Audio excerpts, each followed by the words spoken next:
Dude, I want you to be as smart as I am. Motherfucker, give me a... Dude, I want you to be as smart as I am. Motherfucker, give me a... Dude, I want you to be as smart as I am. Motherfucker, give me a...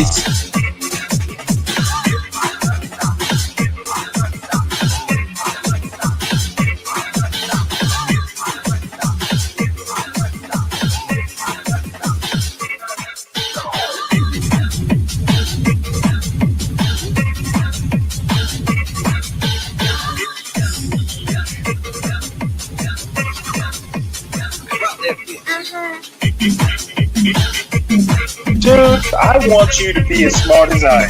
Motherfucker, give me a specific...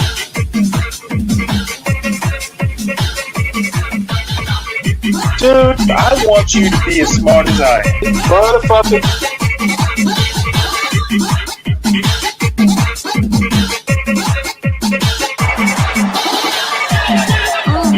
Come on out, you rapist!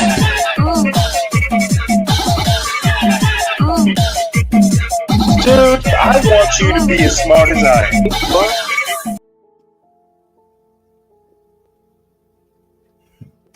Good evening, everybody. Welcome to the show. We have so much in store for you today. I'm sure you'll enjoy all of it. So, Garion, Solid Snake, Portia, hello. What's going on? Good evening, Stanley. Good evening. How are you? I'm doing good. I've had a sleep and even a cup of coffee. So I'm. Oh. Did you clock in too? Did you punch the clock? I did clock in. Did my homework. All that good stuff. Oh, wow. It sounds like you are ready for tonight. Yeah, I'm scary when I'm organized. Yeah. Nice trip is here. Daggum, Stanley. Yeah. I had too much time on my hands today. Garion, it is always the most southern thing whenever you say daggum like that. Daggum. Daggum. It is very North Carolina. Yeah, a lot of people say it down here. Daggum. Hey, Texas girl. Yeah, y'all. Everybody in the chat, come on up. We'll get this party started. What I wanted to start with. This is my buddy here. If I can ever get him to come on the show, he's busy, but he put out this video. It was either today or yesterday, where he talks about families and well, his premise is that I can't remember whether it was men or black men specifically. His premise is we oftentimes, kind of assume that mothers are the best parents or the best parent to raise children. And he's basically saying that, he's had experiences where the father is actually better with the kids than the mother. And he talks a lot about parenting. And this is just kind of one more observation that he makes. And his background, he's a perennial PhD candidate, but he teaches philosophy at the University of Georgia. And he's more or less a political philosopher, but his kind of focus is freedom, what it is. And he loads a lot of stuff into the concept of freedom. And his basic building block for his idea of freedom is basically family. Freedom basically starts in the or with the family, as a basic building block of, a better America, a better society, all that sort of stuff. So I didn't go in. I've listened to the video, but I really didn't take notes on it. We probably won't listen to the whole video, but I think the first few minutes kind of sets up his ideas. And, I'm definitely open because I actually think everybody here will probably agree with at least most of what he's saying. The other thing that I actually admire about him is he um, he basically says that, personally, he doesn't really care that much about money. There are more important things. And that actually lines up with a lot of what I say. And he and other people, he's willing to take a pay cut, just to make sure that his kids are set up to be productive citizens, et cetera, et cetera. And I really jibe with that point of view. You don't have to be a billionaire to be a good parent. So we'll go ahead. Hey, 12th man. We'll go ahead and see what he has to say, and then the videos after it kind of build on his point in one way or another. We'll talk about education. There's a guy named Peter Boghossian, who I'm not a big fan of, but what he's saying about what Trump wants to do with education, it's at least worth hearing. So, we'll kind of transition, from education into, basically what a democracy versus oligarchy is, which is where I think Trump is going to take this, for better or for worse. Stanley, before you get started, I'd like to hear your position on if fathers are the better parent, because I've heard this argument before, and I'm not going to say that I disagree with it. Well, it basically says that the parent that is best with children, it doesn't have to be the father, but, we can't always assume that mothers are the anchor parent or the best parent. People need to be a little bit more, open-minded to fathers sometimes being the best with children. And I don't know. I think my wife was better at it. I kind of got thrown into it and had to do a lot of reorientation. She was the better parent, definitely the better teacher. So in my family, it probably would have been my wife, more tolerant of stuff. But it depends on the family, depends on, who the people in the marriage are. So, yeah, I just wanted to hear your thoughts on that, because I tend to agree with the fathers being the better parents, but I just wanted to ask. That's it. You can go ahead, keep going. Okay. Yep. I'm gonna go ahead and start this, and then we'll go where it is. Hey, Tom. We'll go ahead and start it. Hi, Tom. Hey, let's rock and roll. Let me know when to stop, or I'll stop if I have something to say. So, all right, here we go. Okay, my name is Irami Ose Frimpong. I come to you pretty often to help you make your sense through this world that, depending on who you talk to, is rather confusing in these times of woe and want. Now, there's a non-obvious gender flip that's happening in America between what we conventionally think of as men's activity and women's activity, because in no small number of U.S. cities, especially the densely urban ones, young women are out earning young men, and everybody knows that they do better in school relative to young men. And so we understand that there's a flip in civil society, that maybe it's the case that big business capitalism, is more friendly to how we acculturate women. It might be the case. It might be the case that the model of having 4 guy bosses and then 50 female sub bosses is somehow culturally smiled upon. That's not the big issue right now, but that may be the case. That may be the case, and we can't deny the empirical facts if that's the trend, and we don't necessarily think that there's going to be some sort of writing of that. And maybe it is the case that just young women make better employees than young men, and maybe, and this is the more controversial statement, maybe they just make better employees in general, given the structure of our society and the shape of our society, and what it means to be an employee, than men. Maybe there's something about the way we enculturate women and the structure of our late capitalist economy. Maybe they all go together. I don't know. but the young women are winning both in school and early work, and that's fine, right? Now, my controversial contribution to this discourse is that I am not convinced, having both been a parent, been around parents, having parents, that women are necessarily better parents than men, right? So, and I'll tell you that the best, especially Black parents I knew growing up, were fathers who had intentionally not pursued the most amount of money, but intentionally, like, you know, denied promotions. The best father I know made a habit out of denying promotions so he could spend time with his kid, especially from 3 to 13. There's just a lot at stake. And, you know, you don't leave that up to chance. Or if you watch this show, you shouldn't leave that up to chance.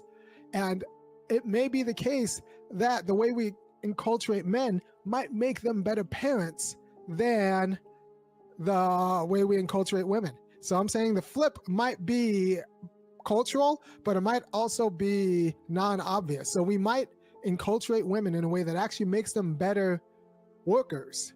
And we might enculturate men in a way that makes them better parents, especially in this era where parenting is like a very defensive and like structured activity, lest the internet and all of these like other forces come and get your child. You can't just kind of feed them and hope they grow like they're a tomato. Like this is an era of intensive parenting, and especially between 3 and 14. And if you don't take that seriously, your kids will just get eaten by this society that doesn't really have time to for kids who don't come from the right kinds of families.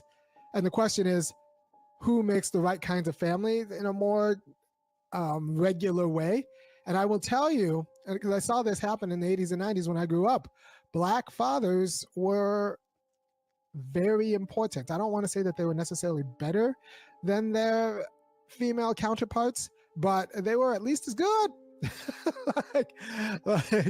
like Black fathers were at least as good. So it might be a cheat code going forward, that if you think that the person you're with, if you're a guy and you think the person you're with like is gonna end up making more money,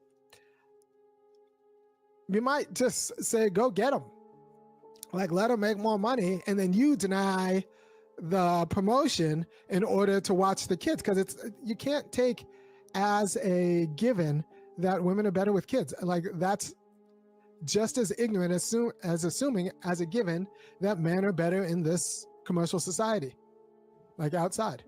So if what I'm saying makes sense at all, go with what I'm saying, because the stakes are too high and you want the best player to be with the kids. So if the woman's the best player with the kids, if she's like got her head around the child rearing game, not just cooking and cleaning, but the actual child rearing game, then you want to empower her to like go at the kids and make sure that they're doing the sports they need to do, make sure they're doing the math facts they need to do, make sure they're doing the reading and the languages they need to do, make sure they're doing that work. But she might not have the disposition for that, but you might. So I need you to be flexible in your mind to understand that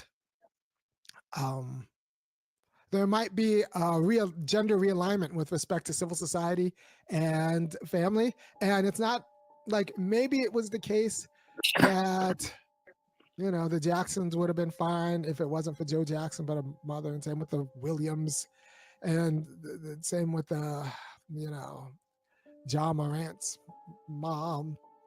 You know, maybe I'm leaving that open, but I think if you're in the middle class, if you're in the middle, you need to be strategic about this and think maybe a little bit more money isn't worth it. And maybe it's the guy who should pare back and be with the kids if they have the better disposition to it. Don't assume that mothers are better with this aspect of rearing in 2024, where rearing is actually very important, because you can't depend on like the community to help. First of all, this might not be as relevant if you have like a community that does all the work, but Black people, that might not be the case for us.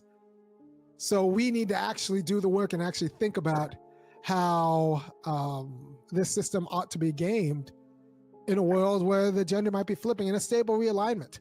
And we're kind of the canary in the coal mine, because I kind of saw this in the 80s and 90s, where it just seemed that somehow against conventional wisdom, black women were doing better in the market and black men were better at parenting. It was against conventional wisdom, but that's just kind of what I saw. And now these people are my age and they're older now, and you could tell. What did he say, that worked really well.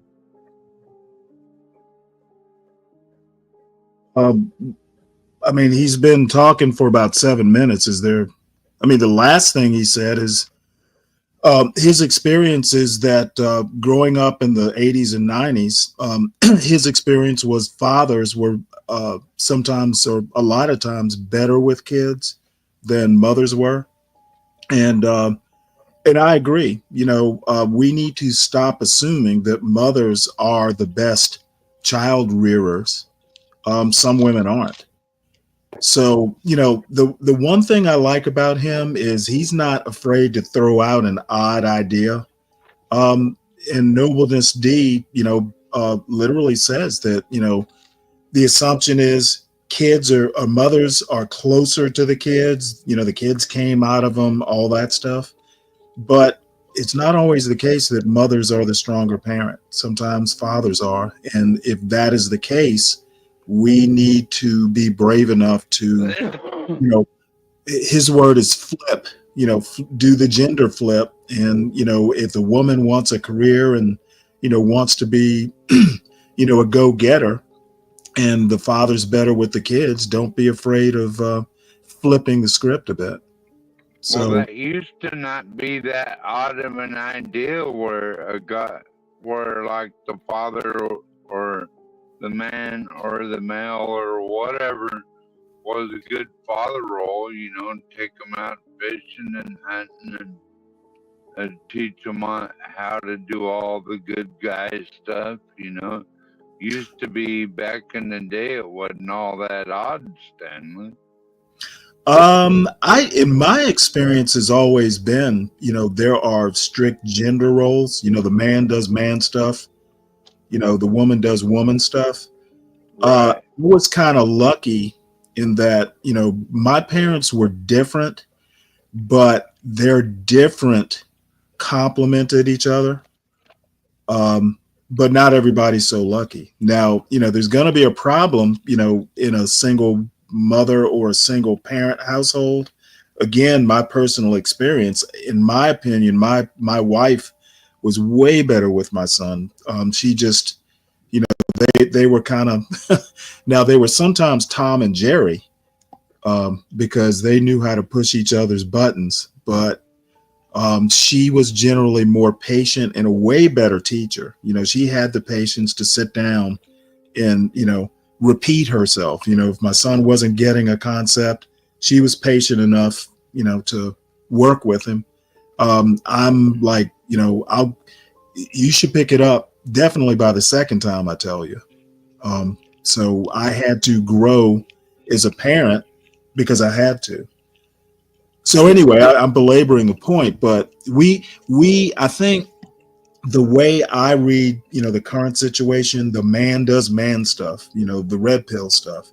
The woman has to be subservient. Now, I'm not saying, men have to be subservient. I'm saying that when it comes to the kids, you do what you got to do to make sure your kids are going to be able to survive, when they become adults. So that's my read. I think, and he kind of concentrates on Black families. And I agree that, I think what we're doing now isn't all that successful. We need to start. Of course it isn't. We need to start thinking about what we're doing and being very deliberate. We should know, what our kids will need to survive in 2024, 2025, or, the short term. And we need to be very deliberate in training our kids to succeed. Like Stanley, dads aren't even taking their kids fishing anymore. It's a joke, Stanley. Well, to the fishing part, my son caught his first fish at 4, and he would be asking me when are we going fishing, which thrilled me. Because he's got a lifelong hobby. When he comes home from his stressful schedule on the weekends, first thing he does is I'm going fishing. 10 minutes up the road, and he's out in nature, kind of unwinding, and I'm lucky that way. Is there another one? Is there another one like further away? What, a fishing hole? Yeah, Or a but river? this one. Or Well, it's an artificial pond, but it's fairly large, and I know the families who live on it, and we can go there anytime we want. So we're kind of lucky that way. But yeah, there are other places, but you have to get in a car and go. There's something to being able to walk 10 minutes from the house, and just it's quiet. oh yeah. Basically, no one fishes there, but the people that knows it's there, and it works. It works. That's it. Then you got it. You always recycle the fish. Like you don't take nothing out too little. You give a chance to breed in the pond. So yeah, I grew up in that type. That's what I am. We country like that though. We take the bass out because we want to develop the sunfish. The bass are eating all the crappie and the bluegill and the other sunfish. So That's we the have good to. eating the Yeah, we bluegill and the crappie. right. Well, my son wants to throw everything back. I'm telling him, hey, look, you know how to gut a fish. Yeah. If you don't want to do it, I'll do it. But anybody else? But Any it wasn't never fishing. Portia, Tom, Garion? No, I'm good. You can keep playing if you want. Okay, I'll play a couple more minutes. I think we pretty much get the gist. It's not rocket science. But I haven't heard anyone be as blunt about this. He's the first person I've ever heard, frankly. So, it's just something to think about. Black people need to not get into a rut, which I think we are. And it's obvious, whether I want to admit it or not. We need to do some thinking and be very deliberate about the children we're delivering to the world. So, and hopefully I'm not being, as Tom says, too pedantic, but I have thoughts. So hey, that was a compliment. no, I know. I'm just teasing you. Yeah, you were too pedantic on that one. Well, you know what? My mother was too, and I take right after her. Oh, that's why you seem like you're a fruitcake. Yep, that's why. Because of a lady. So you want to be a lady. Yeah, that's what I want to be. I want to be. Okay. When I was growing up, I wanted to be a lady or an Come on, Ignorant. lady or an African ruler like you. Were you wearing Medea dresses and heels? Hey, This coming from a nigga with a 3-step wiping ass process. I'm like, look at this dude. Yes, this is a black man, getting African, Asiatic man, original man. Medea. How many child soldiers you got, man? I can't count. So many of them. Listen, Stanley. All right. Well, you look cute in your dress. Stanley, listen. I just wanted to say, listen, you're a grown man now. Caitlyn Jenner, he's wearing dresses. It's okay. Like, you want to be like your mom. He wanted to be like his mom. Well, one thing, you remind me of my mom right now because you're being petty. I'm stating the facts. I don't think they're facts. It's not that they were stay-at-home dads or anything, but it did mean that they didn't take all the promotions. They didn't take all the promotions. Instead, they coached their kids' team. Instead, they had all the practices. Instead, they were there making sure they did the academic work. And it wasn't the mom who was doing that because the mom, was off working. So Just don't fall into conventional gender narratives with respect to these things, because it may be the case that the woman is the better earner and the dad is the better parent. And you got to do what's best for your family, and don't let anybody else's gender expectations screw up what seems pretty clear in your family. And I'll end it there. I think he's spot on there. Don't, if you need to deviate from the norm, as long as it's best for your family, don't be, listening to people outside of your family telling you what or how you raise your kids. If you know better as a parent, then do it. So that's the end of that story. So I want to move on to something that's definitely going to piss some people off. I don't know, this lady right here, I've been listening to her for a couple years. She's an older a former teacher. And again, she reminds me of my mother. She's a little snooty, but sometimes she makes me laugh. So Ask you a question. You certainly may. Thank you for your thumbs Do up. we believe that the way our parents raised us is a big And yes, output on how we present ourselves in society? Wait, say that again. Do you believe the way you was raised puts the output on how you are in society? Yes. I think parents raise children, and if they are raised right, they will be at least somewhat of a reflection of their parents, bad and good. It can be great. It can be not so great. And, if you raise your kids right, and this is my thought, because there are a lot of things, things or ways that my parents raised me that I don't necessarily agree with. So, they raised me to think for myself. And if I don't like, something in particular, I am willing to try something new, which is what irony is basically saying. If you think, your way is better, don't be afraid to deviate from, whatever societal norm is. Now, there are limits to that. It should be productive. It should be a good decision, if you decide to deviate, but don't be hemmed up, by what, your buddies think or the family next door thinks or anything like that. Think for yourself is basically what he's saying. It's a great point. I agree. Well, thank you. This is gonna, you see the title there. This is why black men love Trump. Now this is an older retired teacher, and she has her point of view.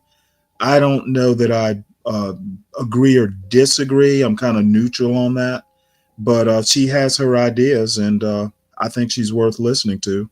And again, I've been listening to her for a couple of years. So she goes by Lady Boulay, which is a little bit of a loaded name, but like I said, this is worth listening to, and maybe in its entirety. And I know there are going to be comments, so feel free to stop me.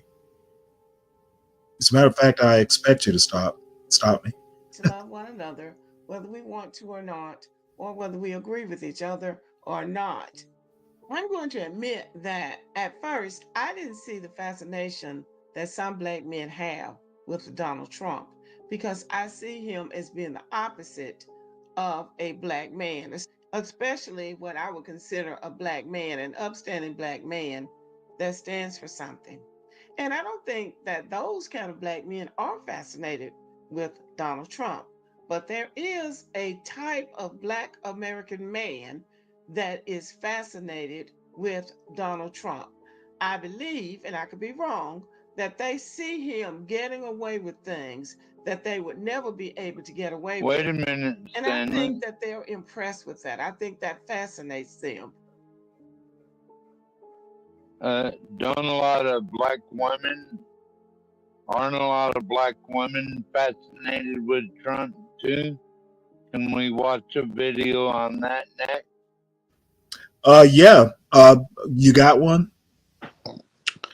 Yeah, I don't think black men look at him because he gets away with stuff that they wish they could get away with. Yo, That's That's preposterous.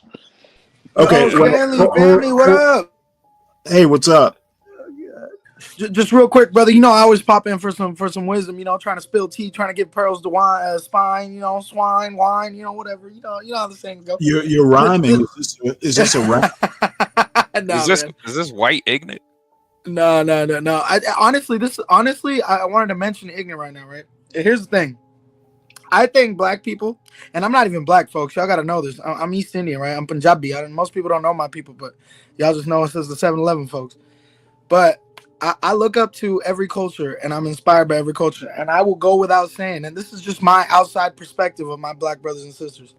I think black people, not only because of the melanin, but just the culture, the energy, the history, the cradle of civilization. Black people are the most powerful people on earth. And the powers that be, whether we disagree about who is in charge, know that.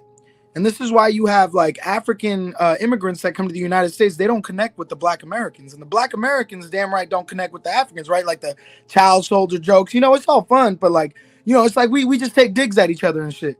But the way I see it is black people in the United States are lost spiritually, and they're divided and conquered. And African people, you know, they're conquered, but they're not as divided. So they come over here with more faith-oriented, more family-oriented goals. And you know, it seems like the black people from that side can't connect to the black people from this side. But I think the most powerful thing is for black people to learn from each other at this point. Because it's like, y'all got the most, you know, you guys have the most aura, man. You guys got the most energy. But everybody's got you guys fighting amongst each other. You know what I'm saying? Well, you know, we get it, Habibi. Actually, you raise an interesting point. Again, Irony, the guy we just watched, he actually makes the point that one of the things that Africans and Caribbeans and other, you know, types of immigrants, they come here with an intact culture. You know, when Nigerians move here, you know, they're bringing a culture, you know, from their particular tribe or clan. Black Americans, you know, the traditional, you know, foundational, whatever the words you want to use, we've been exposed to American culture so long. A lot of America has, you know, roughly 11 different regions, and each have their own unique culture. And, you know, a black person who grew up in Chicago, you know, there'll be some, you know, some things that are in common with, say, a black person who grew up in South Georgia, but they're not, you know, the cultures aren't exactly the same. Whereas someone coming in from Nigeria, you know, immigrants tend to live in the same areas, like Somalis in Minneapolis. They tend to clump together, and they tend to kind of propagate the culture that they, you know, immigrated with them. So you actually make a good point, one that I haven't thought a lot about, but I recognize that you do have a point.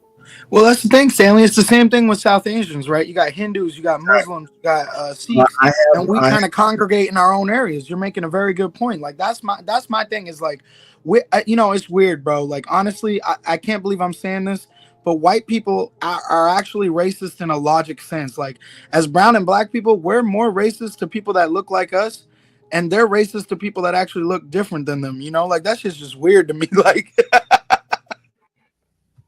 Yeah, I've got a good friend who's Bangladeshi, or at least, you know, the origin is. I'm thinking of Khalistanis in Canada, for instance. You know, they've got their own little, you know, clique or clan in Canada. So yeah. So yeah, you make a good point. Hey, what's up, Universal? Hey, what's up, everybody? Can you hear me? Yeah, Yep. you're good. We hear you. You got a comment as our resident mental health professional? I don't have a comment yet because I'm a little behind in the conversation, so I'm not sure where we're at. I thought that was me. Well, this particular, just to catch you up right quick, the first video we watched, you've seen Arami Ose Frimpong before. He's basically saying that, raising kids is not so much cookie cutter. Men sometimes make better child rearers than women do. And, if you're in a intact family, you recognize that the father is better with the kids than the mother is. There's nothing wrong with doing what he calls a gender flip. If the wife wants to go out and work and, be a player out in the corporate world, father might refuse a promotion or two just to allow him to stay and take the major share of the child rearing. We shouldn't be, Black people in particular, shouldn't be so trapped in basically Western gender roles. If the is better and he's willing to take the lead and he's going to raise better children or children that are more capable out in the real world, then hey, let's do it. Let's not be stuck in a rut. Right. Yeah, I like that. I think I get what you're saying. Let me put my little 2 cents in. Go ahead. I think what that did was basically that was like when you think about it, in the 1800s, not every man worked for corporations. Sure, we had a bunch of, but you got to look at it. Women were the ones going out doing all the gathering, all the socializing. Most men stayed at home. It wasn't so much being that it was just a plantation, but it's a lot of responsibilities back in those days. We live in a state of luxury right now, but back then, it was a lot to keep a lot of things going on to keep the family going. So, sure, it wasn't so much men had economical opportunities that we do today. I think that's just a current dilemma that we're going through modern times, through economical developments and so forth. But I think a lot of this, having the women go out now and be a bread provider and the man be a stay-at-home dad, which is basically what we're talking about here, was basically brought on through feminism. And I acknowledge it, but at the end of the day, it's still promoting feminism and demasculinity by having the men stay at home. Most men stay at home anyway. Not everybody every man gonna be a truck driver, but at the end of the day, we still stay at home dads. Because think about it, most of your 9 to 5s, you off work by the time the kids come out of school. Yeah, okay. I actually agree with a little bit of what Solid Snake is saying on this. We've gone down this rabbit hole so far within Black male-female dynamics and parenting that I'm not opposed to this strategy. It might offer something different than what we have today. I think it needs to be different than other strategies that have been implemented when we uplift Black male involvement, such as mentoring. Currently, what we have with these things like violence interrupters and all these other things where we encourage Black men to be involved. It needs to look a little bit different. I think it needs to be a little bit more strategic.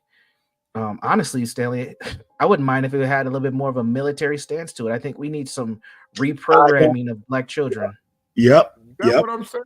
But didn't Malcolm X try that though? Didn't Malcolm X try that, right? No, Malcolm X did not try that. He did not have the institution or the power to influence that. However, the nation, I think, got a little bit right, but they also did it under the guise of religion, and I don't think that that's the best approach in today's times.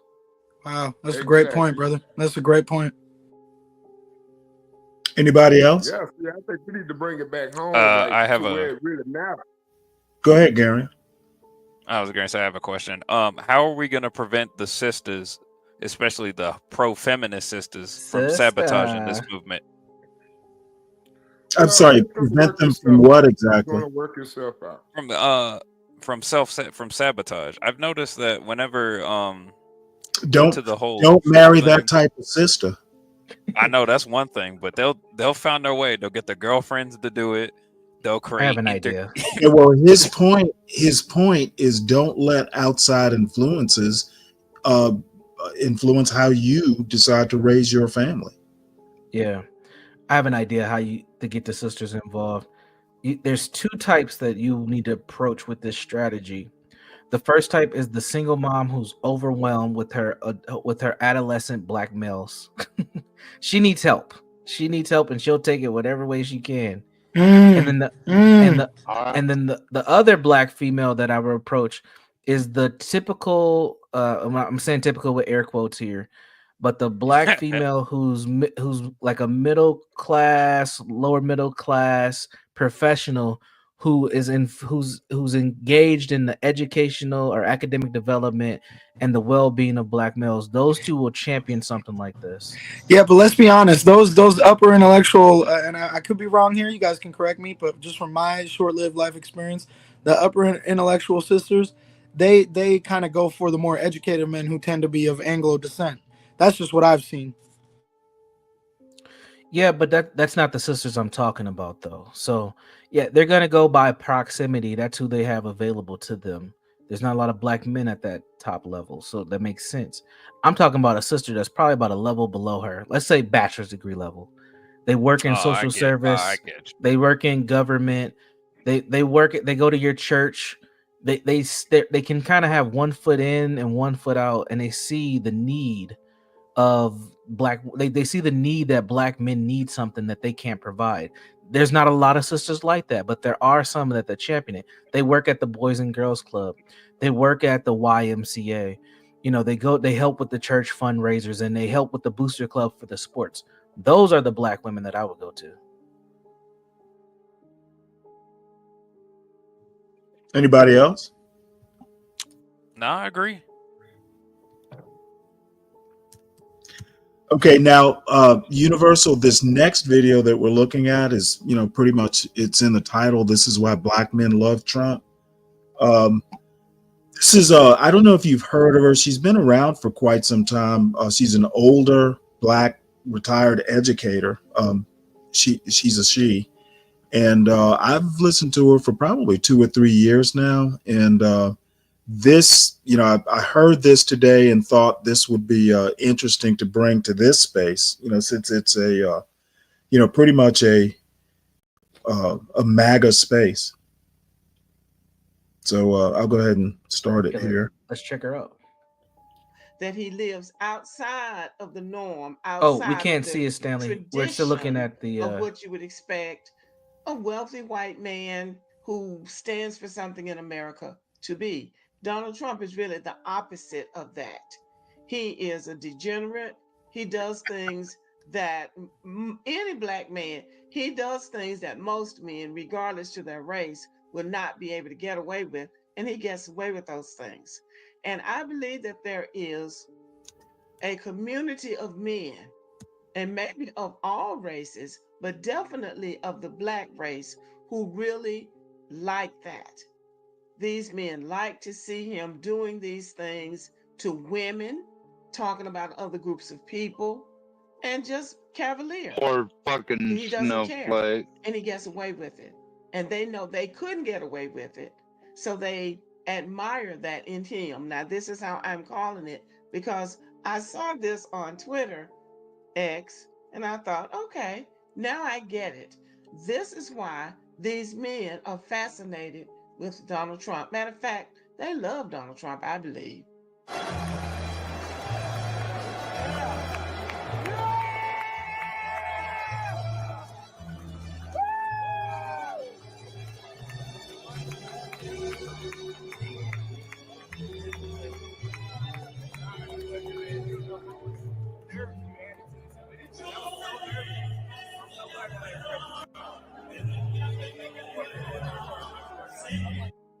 This guy's name is John Jones. I believe that he is of our lineage. His daddy is a Kogic pastor, Church of God in Christ, and he has had some legal issues of his own. But he is the WTF champion. He just won that championship. Hey, Paul, And Stanley, he's did you here hear what you say? presenting The his belt WTF to Donald. She don't know what she's talking about, Stanley. It's okay. She don't know. It was this woman. Wait, hold on though. Y'all talking Well, about hold on. This woman is like 70 years old, so she may not be. Hey, Stanley, he got a problem. He got a problem with. Oh, she just say Major her. Solid. Okay, he got a problem with listening to a woman like that. The problem is she has no investment towards the development of the Black American community. You are Being that literally she is hold hard, on before you hold on. no, Sure, you she will may hold on. have Solid, the woman is a retired teacher. She has had a heavy influence on how, Black children and other children, I reckon, have been developed. A retired educator. exactly, Stanley, and So that's what I'm don't talking say about. she She is doesn't have part of the problem. investment. Listen to her No, bigotry of low expectations, you know Stanley. what? Listen to her. She's not talking about the criminality on the other side. You really should be careful how you use that phrase. Okay, but Stanley, sometimes you just respect your point too much. Sometimes you got to be your own No, student. actually, I What don't. you speak, I what don't you gotta spoke be was, we anything. need to be more open-minded, right? Okay, Well, yeah, so you how can do. you put a woman up here that just said that more Black men are attracted to the degeneracy of Donald Trump? Not the Is that success wrong? of the man, but the degeneracy of the allegations made against him. Now, we already dealing with a woman who don't seem like she too tied into reality. And you got to think about it. This woman actually educated our students. This woman is way too emotionally tied into political events to say, hey, come to church with me, because she advocating for degeneracy when she vote for the Democratic Party. Let's just look at half the How do things you know that we she just voted talked at all? about in the last Hold live on. stream. Solid. All the pork belly spending that they doing. Solid. I think you should take a little bit from this, right? Even though she may be doing that, she's opening the door for Black men to actually listen to somebody like Trump, to have an alternative perspective. And with some Black men, that's all they need, because they've been fed the same shit for decades. So it's an opportunity. I think you should look at it from a more of an optimistic standpoint than a pessimistic one. No, here goes the standpoint I'm looking at it. Who paying her salary? The American taxpayer. It's not the men of the community that paying her to feed their families and raise the school up like it used to be. Right now, the federal government funding her educating children, and she is promoting femininity. She is demasculating men when you get up here and degeneralize a president of the United States that's been elected because your party couldn't bring up somebody better. Because Okay, your thank party you. couldn't Thank develop you, Solid policies. Snake. We Now get you want to there. blame it on the white Solid. man. You Yes. always go back to that We lowest get economical yes. standard of race. How can you use race as an excuse Thank for you, Solid Snake. degeneracy when you are the epitome Stanley, you might have to put him in the back if you want him to be quiet. My bad. Oh, Thank they you, sell Solid Snake. decaffeinated coffee now too. Your opinion is noted. He said, "Give me 2 cents. Give you a whole damn dollar." Anybody else? Because man, you know, Stanley, you and I debated about this from the get-go, bro. Because the reality is, even before Trump won, we butted heads about this. I think Trump is a symptom of the disease in DC, right? And I don't think the majority of the people that voted for Trump are MAGA cultists by any mean, but I think they're just fed up with the establishment and what the establishment has to offer. Obviously, the Republicans let us down during the Bush administration, so it was kind of like the Democrats were all common sense minded people had. But now those fools are letting us down too. So all we got is Trump. It's kind of a crazy time to be alive, you know? Well, in my opinion, I don't agree with it, but the majority rule. That's that. It's over. It's done. He has won, and I still think she is free to express her opinion. Though he didn't win by like a landslide in the popular vote. Yeah, no, for sure. I get that. And there's a lot of stuff going on there with her too. I've heard Biden should have endorsed her way earlier. You know, by waiting so long, he kind of screwed her over. There's all this stuff going on. I'm not above thinking that Biden didn't do everything he could have done. You know, that last week I forget exactly what he said, but Biden didn't help. I think Biden could have done more, but it doesn't matter now. The die is cast. Yeah. What's up, Black? Actually, Joe Biden. Joe Biden was smiling when they were sitting in front of that big crackling fire. Yeah, because he He already had a knew he had big already old, shot he World had War a big III all old emotion. smile. Either that Think or he was about high, either that or he was high on whatever drugs he was on. Plus, he's Hey, always smiling. Stanley, actually, I'm glad that brother just brought up this point. Stanley, what do you think about that? Like, generally, until the 20th of January, the current administration, their whole goal is to kind of, transition out, make a good welcoming for the new administration. What do you think about Biden making such a decision in regards to handing Ukraine long arm missiles? Like, do you think that was him trying to make it harder for Trump, or what do you think about that? I don't think there's anything Biden can do to make it harder for Trump. Oh my God. What did your God responded yet, Solid Snake? Yeah, no, I just didn't have a response to it. I was taking it in what you were saying. Well, so essentially, what you're saying is it's going to be hard for Trump, regardless of what that man does. No, I think it's going to be easy for Trump. He's already talked to Putin, right? So it doesn't really matter at this point. It doesn't really matter what Biden does.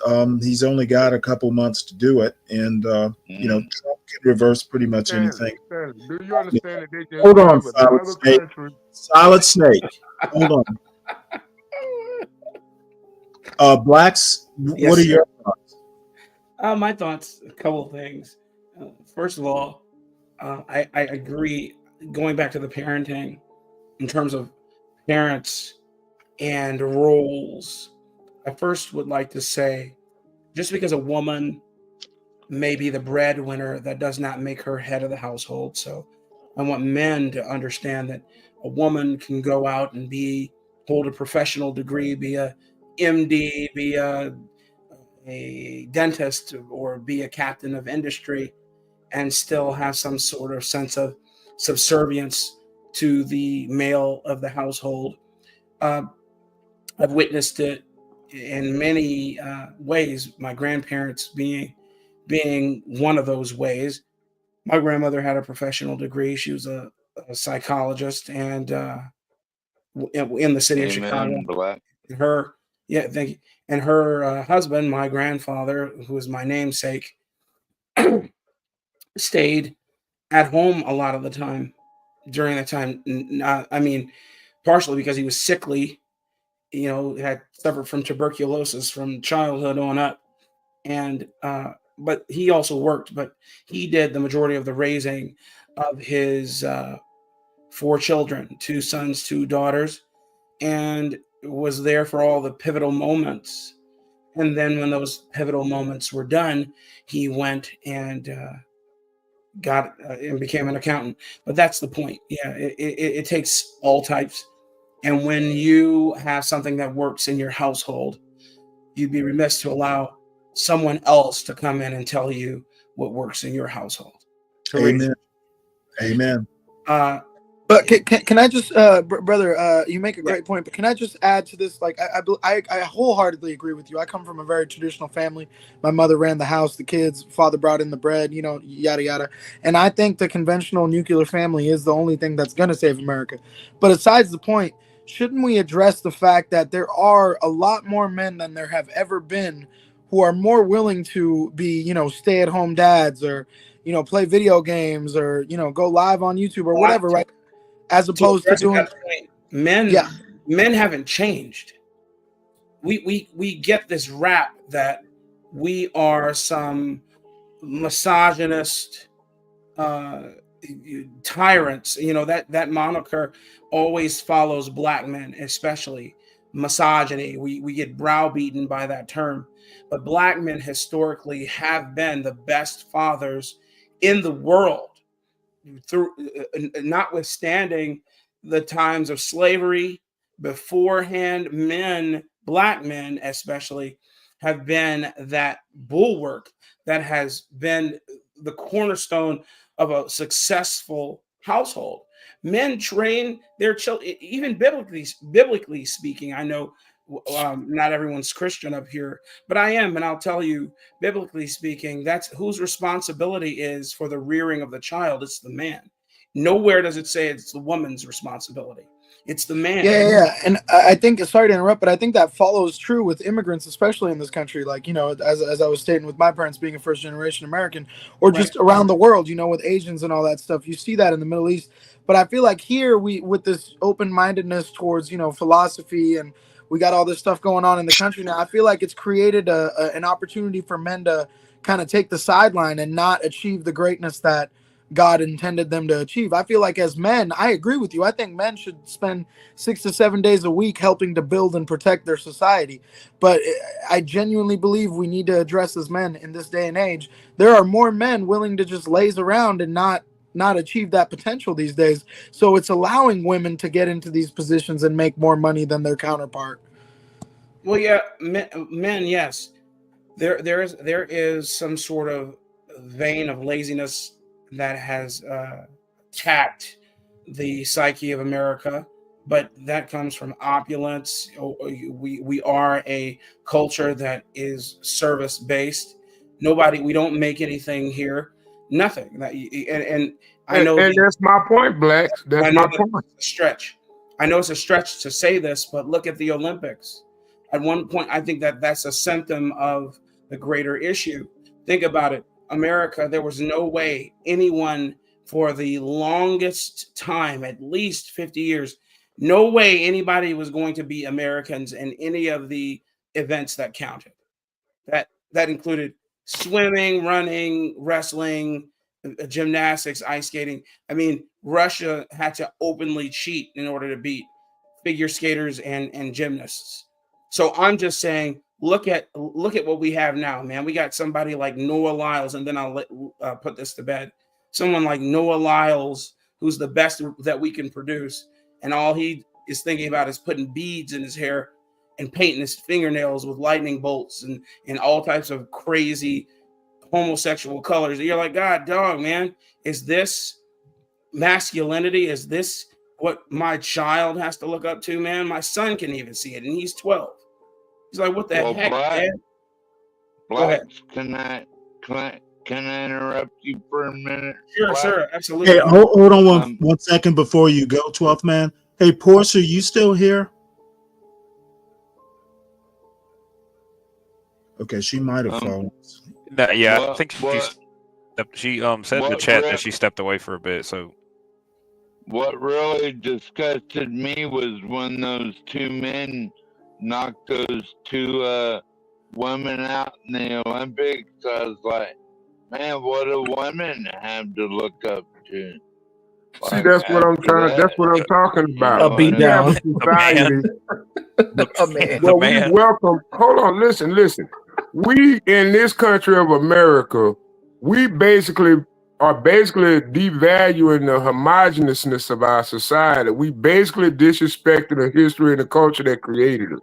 Now, sure, we winning, but what kind of power vacuum does it create when you bring in all these people from these homogeneous societies inside of you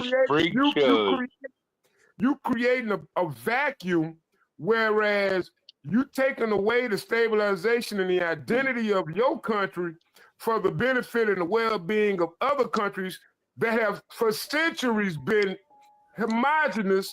Okay, I want to. I know, brother's spitting right now. Hold on. I want to rein this back in. We're drifting away. Yeah. Okay. Yeah, you can't let Lolo, how you doing? Yeah. Hey guys, I didn't even really come up to like talk about too much. I just got some stuff in like this new little mic. I'm not gonna come up on cam right now, but you guys will see it on like lunch. Are you working? She got that universal package. No. I swear. Wow. I bought. Oh, the new mic. I had to buy like an adapter and like I bought like the little mic that you see people use in like interviews, just so when I go out to my lunch. Oh, you got the clip. Oh, you got the little clip on. Yeah, those are real good. That's cool, man. Hey, Universal, how much that mic cost you, man? I was just about to fucking ask. It was a cool 100. It was a cool 100. I bought some. Don't do that. Don't do that. You should have went all out. No, but that's cool. Yeah, that's cool, Lolo. That's awesome, man. I'm getting called Microphone Jones. That is crazy. Microphone. Yeah, they're already. Oh wow. Hey, well, I can't wait to see the new toys in action. All right, cool. Are you gonna take it to the restaurant? Yeah, because it'll be Oh, easier cool. for me to, be able Yeah, to it'll be talk good to for you your guys. date, Stanley.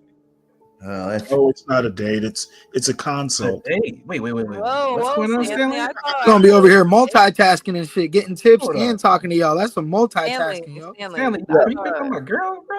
What's going on here, Stanley? I Yeah, thought we were having a date, Stanley. Stanley's It- Mr. it's Steal Your Bro, Girl. Stanley like Diddy, bro. It's the Diddy party when Stanley here, bro.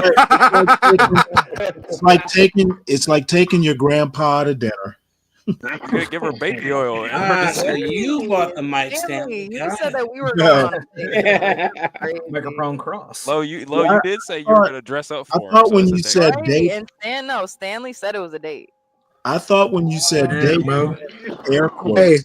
hey, when you walk into the Diddy party with Stanley, you know there's no leaving, right? You bet once you walk in, you Diddying with Stanley, bro. Sign that NDA and let's go.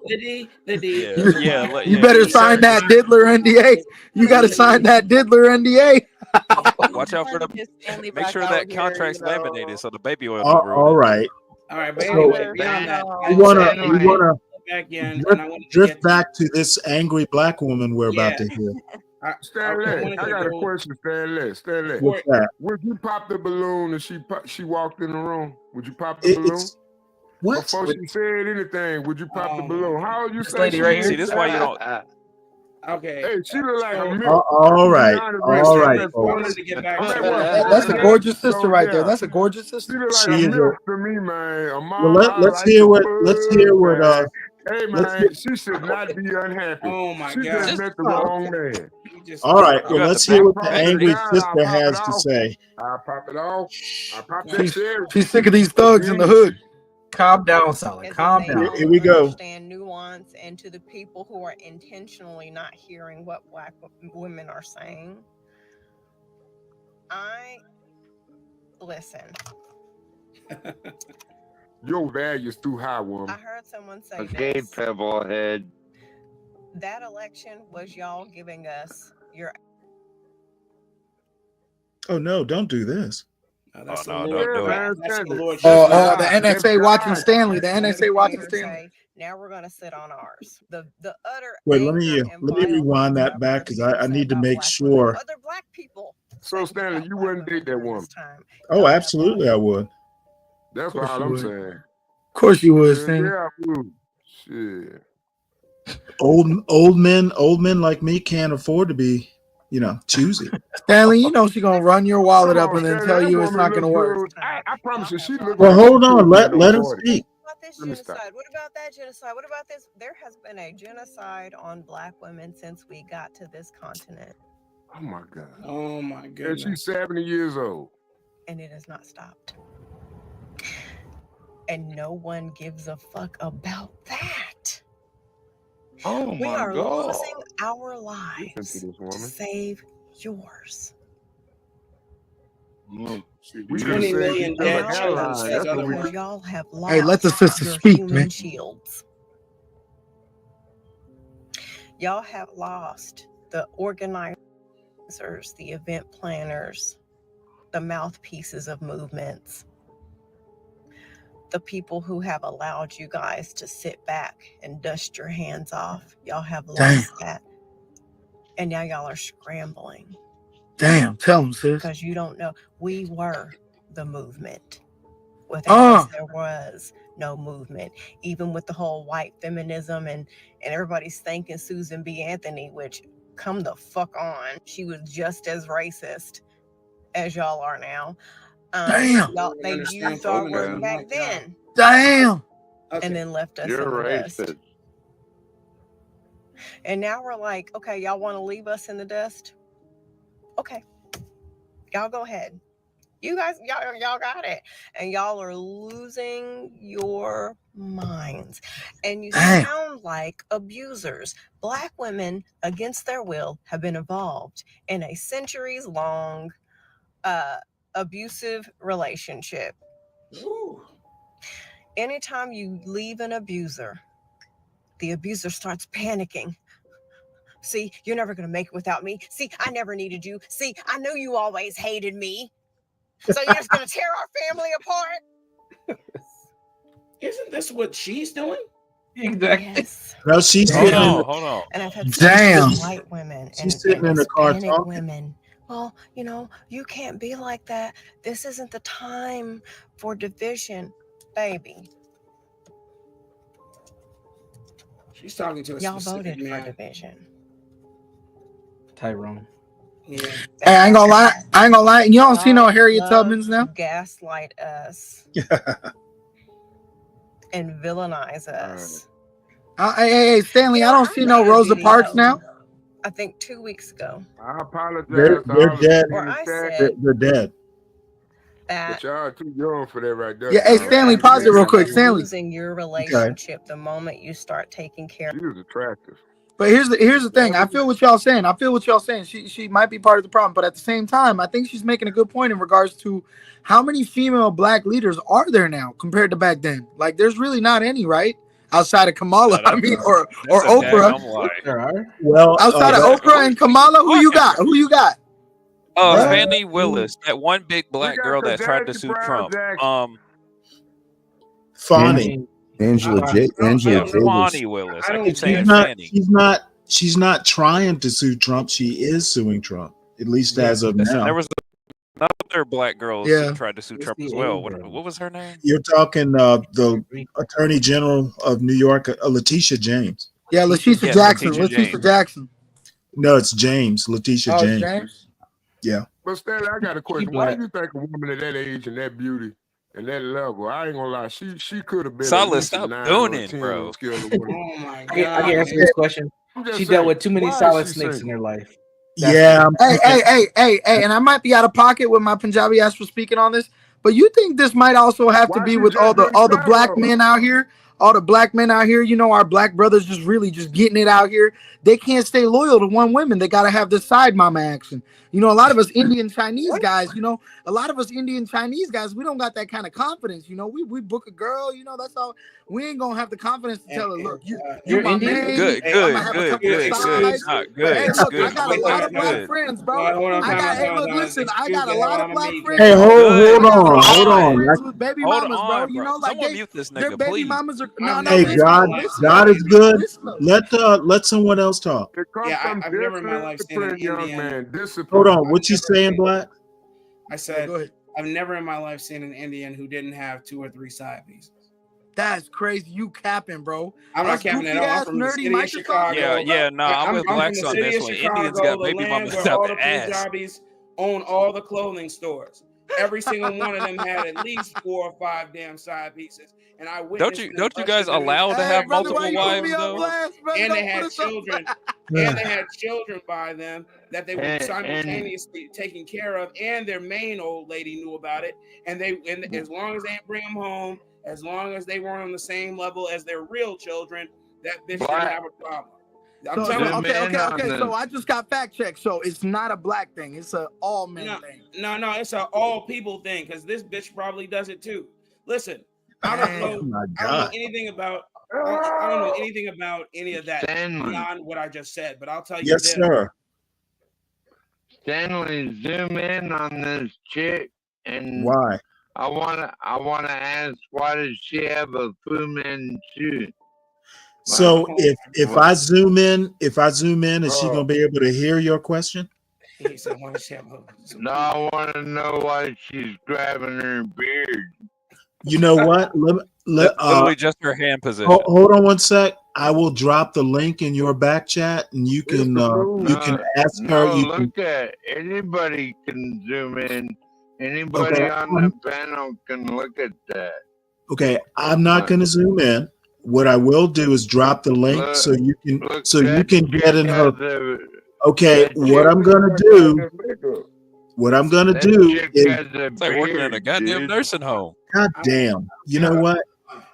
I will give you the link. You can get in her chat or contact her, and you can ask her yourself. That's funny. I care about the value of the words she's trying. Well, I don't know. I think I don't necessarily agree with everything she says, but she's just like, I just discovered her. She showed up in my algorithm today, I and think she's slated, Stanley. I think she's slated, brother. I think she's had slated. an experience. Yeah, you know, That's like a dude. somebody who's jaded. You know, like the song by Oh, Drake. she She's probably jaded. is. She's jaded. You know, like Drake. Yeah, well, Jaded, but you know? you know what? What she's thinking is out there. That's why, I just thought it was funny and very weird that she posited the name Susan B. Anthony. I think maybe she meant Gloria Steinem, but no, she's thinking of Susan B. Was it Susan B. Anthony? One of Gloria them. Steinem was the second. You remember back? No, I'm talking back in like the late 19th century. 19th century, Remember 20th century.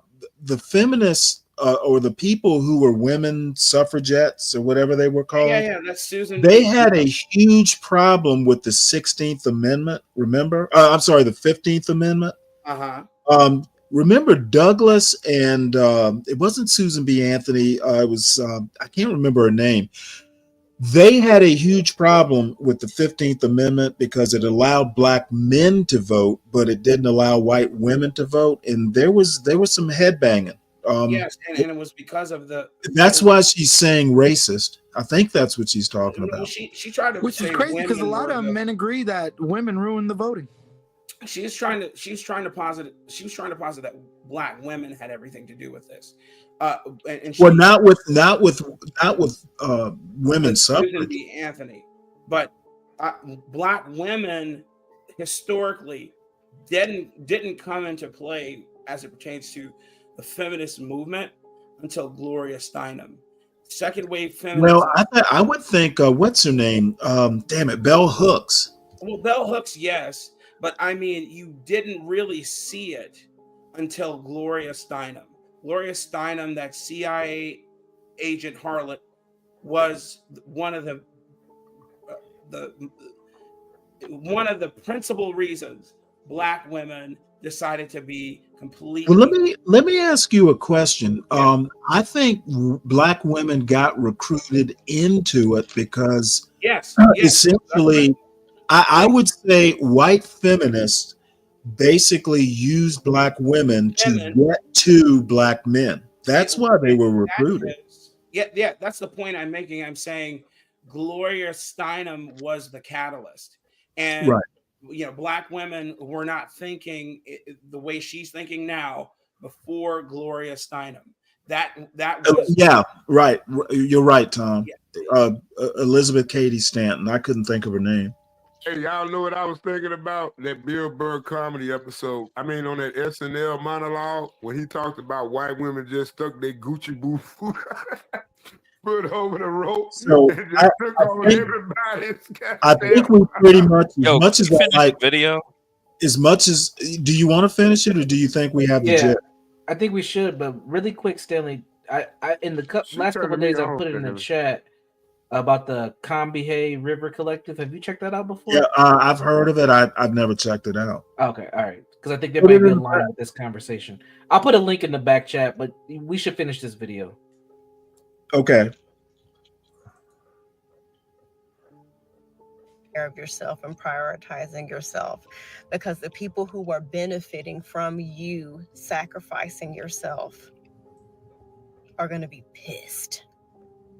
And this, on a much bigger scale, is happening with black women. Okay.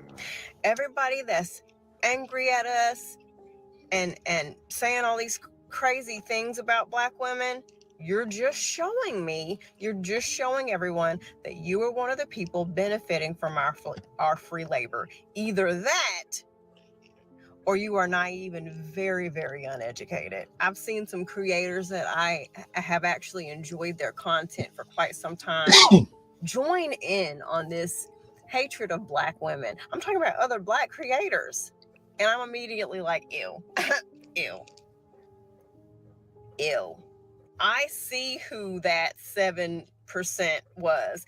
I see who that 15 or 17% of black men were. I see it. You're showing me that. If you're a black creator saying all this bad shit about black women right now, I know what percentage, I know what side of, I know where you were at. You're definitely not part of the 90-something% of black women.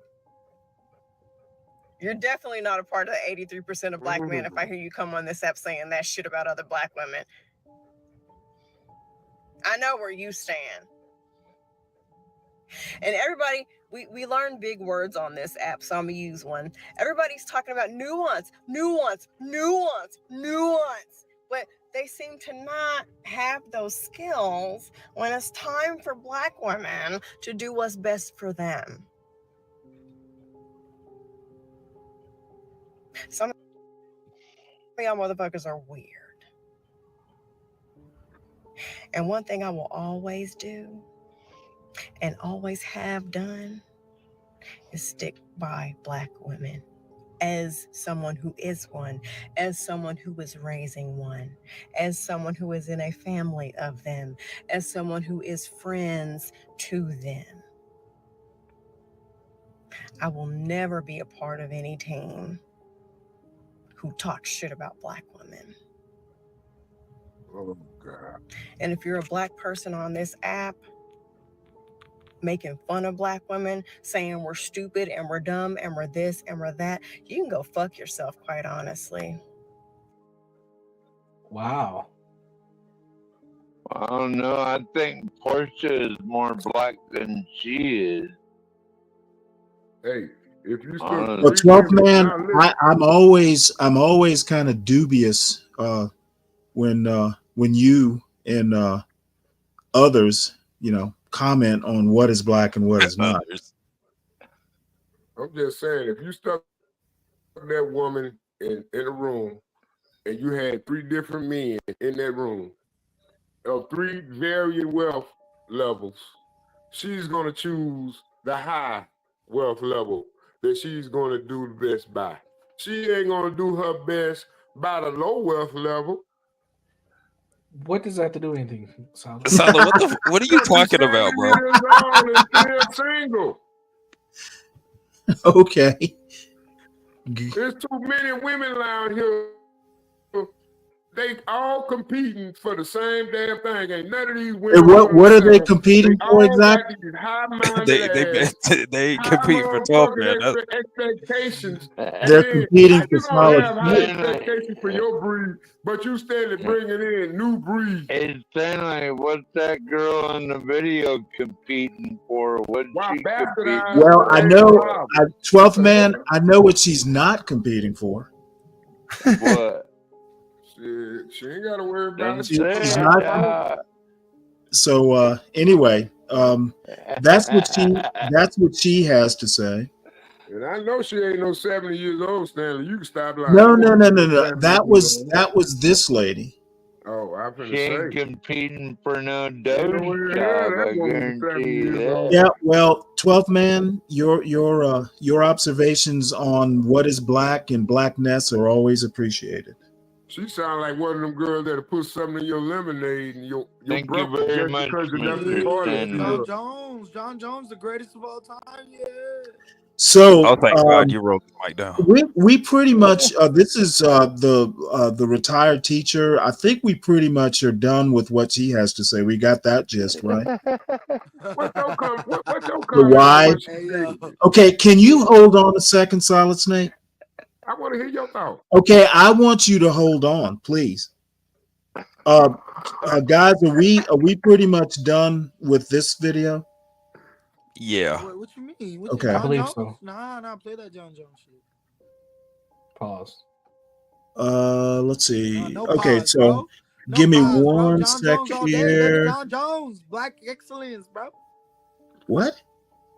That's black excellence right there. John Jones, baby. Oh yeah. Undefeated. You know what I'm saying? They had 60-year-old Mike Tyson fight a white boy on YouTube.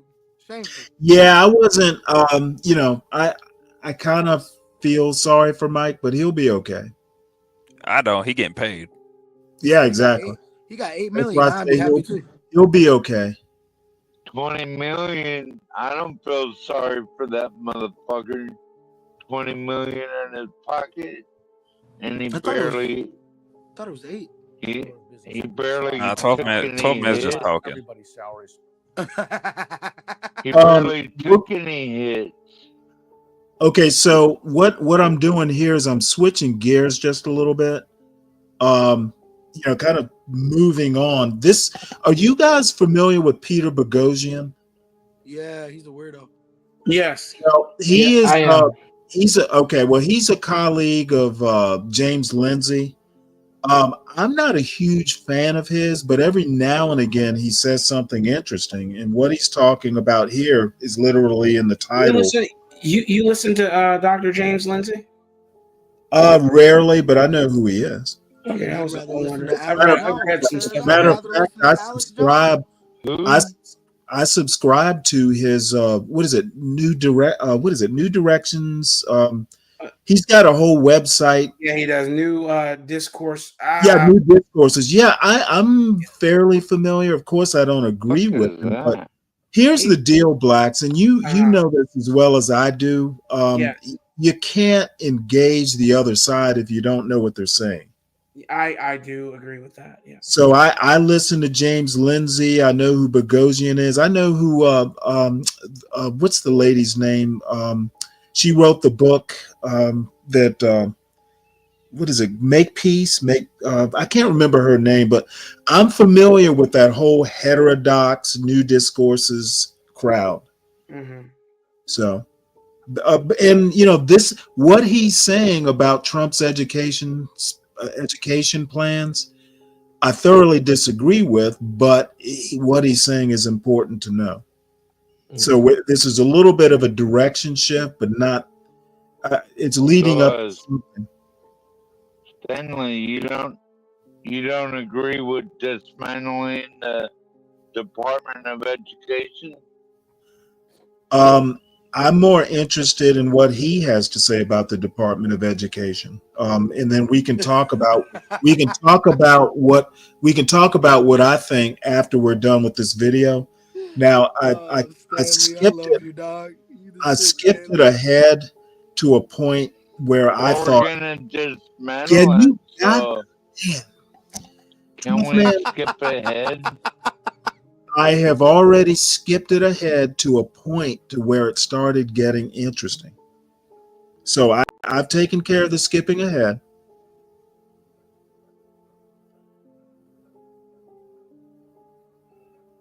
For one of the first order of businesses, make America literate again. A wonderful slogan and vital to the success of the Republic. So just to be clear, I've been screaming about this for years. Oh man, why is this lagging? Telling you, it's the NSA, bro. Here's a little clip from a video when I was at an institution. That's the lady I'm talking about. I can't remember her name. And I say exactly what I want to do, that's and prime exactly beef how I'm right going to there. fight these people. And that's the attitude that nobody It's knows. Jabba Where were all these people when this was occurring? All of this is achievable if we have resolve and if we're courageous. Unfortunately, we've become overtaken by cowards.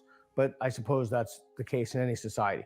But we can fight back, and now that we have momentum, we must drive the ideology fully out of the institutions. Every conceivable institution, we must extirpate it. We must utterly rip it up from its soil and obliterate it. And to be clear, I'm not doing this or saying this out of some right-wing motivation. I'm doing this out of a respect for and a reverence even for liberal principles. We have to make the playing field level. We have to institutionalize and reinstitutionalize falsification across our systems. We have to institutionalize academic rigor, not when certain conclusions are forwarded. We have to institutionalize processes and methods of reasoning in which will be less wrong more often. This video is absolutely extraordinary. I couldn't possibly have said it better myself. This is unbelievable coming from the future president of the United States, the president-elect Donald Trump. This is exactly what needs to be done. And again, I don't think that this is even remotely partisan. Many people will think that this is particularly on the left when your side is out of power. So we're going to take a look at this video, and I'm going to comment on it as we go through. Tuition costs at colleges and universities have been exploding. and I mean absolutely exploding. While academics have been obsessed with indoctrinating America's youth, the time has come to reclaim our once great education. The professorate is obsessed with indoctrinating the youth. They don't care about truth, by and large. They care about forwarding certain narratives and punishing those who disagree. They've become massive ideological echo chambers where they have people who believe exactly what they believe with the same political leanings and orientation. He's absolutely correct so far. And it's coming from one end of the playing field. The time has come to reclaim our once great educational institutions from the radical left, and we will do that. Our secret weapon will be the college accreditation system. It's called accreditation for a reason. The accreditors are supposed to ensure that schools are not ripping off students and taxpayers, but they have failed totally. When I return to the White House, I will fire the radical left accreditors. I'm just overwhelmed by joy when I listen to that. That makes me so happy. He's absolutely correct. I've repeatedly called it a cartel. It is an accreditation cartel, and it is specifically set up to make it very difficult for new institutions to thrive.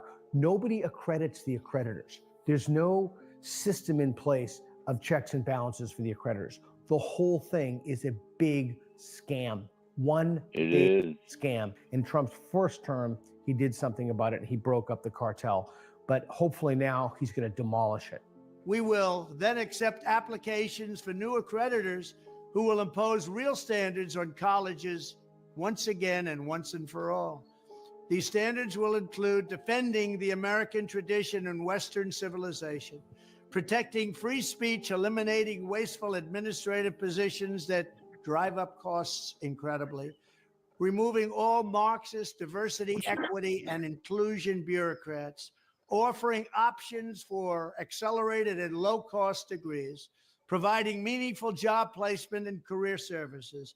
I could go on about each thing, but he's absolutely correct. The only people who would disagree with that are the far left identitarians, because they're going to lose power. And in their worldview, it's all about power.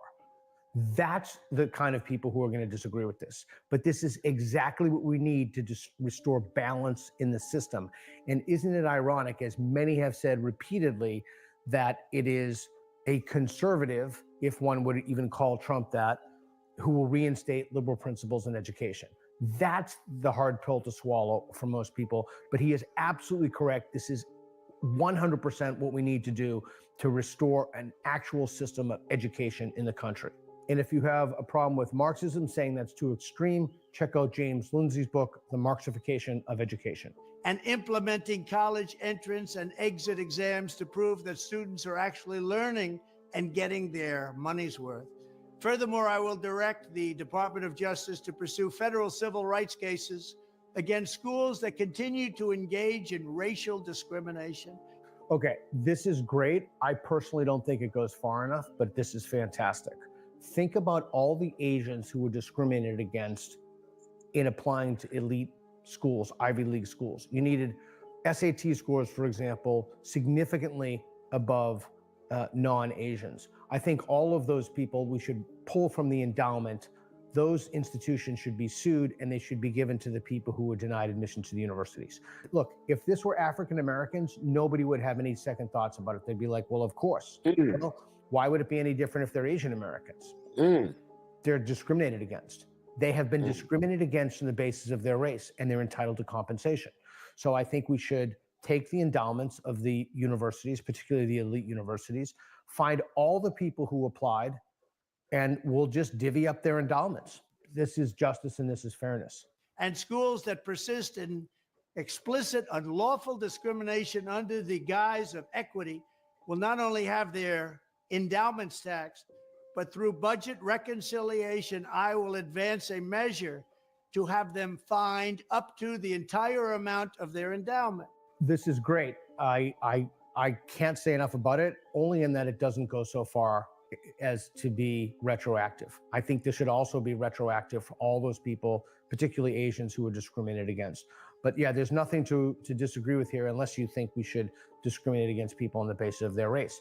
And if you disagree with Trump, then you should start any response to me by saying, I believe that we should discriminate against people on the basis of their race and then go from there. That would be the response in which someone would say, oh, well, then at least that person's being honest. Most people are not honest when they respond to this. A portion of the seized funds will then be used as restitution for victims of these illegal and unjust policies.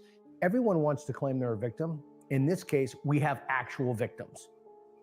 There are actual victims, people who have been denied entrance to elite universities solely because they were Asian. And all of them, every single person should receive remuneration from the endowments of the institutions.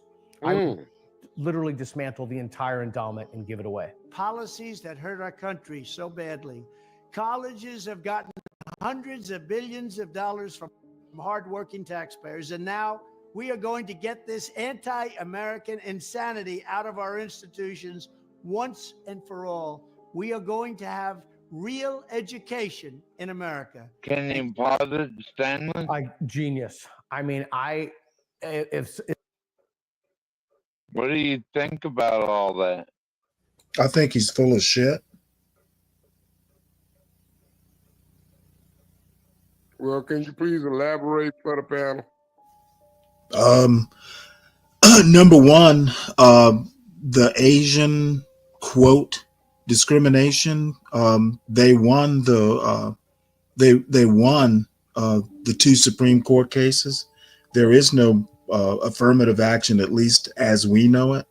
So I think I don't know what he's talking about. Supposedly. So you don't think that Trump can win on the federal endowments like student loans basis, like all the money we're giving these institutions and endowments all over maybe the country? maybe you didn't realize Trump has already won, so that's not an issue. Second thing, No. I'm talking about. You may wait till I'm done. As far as the endowments go, a lot of those endowments are basically from donor funds and stuff. I don't think government money goes into schools' endowments. So look how many loans and Harvard, if Harvard gets loans, it would be news to me. Maybe they do. But, some of these Ivy League institutions like Harvard, Yale, Princeton, they've literally got like huge, like several billion dollar endowments. Good. So they can fund themselves. Great. That's awesome. They pretty much already do now. I mean, now, some of the research projects and stuff like that, they're grants from the government and all that sort of stuff. I don't think you're going to be, defunding cutting edge medical research, at some of these Ivy League institutions. A lot of what they're saying, a lot of what he's saying is speculation. Peter Boghossian is not a high-powered academic. He's just a commentator. So a lot of this is what he would do. A lot of it isn't what Trump's going to do. So I'm basically listening to him with a grain of salt. If you want to take him seriously, that's up to you. Well, I don't take any college professor seriously. Well, he's a former college. If you recall, Black, he used to teach at like Portland State or wherever. Yeah. You know his story. So I mean, what he's doing now is, and you know what? He was supposedly a philosopher or something. He's got an education degree. He's got a doctorate in education. So he's not some high-powered academic with. I'm sure he has influence, but he has more influence in India than he does here. Yeah, I take PhD. I also just take any PhD with a grain of salt as well. Well, I mean, yeah. I mean, you understand you understand the nature of his influence better than me. So I mean, it's a if I may be so forward, all these doctors, professional doctorate to a PhD alike, it's a huge circle jerk. They live to bolster one another. That's Kind of all. like Jill Biden being a doctor. What a joke. Yeah. Okay, well, I I often take that sort of stuff with a grain of salt. Yeah. I don't have anything wrong. I mean, you can get a PhD in art and be smart. Okay, Exactly. you can have an MD in blacks. And be You an idiot. often talk. You can be an idiot. Just Yeah. you're good at a particular thing, but you may not be that great outside of whatever your PhD is in. I respect Renaissance men. Yeah, I do as well. And I'm not saying that I disagree with Peter Boghossian, but I'm just saying that whenever I see a PhD, a doctor of anything, I just I really want to test their mettle. Exactly. That's all. And I honestly do regard people who are not traditionally educated as being more educated in some degree. I don't mean sciences and some, you know what I mean? How do I put this? I think someone who is self-educated, meaning they read a lot, Right. they're pensive, Autodidact. yeah, autodidacts, just people who are just generally curious about the world around them and want to learn. Right. I regard them as very intelligent. One thing I do think though, you can go like Donald Trump, can go and deal with the Harvards and the Yales and the Princetons, and other Ivy League and high level universities. One thing you got to think of though, a lot, even a lot of the conservative, like the justices that he nominated, they're all like Harvard and Yale. Amy Coney Barrett is the only exception, and she got her degree from Notre Dame, which is a fine, like an elite university. So I wonder if he's going to go to a judge or justice who is a graduate of Harvard. And, I don't know that a Harvard graduate, is going to, really want to, exact that kind of, punishment on their alma mater. Well, that's a great question, and See, I think about things like this. I Wait a mean, minute, wrong with that. Stanley. I often think about things most people wouldn't as well, and one of those things is expertism. That's something that truly came about during Bernays' time. Yep. And during which of course was during FDR's time, and where, hey, I will become your president, and then I'm gonna hire experts, people who know about these topics, and then we will defer to them. And we've just been dealing with a hyper version of that, I believe, the greater part of 100 years. Just people who purport to be experts, and then we just defer to them, and then we have no say because we say, hey, you know what? I'm not going to trust my senses. I'm going to trust what this expert says. Just because he says he's an expert, he graduated. Well, but you also got to think, though. You also got to think Congress over that 100 years has deferred a lot. That's my point.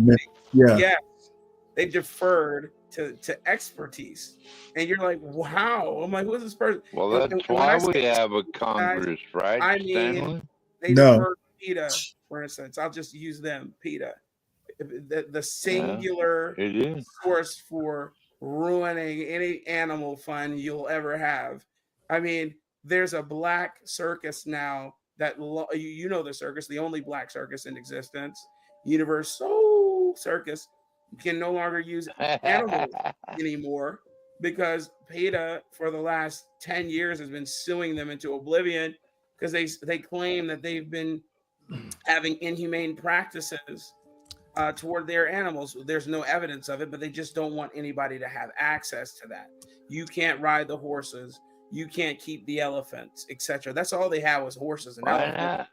because PETA said so. And guess who started PETA? A couple of LSD laced hippies.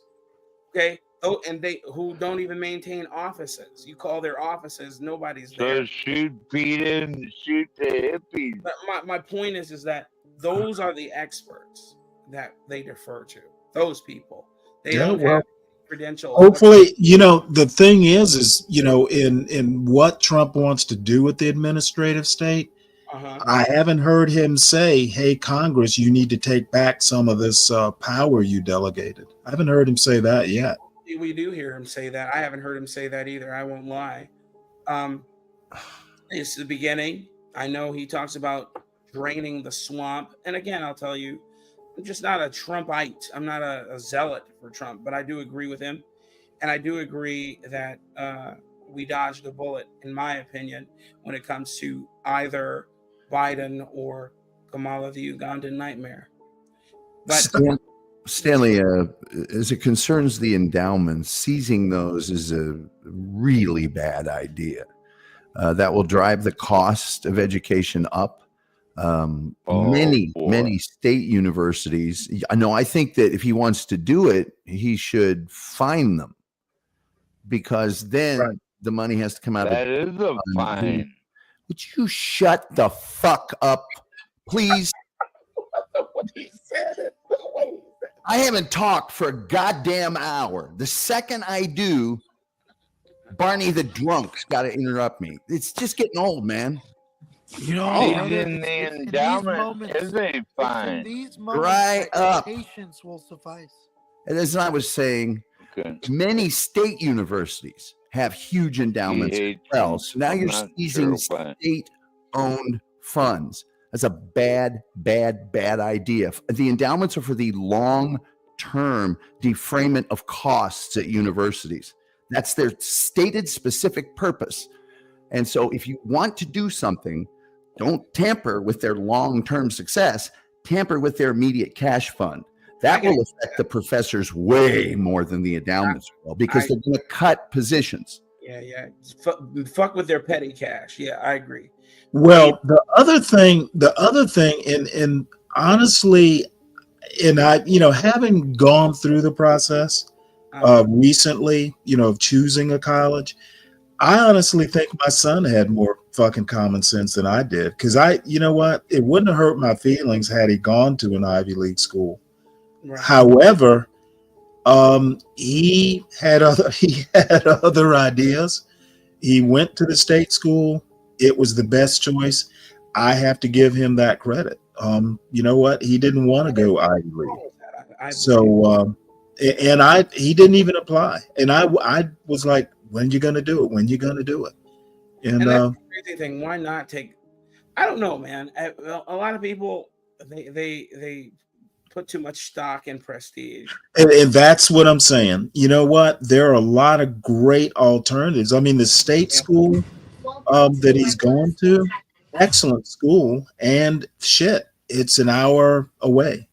He got the best of both worlds, and I think that's part of what why irony caught my attention. You have got to do what's best for your family, what's best for your kids. And frankly, going to an Ivy League school wouldn't have been the best. Yes, I will. So, agree. even old man Stan has some shit that young people can teach him. And my son taught me. And that's what I raised him to do, to have a level head on his shoulders. And I'm not right about everything. Sometimes he's right. Yes, and to think for himself. Yep. There was one thing I was going to say, man. It was at the tip of my brain about universities. I believe Harvard's endowment only has somewhere around an eighth of its endowment being part of being sourced from federal funding. That much? I thought there would be a separation. Nope, it's about an eighth of their funding, of their endowment. So I see. So what is their endowment? Somewhere it's billions. Billion. Look, I'll look it up right quick. Like 50 to 53 billion, something. It's some ungodly number. Some country's GDP It's ridiculous. It's a lot of money, and then also Yeah, but you got to think the school's like 300 years old or something. yeah, it's old. Yeah, it's 53.2 billion. Yeah, I knew I was in the ballpark, and I'm just So saying. you don't. How many? You don't How have many? to take. Go ahead. You don't have to take all their endowments. You just start taxing them bit by bit, right? Because Trump Okay, well, can do that. their endowment is basically like a fund. You're not going to be able to tax them if they don't realize their gains. Exactly. If they're not So, spending, yeah. you're right. It's in the market, by the way. It's not Yeah. just sitting in a bank. Yeah, exactly. I was also going to say, how many 5-star Hell's Kitchen restaurants do we need in the food court, though? You know what I mean? I Right. remember when I went to University of Southern Cal. Okay, got in a partial ride because I participated in a program called Annenberg Scholars. You know? Oh yeah, okay. Okay, got That- in. that's big. Only one in my region to get in. When I got there, it was like heaven. Okay, University of Southern Cal. If you've ever been to that campus as a teen, I think I was 17 when I stepped foot on that campus for the first time. How old? I was Dude, 17. that's so fucking crazy. Holy What a small shit. world. I'm a UCLA alumni, and I've been to USC parties. Those rich cocksuckers over there, bro. You got like 19-year-olds driving Maseratis. You know they got. Dude, tell them about it, man. It is heaven on earth. I walked into the Spielberg television school of cinematography. My roommate at the time was taking classes there, white boy.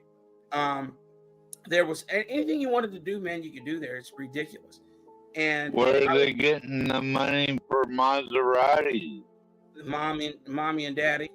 But my point in bringing them up was at the food court, at the many food courts there, the one that was right downstairs from my dorm was the Wolfgang Puck food court. Oh, really?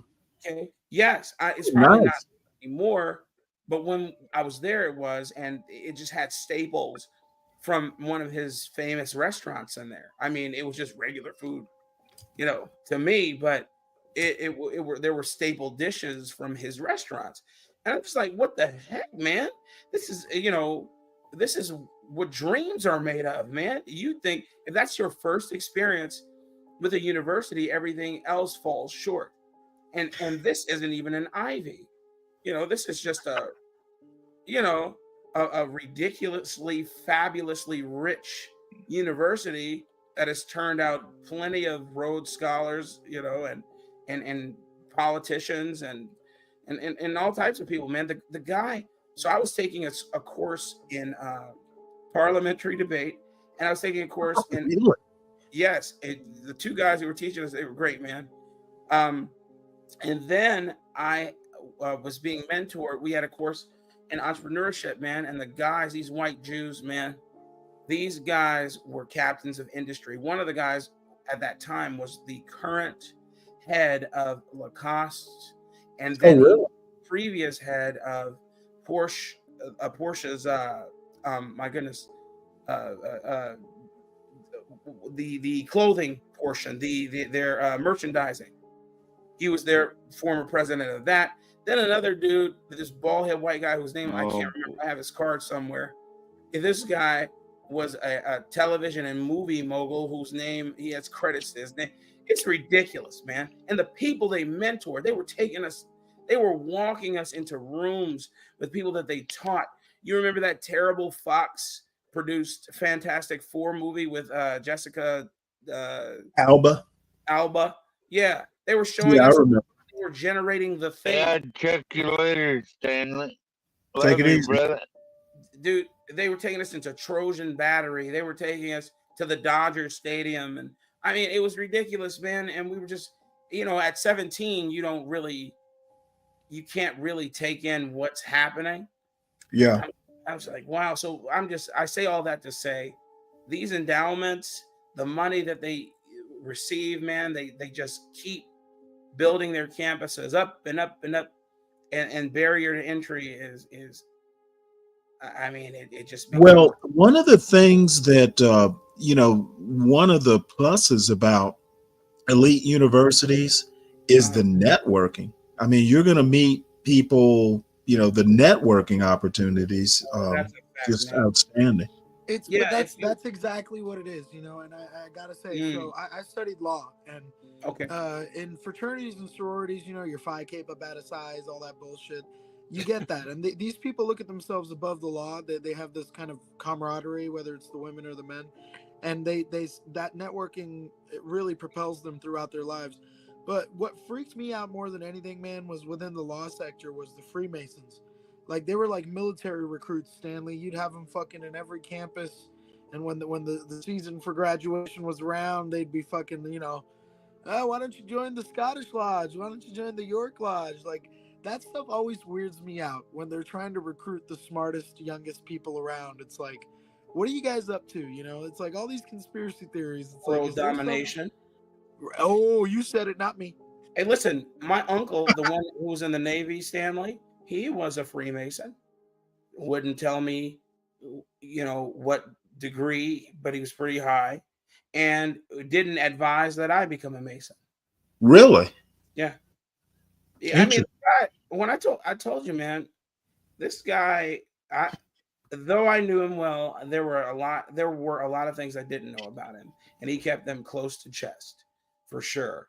And I just heard stories just from my mother, because that was her brother, about ways he got out of things because of his affiliation with Freemasonry, or got into things because of his relationship to Freemasonry.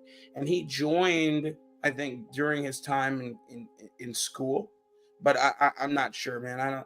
I don't know his history. He's dead and gone now, but well, that's what it is, right, bro? It's militaristic, right? That's the thing. People, you go to like your local lodges, they're all over the world, small towns, cities all over the world. All over the world. Those people don't really know. They don't really know. It's like a military structure. Think of like 5-star generals, what they know and the command they send down to the fucking soldier in the platoon. The soldier doesn't know what's going on. He's just given the command. And that's one thing I thought was such a red flag with Freemasonry, is how they kind of keep it so secretive as you climb, and then you're bound to that secrecy. Like, what's the point if you're all just a bunch of Shriners donating to children's hospitals? Like, Shriners hospitals. They just built one down the street from me. Absolutely, yeah. Like, what is the point? Like, why are you guys so secretive, bro? Yeah, a lawyer. So go ahead. We pretty much are done with this video. I mean, basically, oddly enough, now that I've gotten used to Trump is gonna be president. Now I'm just curious to see if he can do what he says he's gonna do. Yeah, I'm very. And you know what? I hope it's for the good of the country. If the country gets better, then I'm man enough to say, well, you know what? He was right, I was wrong. But I wonder if this isn't, I don't think he's going to be able to do what he says he's going to do with the education. Now, one other thing that came up in this video, which is definitely interesting, is apparently Trump's thinking about starting some sort of University of America, or something of that sort. I think that's coming up. That's worth hearing.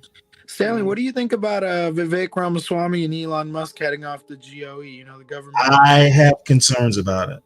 You think they're just going to cut out a bunch of jobs and it's going to negatively Well, I don't know what they're going to do. I'm a wait and see kind of guy, but I think it's a bad look. I don't think that having one of the biggest government contractors, having, any say so in how the budget is done.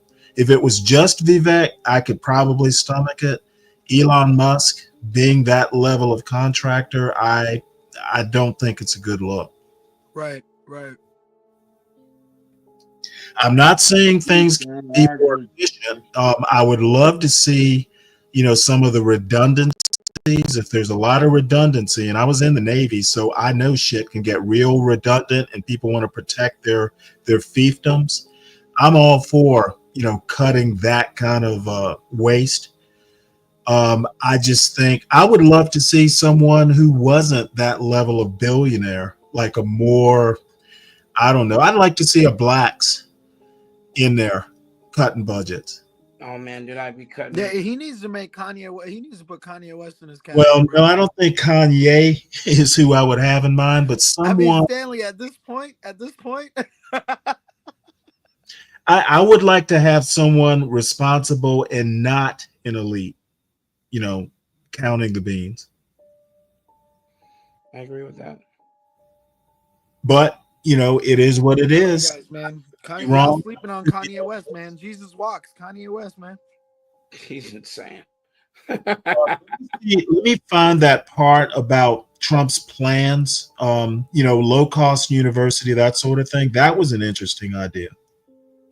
If someone asked me to draft a talk, that Harris has her pronouns in her bio. Needless to say, this is the opposite of that. Is absolutely extraordinary. Yeah, there it is. Utterly mind-blowing.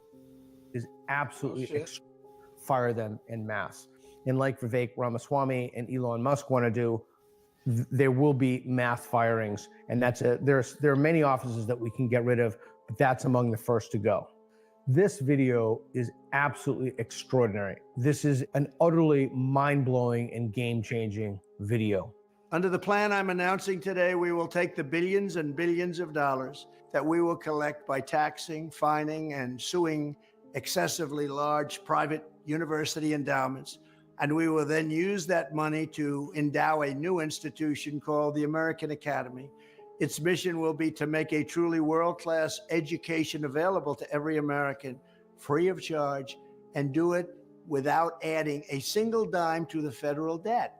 Okay, that is extraordinary. That claim will have to be fact-checked. I don't know if that's true, to not add a single penny to the federal debt. But as you know, I'm deeply concerned about the federal debt. But I think we can solve that by taxing the endowments of large universities and institutions. And I think that they should be taxed at the highest possible margin. The other thing that's interesting to note about this is that he wants to make this educational opportunity free for people. There's no question about it that people whose parents do not have money, they come from bad zip codes, they do not have the same educational opportunities as, for example, I came from the middle class. So we need to give every American a public education of the first rate, a la John Rawls. I think this moves us in that direction. And we can do so by pulling from the endowments of corrupt universities that have been fleecing the people for decades. This institution will gather an entire universe of the highest quality educational content covering the full spectrum of human knowledge and skills, and make that material available to every American citizen online for free.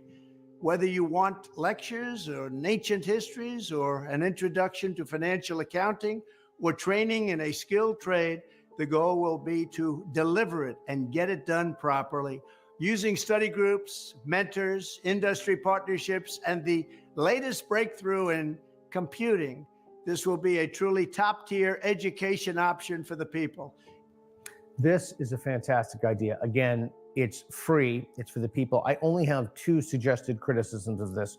One is part of the university experience is being with your peers in a place. I don't know how that can be replicated. I think that's important. My second criticism of that is there has to be some kind of I don't know if at this point AI cannot do it, but maybe soon it can. There has to be some kind of a dialectic in pushing back on things. So I don't know, I'd have to learn more about it, but this is a fantastic idea, particularly if it can give middle income and lower middle income people, and even people who have no hope or no opportunity at all, who federal subsidies usually cover a portion of their education, but going in debt for large sums as a young person is just terrible. So I think this is a fantastic idea. It will be strictly non-political, and there will be no wokeness or jihadism allowed. I love the bluntness of this man. No wokeness or jihadism. It has to be non-political. As Pano Kanoulis from the University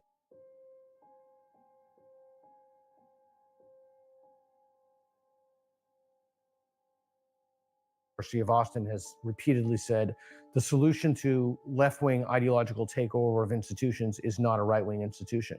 We have to have bodies of knowledge that are not ideologically corrupt. We have to have bodies of knowledge that are, again, based upon this idea we try to falsify. We have to have open inquiry for what we're doing.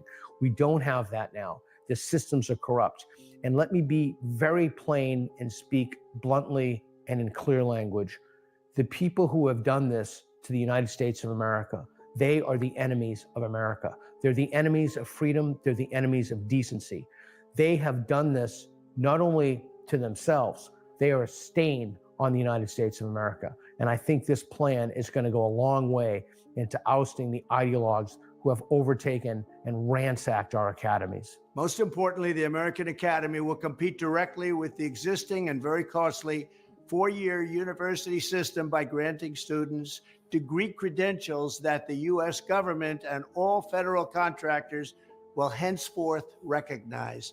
That is really important. Credentials that are recognized. I would also say that we need a cultural movement along with this to discredit and delegitimize degrees from institutions, particularly Ivy League institutions like Yale or Harvard. Remember, to be clear, in case someone is thinking that I am on my own personal jihad, you would actually be correct. But to be clear, let's take a look at just one simple example. If you're watching this and you're like, Boghossian, he's a crazy man, the institutions aren't corrupt, you're wrong. I'll tell you why. I'll give one simple example: plagiarism. Claudine Gay, plagiarist, not fired. I just published a piece, or piece is coming out, Lawrence Krauss's new book about plagiarism, documenting the incidents of where it's occurred. Institutions have not fired plagiarists. Not only have they not fired them, they know that they're plagiarists, they're harboring plagiarists, they're hiding plagiarists, they're hiding the dissertations of people they suspect have plagiarized so they cannot be caught. It's a disgrace. These people are a disgrace. They're ideologues. That's what they are, and we must dismantle the system. The Academy will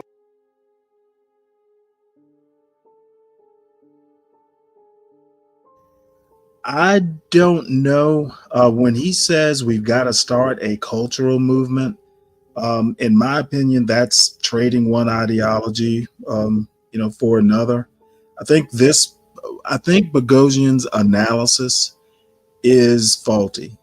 Whether he realizes it or not, what he's talking about is trading one ideology for another. So, and then the other thing, that I find is essentially what Trump is proposing is kind of like a Robin Hood. He's going to take from, the rich Harvards and Yales of the world, and, he's going to put it in another institution. I think I'm not sure I'm on board with that, So, that's my particular criticism. What do y'all think?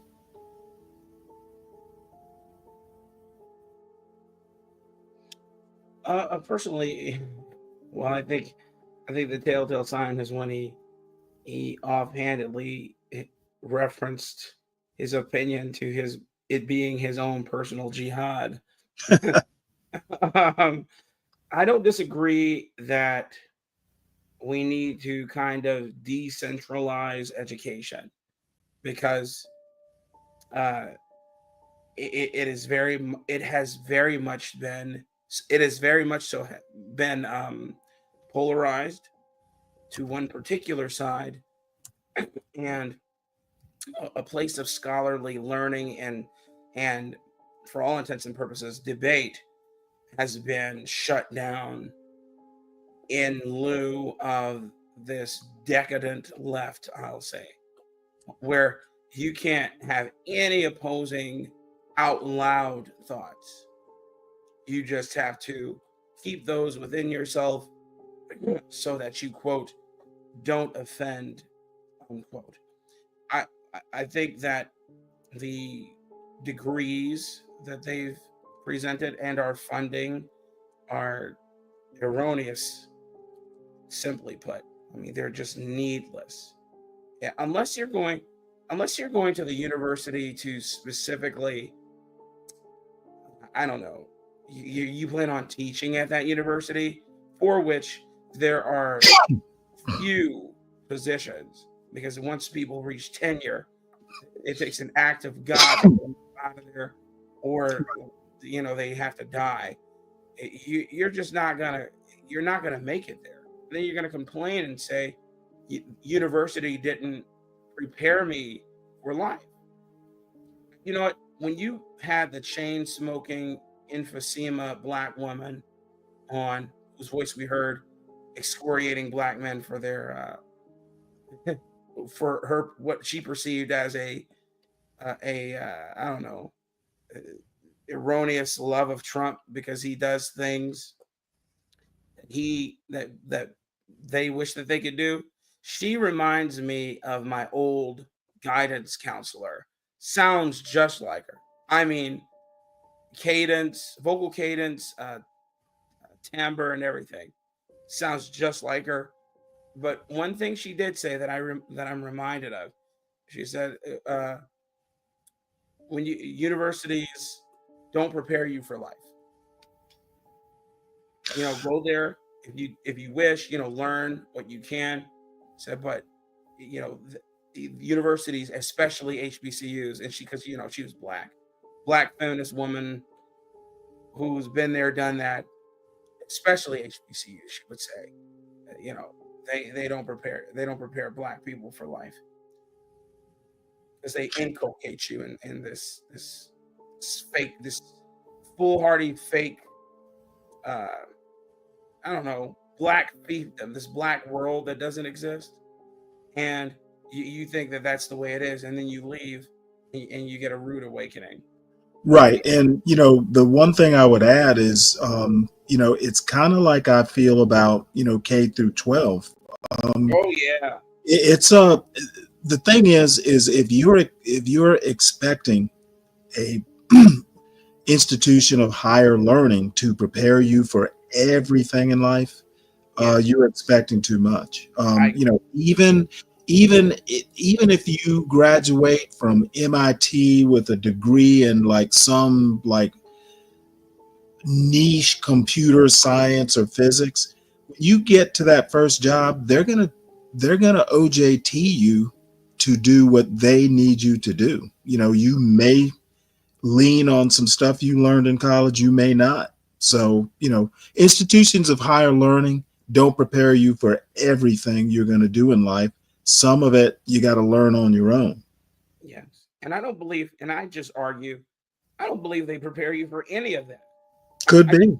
You know what I mean? I think they are there to give you a glimpse of, yes, I don't know, what could be, if that makes any sense. Or you take what you learned and adapt it to what you needed to do. Yeah. Because, man, all the degrees I hold, man, I don't use one of them.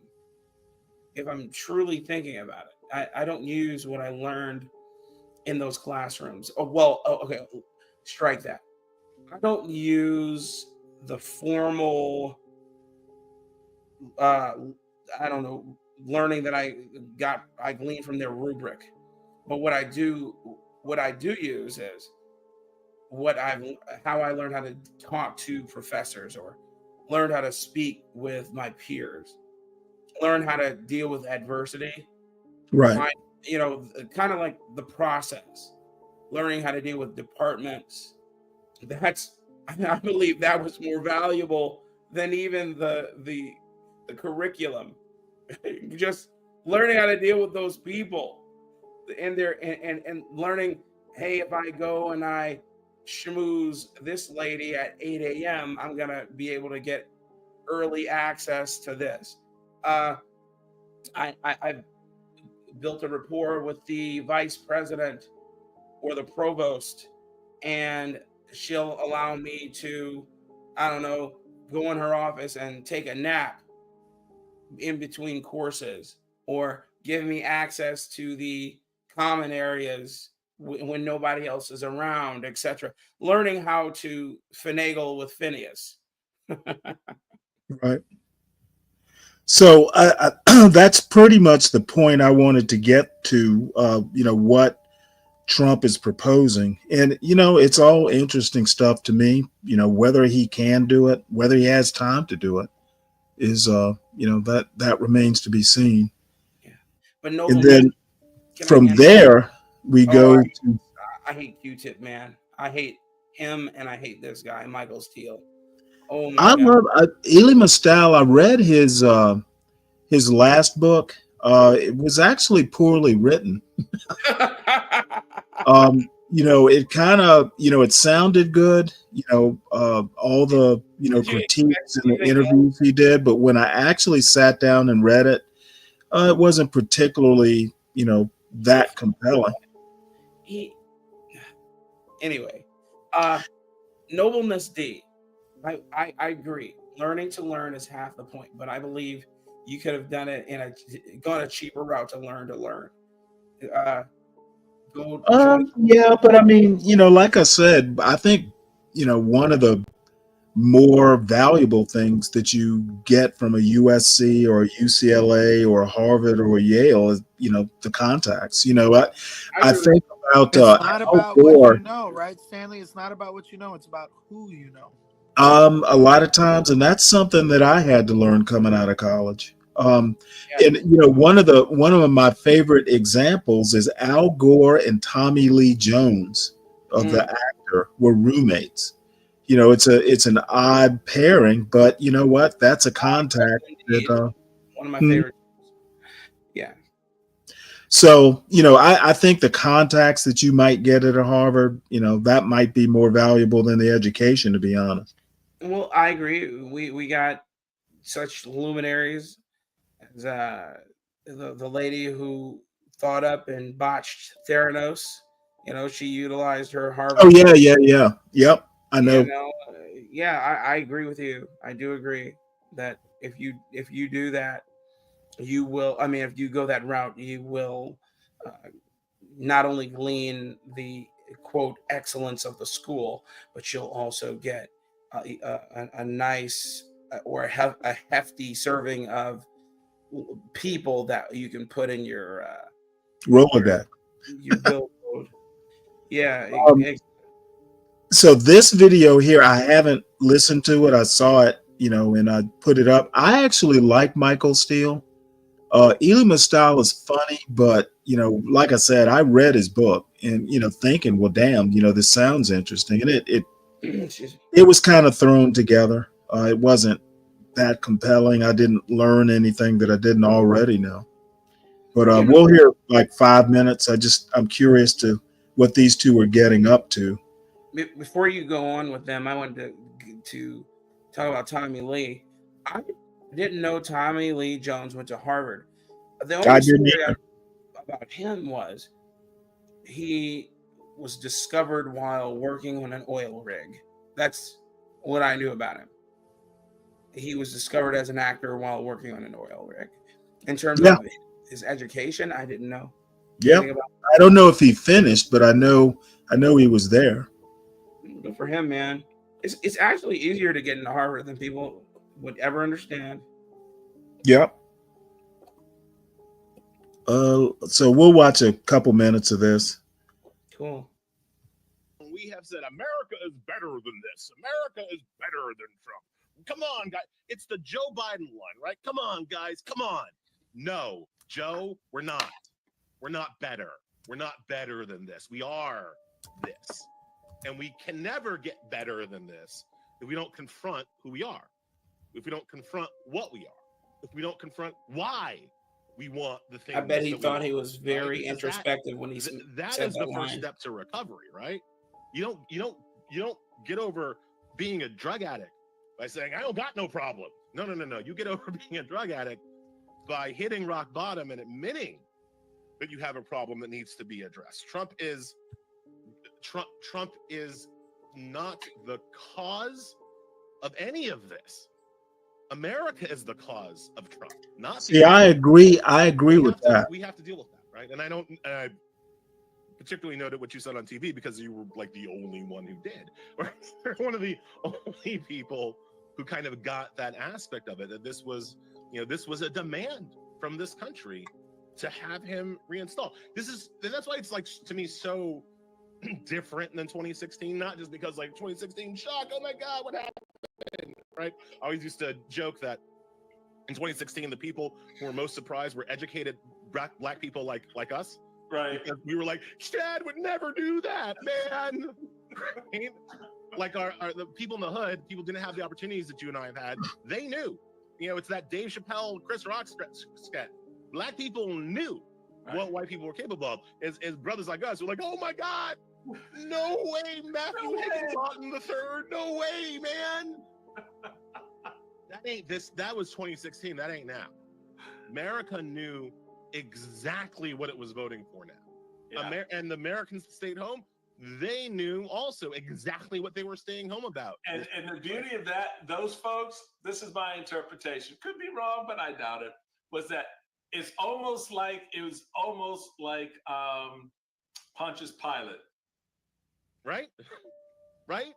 I wash my hands of your demolition. There you go. I'm like, no, you can't blame me. I wrote somebody's name in, or I didn't even bother to go to the polls. When you look at the number of people, both candidates underperformed their 2020 election vote. I will say just really quickly, part of that is not just COVID, but part of that is that it was easier to vote in 2020. Part of why the votes were suppressed was because after 2020, a bunch of states were like, we're going to make it totally harder to vote. And again, at some point, we will get into the Democratic Party's complicity in all of this. But it's one of the reasons why both candidates underperformed, is because it was literally harder to vote this time. I don't know that I agree with him on that. I don't think it was harder to vote. I completely I disagree. think Georgia. Yeah, Georgia, if I recall, had a record turnout. I know some of these swing states had record turnouts. So exactly, and that's why I don't listen to either of them, Michael Steele or Ellie Mistal or whatever the hell his name is. I call him Q-Tip Man. I actually was in the DC area when Michael Steele ran for lieutenant governor. Uh-huh. So I remember him winning the office, but in some ways, I kind of, as much as I like, Michael Steele sounds like somebody, you could hang out and, joke around with, but to a certain extent, I've always found him kind of unserious. He is. He's insufferable. In Mistal, I have found him. I probably find him more unserious than I did when I first discovered him, 3 or 4 years ago. Both of them tend to be unserious, and both of them are lawyers, by the way. They kind of lack gravitas sometimes. Stanley, that just bolstered the point that I made. I don't know when I made this point, but I know I've made it. You don't have to be smart to be a lawyer. I mean, no, you don't. You have to be a good reader, though. I will agree with that. You do, but as you learned, you don't have to be a good writer. Oh yeah, it was surprising how badly it was written. It wasn't like grade school. I mean, it was, but it wasn't. Like top notch. Do you know who enjoyed Ta-Nehisi Coates' most recent? Glenn Lowry. I couldn't believe it. Well, Ta-Nehisi Coates is a good writer, and he doesn't have a college degree, by the way. Oh yeah, there you go.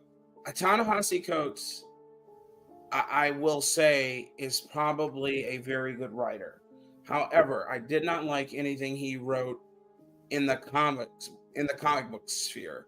Oh yeah, I never read any of his comics.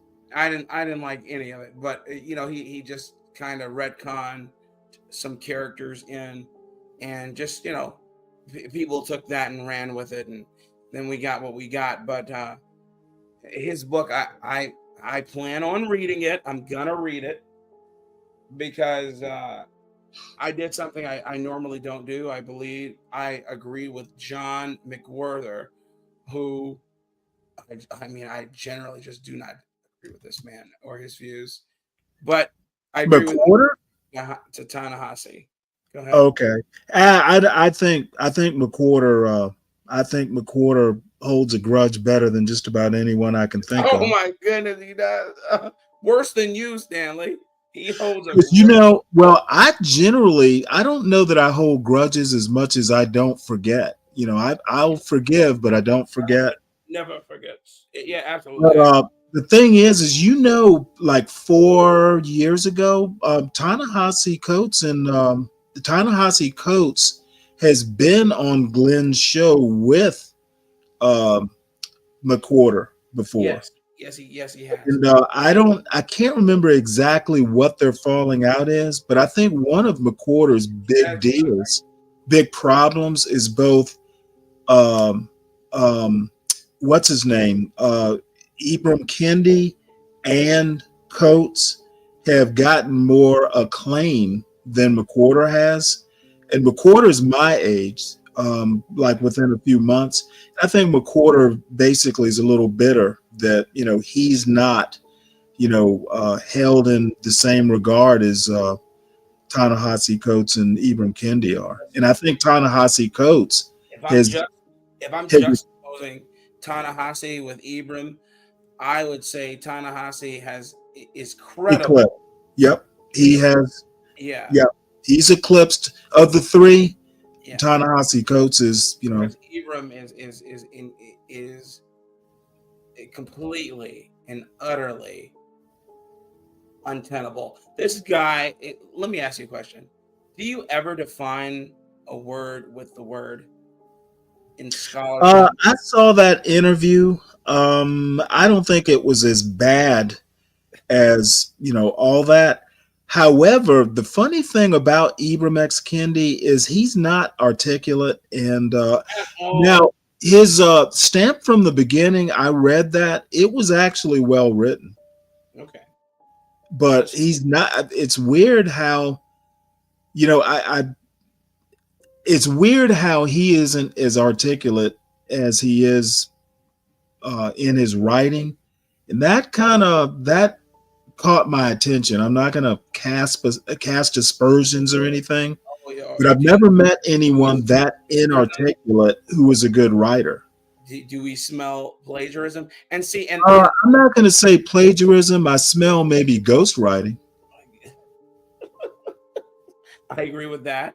Here, and that's my problem. But I'm not gonna say that. I'm not. I haven't written any American Book Award winning books lately. Okay, but do you remember when we had the conversation and I said when I got into high school after being homeschooled, my professor at the time told the entire class, I typically don't like people to write the way they speak. I said, well, I always write the way I speak. Yes. And it's been that way. I've never not written the way I spoke, and I've always received high marks.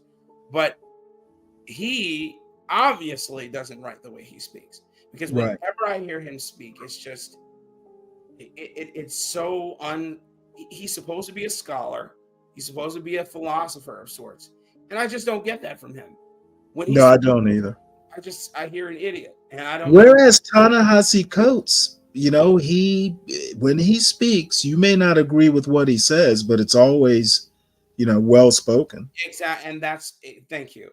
The word that the choice of words matter, especially in your spoken word, not just your written, and they should at least match, in my opinion, 80%. 80 to 90%, because you can't help but write the way you speak. I don't know.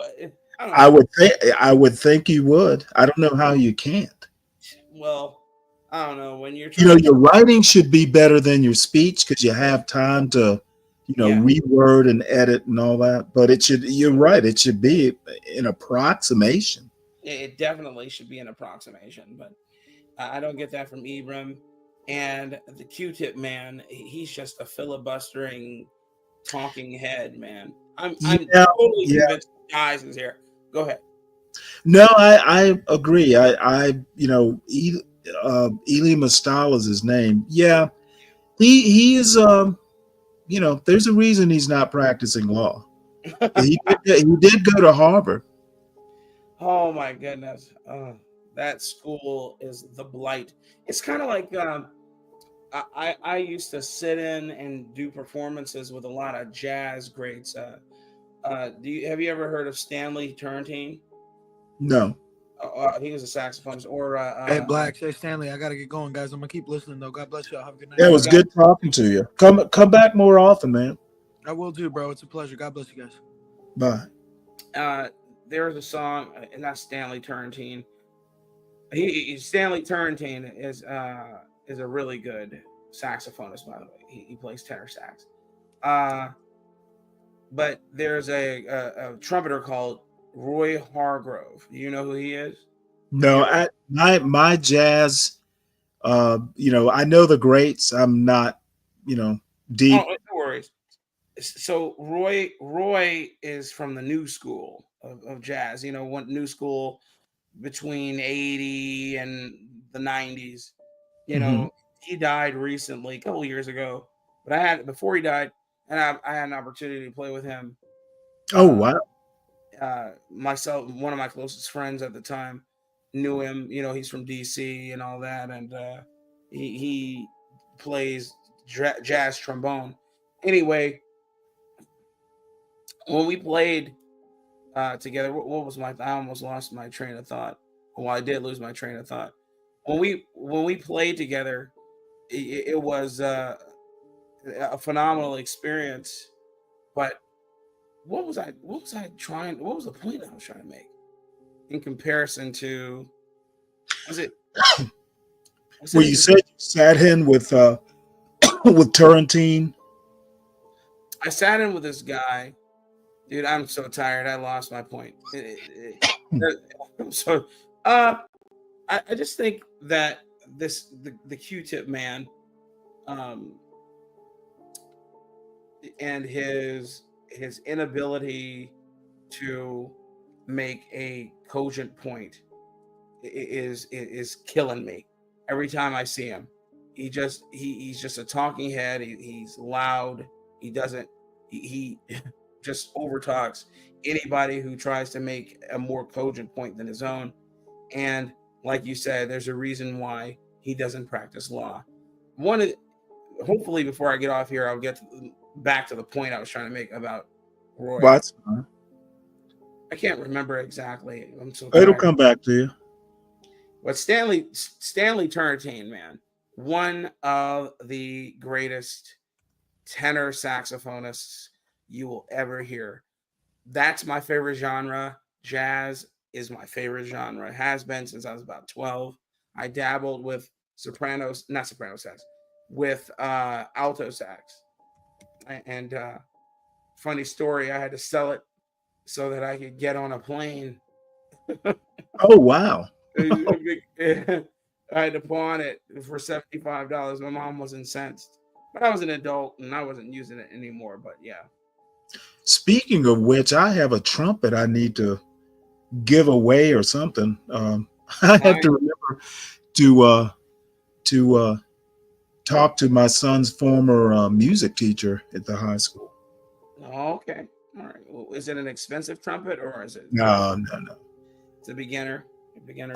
It's a more or less good enough to play in a high school band, and my son kind of lost interest in it. He, believe it or not, he took up one of his electives his senior year was a quote keyboarding class, which was just basic piano.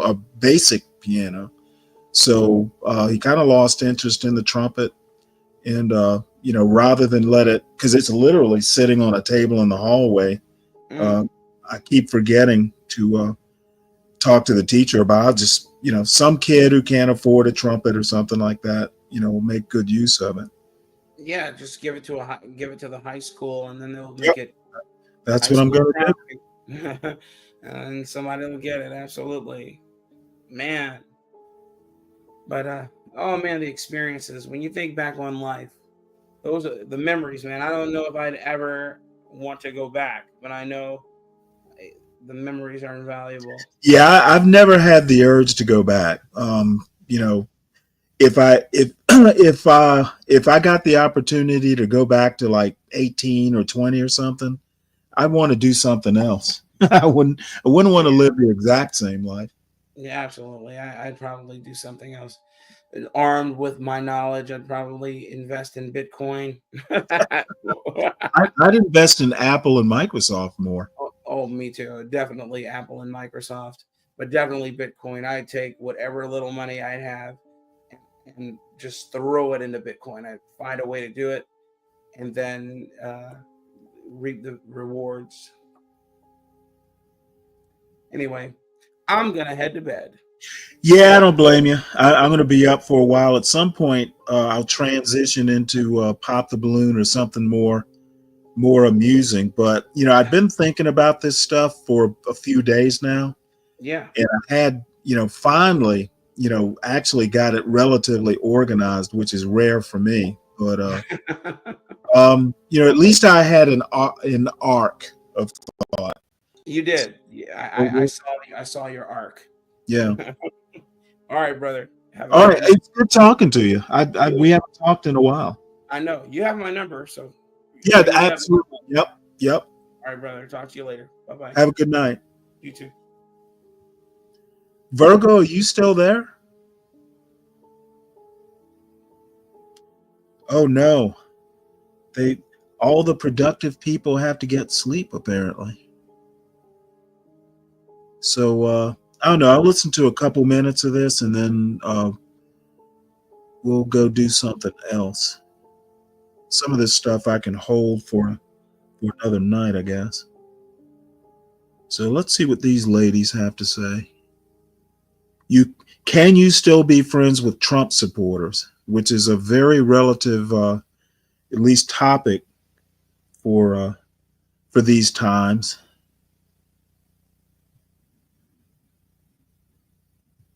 The vote for Donald Trump was just a symptom of larger issues like, oh, by the way, I'm realizing this person actually is misogynist. I'm realizing this person actually is homophobic. Right. I'm realizing this person actually is a racist. I'm realizing that this person, wait a minute, you were at the insurrection? Bye. Oh boy. Welcome back to Hysteria, the podcast that has no qualms telling you to stop fucking Republican men. If you're doing it, first of all. Oh, this is going to be a 4B special. Okay, I'm still here with our panel. I want to talk about a debate that has been batting around our algorithms. It was summed up well by a listener email we received. I'm going to read it. My best friend and I never talk about politics. I knew we had different views, so I sometimes censor myself around her, but I never thought she was a full-on Trump supporter. It wasn't until I saw her social media posts on Tuesday that everything clicked into place, and I realized she quietly supported him all along. Am I an asshole for letting my relationship with my best friend just die? Outside of politics, she's been there for me in a huge way. Should we have a conversation about this? And if we do, what's the point? Help, please. So panel, tough question. Alyssa, you want to kick us off? What do you think? Do we unfriend Trump supporters that we know? Well, first, the fact the friend posted about it, that's hard. That means you're proud. Okay. And so that's one. Two, I think we need to initially lead with curiosity. Like, why did you vote for him? Like, what about it was appealing?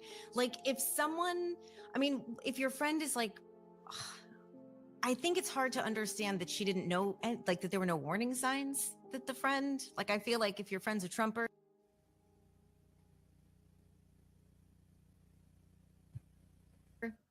I think she knew. There's some warning signs. Yeah. Utah girls.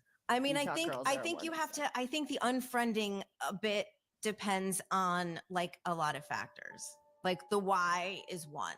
Like if my friend was working at the ShopRite and was like, listen, okay, I've tried so hard. The Democrats told me, and again, this is low information voters. The Democrats told me everything's fine. I'm not fine. So I decided to give it a try for Trump. I mean, that's different than your rich neighbor down the street who's like, oh my God, tariffs and taxes. Like that's, or someone who's just like, I hate people of color. Like, I think that there are different reasons. And I think that if this person, like she says in this, that this person's has played a big role in her life. I am done. I'm done. Julissa, that's my take. Go on. Two things. A James Baldwin quote, right? We can disagree and still love each other unless your disagreement is rooted in my oppression and denial of my humanity and right to exist.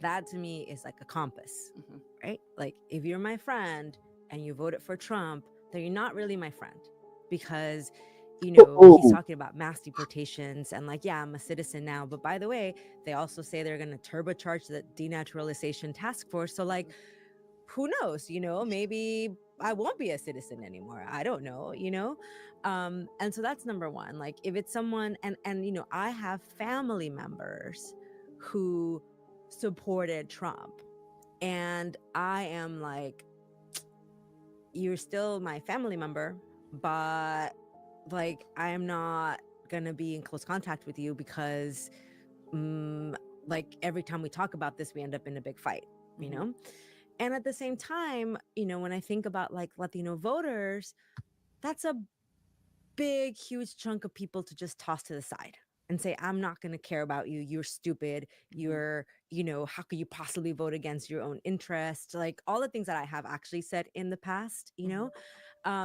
because I also think it's hard. I don't think any of us here are like, I don't know, right? But I assume none of us here are like living paycheck to paycheck. Like I assume none of us here are struggling to pay our rent, or worried that our landlord is kicking us out and nothing around us we can afford, and so we might have to be living in an RV or live in our car.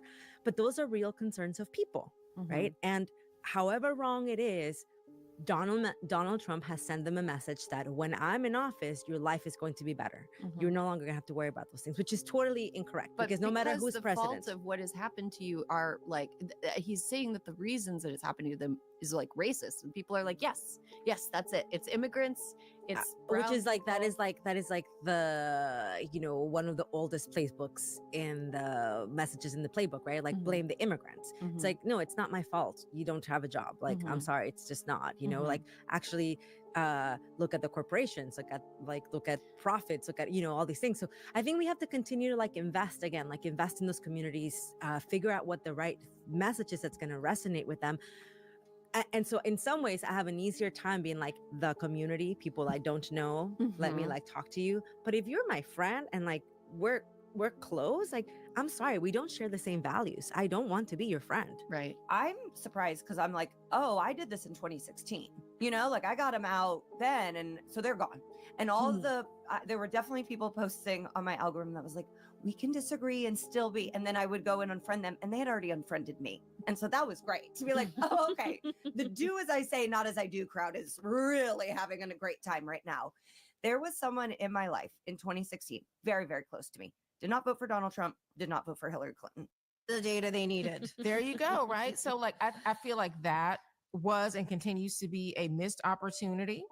I think that, I mean, the whole reason that we're asking about what Black men we're gonna do, or what Latino men we're gonna do, was because those people were expected to mitigate the votes of white people who were definitely voting for Donald Trump. But there was no need for no real exploration for why they were voting the way that they were voting, right? And I think the only other thing I would say on that, we went into this year at the 19th saying abortion was on the ballot. And I think that for women of color, voters of color, it absolutely was. But as we saw at the top of the ticket, it was not for white voters. And I think hearing from voters when they said again and again and again and again that the economy was their top issue. And I'm not saying abortion is not also an economic issue, because it absolutely is.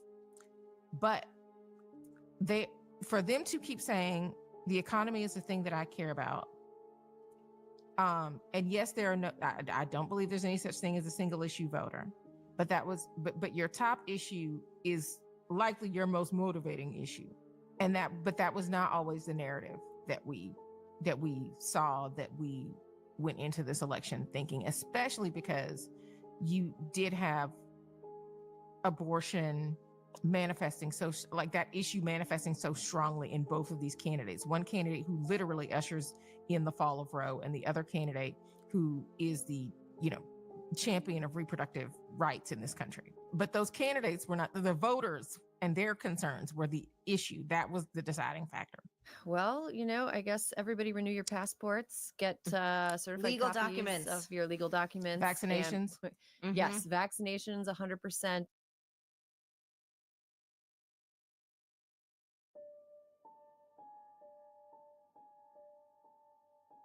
Well, let's see here.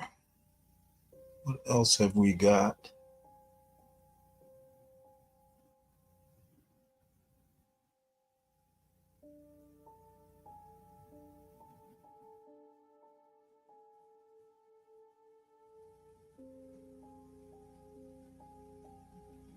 A few days ago, President Trump said he didn't know Vice President Harris was a black woman.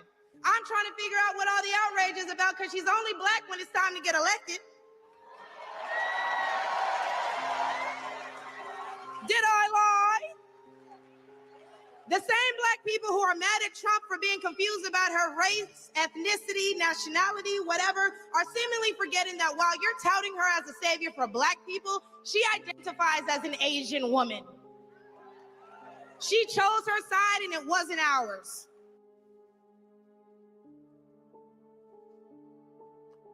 I pretty much disagree with that, but her perspective is appreciated.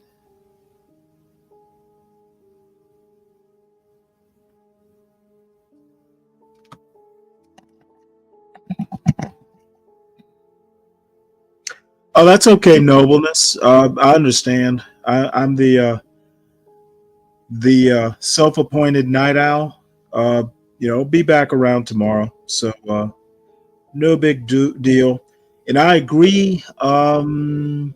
I think that abortion issue was milked, and I think it's still an issue, but it's not as big an issue. I think immigration, will wind up being, in my opinion, that was the last issue on the table, and wound up a lot of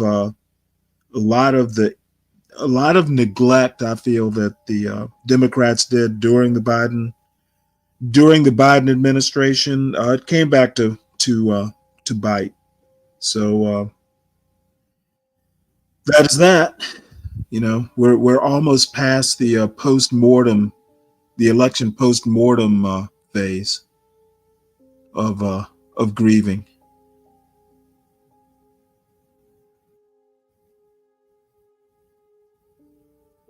So I had some more political stuff that I was going to get to, but it can wait. We can go into the more fun phase. This is Pop the Balloon Buckhead, which is basically Pop the Balloon Atlanta, and I'm curious to see what that's all about. So I will start that now. And anybody in the chat who wants to come up, the link is at the top of the of the chat space. Click the link, come on up. We can go in any direction anyone wants to go to. And I guess Virgo must have fallen asleep. So I'm up here all by myself. I'll wing it till somebody comes up to change the direction of this boat. I'm here, Stanley. I'm just listening. Oh, are you? Yeah. So what'd you think of all that stuff? Or did you fall asleep during some of it? I did at some point. Well, that's all right. It's stuff that I've been thinking about, and this was one of the rare occasions that I actually had a story arc or an idea arc. And at least it started out lively, Yeah. So this is like I said, it's Pop the Balloon Buckhead in Atlanta. So we'll see what kind of mess the Atlanta Negroes are going to get into. Oh no. The women that I saw at least looked interesting. So we'll see. Oh, okay. Oops. Hey Ryan. You're up kind of earlier than usual, huh? Oop, there you are. Better. Yeah, I'm up a little early. That's for So sure. how'd your trip go today? I mean, it was just I hate it, man. I just hate it. I'm in this. So I'm in this building, right? It's the Google building, right? It's Oh, is it built really? no. Google's got so much money. They built this building, architecturally genius, right? Literally, it's like an inverted triangle in a way. There's probably pictures of it Oh, online. wait, in Reston? Yeah, it's in Reston. Oh, okay. You know what? Isn't there one in Maryland somewhere? They have. I think they got one in. I think in the district, but they're just renting. They're leasing space. They're not. They didn't actually build anything. They're just renting, so to speak. I see. But they built this one, and then they decided, we won't go there. We don't want to go there. So they Really? just. I mean, what do you spend? Probably $250 million. I mean, it's an architecturally genius building, neat concept. And then they said, so now they're just like renting each floor out to different companies. And this guy is this floor is a company called Securitas, and he wants to redo a bunch of different stuff in his building. And he has he's like the owner is like connected to the Middle East somehow, Saudis or something, because he has like a gold-plated bidet in his bathroom, in his office building. It's crazy. It's crazy, man. These people got so much money. Listen, I texted John yesterday. There's 42 Teslas in the frigging garage of this building, man. I'm like, where do they get all this money? It's crazy. 42 Teslas. They're 100 grand a piece, 80 grand a piece, right? Just in the garage. Four layers of garage. So, and that northern, and then we drove through Great Falls. We drove through Great Falls. We were talking about that yesterday. So, you know where that is, Stanley, don't you? Home price, 10 million, 15 million, 20 million. I think I know where it is. It's right next to Potomac, same kind of houses. You know? So, I came back through there. So, it just irritates me how much money's over there in that area. It's tremendous. So, you know, and they're probably all just companies that own the stuff supporting the government. You know? Oh, look, 12th man's up here. You know, it's Everyone's funny. showing up. I don't. I love that. That area of Northern Virginia. I really love it, but I don't miss it. Oddly enough. Well, the traffic is. Oh yeah, it's horrible. I mean, when I left yesterday, I got back about 5 o'clock, and it just beats you, man, beats you down. So, and See, then the reason I love it is I rarely had to deal with the traffic full, the brunt of the traffic. So, not like you did today, at least. Yeah, you got Baltimore traffic and the DC traffic all the way to Northern Virginia traffic. It's just, it's. And by the way, I was supposed to go to Capitol Grill. Oh, you didn't go? Well, the guy pushed us back, and we ended up going to Bojangles. Oh wow! I didn't People even look- know they had Bojangles up there. Listen, we're driving, and the guy said, "Well, just meet us at the office." I said, "Okay." So I said, "Look, man, this guy delayed us. We end up having to." I said, "We got to get back at some point." And he's like, "Just meet us at the office." I was like, "Look, I got to eat something." Right. So I turned to my partner, and he says, "Well, I don't know what's around here." I said, well, I pulled up. I said, "There's a Bojangles. I'm going there." So Had I'm you getting been dirty. Bojangles? Yeah, I used to love Bojangles, but there's not many of them. Right. So you don't, it's not something you see all the time. So I said, let's go to Bojangles, man. I never see one of them. They're rare, you don't see them that much. So, right? But we got dirty rice, and I don't see many Popeyes either. Now, You see a Popeyes, KFC. I like Popeyes better than Bojangles. Well, of those type of restaurants where they have just actual fried, not like Chick-fil-A that doesn't have real chicken, right? are real fried chicken, right? It's KFC, Popeyes, Bojangles. Bojangles I never see. I went to one in Tennessee a couple years ago. Yeah, but Bojangles doesn't have spicy chicken. Bojangles has a good chicken. They have dirty rice. Yeah, I don't think they have spicy chicken, but Popeyes has spicy chicken. Yeah, that and I don't get the plain. I have to have the spicy. I like spicy. Bojangles has good chicken though, man. I mean, it's been good. Since I've been to one, so I actually don't remember. It's good. Dirty rice. So I said, let's hit there. It's just all it's the most buttery biscuits you've ever had.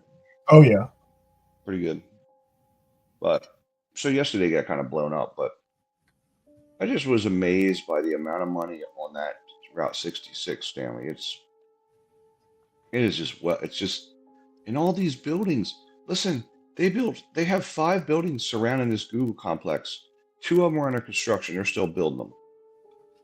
And the other 2 weren't occupied. So it's a whole complex they're building. And I found out Northern Virginia is now cutting taxes to lure a lot of these Maryland companies supporting the government and DC companies. They're bringing them out there. They're luring them out there with tax incentives. So crazy. So, but you should have seen every car in the garage in that building was BMW. I mean, there was nothing. I saw one Hyundai. And I noted it on the way. I'm like, there's a Hyundai. There's a Hyundai. That was the security guards. Yeah, that's right. The receptionist. That was it, man. It was all money. So, look, the government workers. Did they have charging stations in the garage? They had rows of charging stations. So, nice. Yeah, they must know that, that. Yeah, I'm talking like each floor had charging stations. So they must know a good chunk of their workforce.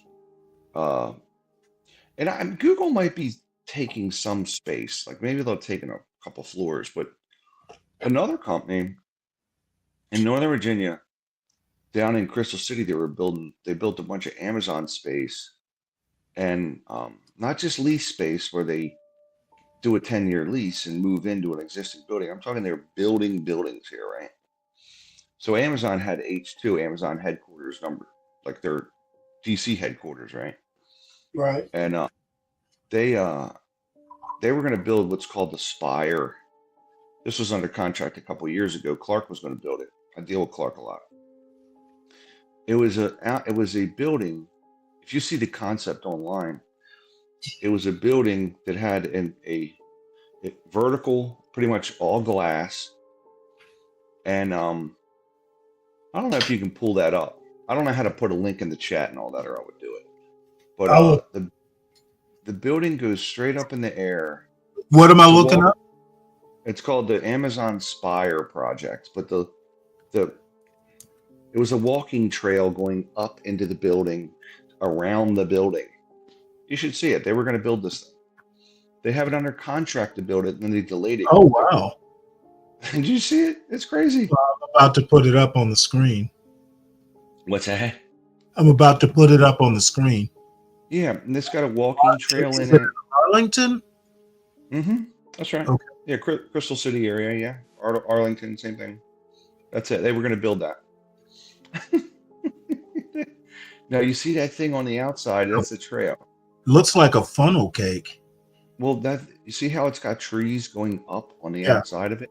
Mm-hmm. So that's the trail. You walk up to the top, and it's like green space, and then inside is the building. It's where people are working and things. It's like, and then all those other buildings around it, they've built. Like the one on the right, they built. The far one, they built. So the buildings off, like on the periphery there, are also Amazon? Yeah, they built a bunch of buildings there. Oh, wow. 3 or 4. So, but but if you see it, like they were going to build this thing, like they had it under contract, and then they had a small dispute which delayed it, and now they've put it off. But can you just imagine the kind of shit they're building with all this money. It's crazy. Well, It's crazy. the interesting thing is, like 20 years down the line, I guess they demolish them and build something else. Regularly. Yeah, absolutely. So yeah, they'll convert them. Like right now, they're doing all these conversions from building to like commercial space. They're changing it to residential, which is very costly. It's not just like, let's just switch it out. I mean, you got to put firewall in throughout so you don't have flames spread through the building quickly. Like, because a lot of office space is open, whereas residential space, you got to put hundreds of bathrooms in, because in an office, on each floor might have 5 bathrooms.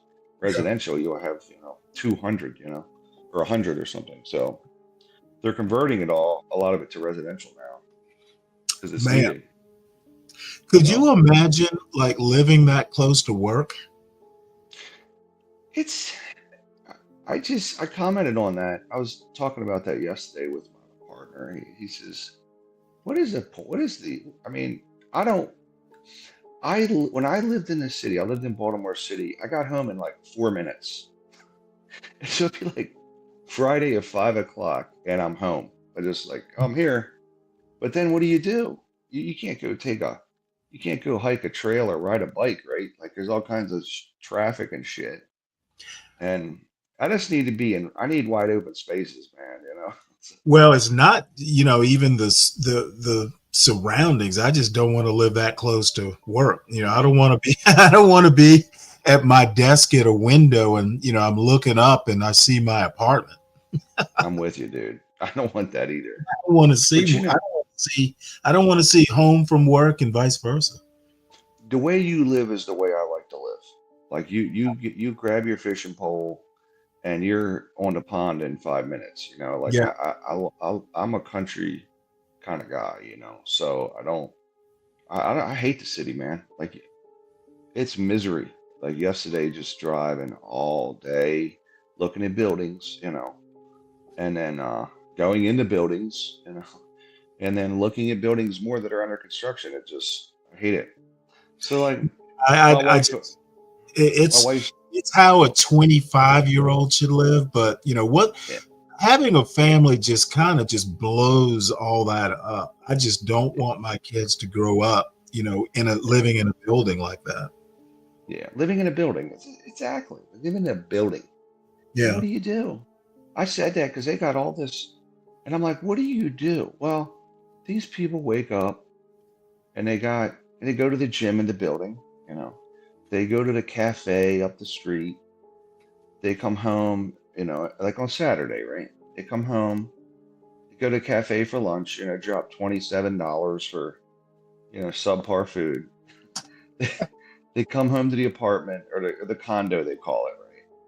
They spend, they spend the afternoon watching a movie, and then they go out to some dinner, and then they go to the bar or they go to some a jazz bar, and it's kind of what they do there. It's a lifestyle there. So, well, what it's like, it would be living there would literally be like my college experience living in a dorm.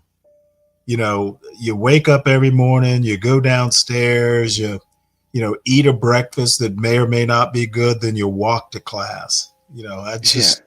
Actually, that's a very good point. It is it's like campus life. Yeah, exactly. And I bet they call it a campus. That's a very good point. Hey, type in Reston Metro Plaza and see if you can see that Google building.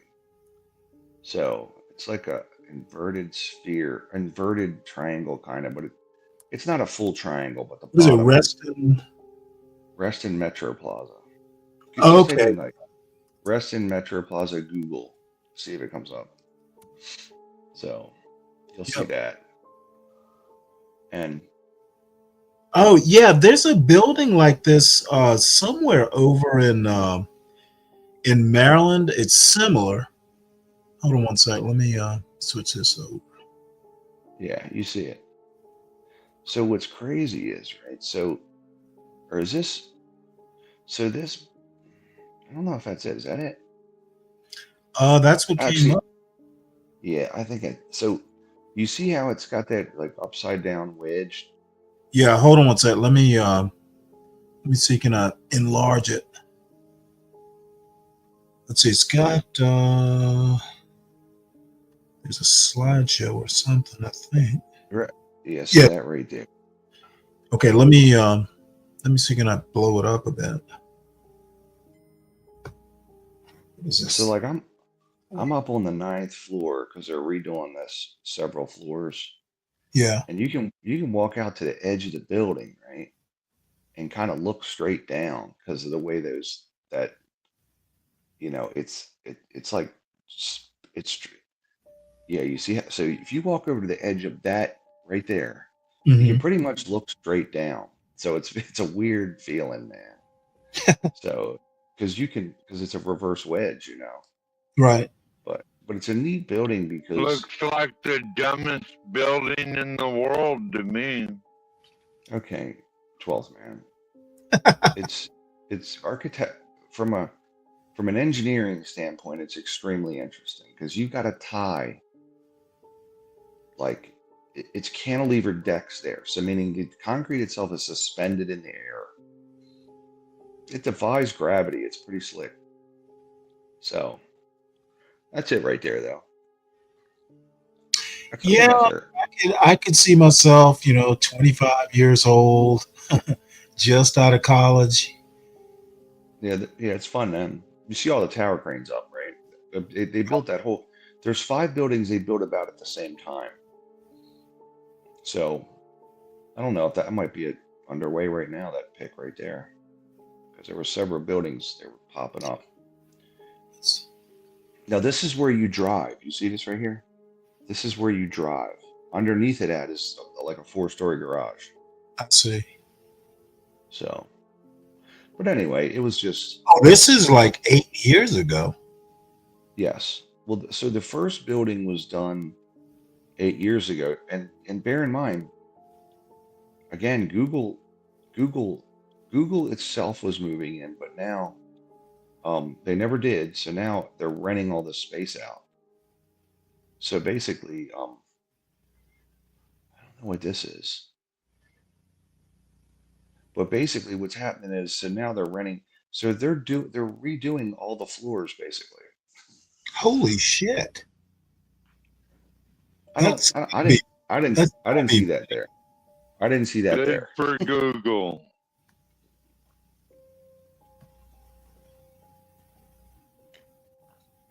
Well, man, are you jealous of Google? And they have more money than countries. Not really. They have more money than entire countries. I don't want their money. Well, don't worry, they're not offering you any. Yeah, they're not. They're not offering it to you either, Stanley. So it's just crazy. I'm not doing the criticizing. And then you drive down this corridor there, 66, man. And it's just there's companies you never even heard of that have all this money. And I just typed the names in. I'm like, what do they do? Who cares? Well, 12th man, we were just having a conversation about this stuff. We weren't proposing to ship you there. See, I don't remember seeing millions of people got millions of dollars. These are older pictures, so I don't remember seeing this, but I was at 1900 was the address. I don't know if this is 1902. It's still one complex. You ain't got millions of dollars, so what are you talking about? I'm just talking about the building, 12th man. That's it. Just the building. This is 5 years ago. Yeah. So now there's like multiple buildings surrounding that building right there that are, underway. That whole thing. Google photos. Yeah, all these companies though, it just blows my mind how much money is in our country. It's just driving there yesterday. I'm like, this is, and look, here's what's funny. Place looks like a rattleship.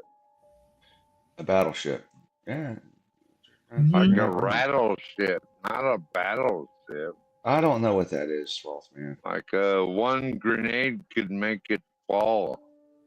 Okay. Spoken. We don't have any grenades there. Okay. So I don't know what you're talking about, Sloth Man, but it's all good. We love you anyway.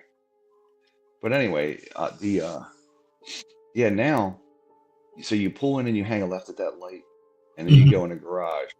Like, so on that side, there's probably a 30-story building. Behind it, there's buildings all around it. So the garage isn't sunken; it's actually above ground. No, Is no, that what- the garage is underneath that building right there is a 4-story garage. I got you. But then on the right side, near where that light is, there's a brand new building that's double the size of that in height. There's 4 buildings surrounding this now. Mm-hmm. So this is 5 years ago. So, and this is I'll see if I can find something more recent. type in 2024. It's probably got something. James G. Davis built it, so that's the company. Yeah, there it is, 1900 Wrestling Station. That's it. Interesting. Summerbration. Looks like a party space. Yeah. Well, they got. Maybe they had a celebration of some sort. It just shocks like a me. Bohemian Grove. Oh, there it is. There you go. Tenant portal. Yeah. I don't know if they have pictures of the area right there, though. I got pictures from amenity. Yeah, amenities. My building. Look at this. I should have looked this up before I went out there. Yeah. Looks like a Hollywood studio prop. It's pretty crazy. Except it's not. No, it's just a place now. Still looks like one. Yeah, they got all kinds of junk there. Kind of like So if you go, these are renderings. I think these are just renderings, like where they show, where they're saying this is, so it's just fake, you know. But it did look like that one. Like there's a lot of wood floors in there like that. But Da Vinci Virtual Office. It's got to be a.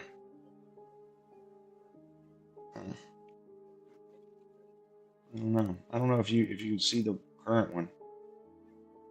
I don't know if I can upload my pictures because I took a couple of shots. looks like that one dumpy casino town south of Las Vegas. What do you call it? Oh, there it is. One Go of back those one. Go back one. Go back Go one. back one. Yeah, go back one.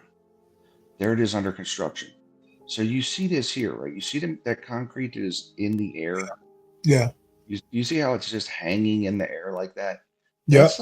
That's about 15 foot of concrete right there coming off that building. Really? Yeah. It's just hanging in the air. It's literally supported with cables, post-tension cables that are run through that whole concrete deck right there. I see. And Is that let me You live in that, Stanley? do I live there? No. No, would Yeah, you live in it? Cabling you're talking about right there? Yep. So on those ends, Uh-huh. there's cable going that way and the other way. I And see. it ties back to that column right there. Okay, so it's 10. But then the columns are tied back too, right? Uh-huh. So, but you see that from that edge out is just nothing but a piece of concrete hanging in the air through tension, right? Now, do you build stuff like this? I have been involved in Of course building he of it. doesn't. So, like, I deal with that. This concrete will have problems. I deal with that. So, Okay. like the concrete won't come up to.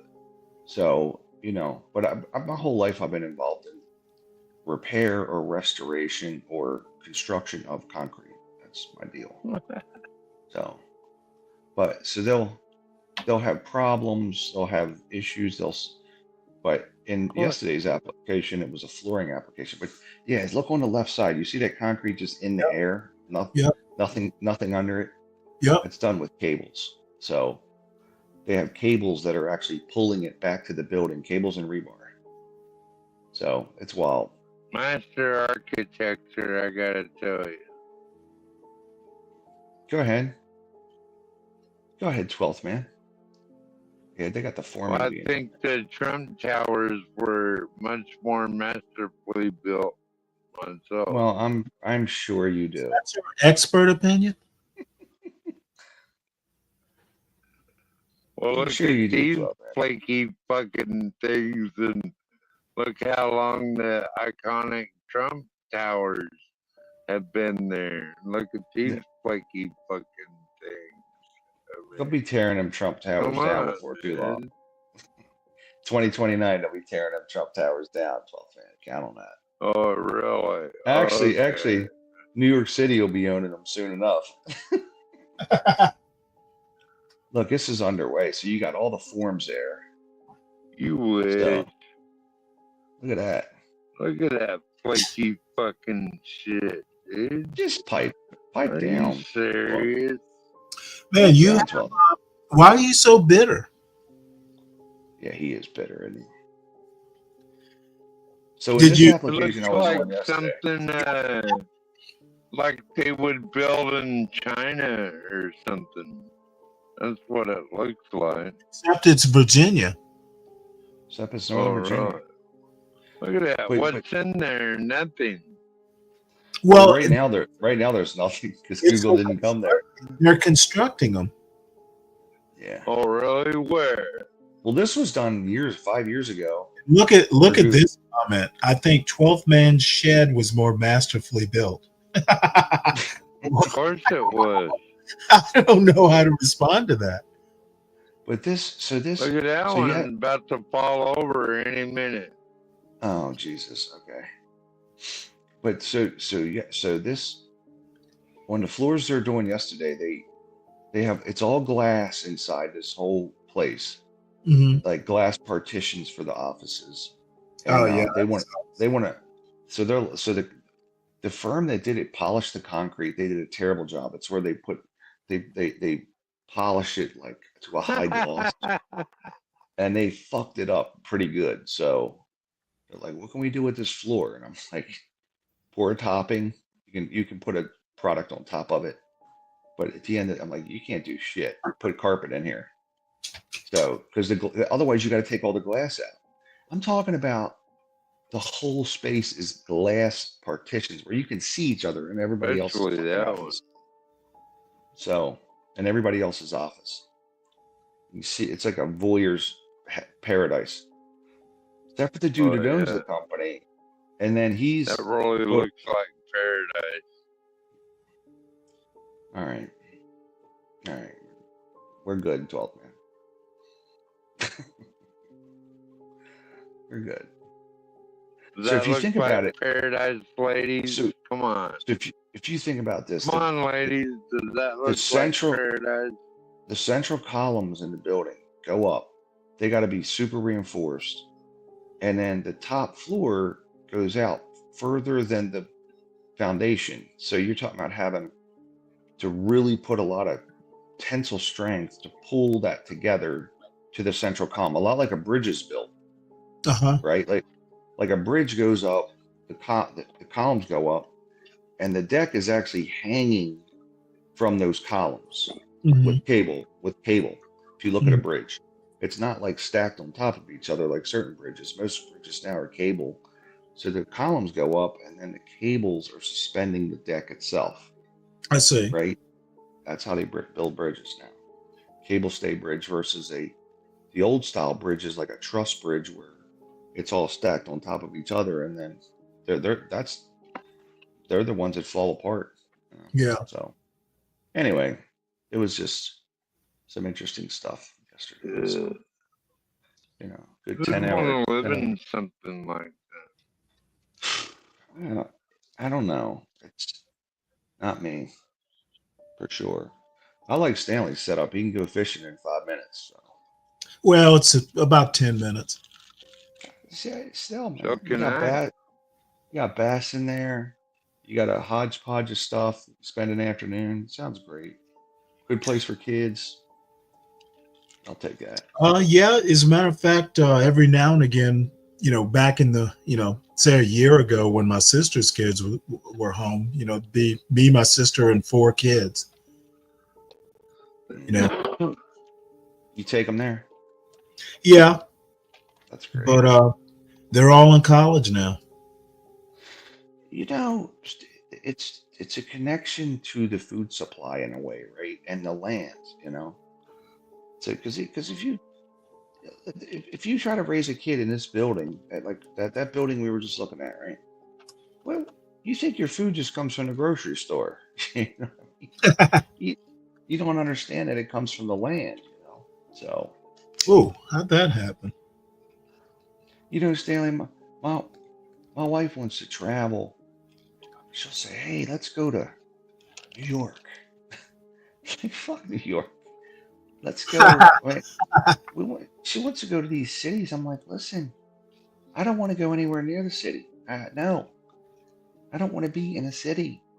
So, we get into these kind of spats over we want to be in this. I'm like, no, I hate buildings. That's not a vacation. So when you see buildings, you think of work, right? I can't go into a building without thinking about how it's constructed. Yeah. If I walk into I was in Europe 8 years ago. I'm walking into these friggin' structures, and all I see is, okay, this is how this was put together, right? They used an archway over here. They used this. They use that. It's like I'm thinking about the engineering part of it, not the actual building. It's just so it's kind of a disease, You can't get away from it. Occupational habit. Yeah, and she wants like let's go to Paris, So it's difficult. Well, maybe you can work. I might break my arm or burn my face today in a building. Oh no! I don't know what you're saying, but you're being a good panelist here. Yeah, you might break your face building and building. No shit. What else is new? Not so sure. Well, your commentary, that's new. Well, you might break your back falling off a building, still walking on one of those crazy buildings. I don't know how that's tying back to the whole thing. Oh, so apparently 12 man's raring to get to pop the balloon. Yeah, I think he is. So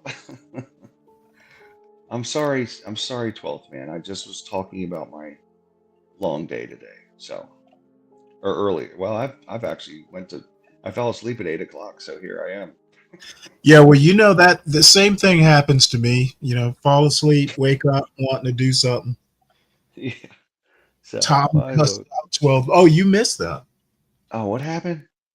Oh, Tom. It was either 12. I think it was 12, man. Tom kind of went off.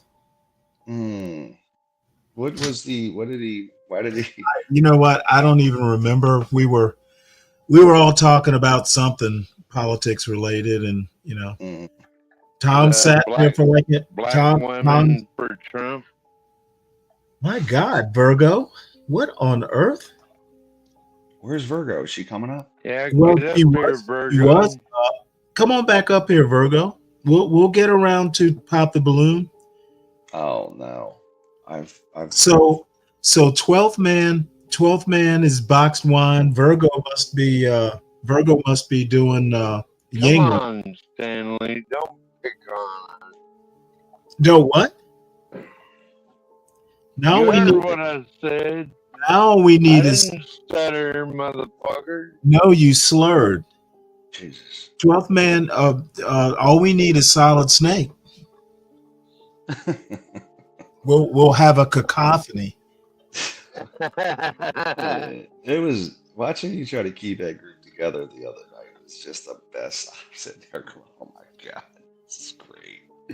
It was just mayhem. It was like herding cats trying to get them to listen. Well, no, we actually had for once, at least for a little while, it was actually You sound like you're tweaking. a productive conversation over the concept of family, and it was good for like an hour or two, and then naturally it evolves the later it gets, but that's to be expected. Is Tough Guy coming up? Tough Guy, I haven't seen him since yesterday morning. Yeah, he was on. He's probably asleep if he hasn't shown up by now. Yeah. Well, it is in what's it, 11:30 there. So. Well, so Tough Guy. It's 12:30. It was Pimp Theory. Pacific Standard. So. What'd she say? Guys who said, yeah, he's a real pimpthropic. When he said he's very philanthropic. He's very pimpthropic. Yeah, when I was watching last night, he was in like to the Pimpadelic and to the all of that. Stanley, what was that all about? I don't know. It was what was on his mind, I guess. Well, it was a tutorial on the game, I believe. It was on the game. The tutorial was on the game. That's right, the game. The game. So, what's yeah, the game? I don't understand. I don't understand. I suggested franchising. He didn't want to. He's against it. Nice rich pageant. Is Virgo coming back? Tonight it was Family Theory. Tomorrow night, who knows? It'll be books or something. That's what I said. There's a lot of different. There's a range of stuff here. A melange. Mm-hmm. Well, is there a separate channel? I thought I saw a separate channel with Sometimes there's two streams going at once. Channel that these recordings go to. Okay. Well, no, there was what's his name? Get Crack, I think, was doing something on. Oh, that's right. Yeah. Yeah. I think he did do his financial stuff. Yeah, I couldn't quite. Well, I was in the vehicle, so it was just I kept dropping off, and I tried to get up yesterday with Portia, but it was just there's too many dead zones, when you're driving. 66 is full of them. Well, and then a DC Beltway, and then people were calling me, which blows You up. live on Route 66? Creepy. No, it's come up. I-66, not Route 66. Oh, okay. I was gonna say you should come up with HP. And then another thing is StreamYard pretty much melts down my phone eventually. It does. It overwhelms It's a memory. Is it memory? Is that what it is? Yeah, it just kind of it's like a memory creep thing where it just, wants to take all the memory, and then eventually it gets to a point to where it kind of overloads the memory, and the phone just kind of what's the digital version of a fart, it just blows up, and you got to rebuild, I guess. Got it. Yeah, because my S24 Ultra doesn't do that. 24 Ultra. What is that? 12, man. Samsung. Oh, okay. What is it? An S24? I don't even know what that is. Yeah, S24 Ultra.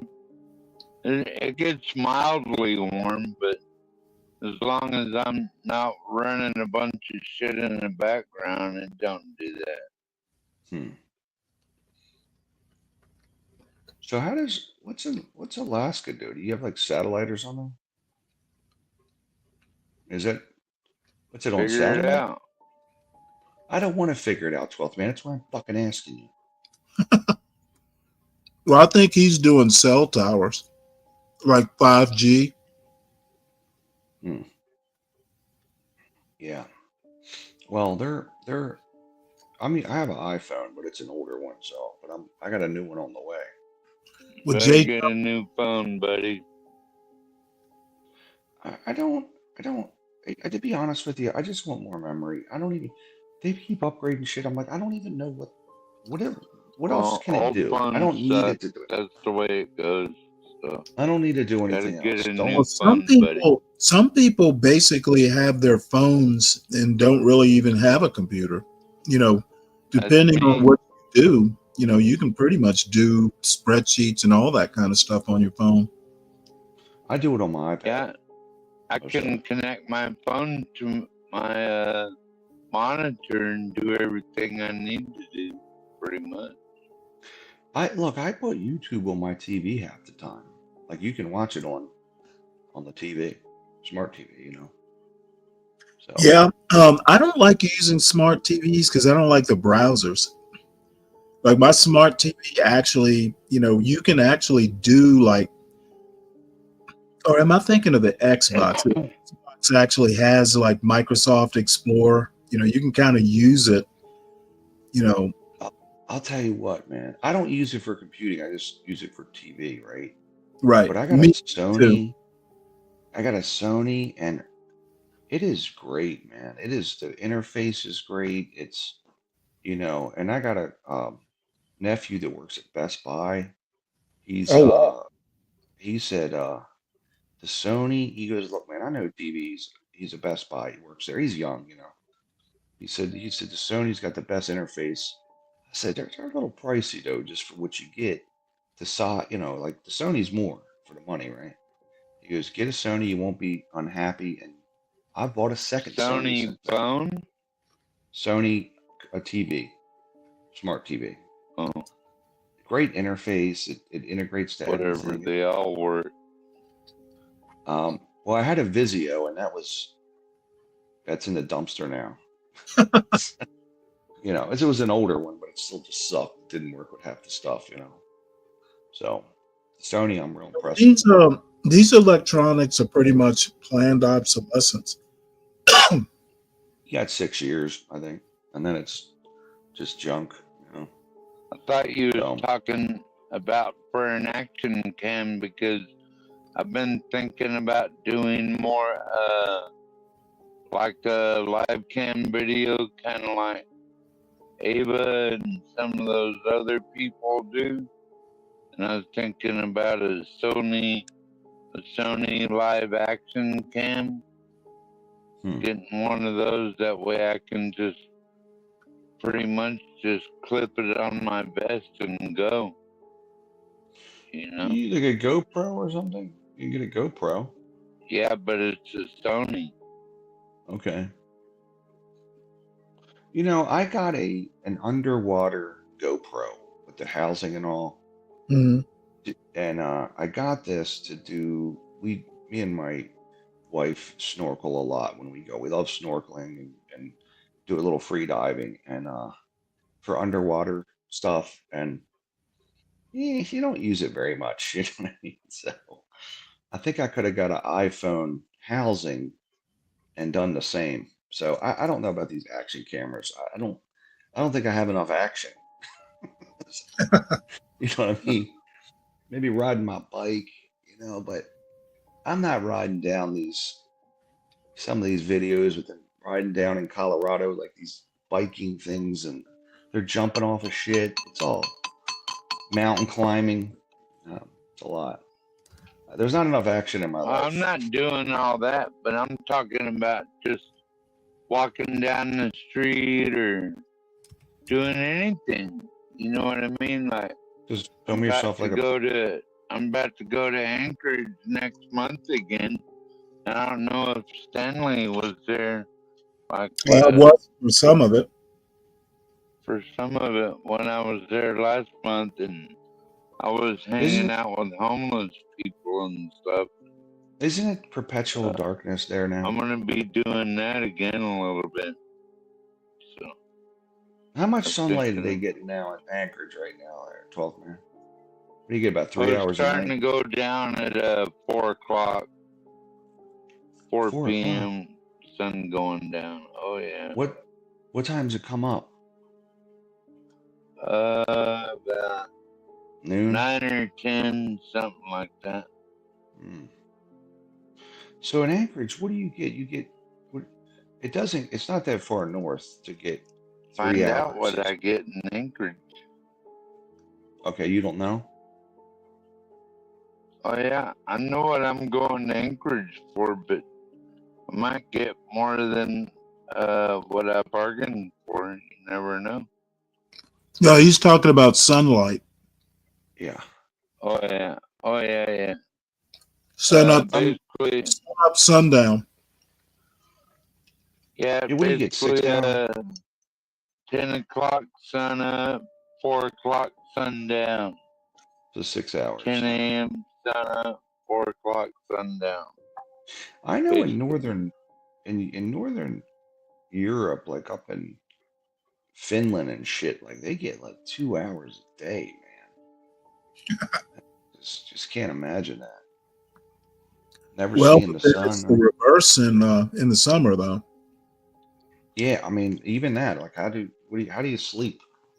You know. Yeah, you get You used. sleep when you get tired, man. Not that Yeah. hard. I think it would just mess up my circadian rhythms. You know, not that Well, they're not you already get screwed up. used to it. Yeah, I guess.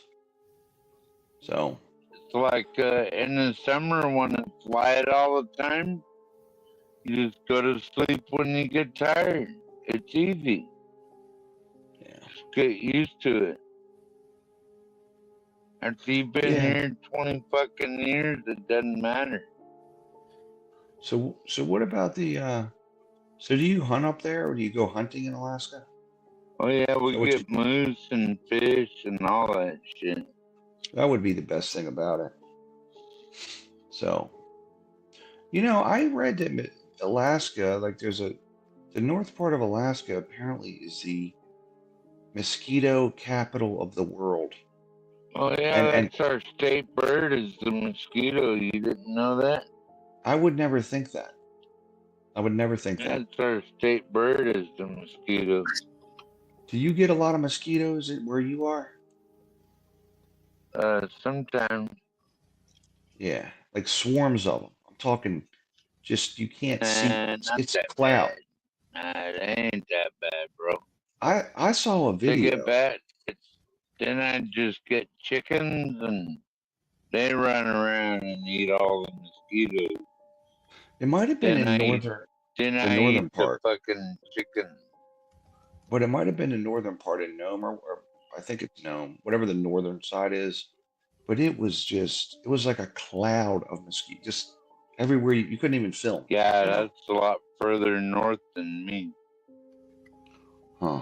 Yeah, It was that's nuts. a lot nastier up there, yo. Yeah.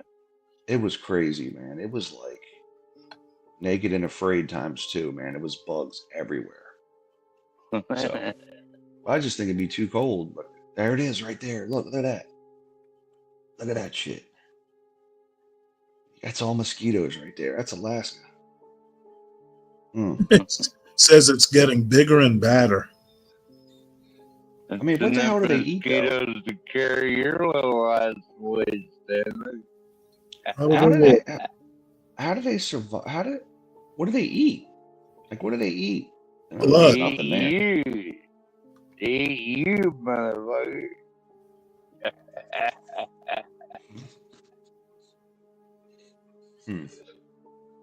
Think so, huh? They're a 12th man. Is Virgo? I guess Virgo's not coming back. No, she it's too much talking and not enough pop the balloon, apparently. We're sorry, Virgo. Come on back up. We just did a check-in, Virgo. We did a check-in. We were regrouping You like from that earlier. pop the balloon, eh, Stanley? Well, there's a pop the balloon right in the heart of Atlanta that I wanted to see. Which one did we see the other? Oh, the Dallas one. Well, the Dallas one, and then there was an Atlanta one. Now this one's in Buckhead, which is like a kind of a ritzy part. That's well. That's gonna be all about the money. Pretty ritzy. All about the money. That one will be. What's your job?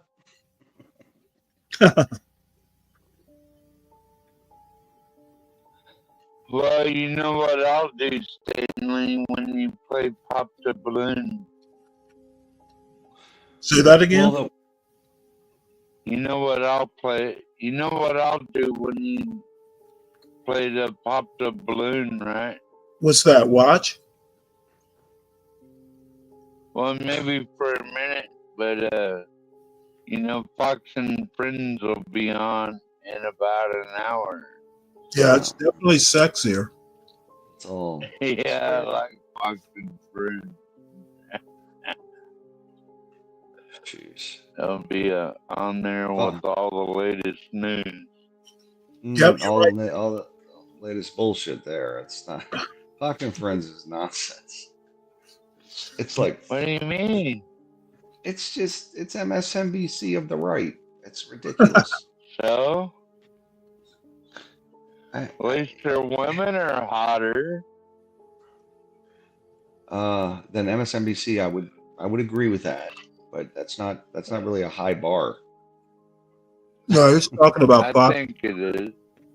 Fox and Friends always has like a leggy blonde or at least a leggy woman sitting in the center of the couch. They're getting a little age on them, though. You know. Yeah, they'll change them out soon. Yeah, well, that's right. That's right. So. Yeah, and we still have one race to go, Stanley, in Alaska, between Nick Begich and Mary Peltola. Really? So That's still going on, huh? Is that for the House? So I'm watching that one closely. Is that for the House? Yeah, for the House. Yeah. And since Donald Trump has been picking people out of the House to be in his cabinet, well, that's what I said. He's robbing the House. You know, like I'm kind of curious. Like, what are you doing, man? You know, like, isn't that counterproductive? Because aren't these states gonna have to go back and have special elections? Not all of them. Sometimes the governor appoints them. I mean, why? And why they would don't. you? It depends on the state. And I mean, why pick people that actually specialize in that field? I was critical of Biden for picking like someone from the environmental lobby to be the head of, in the SEC. I'm like, why the hell do you have someone that's not from that in that, you know? But Trump's about done the same thing, so. Well, these are political appointments. Yeah, I get it. They're not looking to pick experts, you know, by and large. I mean, I still would want someone in that field, you know, like I'm not going to get an engineer. What field are you talking about? Well, I wouldn't get an engineer to head the Board of Ed, you know. I would get someone from education. So. Well, we're getting rid of the Department of Education. Who is we? There you go. Yeah, they're not getting rid of anything. I don't think they're going to be consulting you on that decision. So yeah, boxed wine is all you're getting rid of currently. Well, that's what Donald Trump said. We're getting rid of it. One bladder of wine. Didn't he say that? It's a bladder. Yeah, if you look at the box, it's a plastic bladder. A plastic bladder. Didn't Donald Trump say he's getting rid of the Department of Education? He says he is getting rid of it. Yep, they've been trying to get rid of the board of the education department since Reagan. It doesn't. I think it was started in the 80s. I think it started in 1979 or 1980. Actually, 70. Yeah. Yeah, it's not that old. I mean, I don't And think you get rid of it. education's been going downhill ever since. Yeah, it's coincidence. I do think you Ever have to have since some. Getting rid of the Department look, all the Department of Education is not centralized in the Department of Education. It's still at the state level. It's a funnel. Stanley, can I ask you a question, Stanley? Or a filter. It's a filter, actually. How many people has the Department of Ed educated? How many None. students? Absolutely zero. Yeah, none. Thank you. So why do we keep them around? There's some things that should probably be centralized. For what They're reason? supposed to. Oh, They're supposed to be there to make states comply with the national standards of education. Comply. Is the idea. Yeah, because you could have states Comply. that put no money into education. You could have states that have their own agenda education. So it's trying to create like a national standard. I personally think it's bloated. So we need the Department of Ed around to make sure that states comply. Listen, what I'm saying, 12th man, is I think there should be some type of thing like that. I don't but like do that think wording very much. well, who cares? They could slash the budget He probably has by speech, right? 3/4. They could slash it. Are you trying to censor people, 12th man? No. Yep, just checking. You actually sound like the Secretary of Education. They do keep a lot of money in the building. Well, though. just a lot because I of the say I money ends don't up like not going to those something kids. very much doesn't mean I don't allow it. Oh, I thought did you mean to say just because you don't like something, you would support it? No, I meant to say that just because I don't like something very much doesn't mean that I will not like allow a person to say it or something. Oh, look, You know what I mean? J-Dub says Buckhead has the rich blacks. J-Dub, up here in the DC area, buddy, we got the richest. We've got the lockdown on that, buddy. We got the rich, super rich. So we trump Buckhead easy, man. Come on. I could only imagine living up there, bro.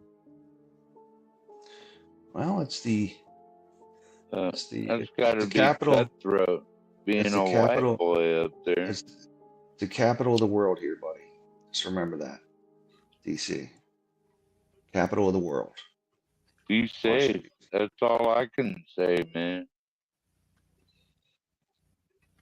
So, but it is a kind of an urban. Yeah, while I'm thinking about it, make sure everybody in the chat, please like and subscribe. If you're new to the channel, make sure you contribute to the Stanley Drunk Tank Fund. I need to. Sounds like I'm sorry, Stanley. Is that You what need to they're graph calling this now? Yeah, that's what it is, buddy. You need the graphic. I'm gonna have to send Stanley some money. Yeah. For tolerating me all these books. Oh my god. I don't know if there is enough for that. So. Now, is Mavid, are you calling 12th man a hypocrite hippie?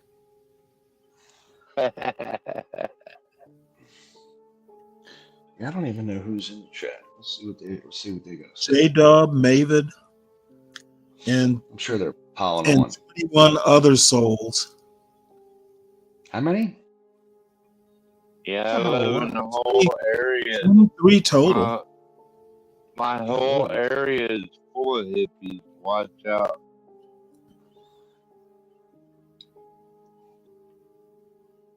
What is I'm this? surrounded by growth factories. Stanley versus the world. Yeah, that's Porsche's joke.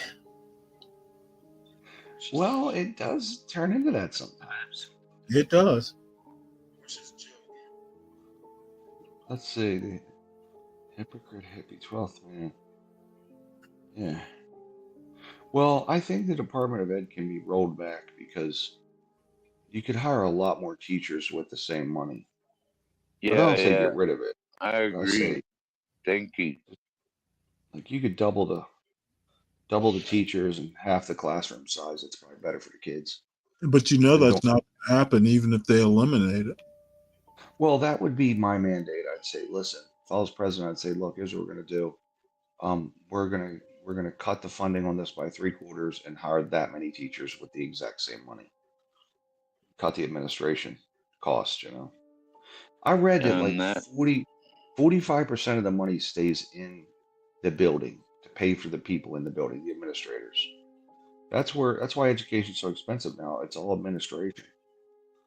So, I mean, look, these principals are making 160 grand a year to run like an elementary school, right? And the teachers are getting like 60 grand. I think it's an imbalance. They're bitching about CEO pay, but the principals are making 3 times what the teachers make. It's not right. I say that as a parent of a school teacher. Brian, Well, if I'll say we this as the son of a retired teacher. My sister's a retired teacher. Teaching good teachers, it ain't easy. It's a shit job. Brian, No, And you got job, but it's not you easy. got parent. My daughter said she's like, I love my students, but the parents, it's like she said Gotta some, know the parents and the bad kids. she said some students will do something and she'll Stop call it. home and they'll say, well, what'd you do to them? Yep. Your kids, here's what your I child think- did. What'd you do to them? I think if we can crack the Department of Education, we can crack the NEA and Did you say return it. execution? Like deviled eggs or fried eggs? Department of No, Education. we can crack the NEA, man. Like this, Tell you right now, most of the people who want to quote crack the NEA aren't up to it. It's a shit Yeah, job. So I told I beat the kids. I told my daughter, I said, look, I would never tolerate that kind of bullshit out of these kids. I'd lay the law down on these kids. I'd be like, look, you get out of your seat one more time, I'll whoop your ass, kid. I never tolerate that kind of shit. That'll be the day you have decided I don't want to be a teacher anymore. That'd be my last. It would. I couldn't do it. I could not put up with this shit out of these little kids. My daughters knew I'm gonna get in line, or my dad is not gonna. I don't tolerate that shit. But they never gave me a real hard time, other than a couple times. But I'm not spare the rod, spoil the child. So, and you don't even need the rod. You don't even need to. You don't need to smack them around. You don't even have to do it. I'd be like, feed the rod and feed the rod and fuck the kids. Well, look, all you need to do is scowl at them. I just give them a good think scowl. you can use your voice to boss a kid around, but it's okay to hit a dog if it. See, I never really had to smack my son. I use psychological warfare. That's what you do. I told you eventually in high school, I said, okay, let me have your phone. Because they got, in 9th grade, they were allowed to get a phone. And I said, all right, let me have your phone. And, oh, sorry, Dad, I'll do whatever you want. What is it? Oh, okay, Dad. I would just you can go in there and suspend the phone service. Listen, I figured this out. Eventually, I figured out. Put his head on the counter, then yeah. But I changed the Wi-Fi code. Yep. Come down. Where's the Wi-Fi code? Sorry, honey. You chose not to do your homework, so we have a different Wi-Fi. Dad, Dad. So they start to freak out. Well, my son, especially when it got to a point to where he was home and they were doing tele-learning, whatever they call it, I couldn't change the code because he needed internet to do his schoolwork. Yeah. Talking about during COVID, Stanley. Yep, that COVID fucked me. I couldn't trip the router offline. Yeah. But see, I got a 5G router in addition to my FiOS, so I figured, you know what? When I interrupt the main service, I can still connect with my 5G router. Yeah. And I think that's what I got. It's a booster, like an Eros. It's No, what Amazon. you're doing is you're basically boosting the signal from your cable router or FiOS router, whatever you got.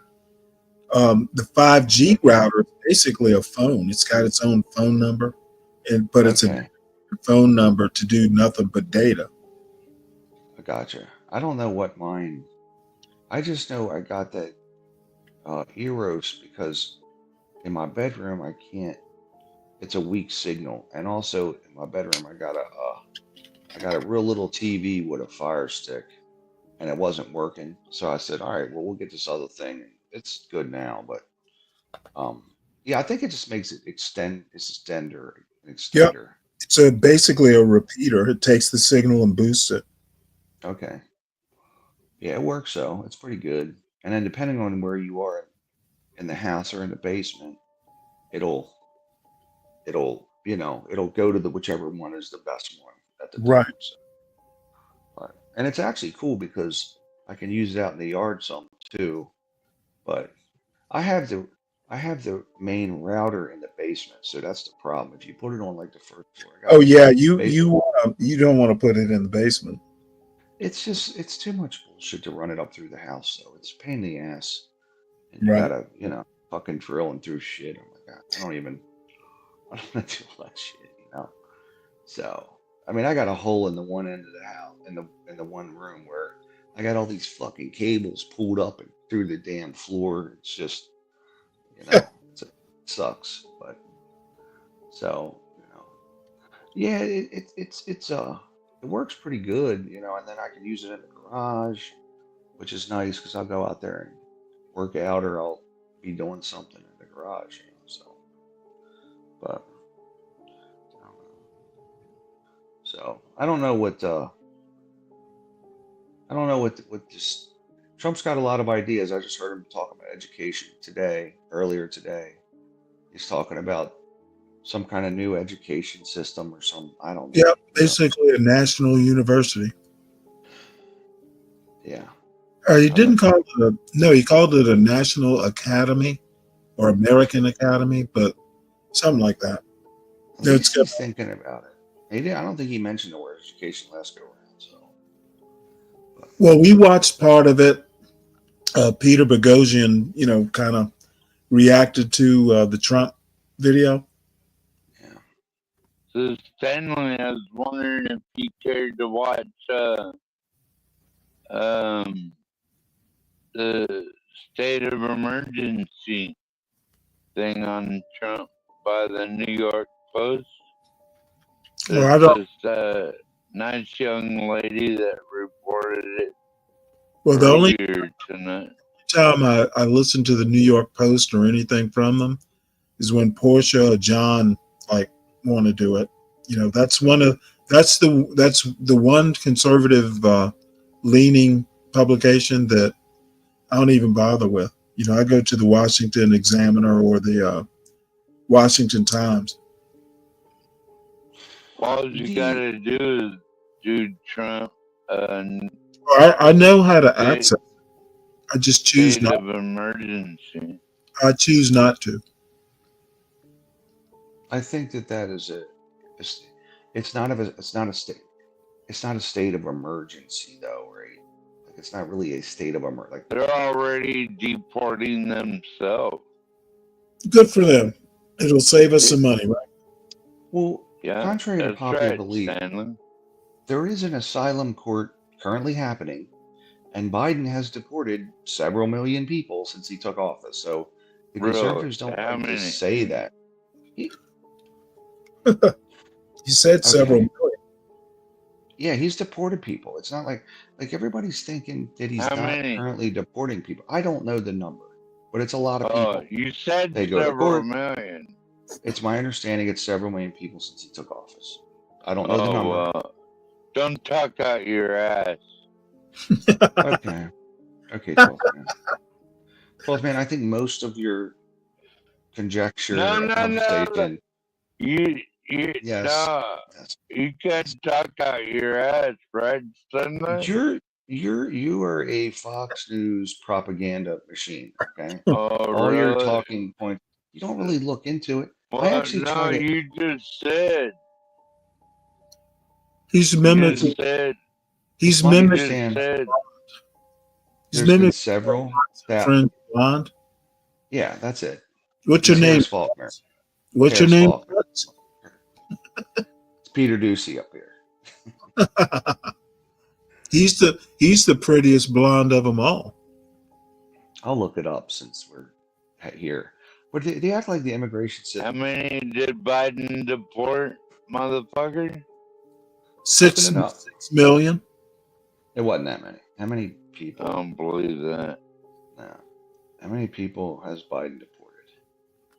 I think Obama over 8 years deported 6 million. Yeah, and you know why? That's because Tom Homan was in charge under President Obama. Thank you very much. Okay, I'm sorry. So Biden has deported 1.1 million since what a fucking joke. Since fiscal year 2021, he's deported 1.1 million people. Oh, hold on. The most recent data says hold on, listen. Most recent data said he's on track to deport 1.5 million by the end of 2024. So what did I say? 2 million? Yeah, anything over 1 million is millions. You said 6 million or something like that. No, I said it. Oh, wait. Somebody said it. We're getting it confused with the number. Ryan said it. We're getting it confused with the number of Jews Hitler killed. No, we're getting it confused with the number of people Tom Homan deported under Obama. Yep, He Obama deported more, didn't he? Yeah, you know what? He actually kept the place together pretty well. I don't like all his policies for sure, but as a president, he did a good job. Just to keep, Now what's he gonna do?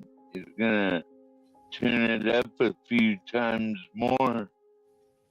And now guess what? They're already deporting themselves. I will tell you this much. That'd He was save the- us money, right? So Stanley? what happens if they take away your citizenship? Who? Trump. I was born here, motherfucker. What are you talking about? Really? You don't think Trump could take your citizenship? No. If he wanted to, he could. How? He's Trump. He doesn't have to deal with the backlash to your asses over the border. You're getting nutty now, Stanley. Am I? Did you take one of them gummy bears tonight, Stanley? No, I took one of yours. Hey, Jeez, look at that. I would have Obama. given you one. You didn't have to take it, Stanley. Yeah, well, you know. Obama had a shitload of them. I'm looking at it now. Clinton returned a lot. Removals, enforcement returns, administrative returns, Title 42 expulsions. Jeez. I think what's going to push a lot of this too is the gang activity is stepping up in all these cities. Baltimore's starting to pick up gang activity from Trendy, Iraq, whatever it is. And the funny thing is, Brendan Scott's not on point with it. He's like, oh, we welcome blah, blah, blah. I'm like, you wait till these fucking gangs roll in here deep, because it's going to get nasty. I mean, these are not your standard gangbangers down on North Avenue that are trying to compete over turf. These are fucking terrorists. It's like a military thing. These fuckers from Venezuela and shit, man. Everybody thinks they're just like Bloods and Crips shooting each other. That ain't it. These fucking people are terrorists, basically. I don't think people get that part. So, you know, they're like military I style can't shit. tell. Why are they running then? I don't. What do you mean by that, 12th man? What are you saying? Well, they're running. They're leaving Springfield. They're Trendy, trying to run to Canada. They're running wherever they can run. Probably the immigrants that came here that are just normal Well, immigrants. for I'm immigrants. talking about the gangs. I'm talking about like the actual Trende Aragua or whatever it is. Oh, they're running too, I promise you. I don't think they are. I think they are. I think they're going to take their stand and they're going to fight. Well, Think let's put so, it this way. Stanley? These are not. Hey, America's their home too. Look, Stanley, I'm telling you right now, these, you know, I'm just looking at Baltimore, and Brendan Scott is still hanging out with we're home to immigrants, blah blah blah. But if Trende Aguas kicks off in Baltimore, which it's not really here yet, he's gonna say, It's like no. Coyotes, they'll be there soon. This isn't just like low level bullshit or some, you know, rival gang bullshit going on. These people are. No, It's it's like the Marines against the motherfucking Trende It's like Agua. they're like So, paramilitary.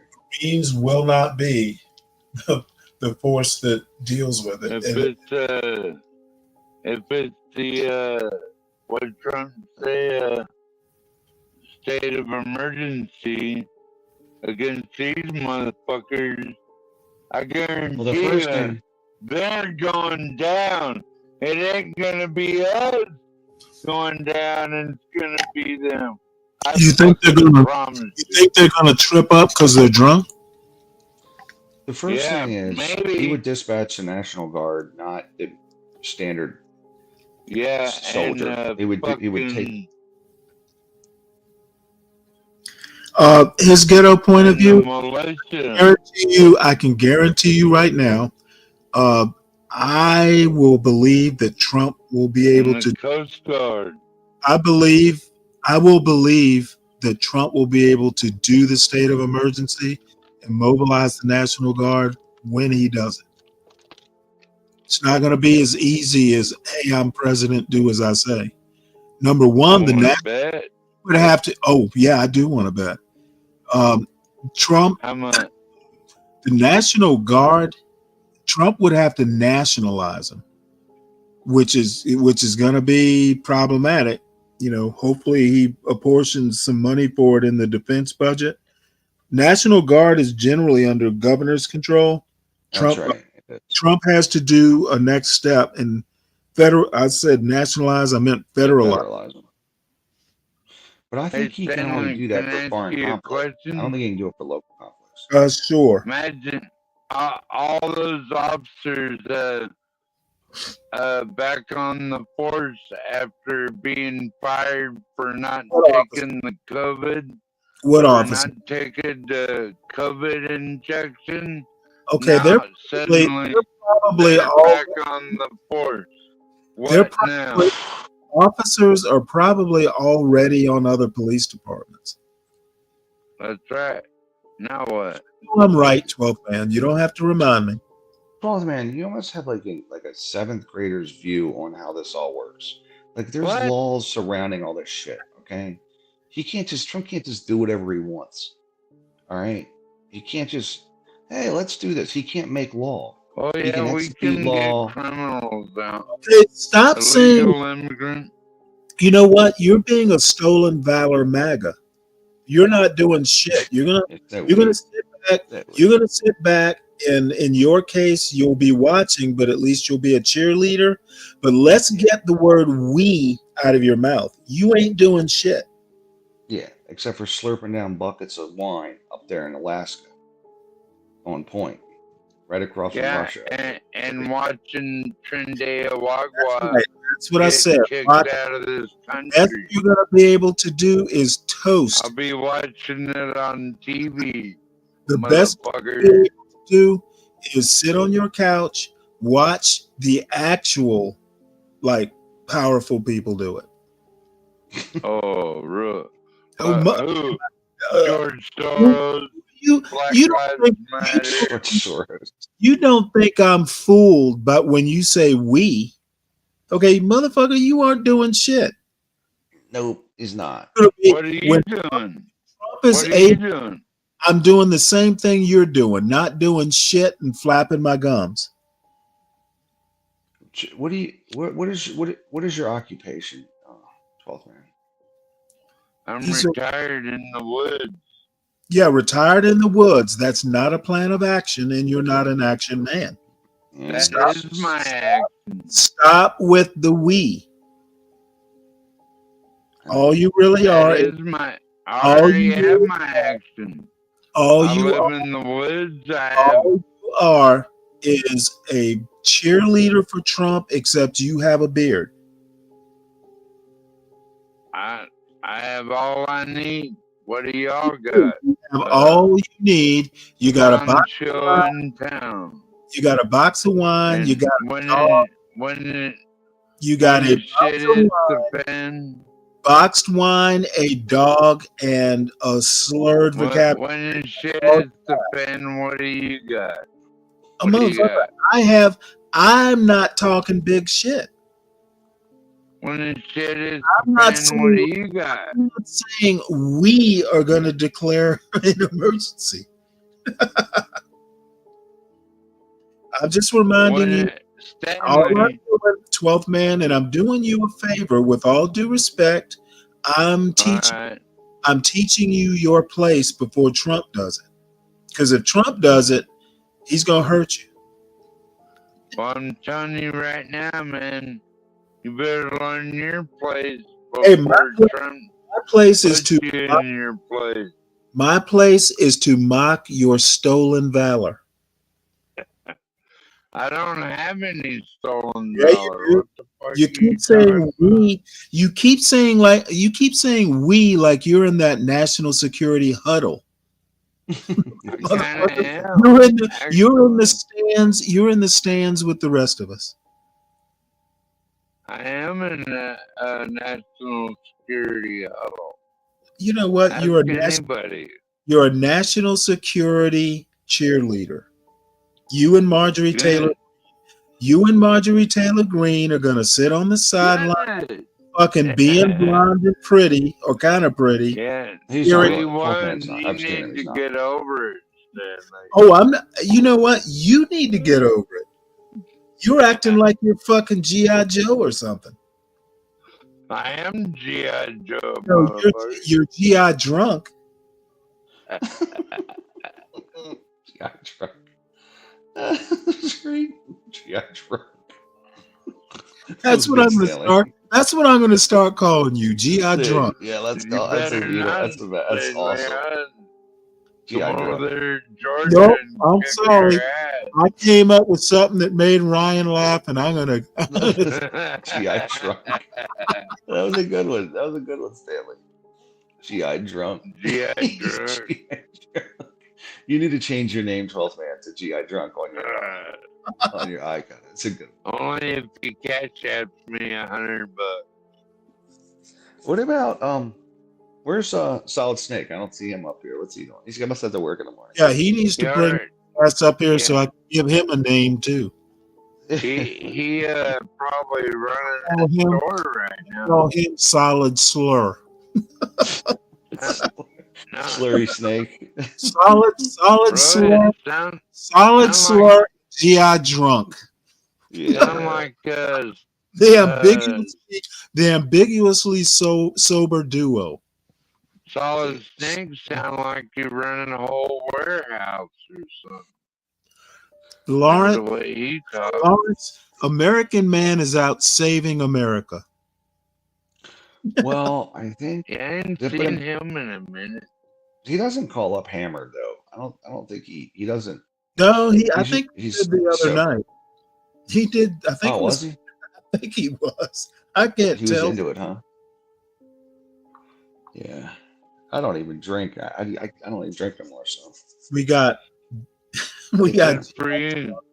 GI drunk, What? silent slur, and the greatest American drunk.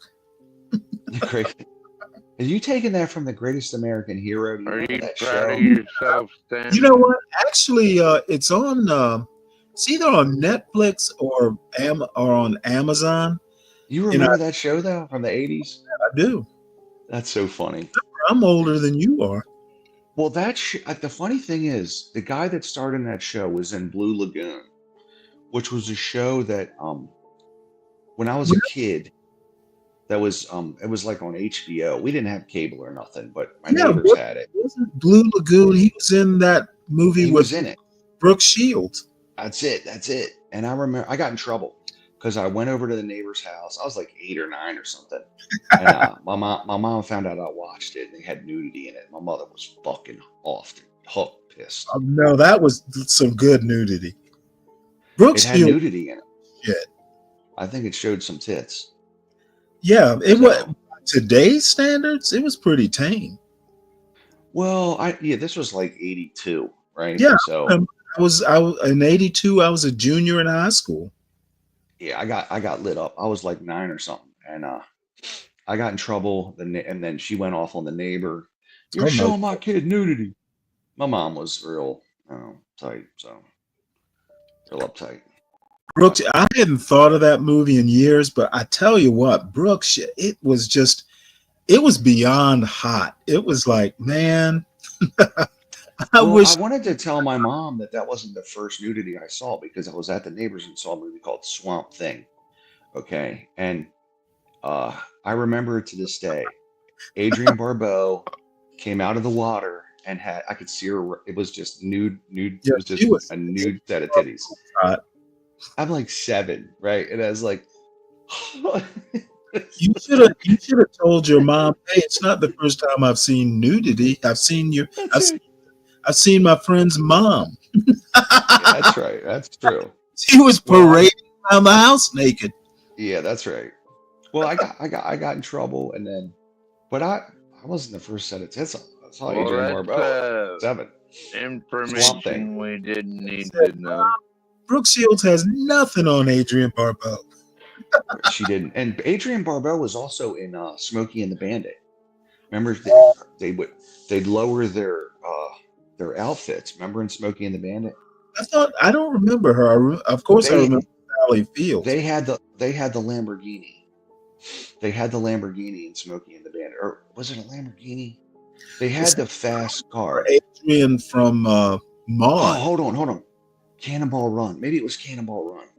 Yeah, I think it was Cannonball Run. She was one of the 2 hot chicks, and they would pull down kind of show their top, like pull it down. It was probably Cannonball Run.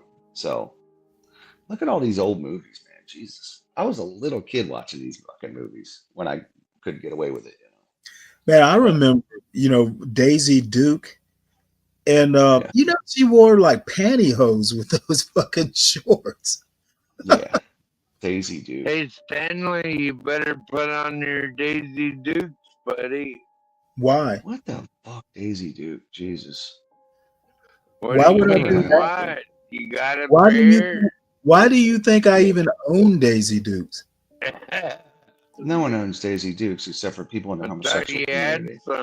They own them. Well, I think 12 Man fan. Stop fantasizing out loud. Yeah, Jesus. Yeah, all these programs were. Wonder Woman, Linda Carter is Wonder Woman. Yeah. Linda Carter was ridiculous. What was that $6 million Wonder Woman, man? Who was the first black Wonder Woman? Can you show her, Stanley? The first what? Black I didn't know Wonder Woman. I didn't know there was a black Wonder Woman. It wasn't. You didn't know that? What the fuck is wrong with you, bro? Well, by the time you Damn it. started reading Wonder Woman and all that shit, Yeah, Black Knight knows. He was in knows. my upper teens. I'm older than You you are. ever seen a Black Wonder Woman? You know what? I've seen Black Wonder Woman, but they weren't superheroes. They were in my bed. Oh, Alec, I think the dude's right about that. She was young. Oh, I don't Yeah, care. Black Knight said Adrienne Barbeau was awesome. She was. First set of tits I ever saw in my life. It changed me.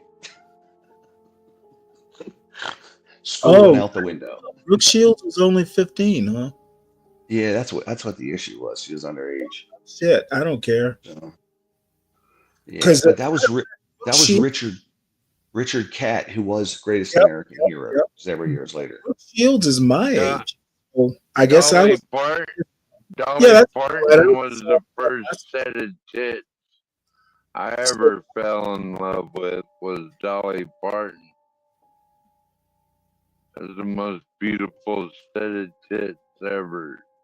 I think she had a Dolly reduction too. Parton. She had a reduction. You were back when your sobriety was intact. I'd still hump those reductions. Not now. It's like conditionally sober. Yeah, 12 man hasn't been sober in the evening hours in have to drive 20 years. 20 years.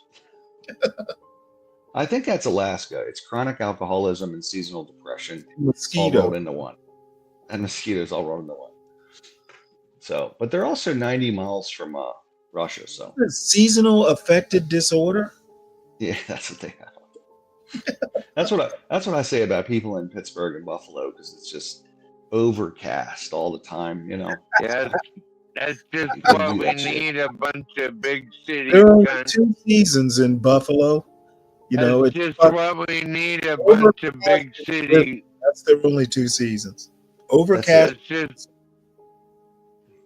That's just what we need. A bunch of big city cunts telling country people what to do. Okay, 12 man. Okay, 12 man. You know what? If your cities and go to hell. If you were actually a country boy, you'd be making your own wine. So you're a city boy. Buy it. Real making my own wine. Real country boys make their shit. That's right. I do make my own shit. You can't really grow anything up All there, you probably. make is enough money to buy more boxed wine. Yeah, real cheap shit too, I'm sure. Franzia boy. $6 for 4.5 gallons is a good deal. $6 per gallon. That's right. $6 per bladder. You get those big ass like 2-liter bottles of Gallo. Oh my God, it's like Ripple and shit. It's, it's unbelievably bad. Do you drink Muscatel? Well, it's better than drinking Popov vodka, so I'll give them that. At least it's wine and not pure, just dog piss vodka. Better than drinking Bud Light in a box. It's not. I don't. What you drink? I don't drink shit out of boxes. I get cans Yeah, like you do. I get drink Bud Light out of the box. I get cans like a real man, so I can crush them against my. Cans like a real man. Stanley has cork. Stanley's high class corked wine. Corked wine. Okay, not even screw top. Not only do I get Bud Light, I always get a bag of pork skins too. Oh, that's faggot. Like a real man. That's faggot beer. Isn't that Bud Light tranny beer? What? Bud Light, that transvestite beer. You know, all I can say is you're drinking your wine. Right? You're drinking your wine out of a bladder. So it's like better for the environment. So it's like sucking a dick, except it's wine.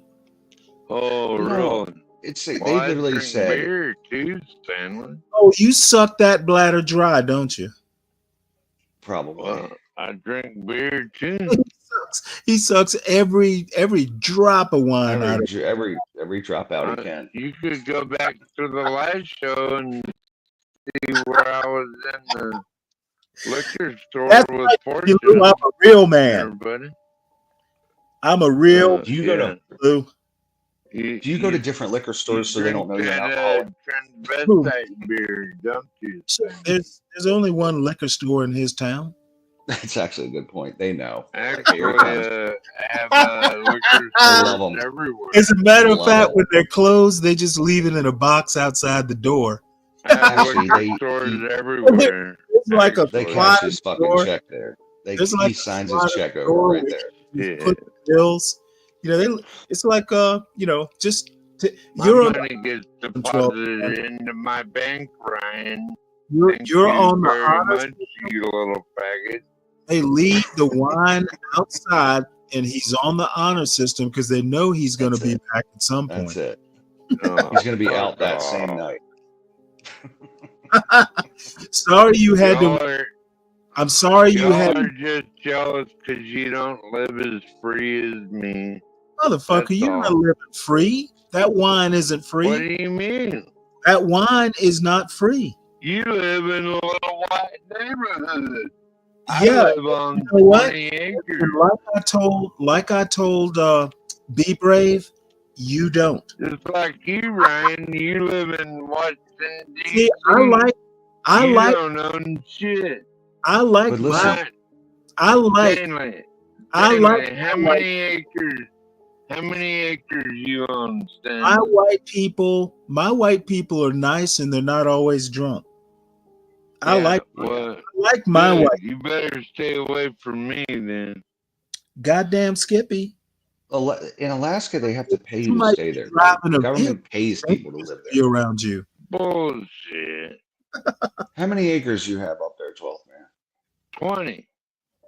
Okay, listen. In And he- any other place in all of the contiguous United States, he's taken a wine piss on every inch of that 20 acres. I'm sure. But that's 20 He- acres in Alaska. You yeah, can get for like $80. How many you It's like own, Stanley? it's like $80. He and Sam Fisher have pissed on every tree on that property. Stanley, Yeah, that's how right. many acres you own? You know what? You know what? 75. No, you don't. I don't believe it. Oh, you Yeah, don't don't even tell them. Doesn't even matter. Well, it's technically not mine, it's my father's. But I can go on it when I want. There you go. Your father's still alive? Good for you. He sure is. So you eventually get it, Stanley? Get what? You know what? It'll be split between me, my brother, I guess. So is mine, that's what I want to Stanley. do. That's what I want Salute, to do. Stanley. My father's still alive Split too. up. I don't really. What I'd like to do is turn it into like a state park. Yeah. I'd like to eventually What kind have of park? a couple state hundred acres split family. So I asked my kids if they would move if I had a couple hundred acres, if they would move onto the land, right? Like if I gave them a section. They were like, no, we don't want to live that close to you. Like, you know what? That'd be shit. Like, Yeah, give me they'll 40 feel acres, differently. They'll feel differently when they get maybe older. 20 acres or 50 acres or something. I hope so. I'm hoping. So. And Lindy Lou, That's- just so you know, I'm stone cold sober.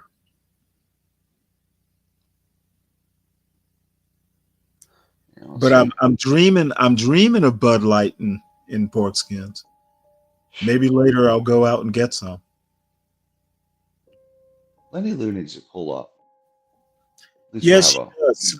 We need someone that 12th man will respect. You deserve it, Stanley, after all those years in the service. It wasn't that many years.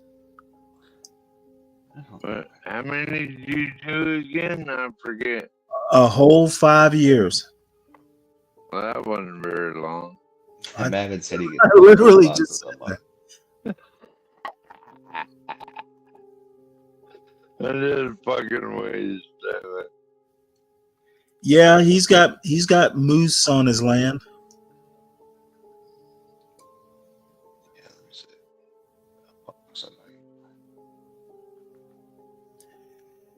I guess I should drop the link, huh?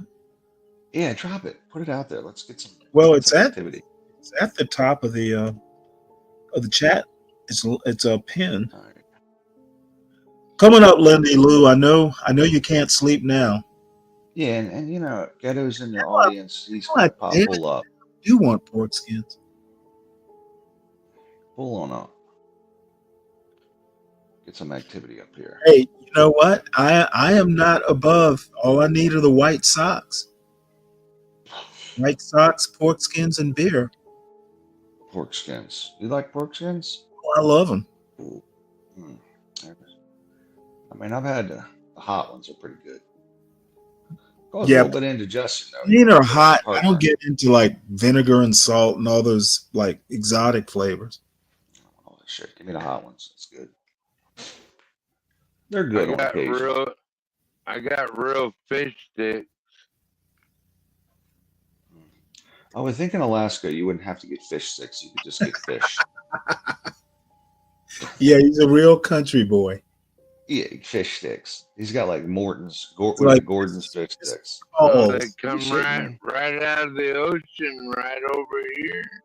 And Brett- jump into a box. so the boxes just float up. No, they come in a bag. Oh, so they're legitimate fish sticks that are from legitimate. Hell, they're not. Okay. They're from the local mart. Yeah, probably. Packaged food up there is god awful expensive though, so maybe not. I mean, they don't package anything up there except for maybe salmon or something. So He's got a big bag of Gortons. you know, well, No, that's really what you it's haddock. eat. It's haddock. That's what we ship you guys. Lindy said she'd be up in a minute. Well, you know, it is the packet. What's funny is when you're in like in Hawaii, Okay, or Lindy. in the Caribbean, right, and you're in other places, you don't realize how much shit we package in the U.S. Like there is aisles of brands of groceries that we make here. You don't realize how much stuff the U.S. makes until you go into these other places. Yep. Then you're like, this shit's $8 for something dumb in Hawaii, right? But you remember they got to ship it there. You know, Right. lumber they got to ship there. And they got a Caribbean, there's like go to a Home Depot in the Caribbean. There's like 8 things in stock. You know, well they don't even have. They got like a hardware store, right? You go in there, you're like, what the hell? And all are bottled, right? And just basic stuff they don't have. Yeah, it's you know, and you could tell it came from. It got shipped in because what do they make there? Right? They make very few things, like in Hawaii or in Aruba or in even Alaska. Like they don't make that much, you know. Like actually package and manufacture. Black Knight wants to know if you've ever seen a polar bear in the wild. No. No, that's because he doesn't really live in Alaska. Really? No. If you haven't, No, I if you really don't- live in Baja, California. if you don't see polar bears in the wild, that's not Alaska. How do you not see that? Like I would think they're, or maybe grizzlies. You're Gotta such a be pretty- dumbass, Stanley. He lives in Polar the bear- he lives in the Polar bears live in the far north. you live Yeah, they're down in the Arctic.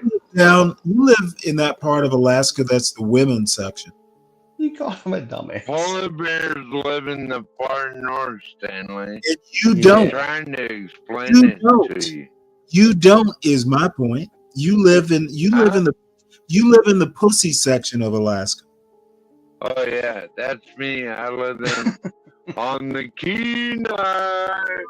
That's Oh right. yeah, baby. Real That's where I Alaskans, live. Alaskans don't have grocery stores. They go out and hunt up their dinner. Yeah, that's where they live. Go up there and freeze That's to death. right. I dare you. You don't live there, is my point. No, I don't. You live in the luxury part of Alaska. In the temperate zone. Amen to that. Live in the temperate zone. Yeah, They don't I even get blizzards where you live, do they? Where do you live? In the I comfort don't- zone of Georgia. I don't pretend to live in Alaska. I do live in Alaska, you cunt. I live in I don't pretend to live in Alaska, Georgia. That's the name of my town. You know, it's not. It's not as far north as you think it is. Hell no. My state covers your state 4 times over. You know Stanley, what? so Once again, you don't even know what you're talking about. You don't even own a dog sled. You're not a really? Okay. Do you have a team of dogs? No. Okay. Why would I? You don't live in Alaska. Okay. It's not as far north as you think it is. You the don't southern live part of in Alaska. Georgia, do you, Stanley? Again, And you're just a dirtbag you're just a dirtbag faking to be a Navy veteran too. You're just a phony, aren't you, Stanley? You're just a phony fucking cunt. You're acting that box wine has turned you into You're just a phony fucking cunt. I bet you, Stanley. I bet you drank rosé out of that wine box. I bet you suck my dick too, huh? Oh, come on now. I don't want to get drunk. That was a little bit gay. I'm just saying. Yeah, I know. You can suck my dick, dude. I live in Alaska. Do you Oh. live in Georgia? Are you a real Navy vet?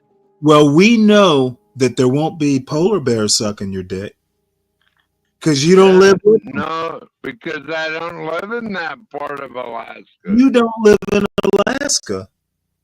Oh, okay.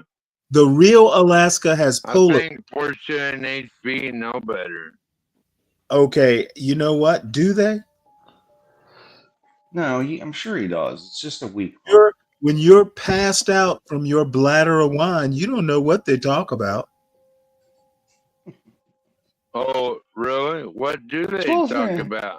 I'm going to tell you. Man, just 12 hours ago when I was on the cast, you were literally saying how much you love Stanley.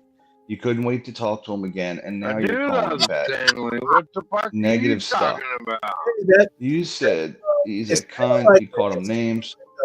The alcohol version of the Hulk. Yeah. What the hell, man?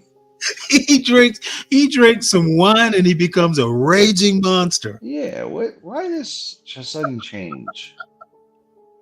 Are you green? Well, did you drink yourself green? Are you there, 12 man? Go ahead, 12 man. I think he passed I out. don't really like this Ryan cunt. For one. Now you're mad at me. Now you're gonna read it. I heard cunt, but I couldn't understand the rest of it. Yeah. We're not gonna look, you do know we're not gonna get any other audience members if you keep calling everybody the C word. Yeah, especially the ladies. They don't like That's it. the K word. Lindy Lou said she was coming up, and if you keep this up, she's not going to come. I think it's the C word. I don't think it's the K word. No, it's the K word. Spells it with a. You don't know how to say it. Oh my lord! I think it's a C. Is it not a C? Am I wrong about that? It's a C, but it's a K in his head. Yeah, it's not the Cyrillic alphabet. K-H-U-N-T. K-H-U-N-T. That's how you say it. KH, like Newt the Great? Is that how you say Yeah, cunt. Okay. That's yeah, I don't think it is. You but never it's heard okay. that before? That's the Alaska What spelling. is wrong with you, man?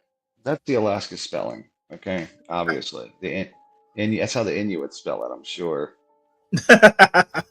You mean Why the are you real in- Alaskans? The real legitimate ones. Oh, look, it's Franzia. There you go. Not the kind I drink, Stanley. There it is. There it is. It's got a question for you. That's good stuff right there. It says, "Do you want to drink me? Yes or no?" No. I'm going to say yes. Not that kind. We also make emails. I think I. They make them. Oh shit! The web page is drunk.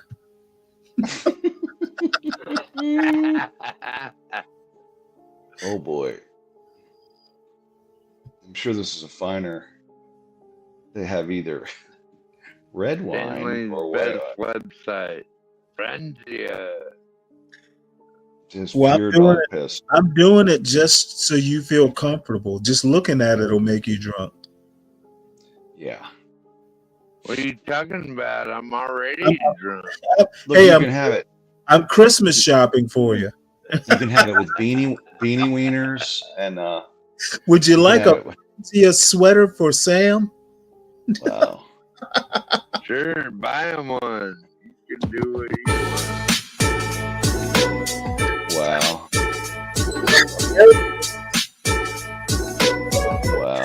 Wow. Merry Christmas. Remarkable. This is remarkable. They have merch.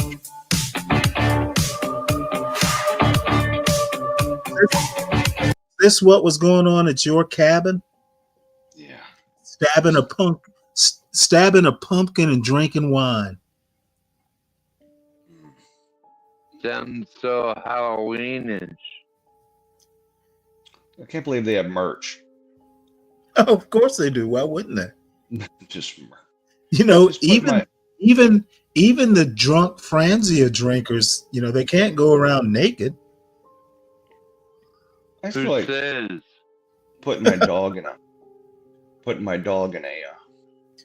Franzia sweater is. I feel like I don't want to do that. No, what you do is you save the box tops. And once you get enough of them, you got to mail them in. Once you get like 1,000 box tops after you drink 1,000 boxes of Franzia, you get a dog sweater. It's like Marlboro Miles. That's right. It's like Marlboro Miles. That's how cheap this shit is. Do you like blush? Let's get you some white Zinfandel.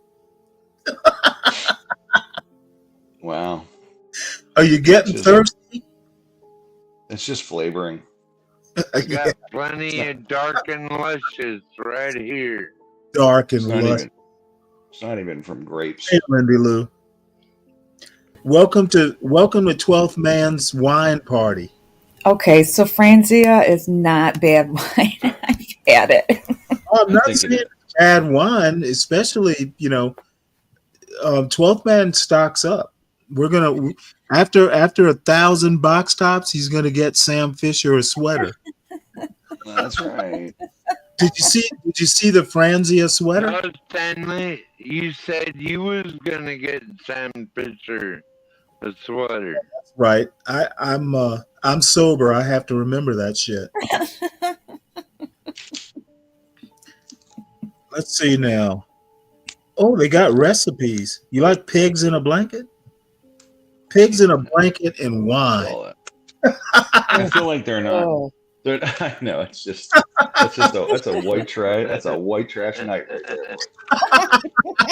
A white trash. It's made. Come on, just get a pack of Vienna sausages. Why did you say white trash? It is pure white trash. Get a pack of Vienna sausages and some crescent rolls from Pillsbury and Vienna sausages. It's a white trash smorgasbord. It absolutely is. Yeah, that's what they're not having, like Manchego cheese and and a side of brie. It's beanie wieners. Wine and weenies. Oh no. This is something we used to serve in a trailer park on the regular. Hey, Lindy Lou, good to see you, sister. Happy Thanksgiving, 12th Man. You'd eat these in a kiddie pool right there. Give me up. That's the truth. I AKA go jacuzzi, to the church kiddie for pool. Thanksgiving. Thank Oh, you look. very much. There's your Christmas present. Bingo. I'm too drunk to wrap it up. I just stick a bow on it and give it to you. Yeah, here you go. Or I'll just give you a bunch of box tops and you mail them in yourself. Here. Shit. Oh no. 12th man's favorite thing to do though is to take the plastic bladder out the box. Would you 12th man? He just likes to drink it direct from the spigot. You got 2 or 3 covered, 12th man. Yeah, The shareability like part. I you know. drink Well, directly. Look like at this. Like I drink directly from the titties. Well, that's- Exactly like that. There you go. Stanley. Now look at Total look, fun. look at this. What makes Total. us so special? Friendsability, drinkability, shareability. Do you ever share your wine? Who, 12th 12th man? man. Fuck. Hell no. Get your own box. Yeah, get your own box. 12 man, how much is a box of Franzia? It's been years. How much is it It's now? like $30. Wow. $30? It's gotten Holy expensive. fuck. 12th man, when you go to the liquor store and you ask to borrow the hand truck, did they ever look at you funny? No. Get a He's got hand truck. He's got his own personal. He brings his own hand truck. Oh, I got it. He's like, I'm gonna need at least 40 cases of this shit. Yeah. How many liters is in a box? Not Five. enough. It's not enough. 5 You need to get a liters. cask. Oh, 5 You need liters. to get like a Hold on, cask of let me this. think. Let me think. Let me add this up in my head. 5 liters. So, all right. You know, that's not bad, I guess. For $30. See? For 5 liters isn't bad. Sam Yeah. Fisher's going to look good in a Franzia. Oh, shoot. Let me go back. What do you Ooh. think, 12 man? He said You he like- doesn't drink Franzia. I don't know. What You do can drink? get- What's the brand? You can get one for you and one for Sam Fisher.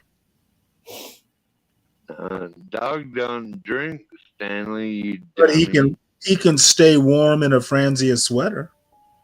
Hold on, is your dog named Sam Fisher? Did you see his dog's name Sam Fisher? Yeah. So he has a first and last name?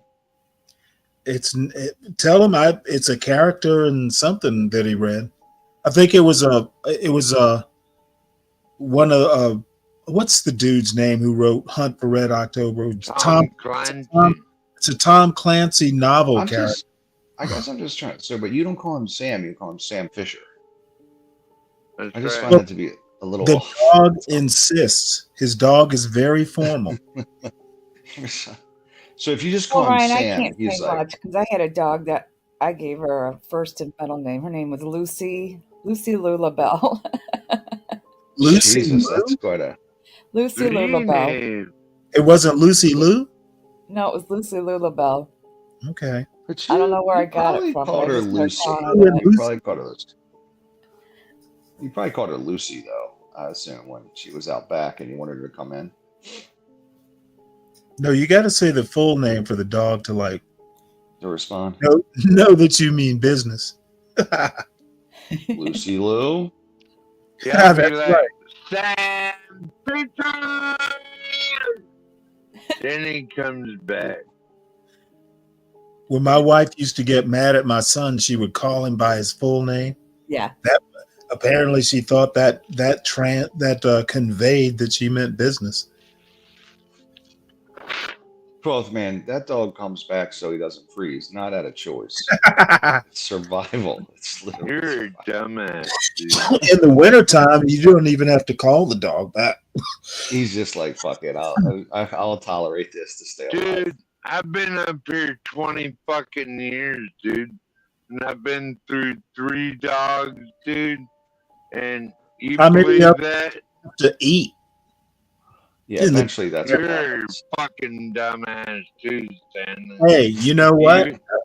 You know what? In that 6-month-long blizzard, you'll do anything to survive, including eat your dog. Oh yeah. We have ladies on the panel. You can go fuck yourself, Stanley.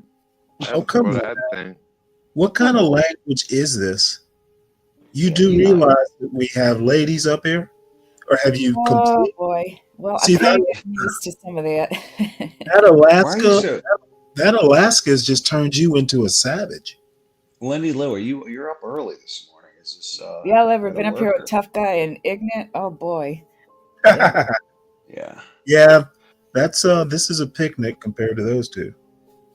Well, it's been a bit of a different No, but 12 man, morning. I do want to ask you, doesn't that I don't know how much of that. I know you don't drink a whole box every night, Sure, he but does every night. even half a night, even half of that, but don't you have a headache, hangover the next day? He just puts his head in a snowdrift. Just until he opens the next box, then it goes away. Hair of the dog. That's it. Yeah. Hair of Sam Fisher. 12 man, we're not picking on you. Come on back. We're I sorry. am. We love you. We love I you. freely admit I'm picking on him. He deserves it. He started No, it. I don't. Yeah, you do. No, I'm serious, 12 man. Do you ever have hangovers over that? I mean, drinking that much? Not really. I'm used to this every year. I mean, you get iced in a little bit. And only Mavid Grumpy would think I'm picking on 12 man. Mavid, I'm thinking. Well, I'm just. you do it all the time. If you're gonna pick on me, you're gonna suffer. Yeah. You just put people in the back when you want them. Well, I usually put you in the back because you and Solid Snake just go too far and At too one often. point, it does. At some point, it's just insanity up here. So, at some point. Yeah, Ryan is the all-knowing white boy. You have to restore order. I wish Sam Fisher would like tuck your ass into bed and tell you to go to sleep.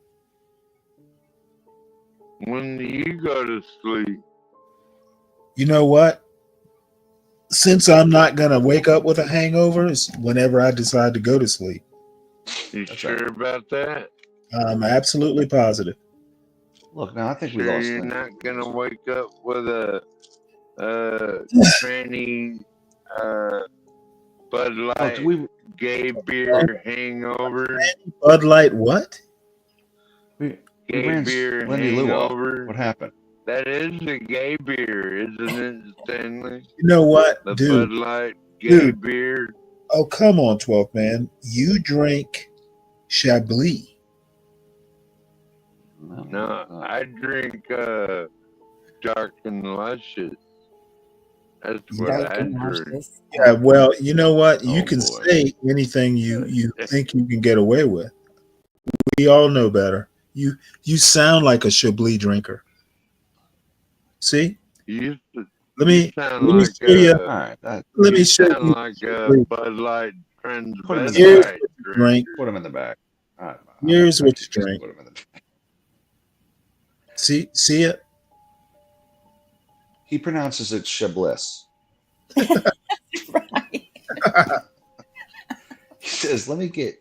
Can I get 14 already cases of showed what Chablis?" I drank earlier today. He calls it. Which He calls it dark shabby. and luscious. Jesus, I'll have some 34 shabby. fucking glasses. Can I have a glass 34 of fucking shabby? glasses of that shit? Look at that. 34 glasses. I drink dark Oh my and God. luscious. Is that all? I would think Portia 5 already minutes would be more than seen. that. Holy fuck.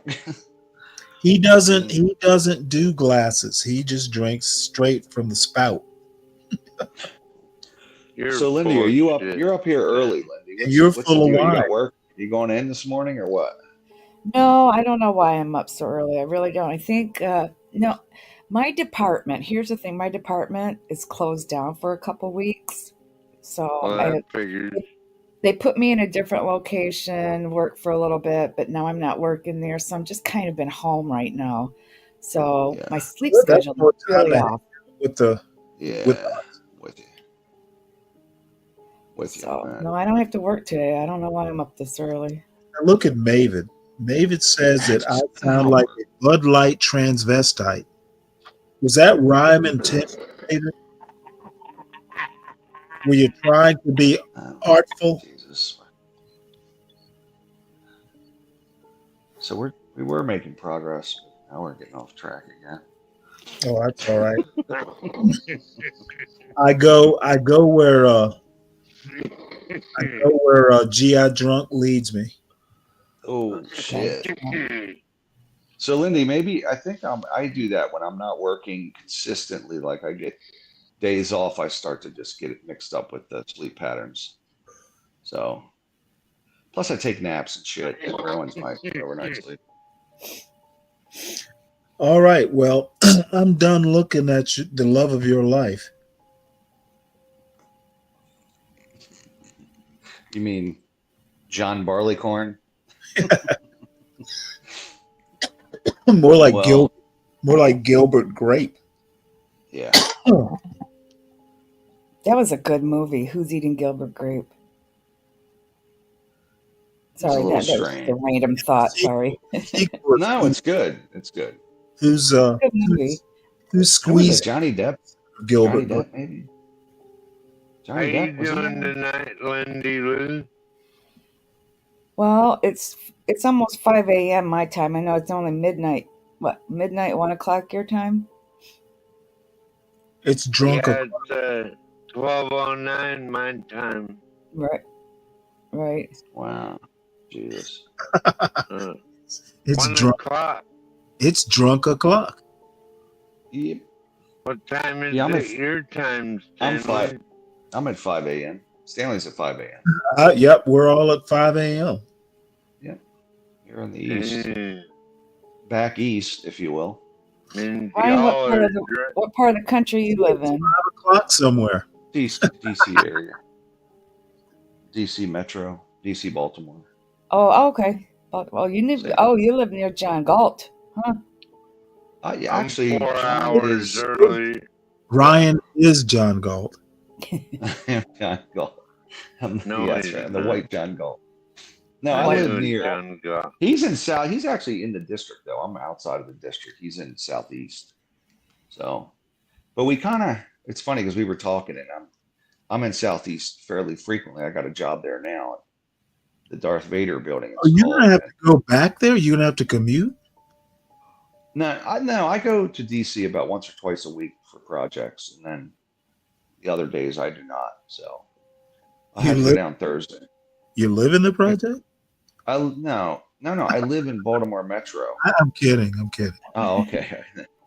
So I live outside of Baltimore, but I go to DC. DC's got a lot more money than Baltimore, so I end up down there. Lindy, you put your picture up there. I guess me and Be Brave are gonna have to. We're gonna have to go to fisticuffs.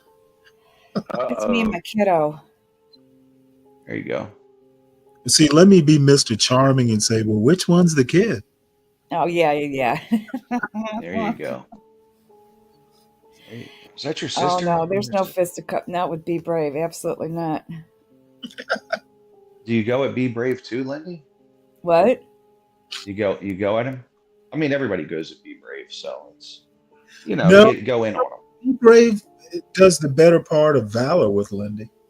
You know what? Does he? Ryan? You know what's funny is he was up the other morning or the other day, purposely come up just to say something, of course, about black people, and I came up and teen carjackings. He was one. Well, the thing is he's always in good company talking about black people. The black people. So I came up and I just told him what I thought about it. I said, look, I said, you know what? Here's the thing.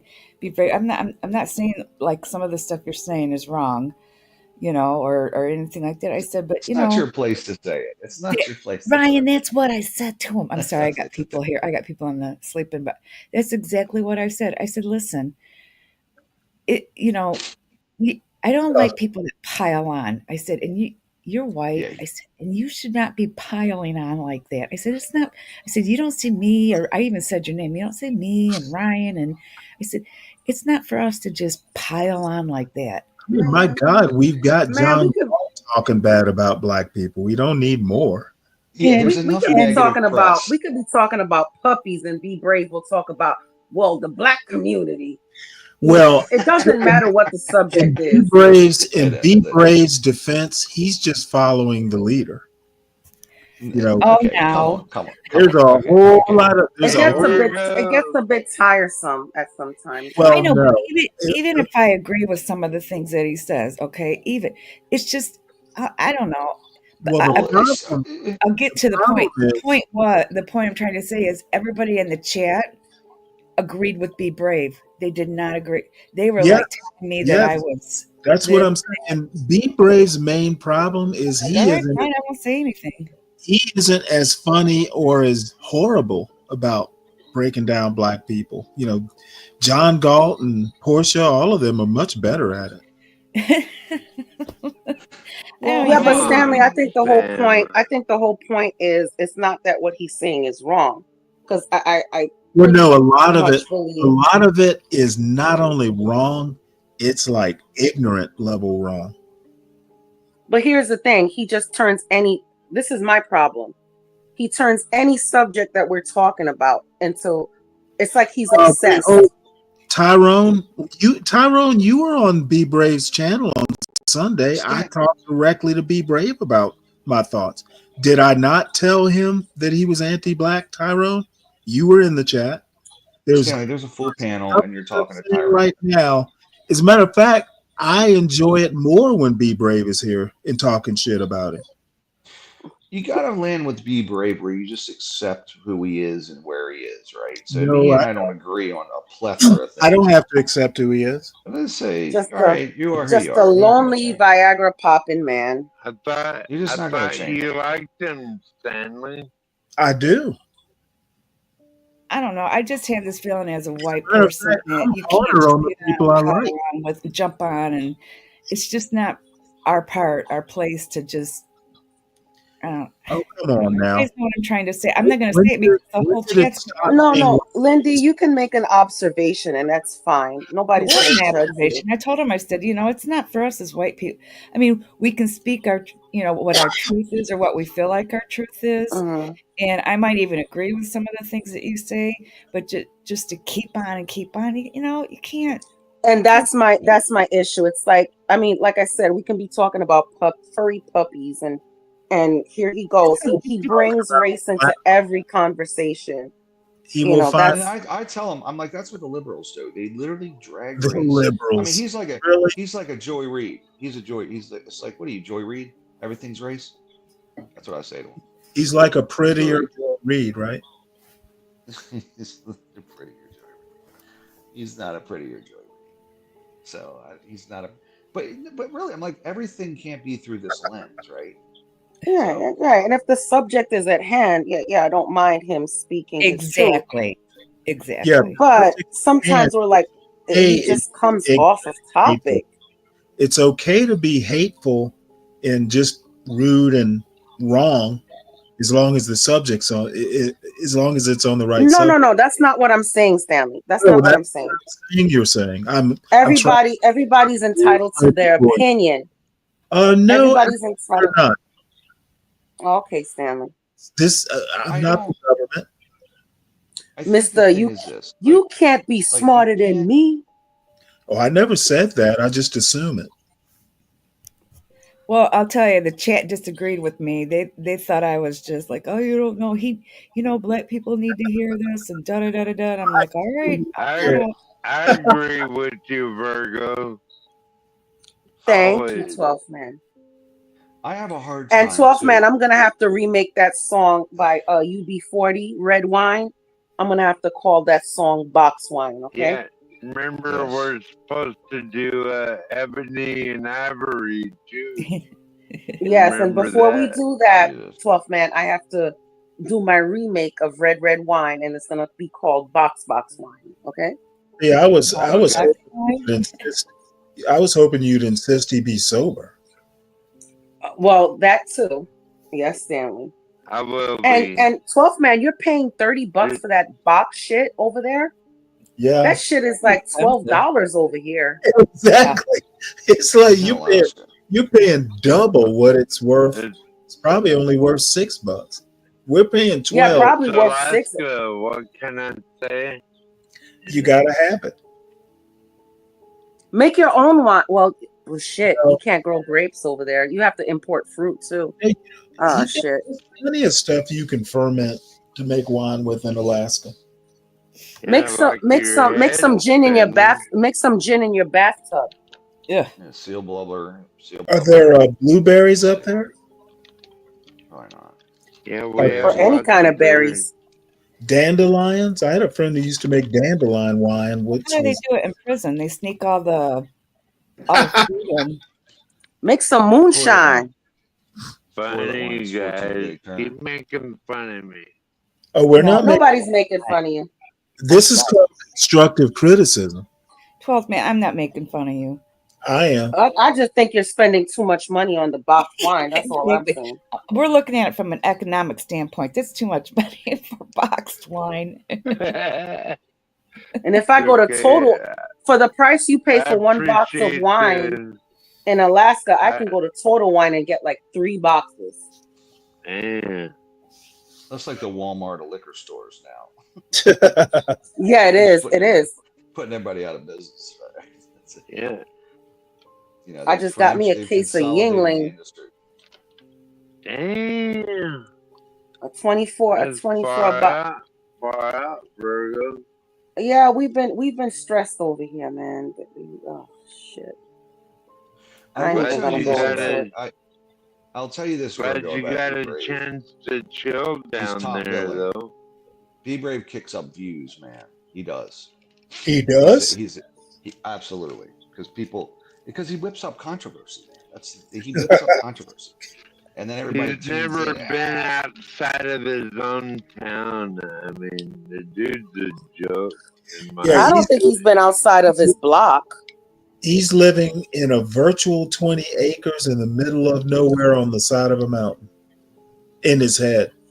I'm not real. I don't know. I can't place him. He's good at like not broadcasting words. What did I say? What did Stanley say? He didn't say anything. 12 steps, man. J-Dub. 12 steps, man. See, I love it when I have that targeted insult that no one else gets but 12 man. I love that sort of stuff. It comes right at you. Oh, and then all your echoes. Fuck you, Stanley. Like Ryan echoed. Then you echo it. Your nigger echoes it. Then everyone echoes it. You think that's a real fun game? I know. You're saying that. You think it's a real fun game?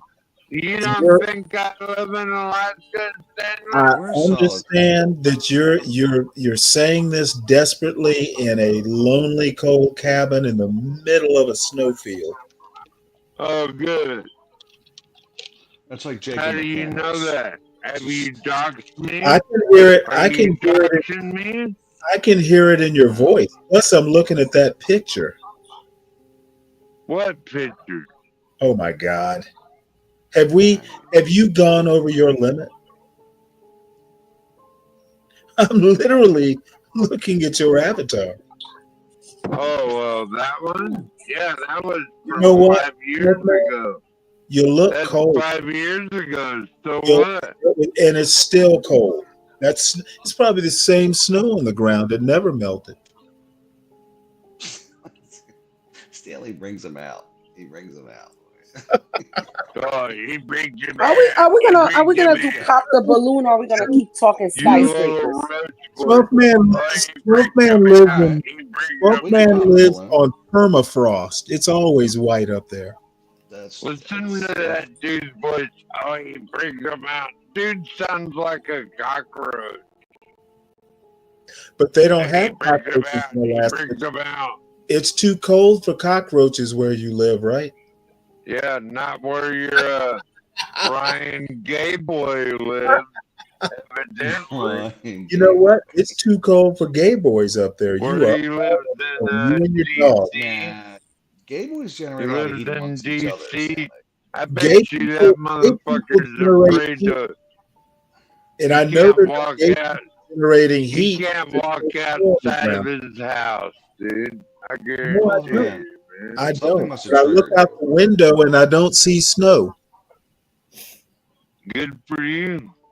You see a hurricane, though. Excellent. Stanley, It's snow is lovely at Christmas time, I have to say. It's Christmas lovely at time. Christmas. Christmas time, that cabin's going to be covered in snow. He won't be able to get out. 12 man, what's the temp there right now? 0. No, You mean in Kelvin? Or It's always 0 in Alaska. Yeah, I'm having to deal with 60-degree weather. It's freezing out here in Florida. minus 1 degree. When it gets cold, I look at the wind chill? and it says 12th man. Basically, it just says 12th man. Minus 1 degree, I said. Equals man. I would literally drop dead at -1 degree. I would literally drop dead. Well, it's only November and it's already -1. Fahrenheit or Celsius? We're still barbecuing out here in Florida. Jeez. And in the pool. Cool. We are here. We're kind of here too up in Michigan. It's 55. I mean, that's barbecue weather. You know what I mean? Oh, 55 is freezing. God damn. No, I'm crying at 60 right now. Did the hurricane not blow all the water out of the pool? Fuck you, Stanley. I think they got Stanley's always an asshole. I'm not sure why. You can always count on Stanley. Hey, it's He called is consistent. It's called consistency. Yeah, that's what I said. He is consistent. You always know what you're going to get. No, it did not blow all the water, Stanley. Virgo, 55 in November in Detroit is nice. I mean, Yeah, I people get are- it because I'm from New York, so yeah, Yeah. I get 55 is pretty good weather for the holiday time. Yeah. Read this. Oh, Maven, you are indeed a hero. I got your back. I got your back in the chat, 12th man. Oh, Maven, let me drop the link for you, Maven. Maybe one of these days you'll have the courage to come up here. Oh my God. Yeah, Maven never comes up. I got your back in the chat. What's up with that, Maven? Come on. Dude is a hero. Called him out. Well, since we were talking about skyscrapers and shit, I'd rather talk about ladies than the panel. All right, ladies, it's Prince Charming time. it's ladies' night. And the sweaters. Oh yes, it's ladies' night. Oh, what a night. Do you have enough wood for the night? Oh, yeah. I'm running on diesel power right now. Oh, That's what I usually ask my husband. Is the fire lit? I got enough wood for the night, Stanley. Oh, yeah. That's what she said. You know, some people can stay warm with twigs. Nah, twigs can't do nothing for me. You know all about twigs, Stanley. Yeah, I call them fags. What do you call? Oh Lord, queers. You call your twigs queers?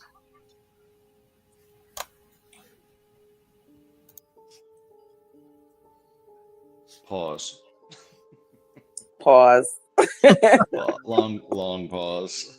No Diddy. Get the baby oil. Long pause. You got the baby oil, Virgo. Okay, can you imagine walking into a place and saying, "I No, but I got the Dr. Teal's oil. I'd like a pallet of baby." Oh, the Dr. Teal's. What?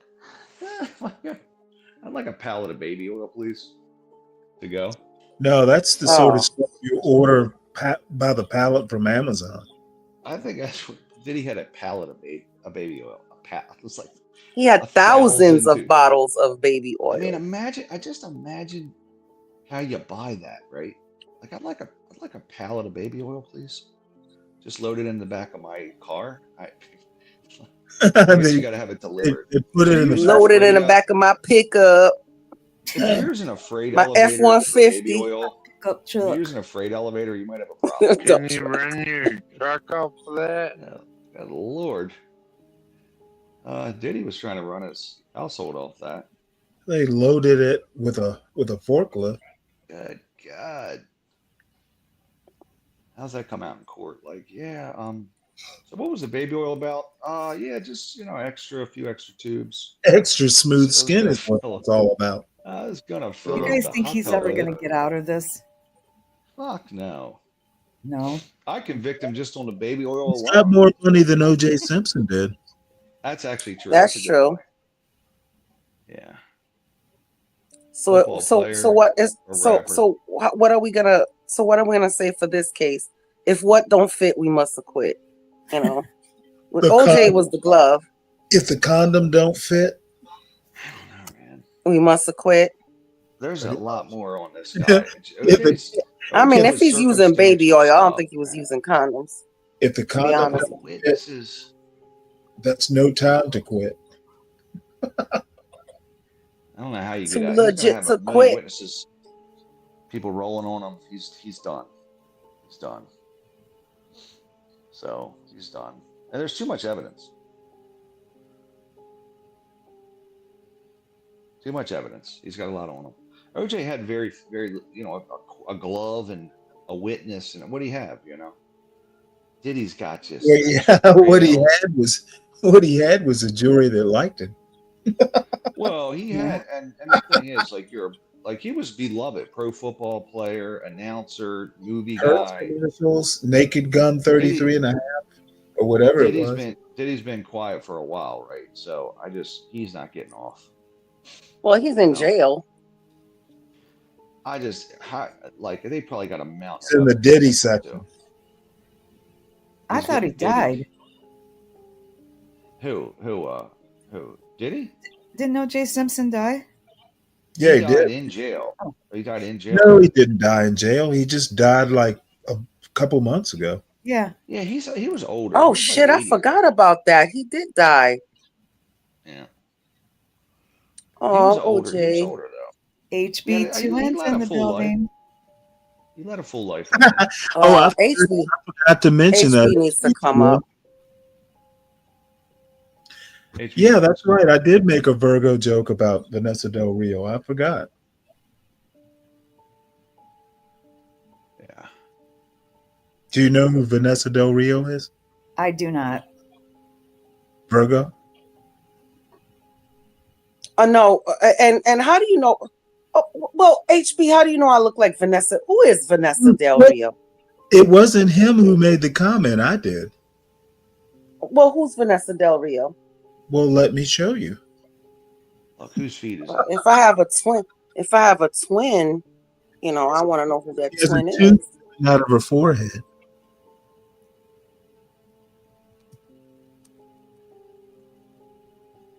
Let's look at your feed, Stanley. You got what really happened? Mini pod, native land pod.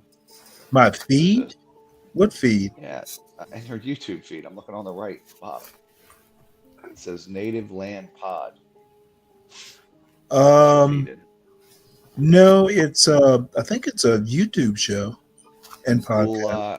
Goulash dish. Yeah, I'm glad I didn't put the OnlyFans page up there. Whew. You got YouTube Premium too, Stanley. Look at you. Yeah, I hate commercials. I just don't feel like Dude, it. I got it. I refuse to watch commercials. I won't even. If there's a You know program what? on with commercials, I The won't even hell with watch you it. guys. I'm gonna look this up myself. Well, hold on. Give me a sec. There you go. Shit, this is cool. That's cool. Now, I just don't know how a woman could be insulted by Vanessa Del Rio being compared.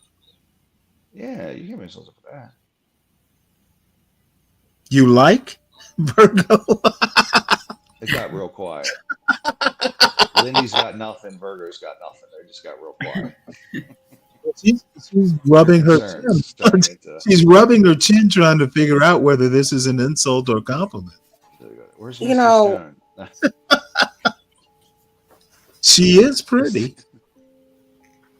I think she has a manly face. So you're trying to say I have a Just put manly her, face? just put her in a nice flannel dress and pretend she's in a Little House on the Prairie, and she's great. Well, I tell you this much. I tell you the comparison to me and her. Go Mine's ahead. a real. Okay. Thanks for telling us. Yeah, thanks for sharing that information. For letting us know. All we need is some truth. Just give us the truth. I think this is a picture of her. Now she's older there. She got some plastic going there. Plastic surgery. Yeah. Let's find a better picture. I've never done plastic on my face.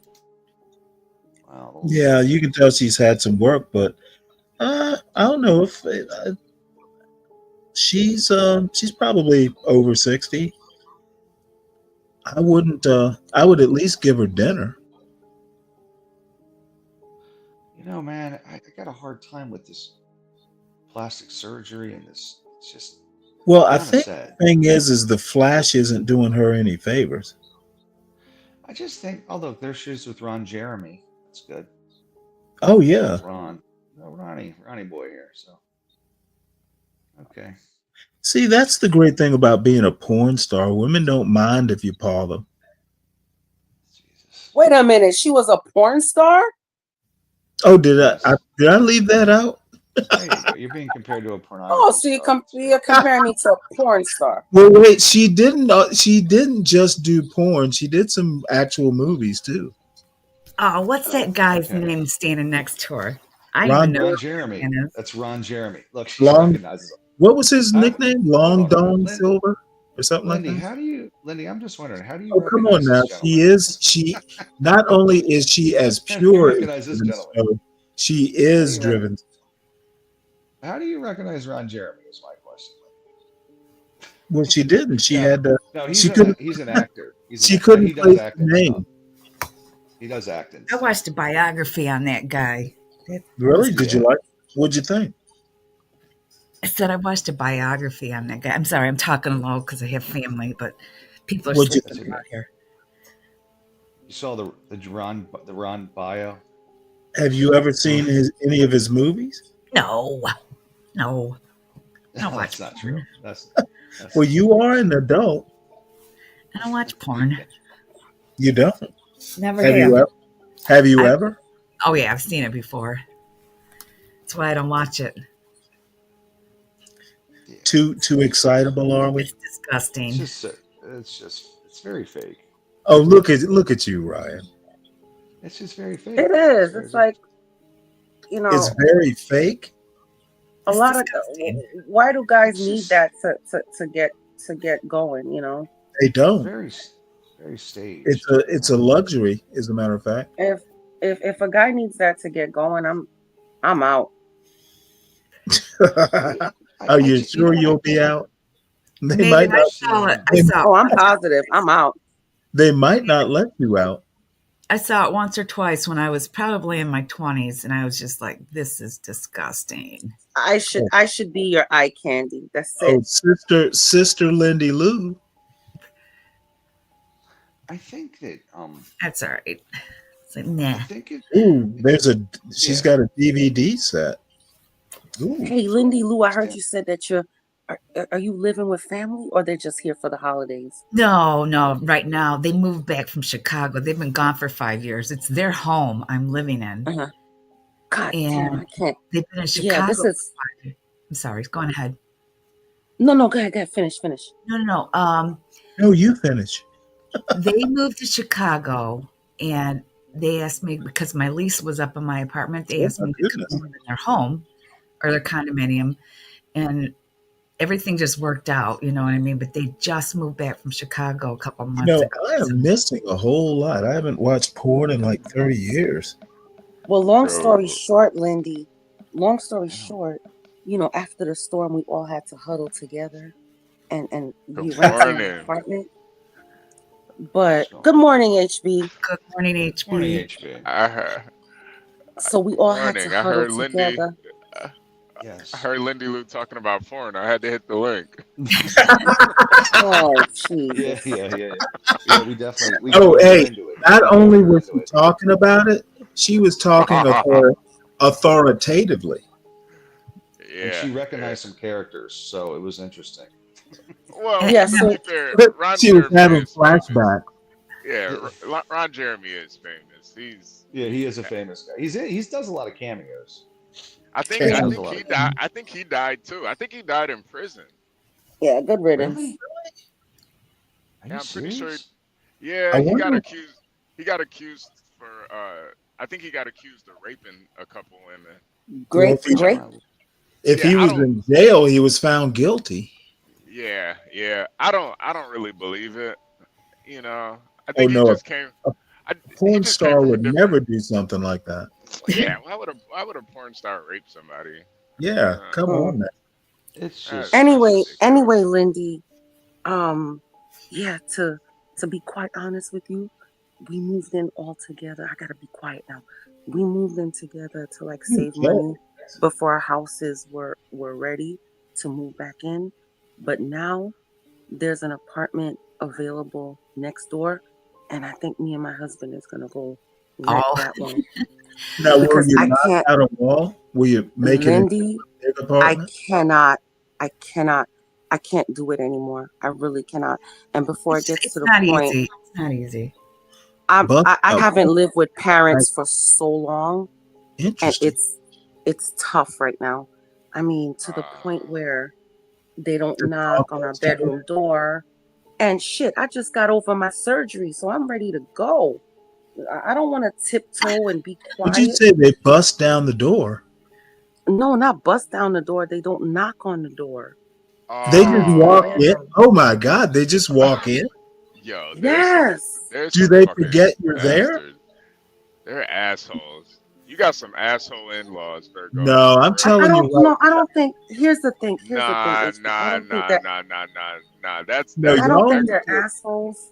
You nah. and They're your husband assholes. need to sleep naked on top of the sheets. That'll teach them. Yeah, And that's they're what I fucking. told them. I told them I said leave the door unlocked, and when they walk in on us doing something, then they'll never open that door again. And he was like, Yeah. Or the alternative would be they drill a hole in the wall. oh, voyeurism. Nah, That's right. Virgo. If they're My opening up the my door, mother-in-law was a voyeur. if they're opening up the door without knocking, their assholes, Virgo. Like Oh, that. come on. Maybe maybe they're forgetful. Nah. You know Yeah, what? They're they're not. old. They're probably not having. They're not doing it, Virgo, sir. They They're forget. not because So Papa's in a wheelchair. they need to know what y'all are doing. Yeah, they forget. They're not thinking. Come on, Lindy Lou. You know better. It's like when people retire, and those of us that are not retired, they call you in the middle of the day. They forget you're at work. It's like, hey, I'm working. You know, Yeah, because and they're they not working. I'm forget just that calling we're you. Try to we're tell still them is, very hey, active. stop opening my door. So Lindy, you're saying they retired from sex? That's what's going on. Yeah, that was the backhanded comment. Well, they've retired from sex since his dad gotten In a into the wheelchair. Oh accident no. Is that Ron and Jeremy? and my husband was about 15. Yeah. It's the ghost of Ron Jeremy. Well, HB, let's put it this way: they're not doing it that much anymore, probably because they're They're older, not right? doing it at all.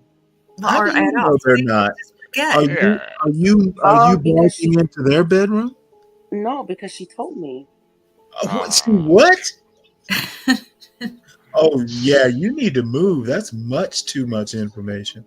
Yeah, that's TMI. Seriously. You know, talking sex with your mother-in-law. I can only There's imagine. nothing wrong with that.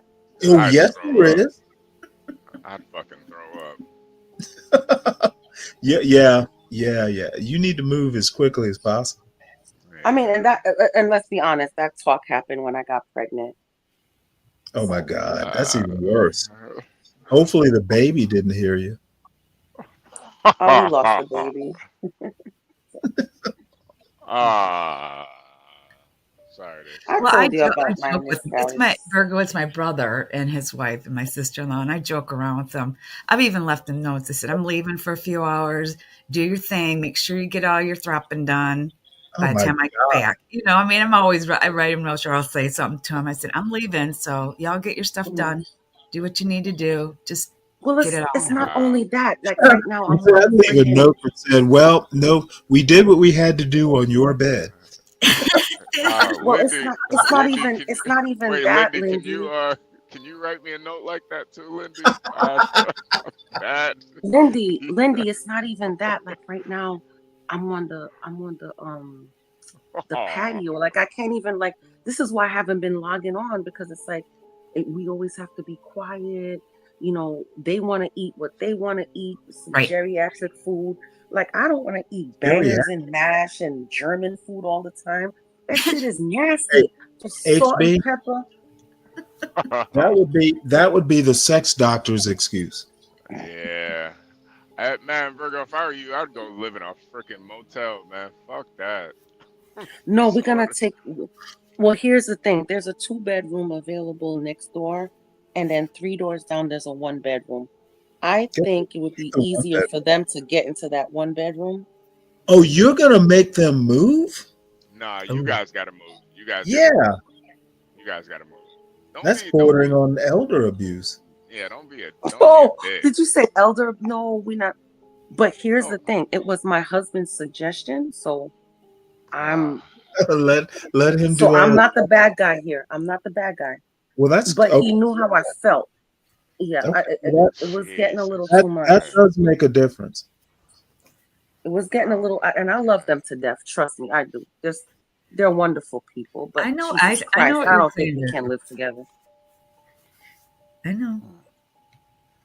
It's been tough. Not tough for me. I mean, but there's certain aspects of it. I've been here for 5 years by myself, and Yeah, I can't go into the kitchen with my panties. What the exactly. hell? It's All just stuff right, I like gotta that. get You fully can't walk dressed. around in your undies. That's critical.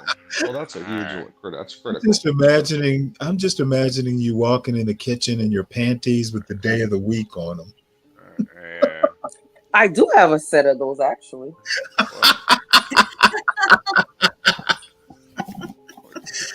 I know They're too called much. they're called boy boxer shorts or boxer briefs for girls, like the boxer.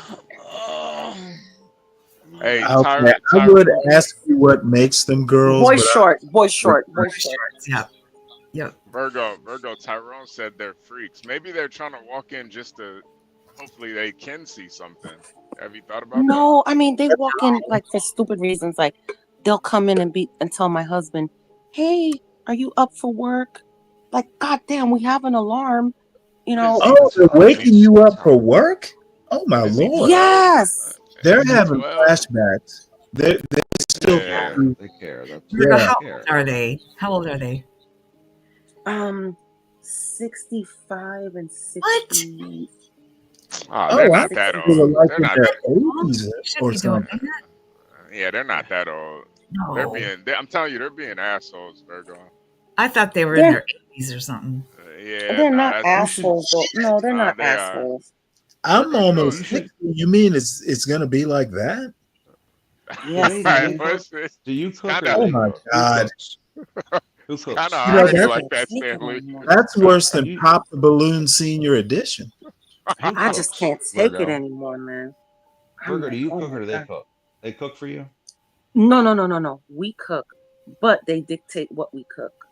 Well, you could just slowly poison them. Just slowly start to poison them over time. No, come on. No, I Come would on, never do Ryan. that. Jesus Ryan. Christ.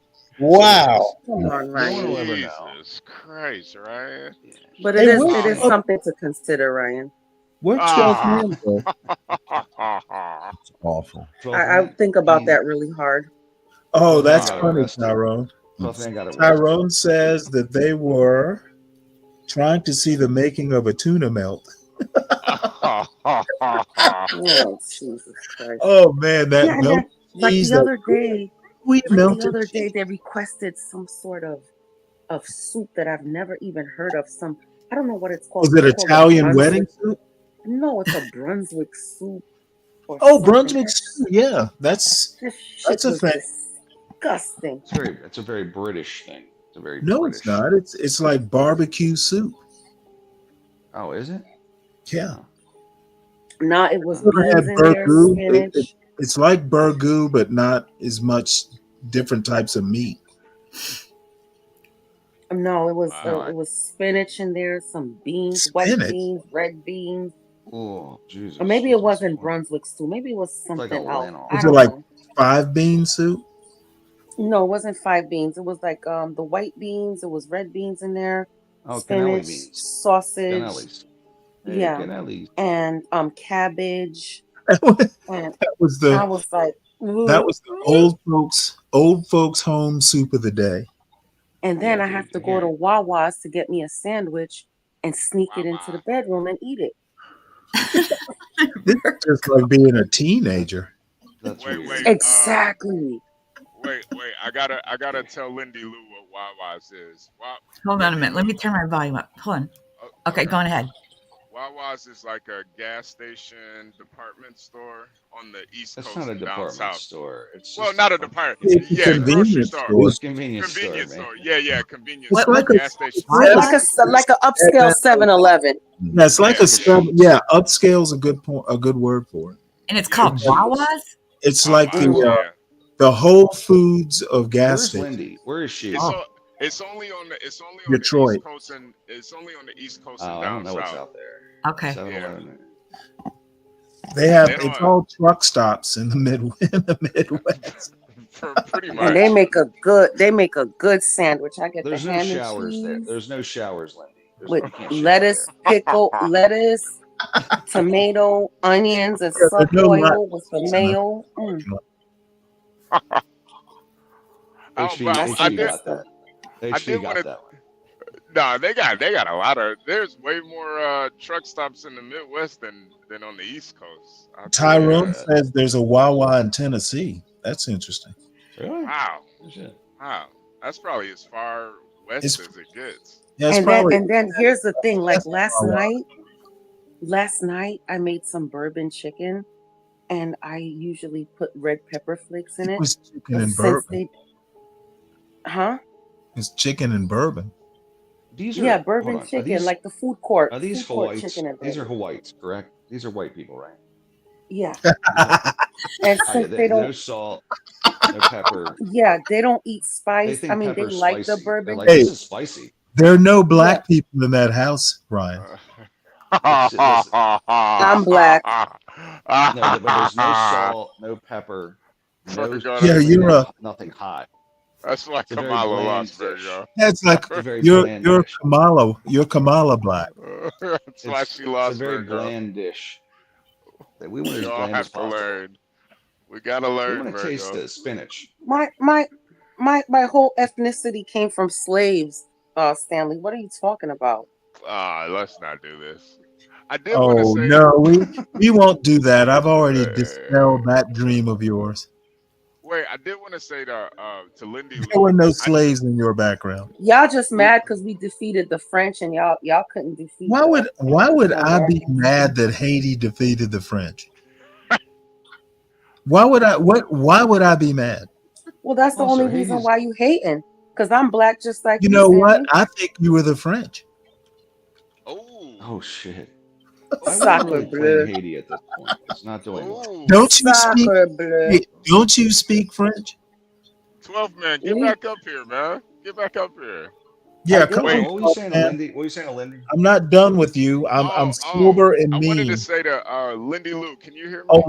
Oh look, he's doing a Mavid. Are you got your own back from the chat there, 12th man?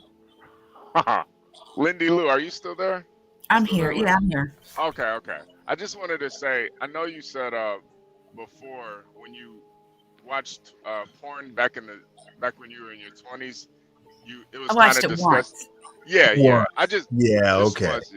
I just want to let you know, You like, watched it once and it became a lifestyle.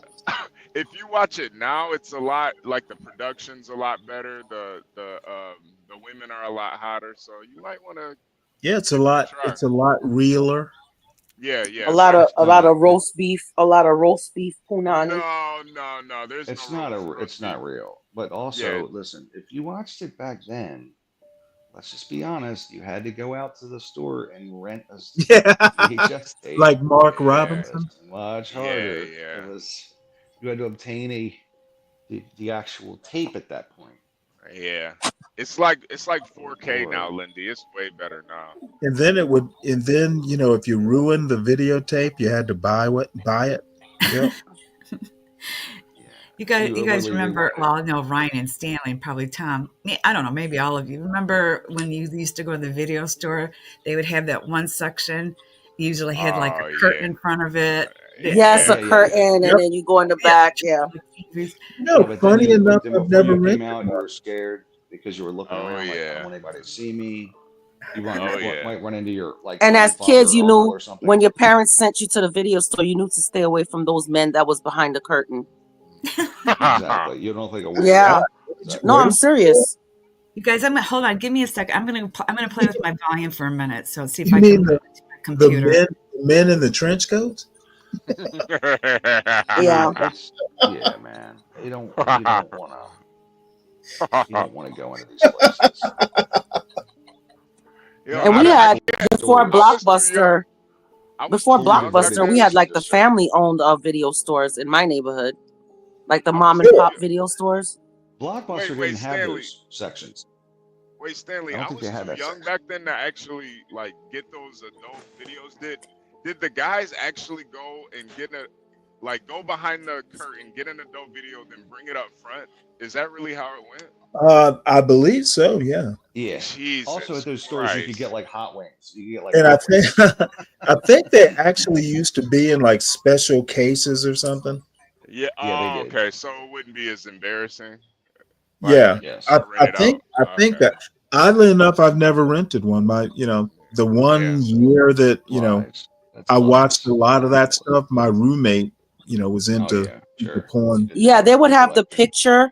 They would have the picture in the front, like the cover, and then Yeah. when you look behind the cover, it was just tape. So nobody knew what you was getting. Yeah, real weird Jesus names Christ. like Romancing the Bone, which is a tape of Mm. Romancing the Stone. Romancing the Bone. On Golden Blonde. Exactly. Don't get me. I'll give you 100 of them. So let's not go there.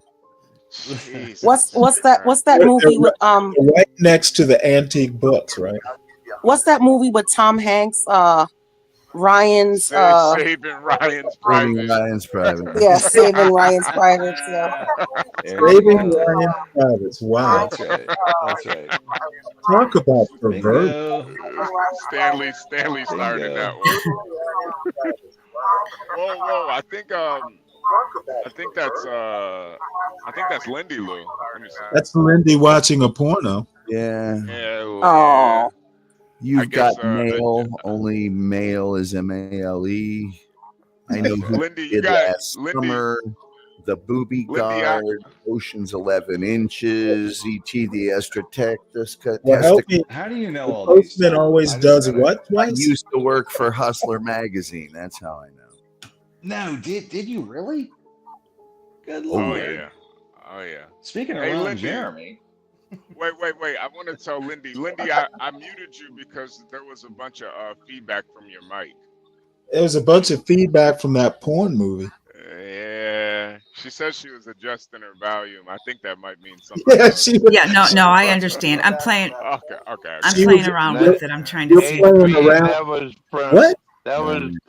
Stanley jacking off. She's playing it. She's playing around with the volume knob. I Yeah. didn't know Hitachi had a volume knob. What's that buzzing sound? 12 man. What did you say about Stanley? What did you say, 12 man? That buzzing sound was you jacking off, Stanley. That's what it was. You know, I am stunned that I'm not laughing at that.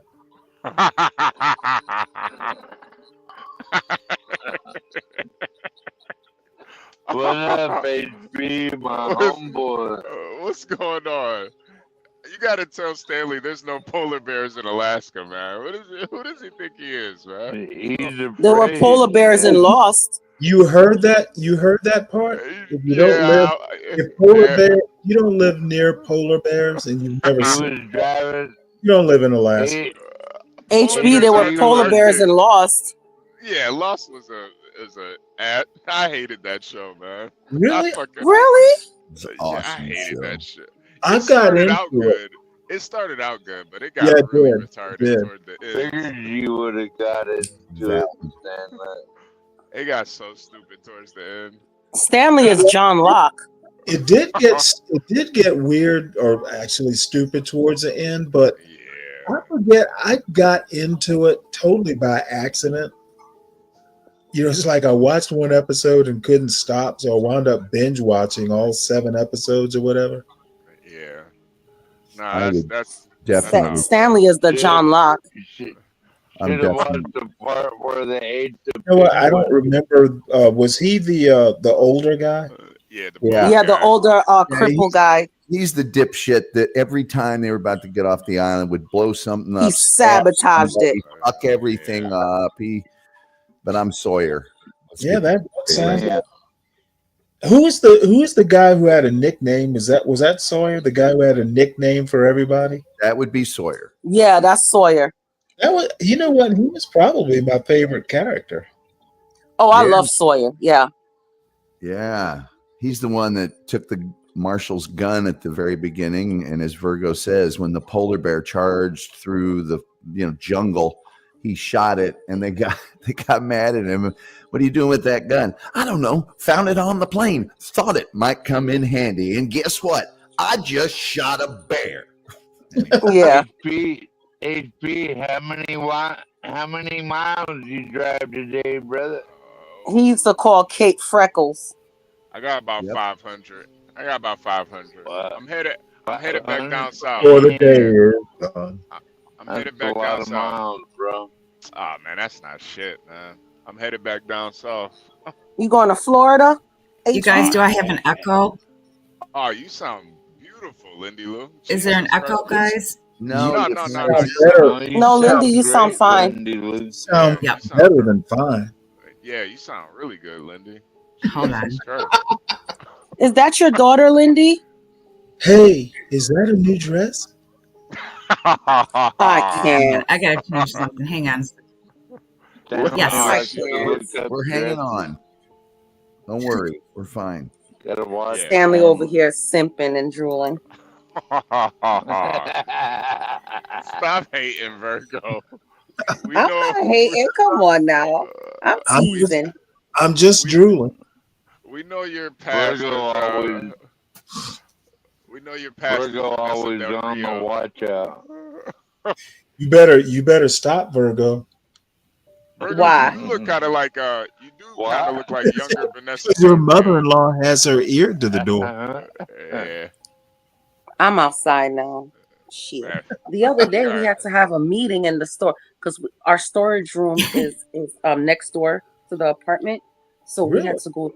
We had to bring chairs out because here's the thing: if you leave out the bedroom, they will see us leaving. But if you walk through the bathroom and come out the door that goes on the outside into the apartment from the bathroom, so we had to bring chairs into the store, and that's another thing.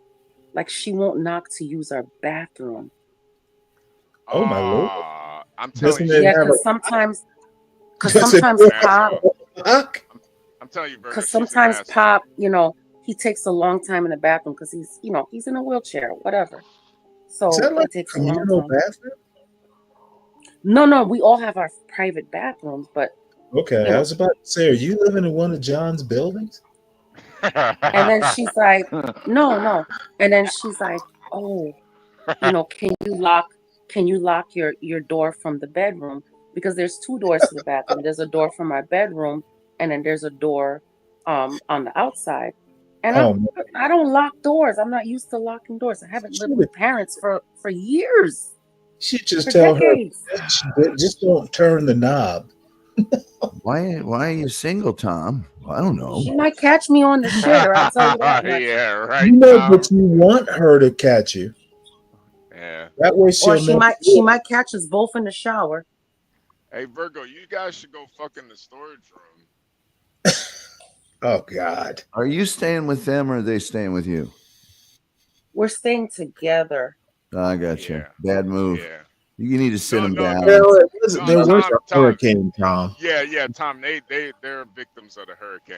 That's Okay, why. I'm sorry to hear that, but there needs to be a sit down and hey, Tom, they were caught in a hurricane. You know the hurricane? It's gonna look like just a sprinkle if you motherfuckers don't stop going in the bathroom without asking, peeing in here, telling us. No, I'm just gonna start. I'm just. Let me tell you, and then my husband is like, oh, don't do that, don't do that. What do you mean, don't do that? Yeah, now that when we get back to our house, you want me to do that and do this, right? No, Well, I'm wait, gonna do you're it whenever supposed I to be want. following his lead, right? Not when it comes to what I want. You should tell your mother-in-law, bitch. You don't Oh, want. come on, Stanley. You don't want Hurricane Virgo. You don't want Hurricane Virgo in this bitch. No, you wait till they're asleep. You walk in, you put a knife to her throat, you whisper in her ear, "This shit, or you're gonna die alone and afraid," and then you leave, and everything will be cool. Again. Yeah, Virgo, just tell her to hit the link. Let Stanley talk to her. Oh man. You know what? No, I kind of want them to walk in on us. I really do. I'm gonna be nice and high if she calls in. Because I told you, I'm gonna make you look my bad, 6 weeks. Virgo. I'm healed. My 6 weeks is over, and I'm ready. You know what your mother, you know what your daughter-in-law said about you? That shit would last about 30 seconds. You gotta have a sit down. Hey, we love you, but we're about to kill you.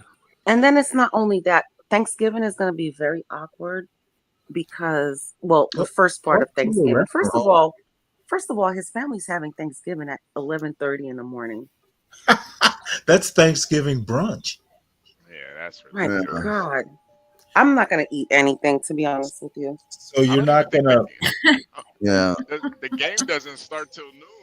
What the hell is wrong with them? Little Xanax in their food on Thanksgiving. It'll be beautiful till the day after. We're going to one of his aunt's house, and one of his cousins did something to me a couple of weeks back, and I let it go.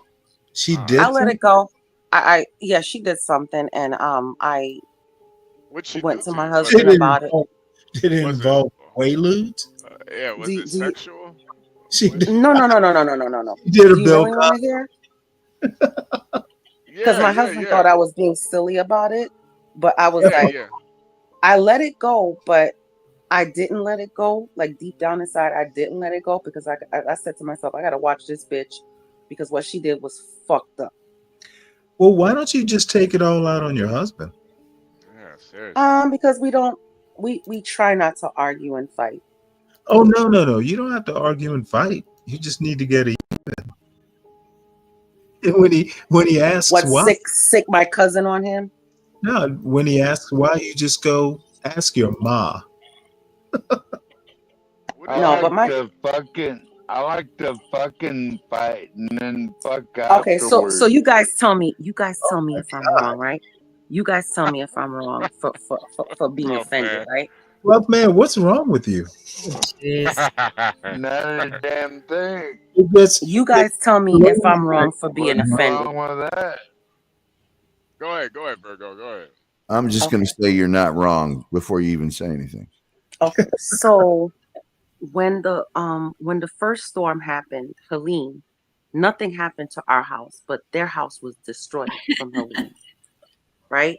So the cousin and me and my husband, we were there, helping to clean out and stuff like that. And the cousin offered to go get lunch, and she's like, "I'm gonna go get Publix sandwiches." So everybody was like, "Cool, just get a tray, one of those, those trays, She bring you back chitlins? Yeah, I love a good sandwich story. No. So she came back and she was like, sex. so she came back and I kid you not, this is gonna sound like I'm lying or joking. She came back and she was like, "Oh, the line for the sandwiches was too long." But I'm like, What? the thing that she got, you have to stand on the same kind of line to get it at the deli. But All right, okay. Virgo. Was she get you All diet So food or something? no, she got watermelon and right. fried chicken. Well, why do you think? I mean, more than just black people eat watermelon. It could have just been nothing. Hold on. No, I kind of felt offended by it, and Or did she Wait, she bring? I got you. Wait. I Wait, love she got you some watermelon. watermelon, Virgo? She watermelon and got you fried chicken. watermelon. Oh, really? Did she bring a lawn jockey too? Ah. She might as well have been in blackface. And fried chicken. Moon pie, RC Cola. God damn it. Stanley. did So she you know did what? she I bring didn't you She say brought a anything. black lawn jockey for. Who eats watermelon and fried chicken at the same time? Now, she didn't bring any rolls. She black didn't bring any people? coleslaw. Hey, she said, "Hey, welcome to my cookout." Wow. Did So she I didn't bring you say grape anything. soda too? Did she bring you grape soda She too, might as Virgo? well have. She's And like, Jeez. Virgo, you're invited to the cookout. so I Yeah. refused to eat. She might as well have. And Virgo, Lindy, you're invited to the you cookout. got So feedback again, Lindy. I refuse to eat. She might All right, let me mute Lindy Lindy's recording this. So now recently, so she's like a 90-day fiance. So she met some guy from Sweden online and they got married and they're supposed to he's supposed to get his citizenship and she's asking all the family to like write a petition. So I told my husband, fuck no. And he signed it or whatever. And I was like, well, you do what you gotta do. I said, I'm not signing shit. And lo and Well, behold, Virgo, what'd you think was gonna happen when you married a white man? You thought it was gonna, you weren't gonna get any watermelon and chicken jokes? What'd you think was well, gonna no, happen? let me tell you. So now she friend requested me. I mean, we've been family for what? Me and my husband been married for like almost 4 years. So, you know, she also friend requested me just now, like yesterday or the day before yesterday. And I'm like, oh, okay, cool. And I accepted because I got over the watermelon and chicken shit, you know. But when I looked, I got a notification and Making me it was hungry like, now. oh, Becky has a new friend. And I look on her page and the new friend is my husband's ex-girlfriend. His ex-wife or ex-girlfriend? No, ex-girlfriend, the girl that he was with before me. Well, So I was like, oh, no, but you don't know the history. You don't know the history. This girl, when me and my husband got together, she couldn't accept that he dumped her. So she would always call and and one of her phrases is that this is when I gave my husband the ultimatum. She called one time and she was like, because I didn't mind her calling to saying, you know, how you doing or whatever. Like, I'm not jealous like that. But she called one time and she was like, oh, are you still with your girlfriend? And he was like, yeah. And she was like, that's just too bad for me. And I was like, man, you need to make your decision now. Either it's me or her. I said, you could be friends with her or you can be with me. And he blocked her.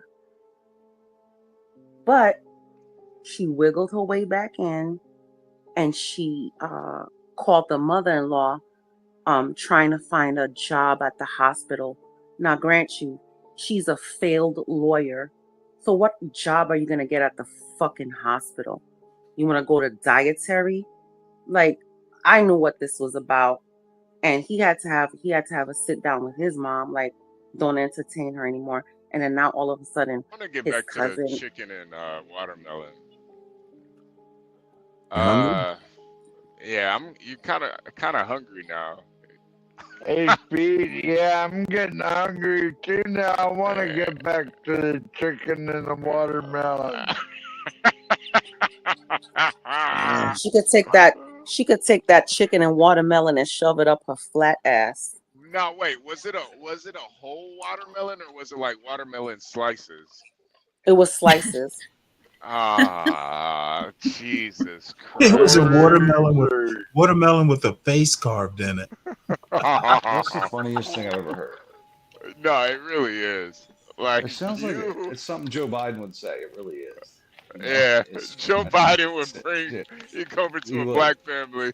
Yeah, I got some watermelon. Literally 6 months ago, we saw it. Yeah, no, he got some fried chicken. He didn't bring the watermelon though. That You know was what? him. If you don't, now I'm about to call. I'm about to call ISIS and say. I'm about to call ISIS and say it's not a real marriage. You know what? Stanley's going to defend. Stanley's going to defend it. If you don't eat this watermelon and chicken, you ain't black. That's right. That's what he would say. Oh, I'm really low key about to call ISIS.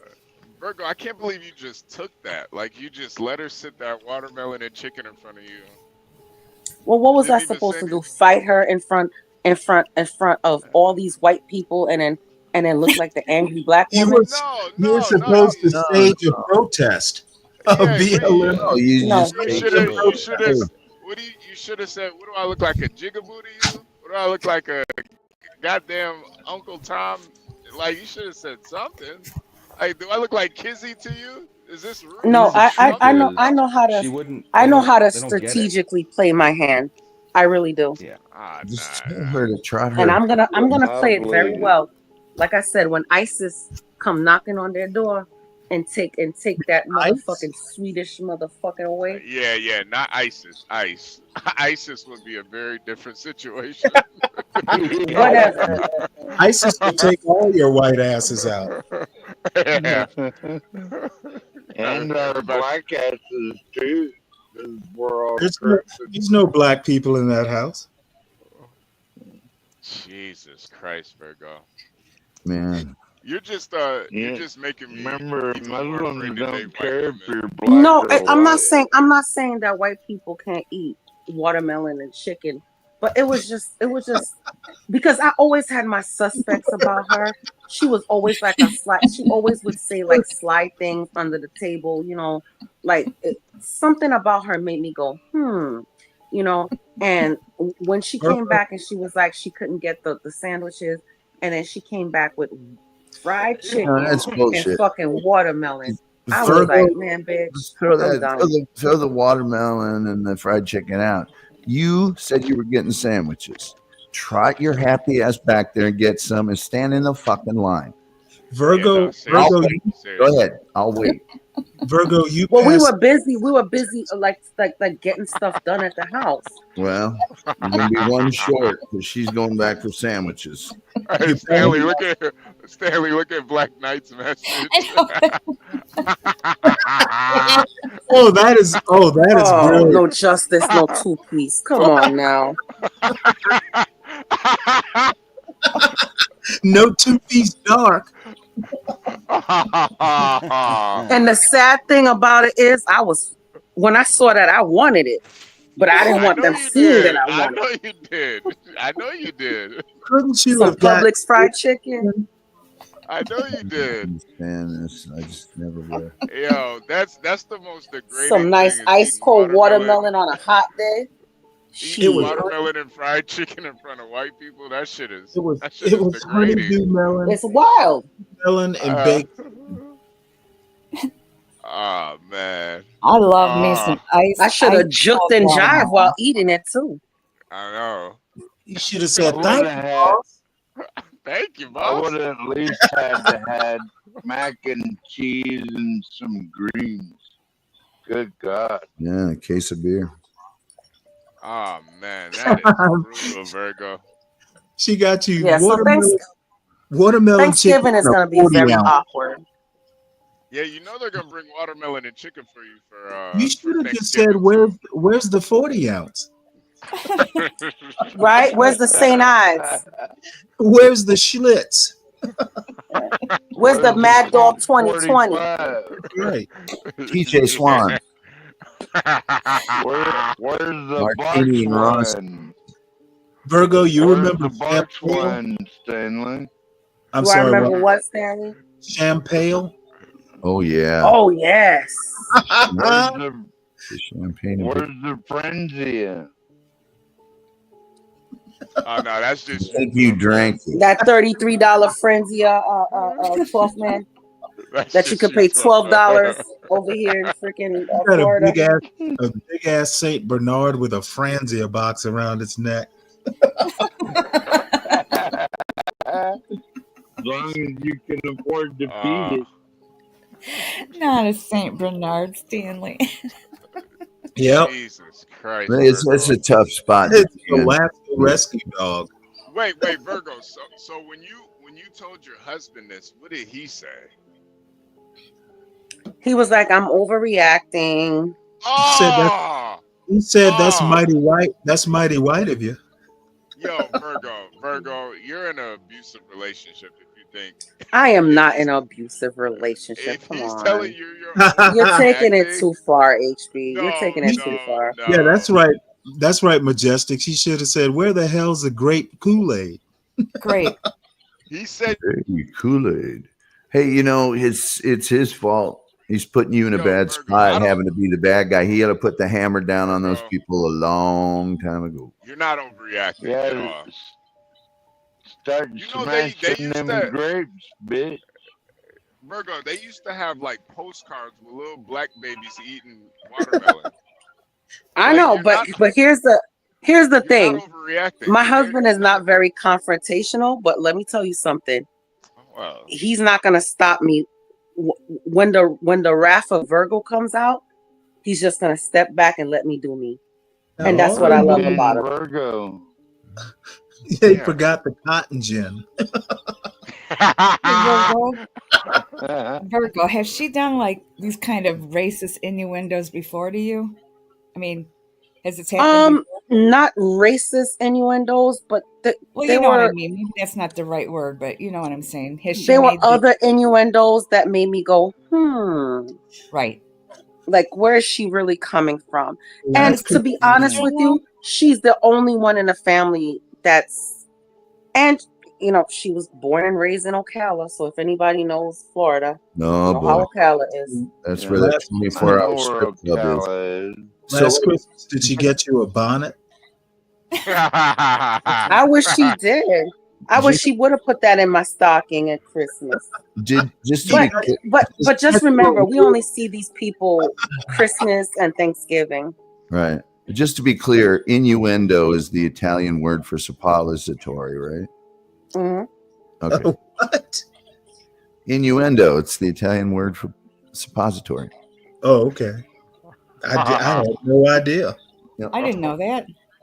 Yep. Virgo, right up the anus. Virgo, you're not overreacting, and your husband telling you that you're overreacting. That's fucked up. I'm sorry. That's fucked up. Well, he just wants peace, and I get it. I got you some Afro Sheen for Christmas. She knows what she's doing. She knows what she's doing. Like Stanley. She got you one of those plastic Jerry curl caps. Stanley, am I overreacting, or do we know exactly what message she was trying I'll be honest, it's so like lame. I wouldn't have gotten upset. No, but it was done.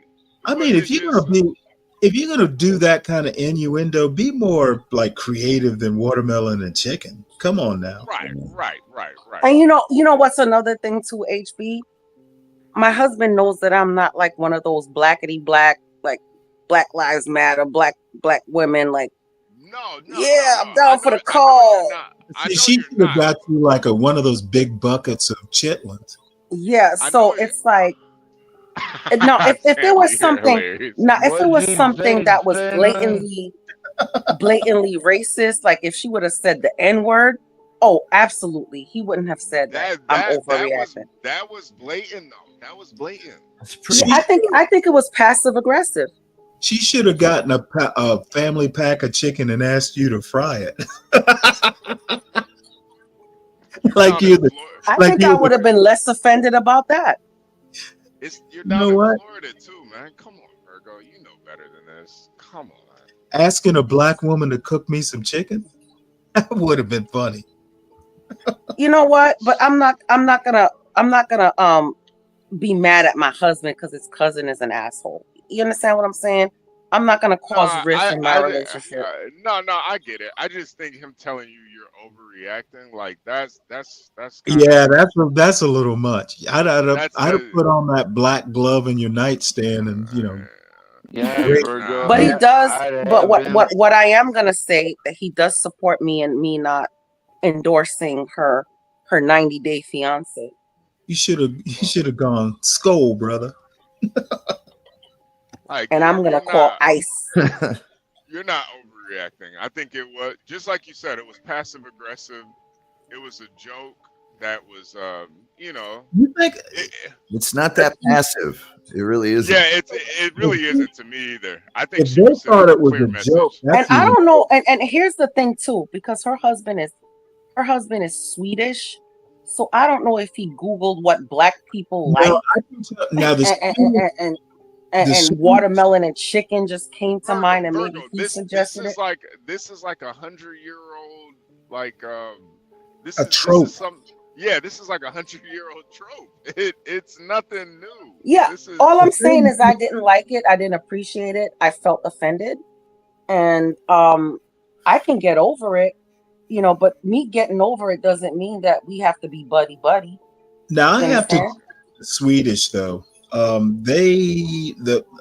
had a Swedish girlfriend like way back in the I guess it was the early 90s, and they don't understand American racism. I No, remember they don't. I remember this Swedish girlfriend telling me that, oh, I can't wait till I have a little brown baby. I was like, I looked at her and I had to remind myself, she really doesn't know what she's saying. She was genuine about it. They don't understand this American stuff. well, it wasn't the Swedish boyfriend that did it. It was Yeah, exactly. Yeah, she could have intervened and be like, "Oh, no, that's not like." Yeah, I get it. He was probably like, she'll like this. And if it was him that did it, then I wouldn't have gotten so offended. But because she's American, she should have been like, even if it was the husband that suggested it, she should have been like, "Oh, no, this is kind of offensive." If she's from Ocala, she knew exactly what she was doing. Exactly, Oh, Tom. yeah, Ocala. Exactly. Ocala. They had the little rebel flag toothpick. That's for that 24-hour strip club. Ocala still has sundown towns, okay? I used to love Ocala. Don't let the sun set and you're still in Ocala. Yeah. Oh yeah, and Silver Springs too.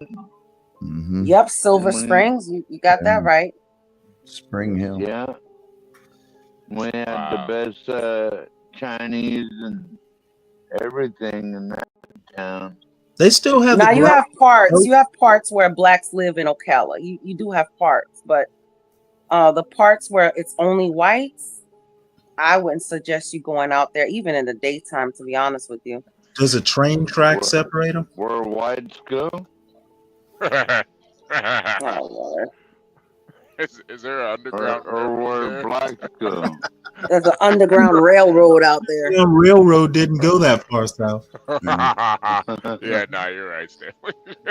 Harry Tubman said, "This is far enough."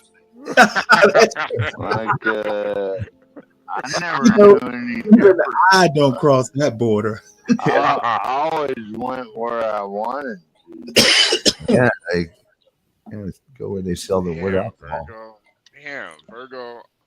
Now my sister-in-laws never ever made me feel that way. Never ever. It's all love between us. With my sister-in-laws and my brother-in-laws. Well, he only has brothers, so he's one of 5 boys, and their wives are like freaking awesome. We get along fine. But it's just that one cousin that I have to go. Things that make you go, you know. All I can say is somebody did that to my lady, there'd be a fucking head on the floor. Yeah. I mean, you don't do that shit, you do it again. My foot's gonna be so far up your ass, you're gonna taste my shoe. Got it? Yeah. Nah, seriously. Pick that head of lettuce up off the floor, girl. Yeah, I wouldn't. Wash I it wouldn't. off.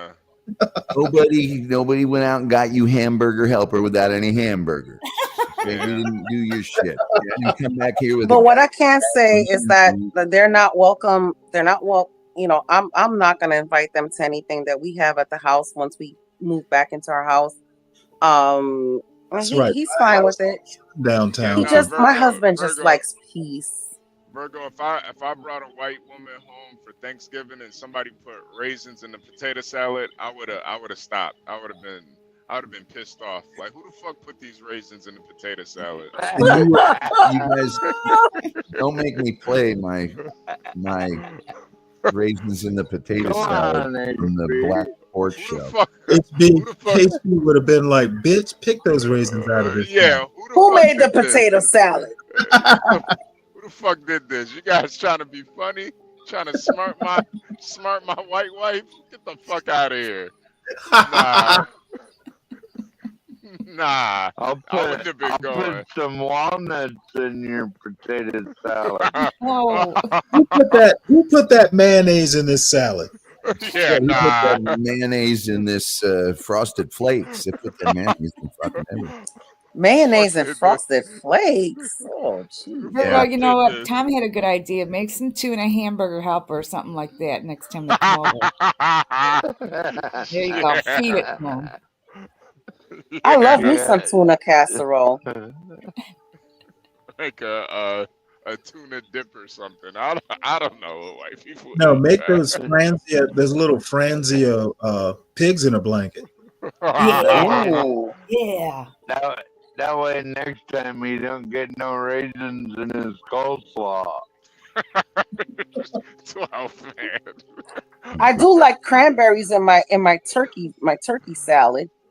You take the leftover turkey breast, you chop it up, and you put some cranberries and some walnuts. I think it's called like a Waldorf salad.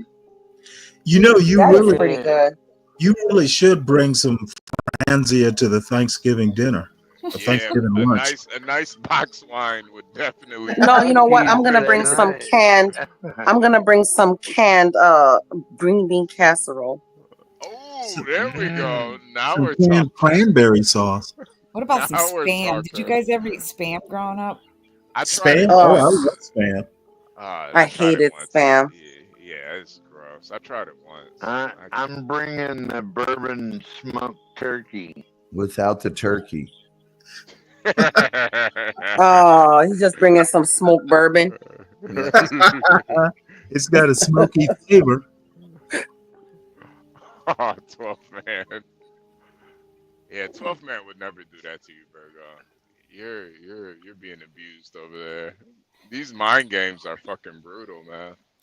I'm being used and abused. Yeah. We love you, Virgo. Time for me to get up and leave. I need to leave. I need to get up and leave. Nah, but you You know I'm overreacting. joking. You weren't overreacting though. Like seriously, I would No. trust me. I would be the first one to tell you were overreacting. Stanley would be the first one to tell you you're overreacting. No, I'm afraid I wouldn't have. Yeah. Oh, okay. Well, I would have been the first one to tell you, yeah, Virgo, you're overreacting. Come on, get over it. But that's You're overreacting, Virgo. God damn it. Settle down. Yeah. I mean, it's nothing to fight somebody over. Because to be fair, watermelon and chicken is delicious. So. Yeah, but the Brooklyn and me did want to scrap. I'm not gonna lie. Did they bring? Did they bring like KFC or what? No, it was Publix. it was Publix fried chicken. Oh. Yeah. You know that shit is delicious too. Yeah. I might have ate some. You know, it's weird. It's not just the next day. I wanted to. That's the problem. That was the conflict. I really wanted to, and I love watermelon. watermelon hydrates and it makes your skin beautiful. And you Well, know, then why if you you should She have knew made, what you you wanted to know, eat. She knew what you wanted. She knew what you wanted. you should have. she just wanted me to, she just wanted to watch me eat it. Were there Bitch. were there seeds in the watermelon? Were there seeds? I don't know. I didn't even like when I saw what she brought, I was just like, fuck this shit. I would have eaten it and spat the seeds at her. Oh, that is a good idea, Stanley. Giving her a jar of Miracle Whip Gotta with a leave big it to the spoon. pros. Next time you get pissed off at your white kin folks, let me know. We'll draw up a battle plan. Oh yeah, Stanley. Oh, so Thanksgiving, I gotta keep you on deck because it's gonna be an awkward Thanksgiving. So I have to get your advice of what I need to do. Bitch, if you ever bring me chicken and watermelon again, I'm gonna snap your neck like a wishbone. Yeah. Oh, yes. Yeah, that's brutal, Virgo. I'm not I gonna lie. just want to help eat the fried chicken and watermelon. That's it.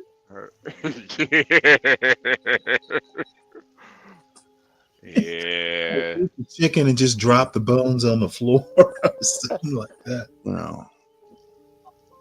Yeah. You would, Stanley. You're a nasty critter. A nasty critter? Wow, okay.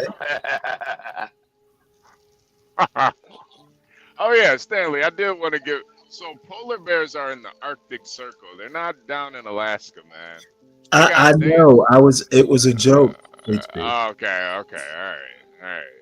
So fans got what you got? Black bears and brown bears up there. Yeah. Yeah. And But he doesn't never see wolverines them. and coyotes and wolves. Okay, here we go. Yeah. All that shit. Yeah. No worries. No Stanleys around here. No, Peaceful. we don't live out in the wild. Yeah, no wild Stanleys out there.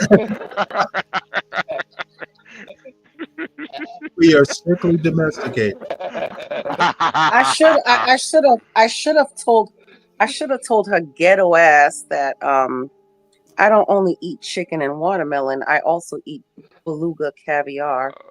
It's too late, Virgo. It's too late. No, but I'm just saying. That's what I should have said. You let her serve. You let her serve you chicken and watermelon and didn't say anything. It's too late. You gotta. So I gotta come with a comeback. So maybe for Thanksgiving, I'm gonna make a nasty casserole. Thanks for the yard bird. With all the unseasoned casserole with all the canned soups in it and stuff like that. That's right. Don't put any salt or pepper or anything. Nothing, just unseasoned. But here's the thing: they might find it delicious. Yeah, that's the scary part. Yeah.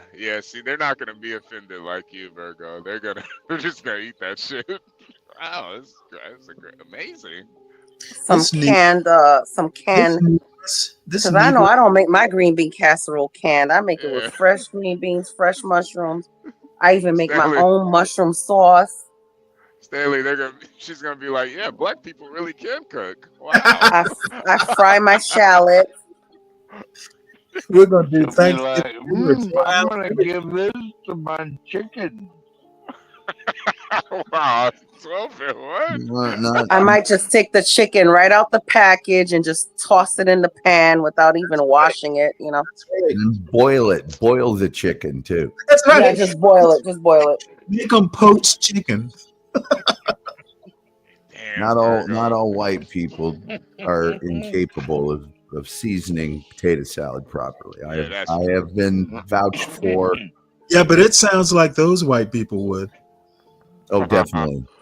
But I've been vouched for by several. Like, did they eat the Publix chicken and go, "Ooh, this is too spicy"? You know what? Guys? I might just make a potato salad. I might just make a potato salad, and I'm just gonna throw a whole bunch of raisins right on top. To make a potato salad, it's just cut up potatoes.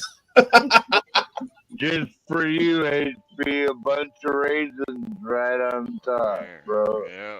Yeah, put Put some walnuts in prunes there in too. it. Yeah. Oh, you gotta make Let them shit. stewed prunes for dessert. Or I might make a chocolate cake with some fucking X-Lax. That's the Oh, thing I've been all saying the right. whole time. Yeah, do the No, you laxative. better not. You be I'm laughing over the Yeah. chat. I'm laughing over the chat. The chat is Make I crazy. think that's a felony, Virgo. I don't think you can do No, that. no, it's a mistake. Just make like a sponge cake. Oops. Plain old Oops. sponge cake. No icing, no nothing. Just a sponge cake. Can I play a 41-second clip that will exonerate me completely? Oh, sure. No. Is it you? Is it you? Always invited to the cookout. Always. but he spit straight hot fire. Okay. You said who is the best commentator on Facebook Live? Tom. Because he spit hot fire. Because he spit hot fire. Yo, He even got the last name. And let me tell you this too. Tom potato salad good. No raisins. It ain't bland. No raisins. No Let's go, raisins. Tom. There you go. Let's go, Tom. Yeah. I'm You always might need to get that. You might need to get that Was- recipe, Virgo. Were you on Holla at Shannon Tom. Sharp's show or what? No, that was the show called "Don't Shoot the Messenger." It's a all black sports talk show that I'd be on once in a while. Oh, really? So, HB, no raisins in the fruit salad, homie. I don't. Man, Yeah, I don't that, know if you put that raisins just in a took fruit all salad. the melanin out of the conversation. Yeah. I never had raisins in a fruit salad. I got an Yeah. aunt that she puts marshmallows, she puts raisins, she puts little walnut. That bitch will put Skittles in it sometimes. She's trying to, pave a new trail. Better and not be take this stuff. putting no Skittles in my shit. Shredded coconut. Put some Yes. cheese in it. Coconut. Yeah, she's done that. Yeah. I know what you do. Just get like cottage cheese and No, fruit cocktail. Ooh, yeah. Oh, Hey, Jell-O. leads in Pineapple the ring. chat goes, what is with whites and raisins? Thing about it is this white doesn't really like raisins. Like people make these oatmeal cookies and they put raisins in them, and I can't Yeah, like eat me. it. I don't like raisins that much. No, I I like love raisins in oatmeal cookies. Those are oatmeal good. raisin cookies. No, Oh man. put That's walnuts. good. That's in my it. that's my like favorite cookie. raisins either. That's my With favorite cookie. What raisins? about you? Oh, have you ever tried the craisin, the dried cranberries with walnut cookie, oatmeal cookie? I What? have. I just like regular oatmeal raisin cookies. Those are. What How about about Well, dates? try the cranberries; those are good too. how about banana I've had- pudding with vanilla wafers? Oh, that's Oh good too. yeah, That's good too. What about I make dates? banana Raisin bread. pick out half the raisins in the raisin bran. I like raisin Cajun. bran, just a couple little raisins, but I'll pick out the rest. I mean, I'll have like a cup of raisins. It's just too much, too sweet. What about Okay, dates don't tell us, and Lindy Lou. fruitcake? You like Rice Krispies without sugar. Ooh, hey, No. Tooth, man, that's a good God idea. damn, no. Virgo, you should probably make a fruit cake. that's a pretty. Well, I see, hate fruitcake. I like fruitcake. I'd Yeah. eat a whole fruit cake just by myself. Yeah. Some rum cake. I could make some rum cake. Mmm. Yeah, Or it's not or rummy, make but rum cake. with What's- the what's that- dried fruits soaked in rum, and then you make a cake with it. Make some What's hoe that? cake. What's that? White cake called? What's it called? Okay. Angel food. Angel cake. Food Yeah, cake. yeah. The angel food cake. Make that cake. Mm. That might not sit And up put on some the raisins in there. Yeah, that might. you ought to make her. Yeah, that'll make her a Yeah, big. for HP. I'll make her a big go fuck yourself. HP like raisins. I love to make a pineapple upside down cake. I love that. Yum. Raisins are like having a dead fly in whatever it's in. It's just there. It's gross. I think it's a Sure. little better than a dead fly, Tom. See, I like raisins. Yeah, me too. Yeah, but there's some stuff. It's just even texturally, it just doesn't belong. Yes. Yep. Oh, Yeah. wow.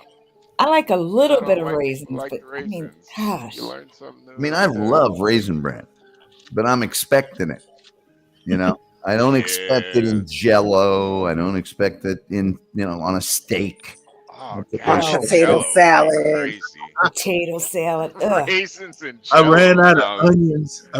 onions. So I used raisins. Oh man, I got an aunt. She will put nuts and bolts in Jello. She thinks Jello is like the universal conductor for whatever she's got left. She's Jesus put Christ. turkey in it. She's put all sorts of shit in it. Now I have to. Until Oh, you know the Turkey secret. and Jello. Green Jello with bologna slices in it. I shit you not. Ah, she Yeah. needs to get locked up, man. Until you all Yeah, the she needs to go to secret. trial. Yeah, that's. I'm un- sure it's a crime in certain countries. That is a felony in certain states. Oh, Until jeez. you all the secret That's of just the Potted raisin is and lime in jello. oatmeal, because in oatmeal, like if you put them in with the water and oatmeal, then they just pop in your mouth and go right down there. It tastes great. You know what? My What? my mother-in-law makes a good Jello cake. She takes I don't know what she does, but it comes out really good.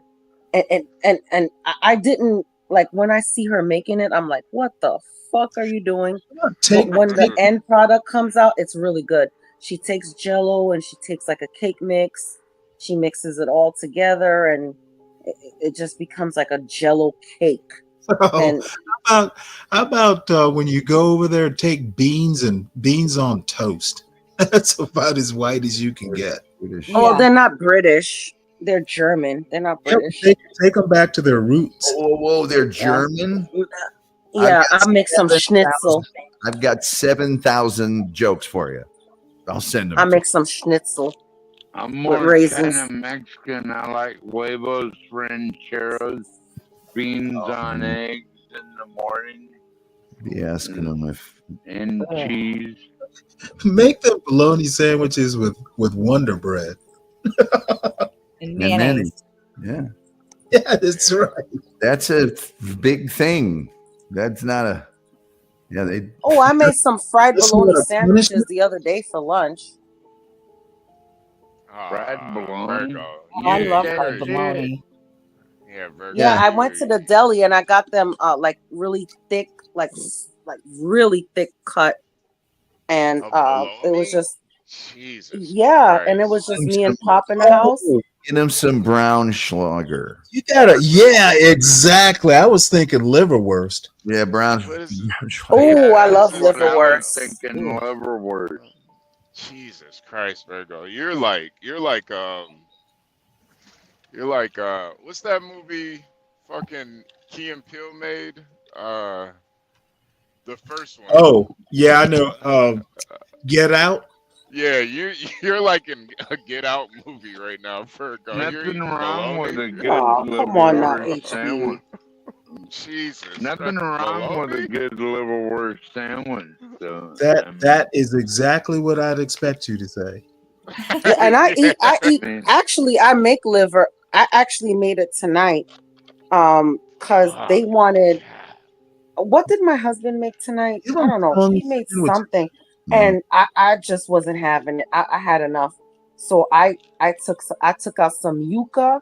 I boiled some plantains, and I made some liver and onions. I did it Caribbean style, and I ate Hey, my good night. yuca. Good night, NYC Good Majestic, night. man. Salute. Good night, NYC. Yeah, I made Salute to some NYC yuca. Majestic. I made some Good plantains, night. and I made some liver and onions, and I had a feast by Man. myself. Mmm. Liver Like, and onions.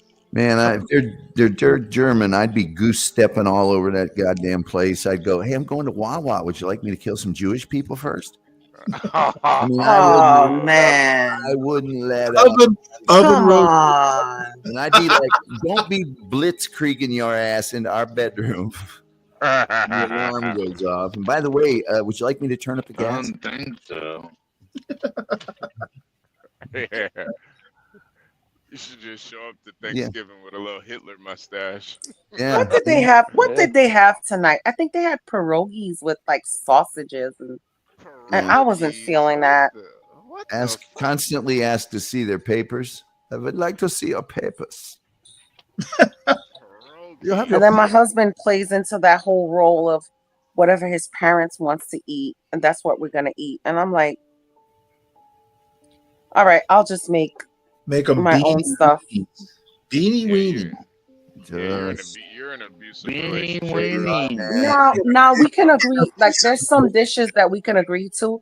Like tomorrow, we're making lasagna, and everybody agrees with the lasagna. So with white cheese. I'd put some watermelon and fried chicken in it. See what they do. Fried chicken. Wait, some fried chicken chunks. Yeah. Instead of the ground beef. Yeah. Instead of the ground sausage, just some ground. Oh, you know what? That's what you should. and some collard greens. Instead of the ricotta, some collard greens. Yeah, put some mixed with the ricotta. boneless wings in there, breaded boneless wings. Yeah, there's some collard greens mixed with the ricotta. It's soul lasagna in there. And when you guys finally leave there, tell them that you're moving on up to the top to a deluxe apartment. Do the whole song. I'm moving to a deluxe apartment. While you're cooking, you just say beans don't burn. Beans don't burn in the kitchen. Wait, hold on. That's not how it goes. Hold on. Beans don't burn on the grill. You know, I'm thinking you remember that part where George Jefferson is dancing? Yeah. That weird dance he used to do. Yeah, that was. Yeah, he also used to walk on that British guy's back. You should offer to do that. I remember. Yep. Mr. Bentley. Oh, Tom. What was his name? Tom. Yeah. That actually used to be pretty. What was his black girlfriend's name? I forget. Zebra. That was I think her name was Jenny. Yeah. Yeah, Jenny. She was so And gorgeous. she was with Lionel. She was hot. She was hot, 12 man. Yeah, I thought she was. Harry Bentley was the British neighbor upstairs. Oh yeah, he was so funny. The British neighbor, yeah. You know what? And you should talk about all your friends, and all your friends, you just take all the names off Sanford and Son. You're like, Don S was coming over, Rollo was here earlier, Grady will be here in about a half an hour. Oh my God. I'm praying for you. Where's this at? Because I am about 5 inches from driving out there and fucking with those people for about a week. Keep them prayers coming, HB. Just keep them coming, man. Yeah, I'm definitely praying for you. Just keep them, because I don't want to go to jail. HB, I'm not built for jail. No, I get it. I You get ain't it. going no jail, Virgo. You be in there eating vagina in like 2 days. No. You'd be some girl. I be making shanks. I be making shanks in 2 days. Yeah, you are come from on. Brooklyn. Yep. You are from Brooklyn. Heat up that toothbrush handle. And You ain't going to jail, are you, Virgo? Come on now.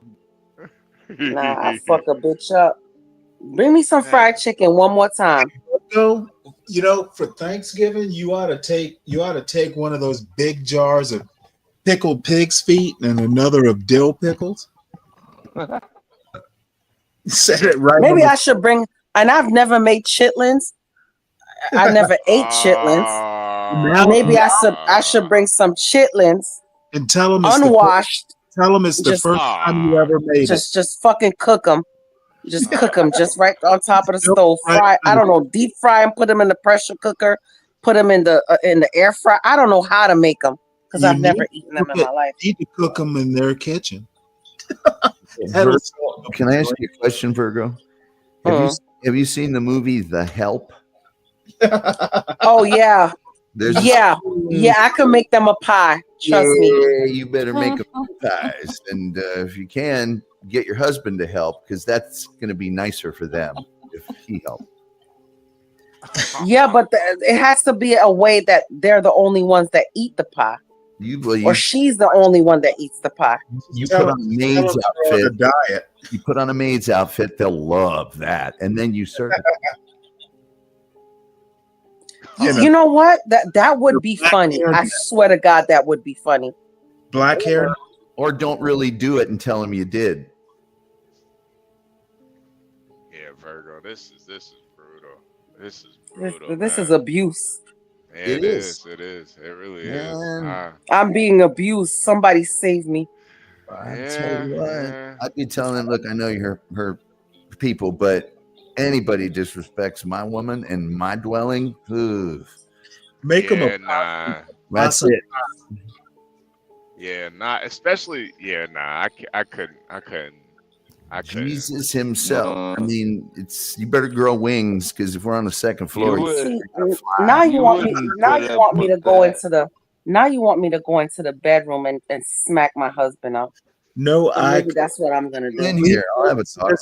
Lee Clinton says, "Don't make eye contact when you serve."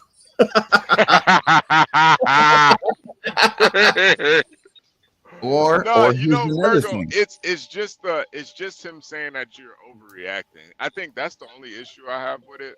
Like, I think how you handled it was probably the most mature way. Like, don't get mad about it, but like, Yeah, because you know why he said I was overreacting? Because he know he's not with a woman that's like a absolute leftist that finds racism and everything. But you don't. No. Yeah, no, that has nothing to Yeah, do why would you find racism? Yeah, that has nothing to do with it, Virgo. It's clearly she's trying to disrespect you and be like passive. Yeah, it's clear. It's clear that you're not black, but she wants to think you are. Yeah, and I think that's where, you know, sometimes people, especially black people on the right, Guys, don't put this battery in my back, because I'm telling you, Virgo, if you put this battery in my back, it's gonna be awful this Thanksgiving. Virgo, this is where sometimes we're putting a black rail folks on the right, we get it put wrong. a rail back in your back. we think we're just supposed to, just because we're black and on the right, we're supposed to just let people be racist. You know, like on the internet, everybody's racist on the internet. Isn't But that in the real first thing life, Tony Soul teach you? Not everything is racism, or is it nothing is racist? We're no. There are some things that are racist. It's just how you handle it. But like saying that you're overreacting, I think that's the, you know, I don't know, man. I think I'm gonna ask for a divorce tonight. From a right wing perspective, yeah, you did the right thing. You're I Haitian. think I'm gonna ask for a divorce tonight. So you're Haitian. You should leave like something. And not that this is a thing, but that'll just play into their You should leave some voodoo dolls and make some markings and put some chicken feet under their pillow and shit, and then they ask about it. Like, I don't know. Talk to Lily. She might have some ideas. Virgo, bring some dirt cookies to Thanksgiving. Y'all be eating dirt, motherfuckers. Surprise, motherfuckers. Like Dexter. Surprise, motherfucker. Bring some dirt cookies. Make a night soil pie. Yo, HB, you know what? Me and my husband started watching Dexter again. Dexter. Shut up, Stanley. Yeah, that's another show they fucked up. They fucked up Dexter too, man. Yeah, at the end they did. But guess what? I realized that Dexter's sister looks just like Ava. Black Knight asks if they have a pet. I have a dog. Preferably a rabbit. No. Does your cousin-in-law have a pet? You could I think they do have a Please tell me it's a bunny. No, it's a Cocker Spaniel. You better have stir fry, you know. Maybe that's what I should serve on Thanksgiving. Yeah. No, Stanley, we rabbit. Sorry. Stir fry Rover. There we go. Now we're Stir thinking. fried rice. Kung Pao Rover. Kung Pao Rover, and you serve it in a little mound surrounded by the collar. No, we serve Ryan up on a little couch all bloody up all by himself. That's how we serve up Ryan. That's Tom. That's Tom. Oh, man. Tom. Yeah. that's Tom. Whatever his name is. How do you serve up an anabuse pill? Tell him that's Uncle Tom to you. Uncle Tom, bro. No, it's not. Yeah, maybe I Not should no saute Uncle their Tom. Cocker Spaniel on top of the potato salad. That would be lovely. Put a little what are those? What's Put a milk bone on top of that pie. Oh, hey, John, what's going on, man? Hey, John, have you been hearing this? Have you been hearing this? Well, I got to get John's opinion on this. Have you been hearing this story about Virgo's family? No, I haven't heard that. All right, so I get. Let me retell it, Virgo. Let me retell it. So. Okay, go ahead.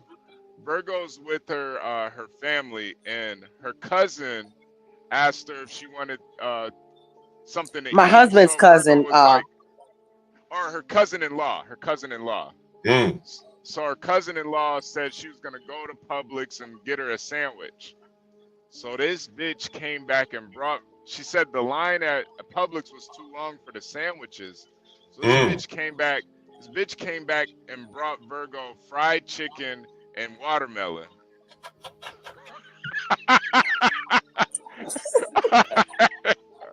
and then Virgo was too offended to eat it, so she had to starve pretty much. Virgo, you don't eat fried chicken? I do, but I'm just saying. He's like, overreact. What does she mean by that? By bringing the fried chicken and watermelon? She meant you were hungry. Eat. You could have brought a charcuterie tray. You want to bring some Italian food, huh? You didn't ask for a charcuterie. Yes, Well, she could have brought a charcuterie tray. I didn't ask for watermelon and chicken either. Charcuterie? That sounds vague. She could have brought some caviar and crackers. That's the guy that makes the charcuterie. Charcuterie. Yeah. Charcuterie. She could have brought an assortment of cheeses with crackers. Charcuterie chef is a charcuterie. She could have even brought a Stouffer's lasagna or whatever. Yeah, she should have brought you like white food. Turkey tetrazzini or something. Yes. You should have brought chicken a la king, right? There's a problem that she chicken a la mode or whatever. Chicken a la mode. fried chicken with ice cream on it. What if she brought you some Haitian food? Yeah, right. You know what, John? That's a good question. No. John, that is a good question. I would not be offended by that. If she did go to a Haitian restaurant and brought some. So she brought you some black food and you didn't like that. It was like black people food. Yeah, because all black people ain't the same. Like what the fuck. All black people ain't black. Yeah. And that Haitian food. Yeah, I know, Stanley. You don't think I'm black. So. Haitian food is good. I don't think I know. Virgo, you eating that Haitian shit up. What is it about the fried chicken and watermelon you don't like? Because that's not what I grew up on. Here we go. Here we go. You're overreacted is what he's saying. Give her a break. That Haitian food is good. It comes in those FEMA packages. It's delicious. See, no, it does not come in FEMA packages. And guess what? This is why I had to bring John into this conversation. Because I knew he's gonna come at it from a different angle. Yeah, I'm bringing my black rice. I'm bringing my Virgo. black rice to Thanksgiving this year. Virgo, why are you offended by chicken and watermelon? No, she said she wanted it. That was the thing, is she wasn't going to give her the satisfaction. She wasn't going to give her the satisfaction. Now, what satisfaction do you think she would have gotten from watching you pig out on some watermelon? just licking my fingers, eating that chicken, just slopping it. With a big grin on your face. Would you? A big grin on my face, just eating that chicken and just licking my fingers. And, grease dripping down your chin. yes, and then the watermelon juice just dripping down. Yeah. Watermelon strawberry. I was hungry as a pickaninny. Damn good. Stanley, you grew up down south. I knew you had to do some watermelon spitting. Yeah, you know what? I told her if there were seeds, she should have spit them at them. Thank you for the watermelon. High Caucasian. We had a spitting contest. We spit the seeds. That's right. As a kid, yep. All right, y'all from down You south done, for real, you done man. made a mess of pickaninnies real happy. Now it's interesting though, Virgo. You know, kind of. You know, I was watching that. Conservative. I was watching it. New blacks be tripping. I was watching the clip of Kai Cenat last night. Not a clip of him. It was on Twitter or something. And he was like, you know, going hard at the African American, like, y'all don't have no culture, blah, blah, blah. Y'all ain't Haitian. And I guess he's Haitian, right? He part Haitian. Yeah. Right. And, you know, I think, you know, what you're touching on, you know, it touches on the topic that I've talked about a while ago. That's not really your cuisine. So, yeah, you'd have been I ain't black. More or less what you say, I ain't black. That's right. See?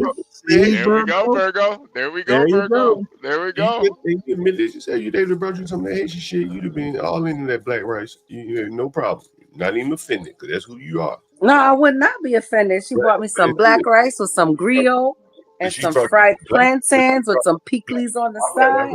She brought you some that's what I call black food. But she brought you some what you might consider black people food, fried chicken and watermelon. You're like, oh, wait a minute. yeah, John, she overreacted. And you know what was interesting? I told this story about time. I was watching a TV show about chicken cooked all over America, all over the world. And everybody fries chicken. Koreans, everybody. Absolutely, yeah. Fried of chicken. But then and there was a black lady that was co-hosting the show with a white man. And when they got back to the United States, and she's like, black people are kind of embarrassed about eating fried chicken because of the cultural stigma, sensitivities. And she told them, we really didn't lean into fried chicken like the rest of the world has. Lean into fried chicken. You know, in terms of, you know, like Virgo, she wanted to run away from that shit. You know, there's a stigma to it. For better or for worse, it is what it is. And, you know, maybe we should have leaned into it. We might, who knows, we might have been the kings of fried chicken. Crown fried chicken would have been black man. You guys ever been to that Banchan restaurant? That chicken place? That's Korean fried chicken. Jesus, it's good. Yeah. And the fries with the Parmesan and the garlic. Oh, fuck. But I'll tell you one thing though. I like Banchan. It's awesome. When I want Southern fried chicken, I want Banchan. It's different. It's not better. It's not worse. It's just different. Yeah. Yeah, Virgo, your husband was right. You need to apologize. Yeah. She's gone. Yeah, John, you did give a really good perspective on this. It really is in Virgo's culture. That's why she was, you know, I think where did Virgo go? She went to Publix. Yeah, she's about to go get that fried chicken and watermelon. We've been talking about fried chicken all morning, and now she's hungry. And I'm gonna tell you a funny story. You might get this. A friend of mine, a friend of my mother's actually. So her son was, you know, about my age, and she was working in a state job with my mother, and someone gave her a banana, put it on her desk. And what'd she do? Eat it? I would have just eaten it and thrown the peel away. She retired off emotional distress. Wow. Wait. She I would have. You know what? I would have done something crazy to that banana just to mess with them. You know, a lot of lady retired off emotional distress, like racism. And she went straight to HR, didn't she? Mm-hmm. Oh, fuck that. If I were her HR manager, I'd have fucking laughed and said, get your ass back to work. Well, this is government, so government can't take things as trivially as private sector could. So wow. Yeah, I'll never forget that. Yeah, this was 20-something years ago, maybe. How am I going to get somebody to leave a jar of mayonnaise on my desk so I can? Oh man! Secret Santa, Santa, Christmas is coming. Just Miracle Whip, probably. Something. Yeah. A box of raisins and some mayonnaise and a gift bag. She got her. You know, John. She probably left the banana on her desk herself. She probably. Let me. Lady admitted to it. She was like, I didn't mean harm. I just, I was just giving out fruit. I just thought she was hungry. She didn't know the code. It was feeding time at the zoo. I thought she might be hungry. Wow, that's brutal, man. After all, she is a primate. Well, humans are primates. That is true. Oh man, damn, man. That is funny. She retired because someone left a banana on her desk. Was this in Alabama? You can't make this shit up, man. Was this in Alabama, John? Yeah. In the same hometown from the guy that told on the one who that Pete said Hesius guy. Was it Garrison? What was that town? Is that your hometown, John? Mm-hmm. Anniston, Alabama, yeah. Okay. I can't believe that. Well, no, it ain't no bullshit. I believe it. How was she retirement age? She was getting there. Her and my mother would give or take the same age, but it's somehow you can come out on state. Look at conservative. Suddenly only monkeys like bananas. State goes by when you start and how long you're there, not how old you are. So now, did she get any sort of like, okay, you're 18 months from finishing, we're just going to go ahead and say you did that 18 months and you can have your retirement now, or did she just leave? The thing is, if you retire before, I think, because my mother did not the same thing, but retired. If you have some kind of disability, right? So let's say if you have, I don't know, neuropathy from diabetes, right, in your fingers, then the state of Alabama would allow you to retire and collect your pension, and it didn't penalize you for your Social Security, something to that effect, because she came out on disability, and the lady came out on disability, like an emotional disability type. Damn. Mm-hmm. Got both of her checks early, like 55 or something, without penalty. Whoa, that's. Now I'm shocked that it happened in Alabama. No, seriously, that they were that liberal with it. Usually those right to work states are a little bit strict. Yeah, maybe it'd be with the state though. With the state, yeah. Hey, that's a good deal. Maybe she knew it. Maybe she went around saying, "Hey, I love bananas." Give me one. She probably tempted him. She just went around talking about bananas all the time. Damn, man. Yeah, that's. And they did it on Juneteenth, so she was getting paid to get that. Oh, that would be even funnier. I'm surprised the watermelon was in season though, Virgo. Damn, they must have went around and found that one. Well, it is Florida. Yep. Hot house watermelon. She said it was a sliced melon, like pre-sliced melons. Yeah. She didn't get her the whole watermelon. I thought it was a whole watermelon. Nah. It wasn't the whole now that kind of takes the wind out of the sail. Sliced watermelon. That's not. No. Come on, Stanley. It's got to be a whole watermelon in a big one. Sorry, I was getting breakfast ready. What y'all said? I heard my name. They have to take the biggest watermelon out of the patch. Oh Lord. It can't be sliced. So you were in the bathroom getting their breakfast ready? I was not in the bathroom. Okay. I thought you were going to do the help thing for breakfast. No. These sausages look funny. They're not sausages, honey.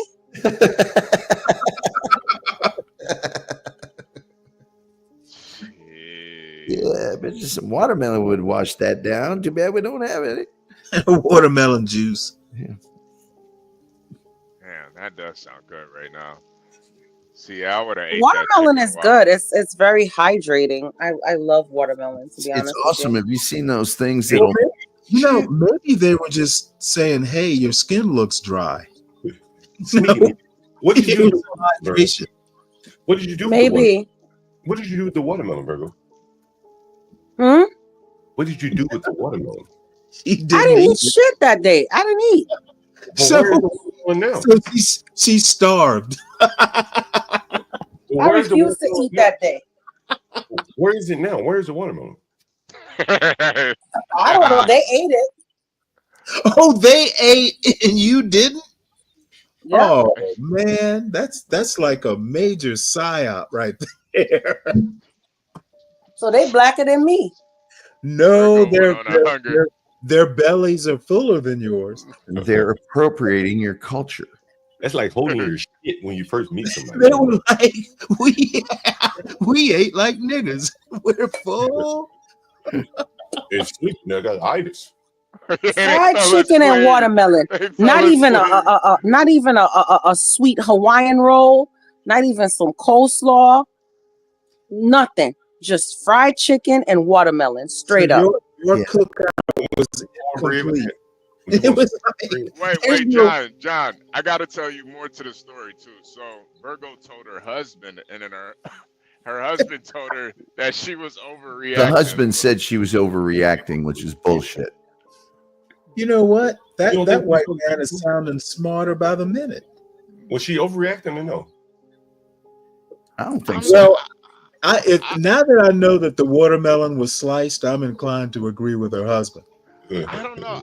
I think it was kind of like a passive aggressive jab at Virgo. I think due to her racial ambiguity, she was just oversensitive and overreacted.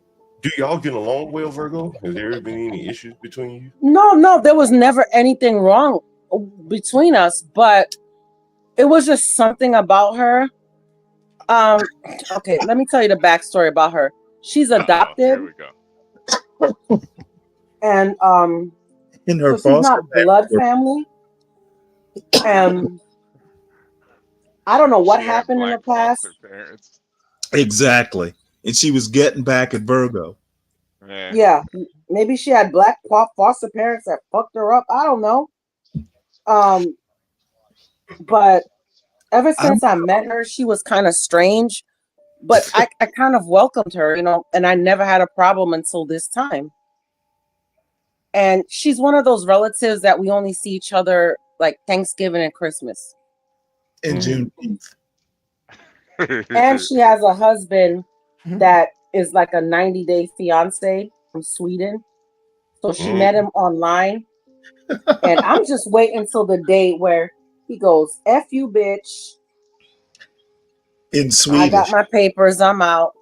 He's going to say it in Swedish. Here in the Flundy. There'll be no Jaganska for you today. Because he's one of those Swedish men that is like, oh my God. He's very good looking, and she's not, So. Interesting. So John, you don't think there was a message that was being sent with that fried chicken and watermelon? Yeah, innate. I agree with you. And if they handed Virgo a whole watermelon, And the Yeah, knife. I agree. I think if they handed her a whole watermelon, it would have been way worse. Like they Yeah, didn't even cut it I up. think so. You They're know, not gonna right. give a knife. It probably wasn't even a whole watermelon. It was like half a watermelon sliced. That's not a message. They just thought you would like watermelon. Yeah, because they thought she I was think black. I think this is the sort of like racially it's the sort of neurosis that someone who's racially ambiguous might suffer. You know, I think sorry, go ahead, John. I think it's interesting, you know, like, you know, back to the Casanat, like, you know, I guess they assumed she was black. You know, that was just their default. They meant known she was Haitian, but just assumed she's black. And so, what is black culture? You know, what would a black person want to eat? There really is no food that, per se, that, you know. They probably thought that was like exotic food to a Haitian. Dun, dun, dun, dun. Could have been that as well, you know. You know, instead of the regular dog or cat, you know.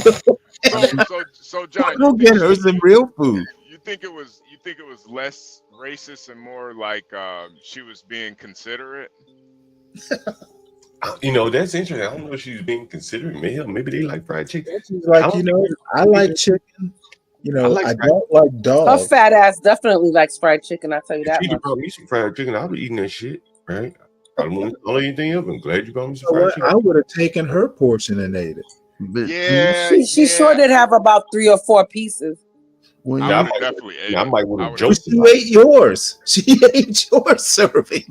I might would have joked about it, you know what I'm saying? But I don't think I would have. Now, I'm a man, so I might not have taken it up. That cousin was like, "You're not gonna eat that? You mind if I eat it?"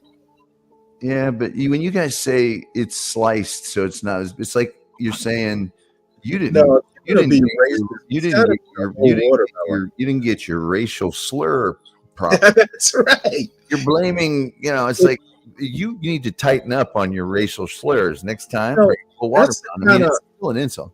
That's the kind of racial like racial slur screw up that a northerner would make. A southerner would have gotten it right.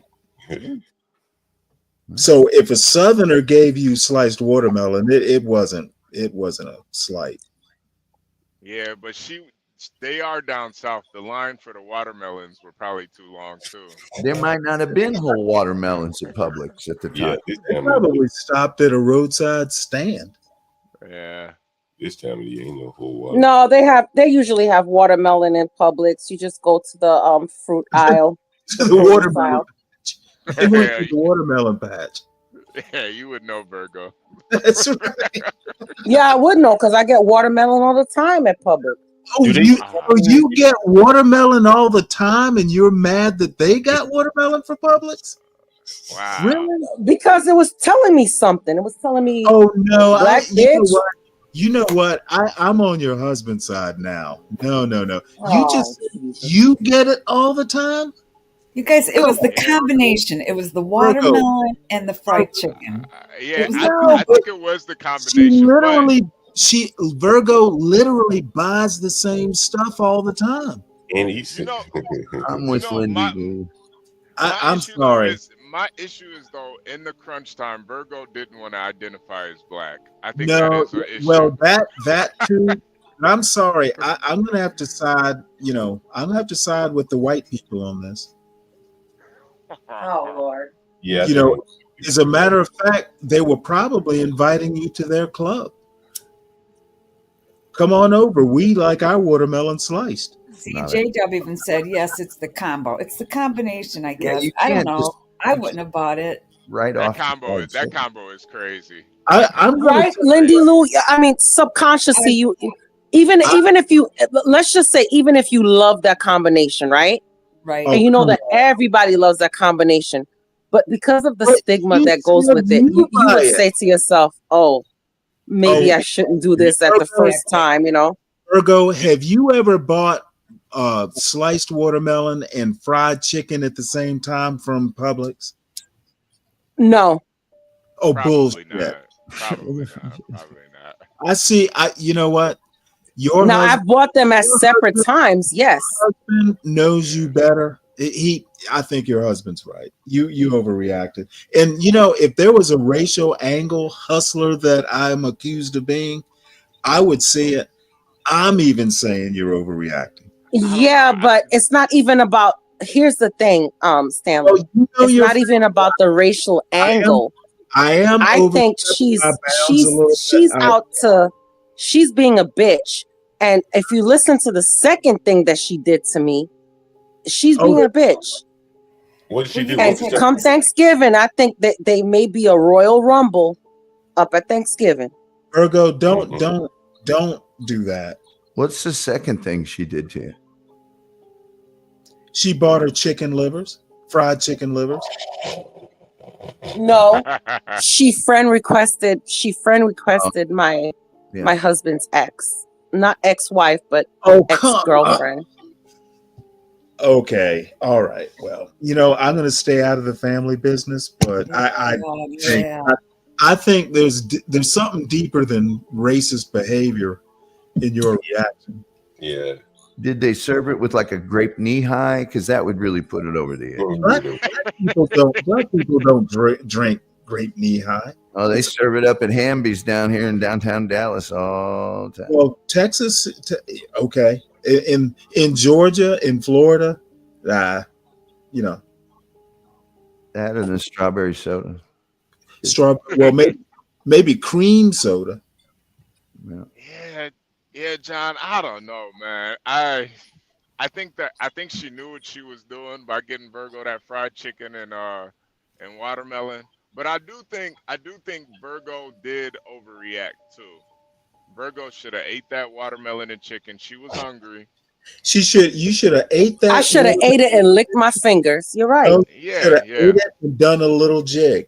Yeah, but why didn't she buy some sides with it? Okay, why didn't she buy, some rolls, some macaroni? Why didn't Yeah, because my in-laws have gotten like fried chicken from Publix before, and that was never an issue. I never looked at it like that. I never was offended by that. So they would get fried chicken. Now hear me. Hey, Virgo. And watermelon. Does anyone hear me? Yeah, we hear you. I hear you, John. I hear you. Oftentimes in those grocery stores, they have like packs of chicken already pre-packaged for you. Is that what she bought you? No, she went and got the well, I guess it was already packed, like the 8-piece. Yeah. Like the 8-piece in a box. Yeah, it's already fried. She's just trying to save money. I think, Who buys the story that the line was too long for the sandwiches? I mean, that's crazy. Well, the watermelon and chicken line was express. That's two different things. I mean, she said she was going to get the sandwich. It's like there's an express line for the racists. Yeah. Well, but she said she was going to get the tray of sandwiches, like the deli. That would be pre-made. But here's the thing: if your one job was to go get lunch, it doesn't matter how long the line was. Right, but sometimes, now I don't know about Publix, it's been a while, but sometimes you can actually buy the stuff at the deli. Yeah. So you know what? If the regular lines were too long and she could have paid for it at the deli, what are you going to say? Well, she could have. And I don't think she was going to get, she didn't even ask us for what orders. I think she was going to just get some Cubans or some turkey sandwich, like whatever they had, on display. Got you something a black person would eat. So she could have went to the section where they have the prepackaged sandwiches and grabbed like 5 sandwiches for us. And, well, maybe she said, hey, you know what? This chicken is probably a better deal. This chicken and watermelon is what this black bitch wants. You know what? I'm done. I'm going to stop saying. In all sincerity, I think you're making something out of nothing. Maybe, but like I said, I'm not even kidding. I think they're more to it. They probably just don't like each other. You know what I mean? Yeah. Strike. And no, it's not even that, John. I had no problem with her. No problem with her before but even after the chicken. You don't like her, and she knows you don't. No. Even after the chicken, I had no issues. Is it because But when she's she did over? what she did to me the other day, Oh Virgo, shit, is it there's more? Virgo? Is it because she's overweight? You don't like her? No, it's that because has nothing. That it's has because nothing to do with it. It because really she's doesn't. I don't look at people like that. I it's really don't. it's a man thing. She got a cute Because husband. I Virgo is mad. fluctuated up and down, so it really doesn't matter. She got this You know. blonde, blue-eyed Swedish guy with the cute accent, and she didn't deserve the man. So Virgo's just mad. You ever hit Why a am I woman? mad? I got the No, better man. You ever hit a Yeah. I woman think it is about both. something I think it like is back and forth. He's an immigrant here, not working, and she's taking care of him. So why would I be mad? Well, he's blonde and blue-eyed. You don't have to work if you're blonde and blue-eyed in America. My husband's also blue-eyed, icy blue eyes. So not only is he blue-eyed, he's got icy blue eyes. I got you. Absolutely. You know what? I think talk about racist. Yeah, I never heard icy blue eyes. It's like It's that kind HB. It's that kind of blue that is like just so freaking vibrant. It's like pools of water. She just wants to dive in. Absolutely, I do want to dive in.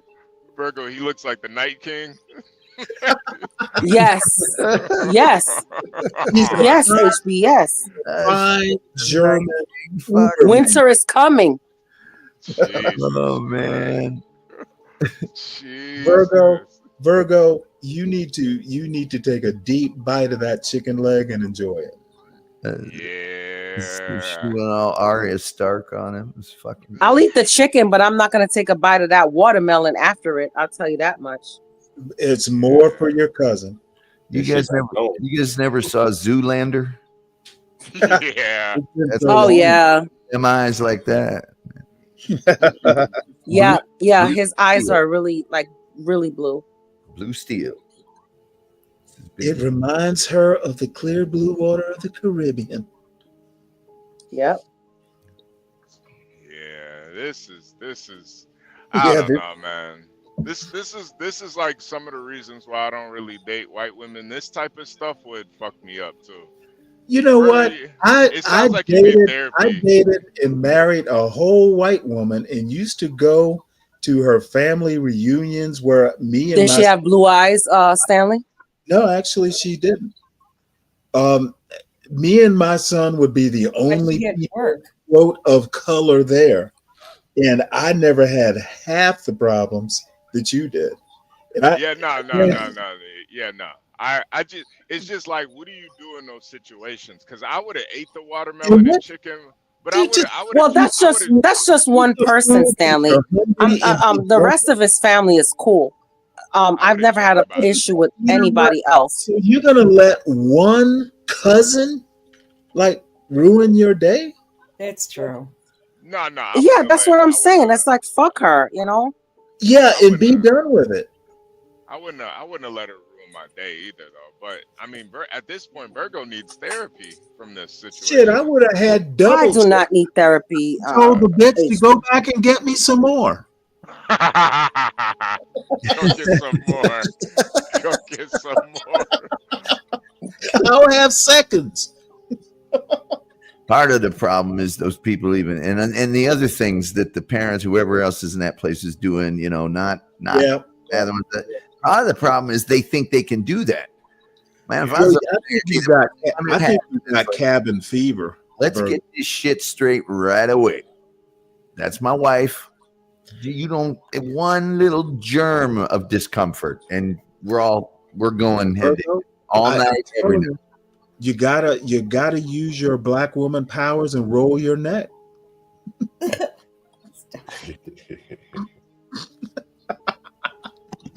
Yeah, Virgo.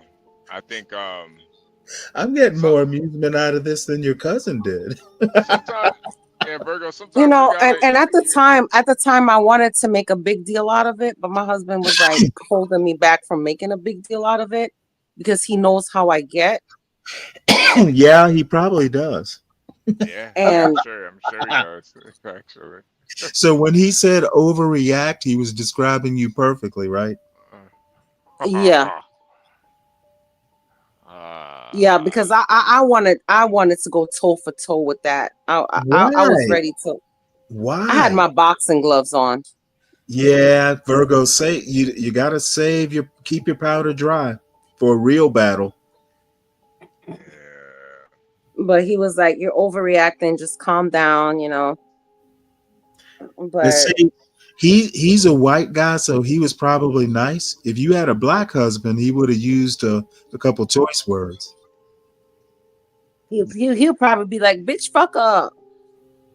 When you're with a woman that can get emotional, passionate woman, you got to have a lot of scene control. You got to keep all that shit away from her, or else it's going to be a thing. No, you don't mollycoddle like that. That's even worse. I'm not mollycoddle. I'm putting out fires before they start. You know what? Sometimes you got to just burn. Just let it burn. It'll burn itself out. I have. I don't know. It's just too much to think about. It's so much to think about that you shouldn't even bother thinking about it. Inmates asking me if I like chicken. Did they buy all white meat? I just said I love banchan. I don't know what else I got to say. She got like a whole pack of chicken breasts. It was all white meat. Well, that was wait, John, did they there. actually fry chicken in Korea too, or is that just like an American thing? Yeah, no, they fried in Korea. They fried just about every culture has some form of fried chicken. Yeah. Or fried Really? bird. Yeah. I thought it was just like an American thing. No, fried chicken is ubiquitous. Really? Yeah, that's what the show was about. Even the Chinese have the almond chicken. I love that. Oh yeah, that is. Yeah, that almond chicken's really good. Huh. The cashew chicken was invented here in America. I didn't know everybody. I like Korean fried chicken. Bye, baby. Yeah, fried chicken isn't even American. It was like fried chicken for thousands of years. Well, maybe not thousands, but yeah, fried chicken might be like, I think I read somewhere it's like ubiquitous. Everybody has some form of it. That's the topic of my show tomorrow now. Let me tell you about fried chicken. It says here. About some fried chicken. Popeyes or KFC? Did the Cowboys win last night? Oh hell no! I told you they're going to get trucked. It was. Oh yeah. How many yards did CJ Stroud have? I was checking that. He was so close to that. You needed 235 or something. Yeah. I needed 250. 250. He was in with 10 minutes in the fourth quarter. He was at 235. I want to say. No. Let's see here. I'll find it. I'll find it for you. Yeah, 34-10. They beat them up pretty good. By the way, oh, this is funny. 257 HP. The Texans were. He had 257. Yes, yep. 257. Oh, so I did win. I said 250 plus. I took the over. Yeah, I did win. Damn, by 7 yards. God damn. The Texans were averaging 5.5 yards a carry, and they weren't even running it. They only ran it 19. They only had 100 yards, but it was they were just doing whatever they wanted. Yeah. I just knew how bad the Cowboys are. I figured he'd get the over. Damn, 7 yards. God damn. Yeah, you barely got by that HV. Yeah, I know. He get that 257 NFL Stroud. Cooper rushed through 55 times, completed 32 for 354 yards, but those were all in the fourth quarter. They were just going, yeah, go ahead, try it. I'm just watching the clock run. I know the Cowboys. What are they ranked defensively? What are they 22nd or something like that? Oh God, it's bad. They gotta be worse than that. Let's see here. Mama, 26th. 26. All right. Giving up Jesus. 362 yards a game. God. They're last in rushing yards allowed per game, 185. Yep. So everybody, it's damn near 200 yards. And then rushing yards allowed per attempt, and this is the killer one, 5.4 yards a attempt. Wow. Yeah, that's brutal. They not stopping. They not stopping No. nothing, man. They're made to play with the lead. They can't. They're too small. But anyway, first dish known to have been deep fried was fritters, which were popular in the European Middle Ages. However, the Scottish were the first to have been recorded as deep frying their chicken in fat with breadcrumbs and seasonings, as evidenced by a recipe in a 1747 cookbook by Hannah Glassa. But they were frying it way before that, into the Middle Ages. So, wow. The American expression fried chicken was first recorded in the 1830s and frequently appears in American cookbooks of the 1860s and 1870s. Before this, it was called free chicken in the 16th century of England. The original fried chicken in the southern states of America has been traced to precedents in Scottish and West African cuisine. Have you been down to Harold's yet, Tom? In Dallas? So Harold's is like a Chicago fried chicken place, and they open one up down in Dallas. And in Dallas, they actually have like a bar there too. I still haven't been, but it's like a Chicago staple, and they kind of they're kind of expanding now. You should check it out. Was fried chicken, was it traditionally more of a Southern thing? I always thought for a long time it was more of a Southern dish. My family ate fried, my parents were Southern. We ate fried chicken. Everybody down south did. Yeah, no, fried chicken is definitely more of a Southern thing. But a lot of, when black folks migrated north, that's where you started to get the fried chicken joints and stuff. So, yeah, it's kind of all over now, but it is now. That was definitely more Southern thing. But apparently they've been frying chicken since the 1400s. Jesus. Yeah. Jesus. Yeah. Yeah, Tom, you should check it out. Harold's Chicken. I hear I've looked at the reviews. Everybody who's like from Chicago that goes there, they say it tastes just like the shit in Chicago. So I'm definitely gonna go. There's one down in Cedar Hill. That's like 30 miles from me. I don't know if I'm a. Oh, okay, yeah. Man, everything in Texas is like 30 plus miles, man. Well, the fast food chains, which ones do you guys like the best? Like, is it Popeyes, KFC? We'll talk about the fast food ones. Oh, definitely Popeyes. If I gotta do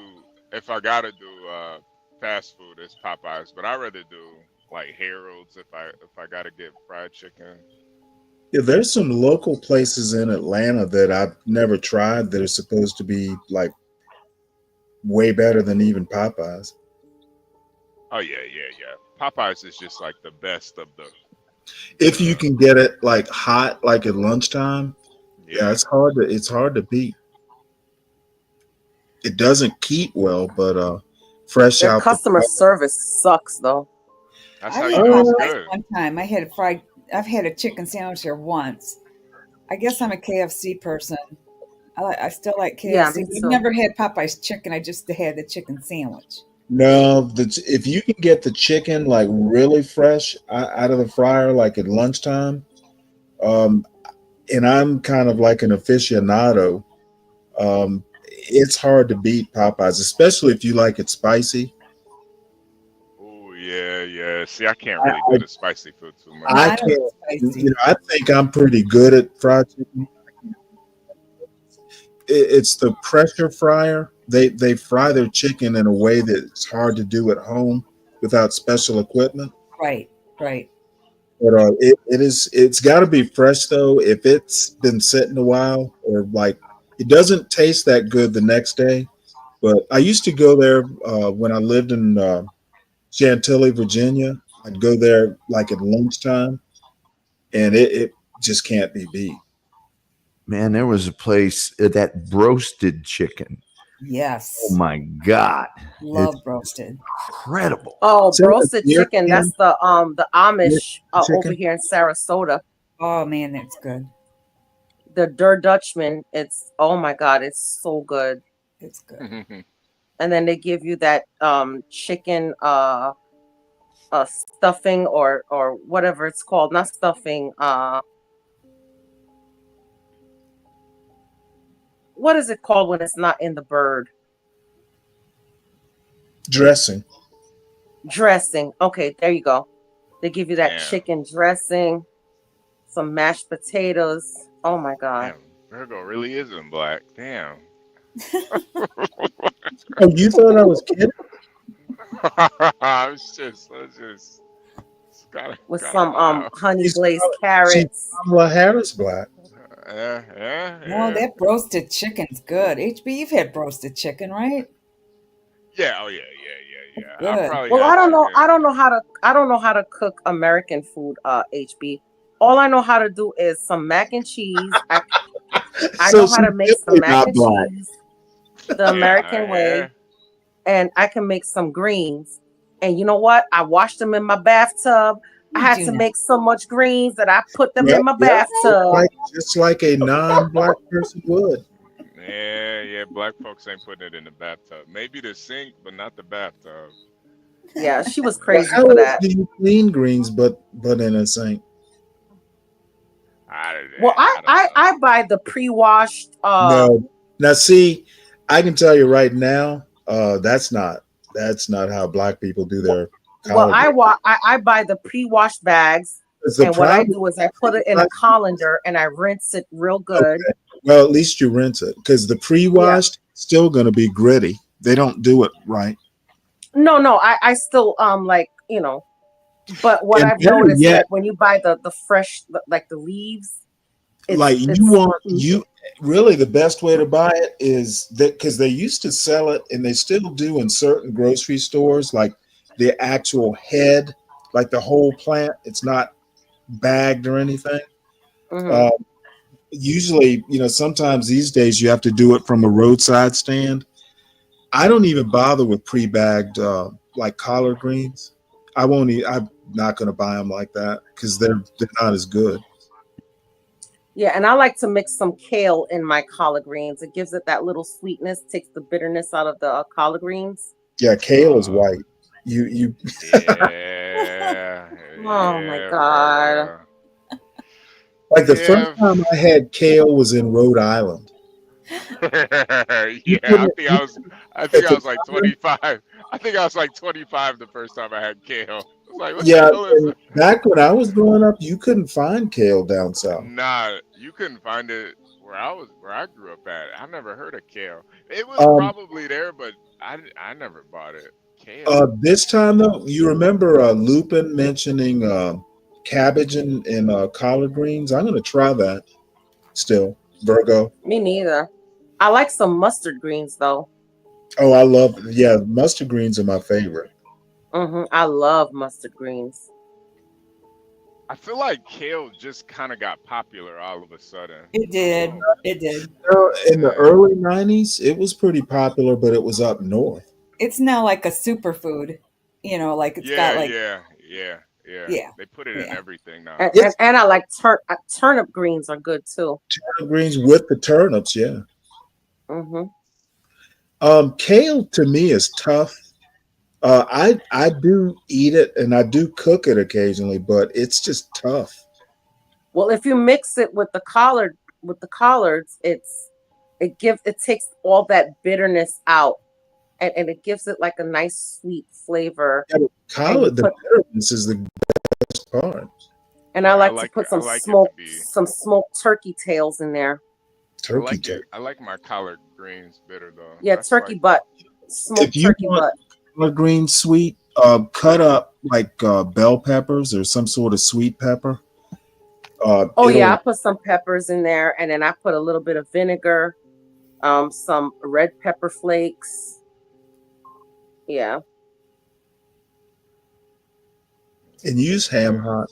Turkey is That's not black. Well, I use smoked. You got to have some pork grease in there.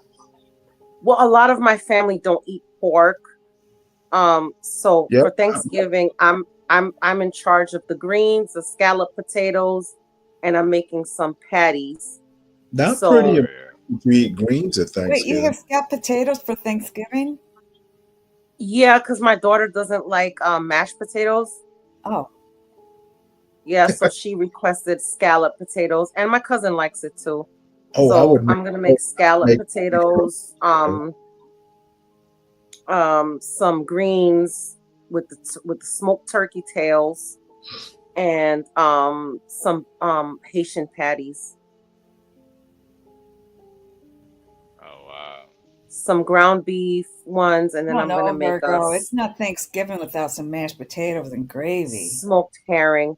I Oh would no, there's gonna be mashed potatoes there too. Oh, okay. All right. be like, you know what? You're gonna make your own potatoes. Wait, Lindy Lou, what do you think? What are you doing for Thanksgiving? I'm going to Indiana. Oh, okay. What? You got family My out there? sister's in Indiana. What? Oh, okay. Your sister's out there. Okay. What does he mean? Carrots in the nachos? Oh, what the hell? I'm in white country. Oh. These gliders put carrots in the nachos out here. Not bad, but weird. I've never like loaded nachos. They put carrots in it. Hey, Nate, I thought you were in Michigan. You might as well put some raisins in that shit too. You might as well at that point. I've never seen that, but man, north of the Red River, you can't fucking trust a taco. And my parents and stuff there try to make Mexican food. They say, we got an awesome new Mexican restaurant here. And I'll be like, you fucking never have tasted it. You don't even know what it is. Don't even try. Man, nah, Tom, you're not lying. On the road, I've stopped at many taco restaurants because a lot of them, they'll be out in the middle of nowhere with truck parking. And man, these people do not know how to cook tacos, man. It's brutal. It is brutal. I love me some beer tacos. Carrots and nachos. What the fuck? It's called Virgo. It's called birria tacos. Oh, really? Birria. I've never. Yeah, that's good stuff. You ever have the lingua? Oh, the tongue. Yes, beef tongue is so I good. don't like anything that licked. I don't. But let me tell you something. I cannot cook tongue myself because the whole process of cooking tongue is disgusting. Yeah, you gotta like boil you have to it. You gotta boil it. If somebody prepares it for me, it is like the softest. That meat is like butter. Virgo, years ago, I tried to. I just I've never had this before, so I bought a whole tongue and had to prepare it. And I can eat just about anything. That was my limit. Yeah, because you have to boil it and peel that whole cooked layer off. I threw it all away. I chucked it. I'm like, I can't eat this. And I've watched my mom clean tongue and season it and stuff like that. And I'm like, oh, hell no. I cannot do that myself. But once prepared and stuff like that, it is delicious. It is so delicious. Where's the tongue coming from? Like a cow? Yeah, cow tongue. And you know what? I had a recipe. I was going to cook it. I just, after cooking it, I was just so disgusted with the process. I'm like, I can't eat it. And I used to like to buy shit just to gross my wife out. And the tacos with the cabeza, the head of the cow is so good too. And then you get the cheeks, because the cheeks are so freaking tender. I bought cheeks, like just a pack of cheeks, but nah, the cheeks are good, but like a whole cow head, nah, I'm not doing that shit. Yeah, you make cow head soup or goat head soup. Have you ever had what is it? Head cheese. And then the eyeballs are a delicacy. Yeah, Stanley, head cheese. And the only reason they call it head cheese is nobody would buy it if they called it head meat, which is really Yeah. Oh, I've seen it like in the grocery store. I used to work in this grocery store in Savannah that was like a 10-minute walk from home in high school. They'd have the whole head and have it all prepared and all nice and wrapped. And again, that was my limit. I just could not even like. I'll eat anything except that in tongues. Yeah. You know it's kind of funny if Virgo's cousin brought her some tongue tacos, she would have ate that. Yes. Not the fried chicken. Not I the sure fried would. chicken. That's funny. Not the fried chicken. J-Dub, Yeah. when you say I love tongue, that just it doesn't sound as good as you thought it when you wrote it. Yeah. Yeah. It definitely. First in thing I'm gonna theory, ask is where. in theory, it was a good joke, but Not even that, Stanley. From whom? Yeah, exactly. Please tell me not from cows. No Rocky Mountain oysters. Somebody put in chat. Oh, See, no. I would eat that, but I just won't eat. Anything above the neck, I'm just not gonna eat. is that the eyeballs, Rocky Mountain oysters? No, that's their balls. Yeah, HB, you should have some. That's the eyeballs. That's the testicles of the cow. The testicles, HB. Hey, J-Dub, do you like balls too? Hey, here in Caribbeans make cow dung soup, and it's with the cow penis. Why do you call it dung? Cow dung soup. because it tastes like shit. Yeah. Okay, well that explains it. In Texas, there's it's actually a time of year where they cut the testicles off of the cow. It's done at a certain time, and there's a big thing called the Testicle Festival, and all the money goes to all the money goes to the. I'm serious. You go to my Facebook page. I got the whole photo album of it.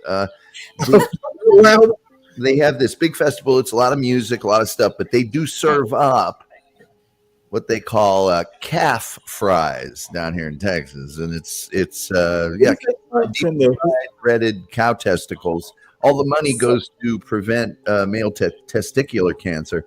But yeah, it's a big deal. J-Dub eats from the rooter to the tutor. So Tom, should I cut off my husband's testicles and protest for testicle cancer and eat it? Well, I mean, if you haven't eaten the fried chicken and watermelon, you are going to be hungry. Who's the lady? Yeah, you're right. Who's the lady who cut off her husband's Lorena penis? Bobbitt and John Bobbitt. Yeah.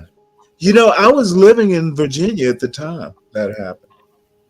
I was still in New York when that happened. I think I was still a teenager. And he went on to have a career in porn. Yep. Apparently he got with his reattached penis. Sort of, and lots of injections, apparently. She was Venezuelan, wasn't she? She was some form of South American, and that is real common down in South America. Is it really? A lot of dudes getting their junk cut off by a. Well, that's what you get if you cheat. I cut your shit off too. What are these women thinking? Yeah, but South American women, you're out to like dinner, and the waitress comes by, and you tell her thank you after she takes you. What did you say to her for that? You don't need to talk to her. I talk to her. You look at her too long. You don't need to hand her the menu that way. They're very jealous, very possessive, but they're very. Sounds like a female Ricky Ricardo.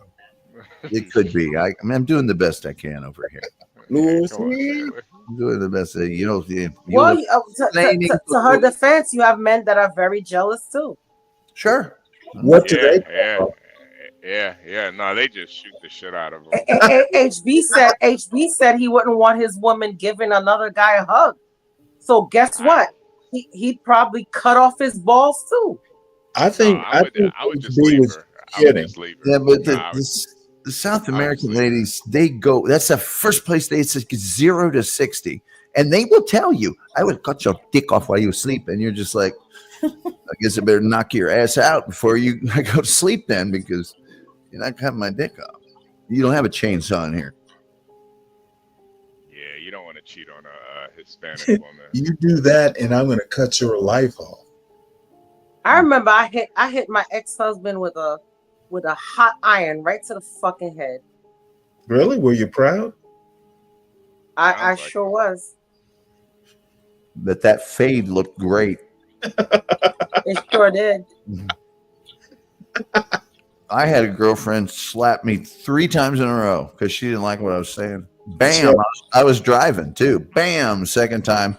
Bam! Third time I went, "You really think you can hurt me?" Hit me again, and I went, "Well, see, now it's a thing of principle. See, now if you hit me again, I'm going to stop the car, drag your ass out, kick your ass up and down the cliff." Then she got a big smile on her face, and we never spoke of it again.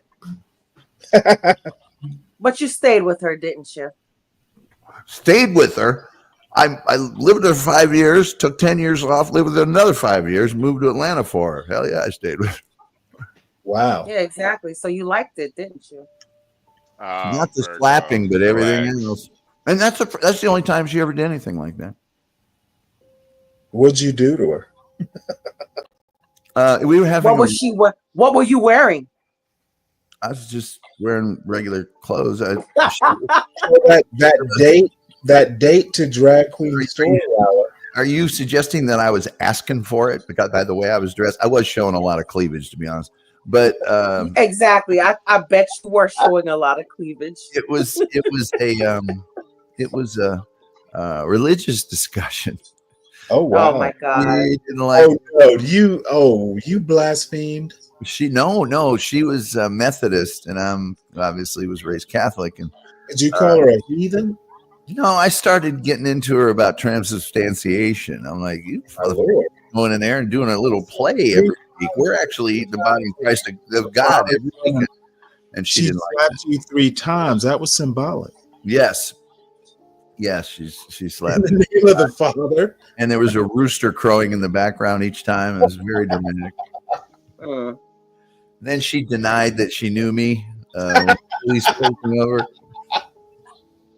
That's funny. And then later on, I crucified her, if you know what I'm saying. Hey, Tom, are you still Catholic? I know you talked about you nailed her to the tree. Excuse me? You nailed her to the tree. That's right.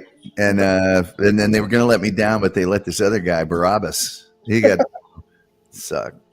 No, I no longer am a practicing Catholic. I only go if somebody kicks or gets hitched, and I don't believe in any organized religion. Well, you know what? That is weird. Same way. Yeah, 1st through 12th Catholic school will do that to you. As a matter of fact, I made a joke the other day to my doctor. I'm like, "Yep, I don't go to church like any good Catholic would." Yeah. I think Catholic school traumatized me.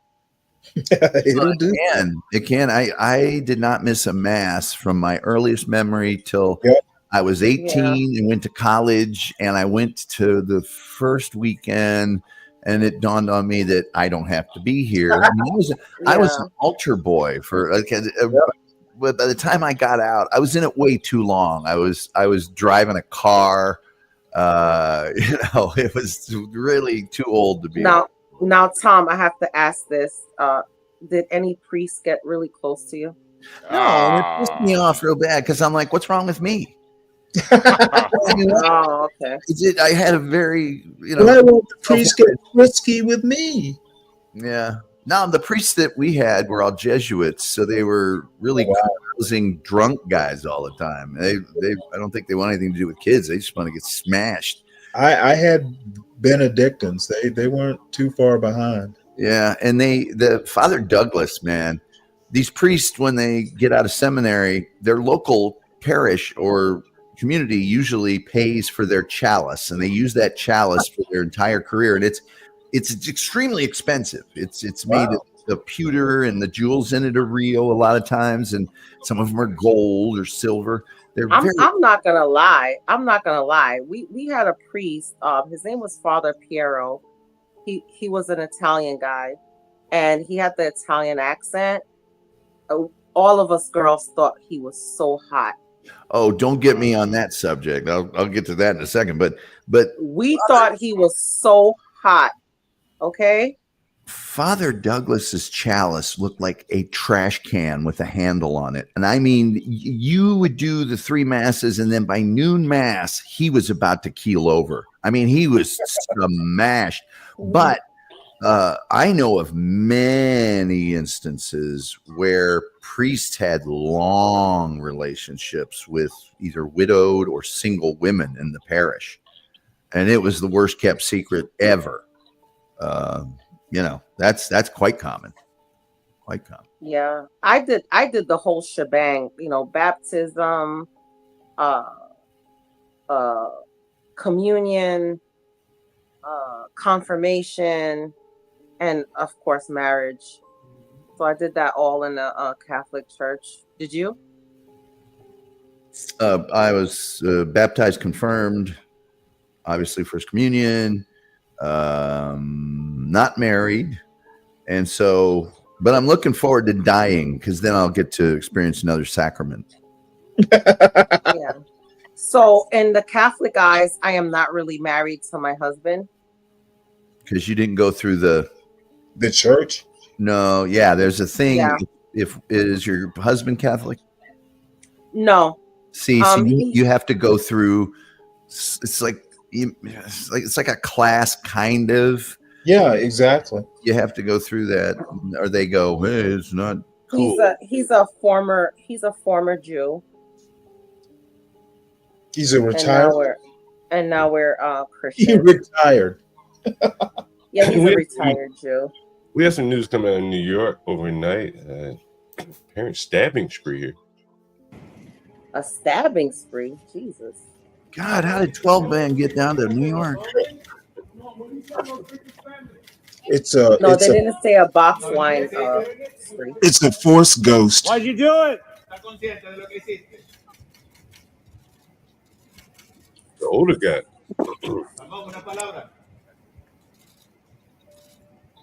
Not sure what prompted him to go on a stabbing spree. What did he do, John?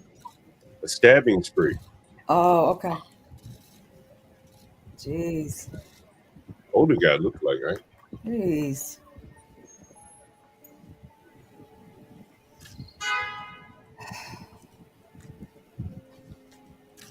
I don't know why they perp walk these guys out there. I'll see what the story is behind it here.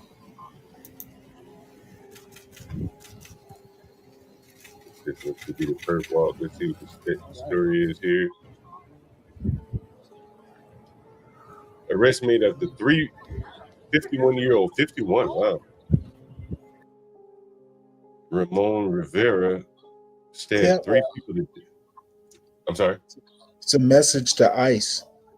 Stabbed 3 people to death across Manhattan. Suspect went on stabbing spree, killing random people in 3 different neighborhoods. Wow, I wonder how many people did he stab versus how many people did he kill? He's chanting "Ice, Ice, Baby." It very well could be. See if there's any explanation for why he did it. Huh? That shit happens in Dallas, and he's not Ron Rivera. He's the deceased. Several people. The former. Yeah. That is crazy. Stabbing spree in Manhattan. Let's see what they say. Someone said they seen the guy on the train before.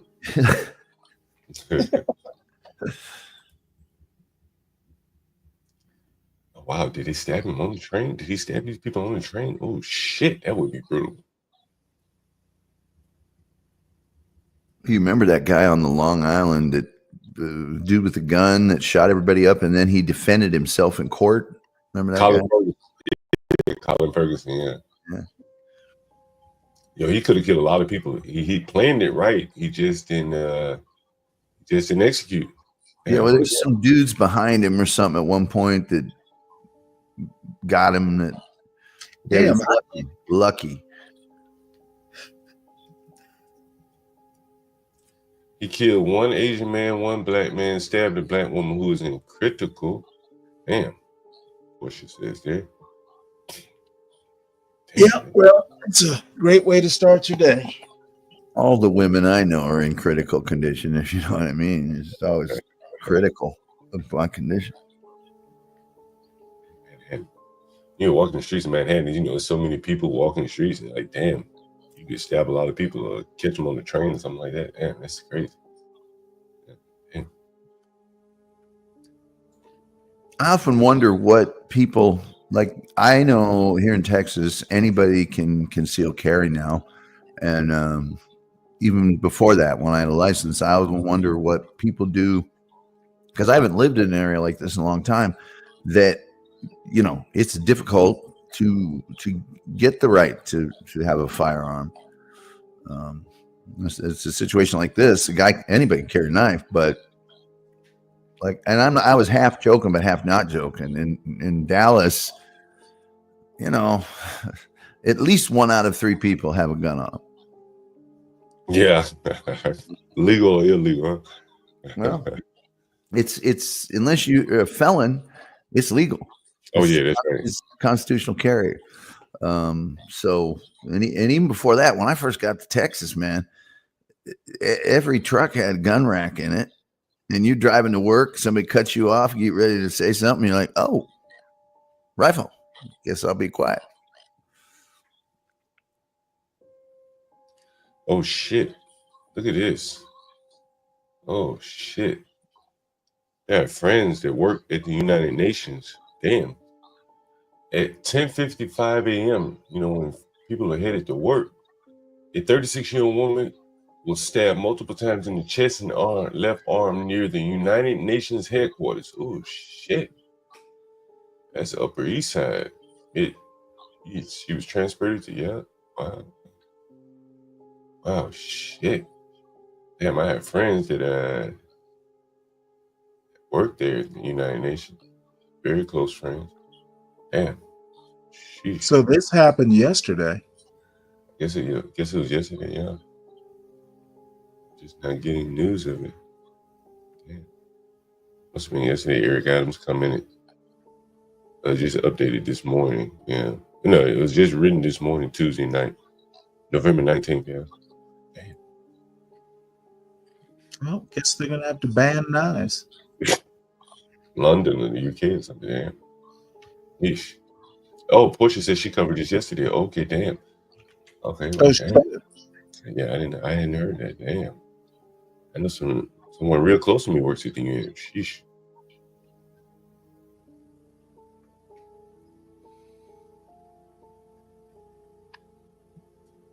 Where is Bob when we need him? Give us an update on Spirit Airlines here. Yeah. And what he's gonna be doing during the layoff. Yeah. You have to find something for Bob to do these days.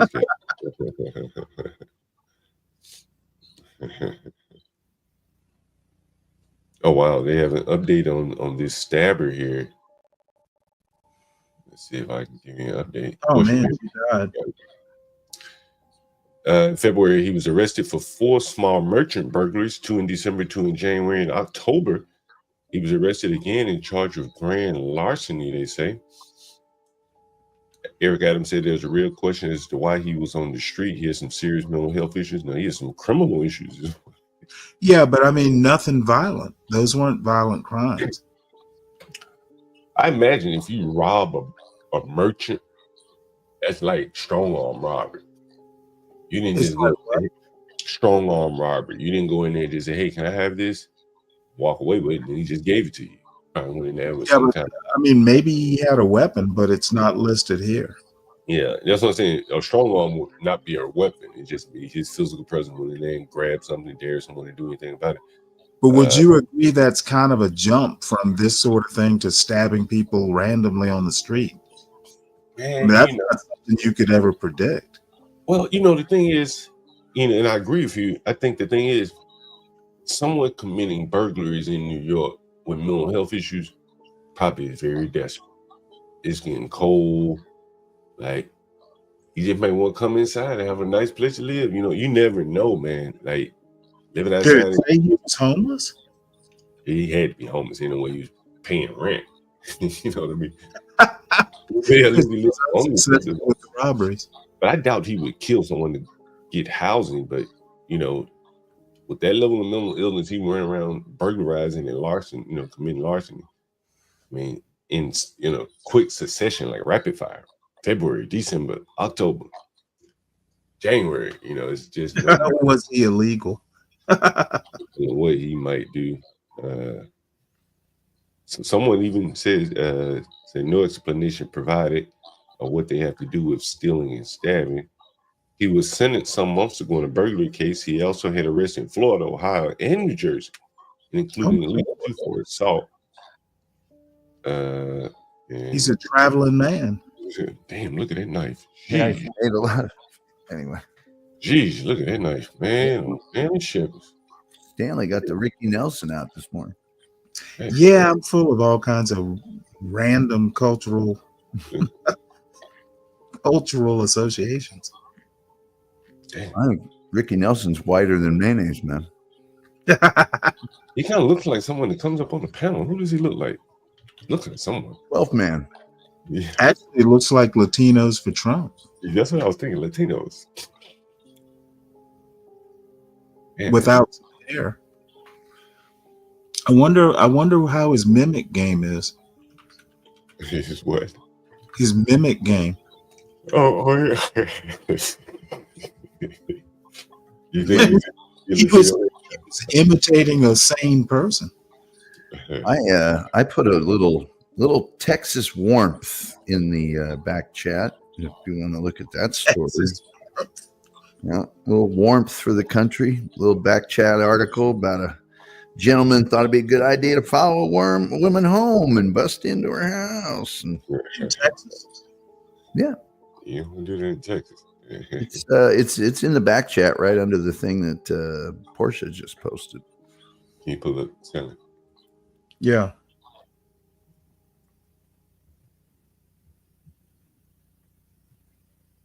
And this is common. I mean, I did this story 2-3 times a weekend.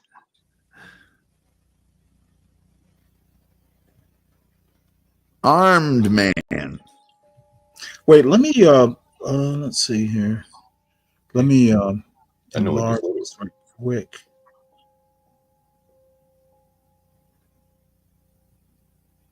Is it actually a news article or a video? It's actually a news article. I don't think it'll be. Let me try something right quick. I added this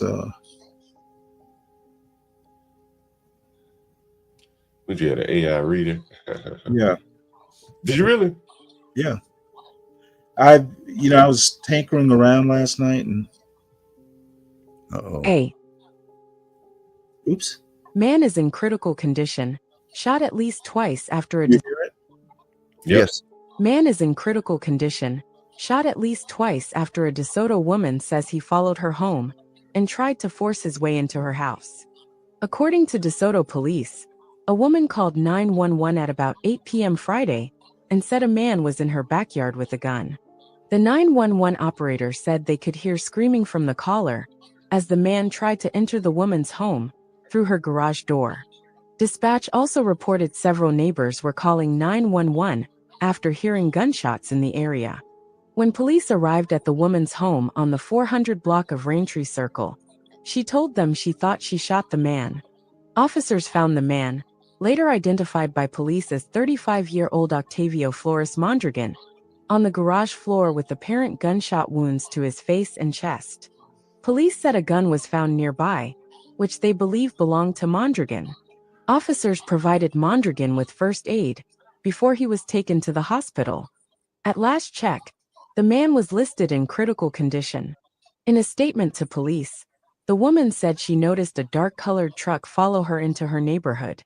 The driver of the truck then followed her down her driveway. The woman said she ran inside her home, called the police and grabbed a gun.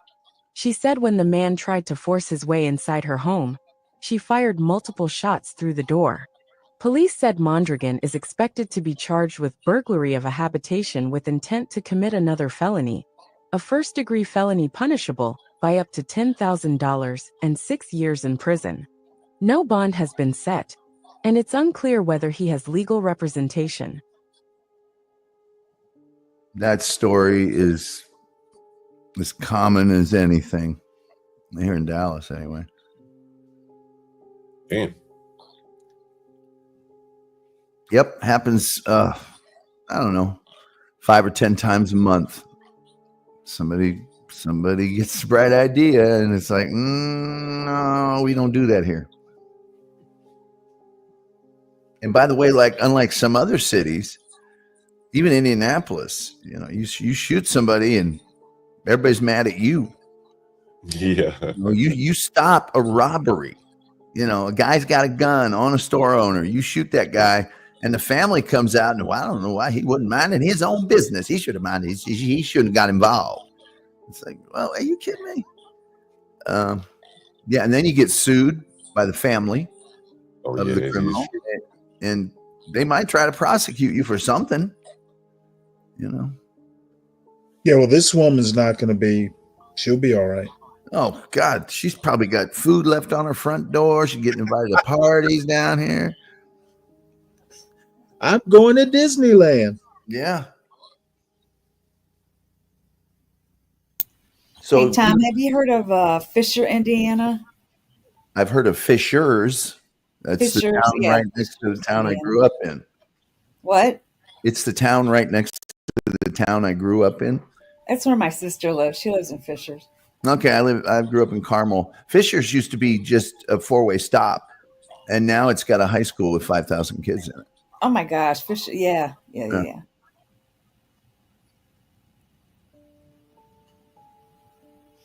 So, what do you think of that AI reader, John? That's pretty slick. I mean, AI is. You know, I was talking to my lady friend about AI yesterday. She uses it quite a bit, and she was saying how, like, you know, it's almost going to be a detriment to not use it. People like, hey, he's not using AI. Why not? You know, as opposed to, you know, writing things yourself and, you know, leaving out punctuation or whatever. Yeah, I started playing around. This is like it's natural AI, and there were several different voices. This is the one that I liked. Yeah. So, you know, I figure I'll give her a name and try and date her. Well, she's putting raisins in her potato salad. Well, this particular voice is supposed to be a little bit less Caucasian. I'll put it that way. Does it have a southern twang to it? No, it's just a little bit of a deeper voice, and I've seriously, you know, I tested them out, and this one was just a little bit more southern. Doesn't really have a twang, but I just liked it, you know, stylistically. If you write the words phonetically, it'll speak southern, but I like the British ladies. It just makes me feel fancier. It's not a big deal.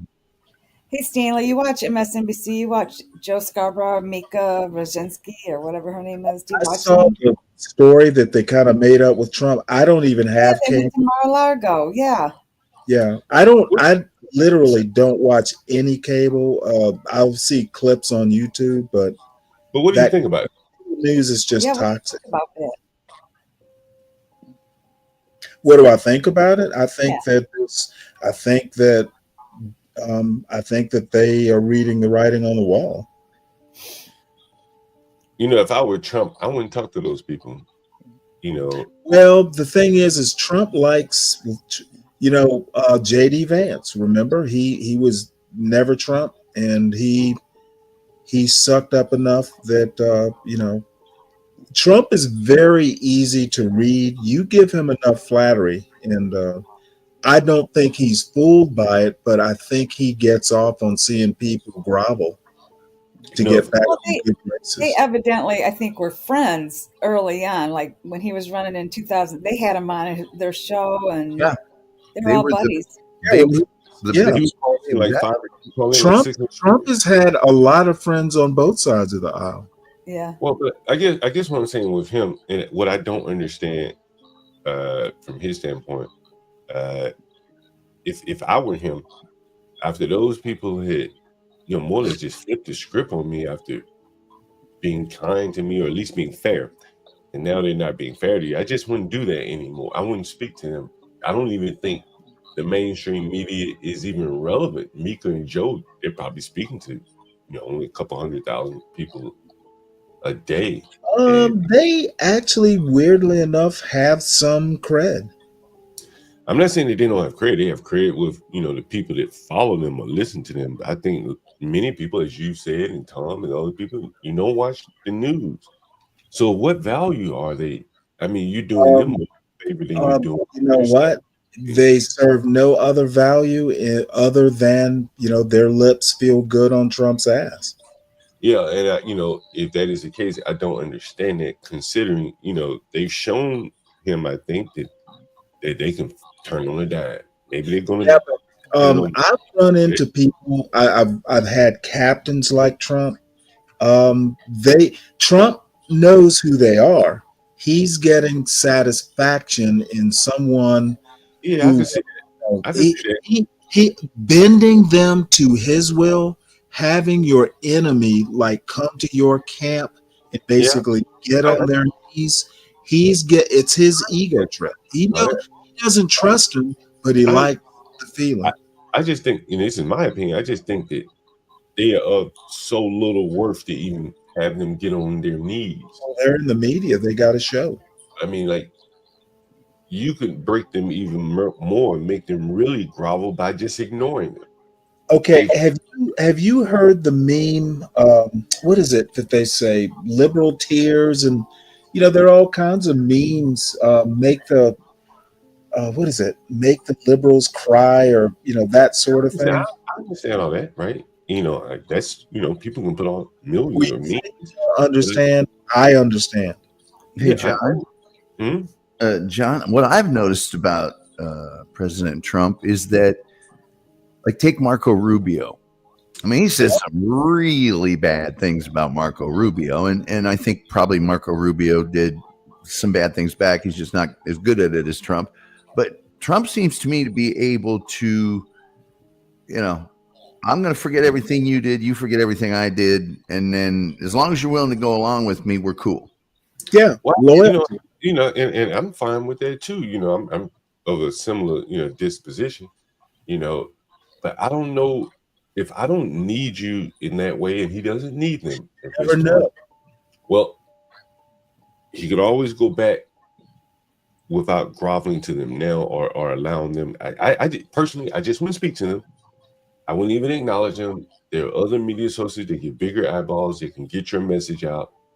And I just want to allow people to talk about me the way they did, and then be allowed to give them my presence on the platform, because they need him, right? He doesn't see them. There are other people that he could go on their shows. Hell, he can go on MSNBC, just not Morning Joe, if he just wants to be on there. He's gonna get all of them too eventually. Jeff Bezos is the perfect example.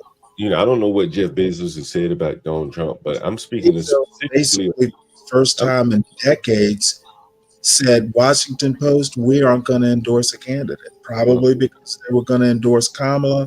Bezos is in a position where you don't want a president who's vindictive. Yeah, I understand.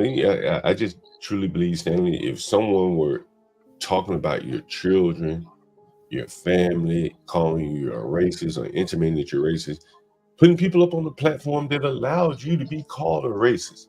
And these people knew that those things weren't true, at least some of them, and they never corrected anyone. They just let them spout more and more racial and animus and hatred. And maybe it was right, maybe it was wrong. I don't know. It doesn't matter. I just wouldn't grace their platform anymore. Well, John, the difference between you and Trump is you actually are a relatively decent person. He's not. He's purely transactional.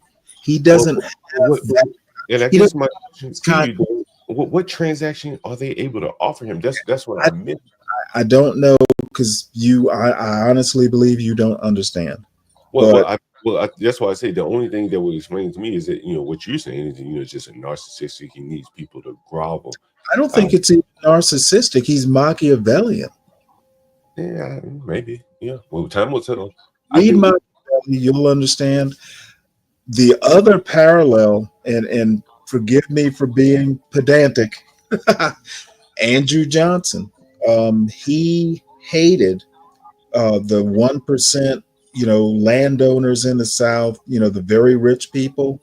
However, he basically got off on, when the South lost, they wanted to get back into the good graces. He got off on having his ass kissed by these rich the planter class. He got off on it. And he forgave them because they groveled enough. So Morning Joe has an audience of about 1 million people. It goes a little over 1 million. It goes a little below, but importantly, it's not even one of the highest rated MSNBC shows. Rachel Maddow's first. And this surprises me. The Last Word with Lawrence O'Donnell is number 2 and does very, very well. Real popular. I'm sorry? O'Donnell's real popular. No, I knew he was very popular. I just didn't think he would be number 2 on that list, considering his time slot. Yep, right after Maddow. Yeah. So anyway, that's. But getting MSNBC hosts on board, I mean, that's an ego boost. You're not going to get those people on board, and I think that's what Trump doesn't They act like they are right now. It doesn't matter whether they are in their head or hearts. Yeah, I guess it's just my opinion. I don't think he's going to be able to get them on board, and eventually they will, start back to what they were doing initially. And so I just don't see the value in it, but we'll see.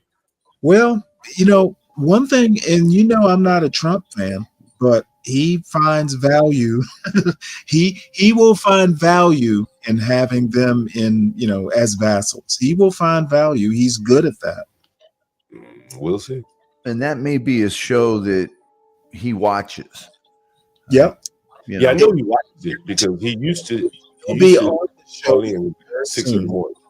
He used to call in at 6 o'clock in the morning during his initial on the show, talking to their audience probably by Christmas. And I think, at that point, I think he'll be back on there. But I think at that point, he was they treated him, fairly. They were critical when they needed to be critical, but it wasn't just sneering on the air. It was just like you treat any other politician.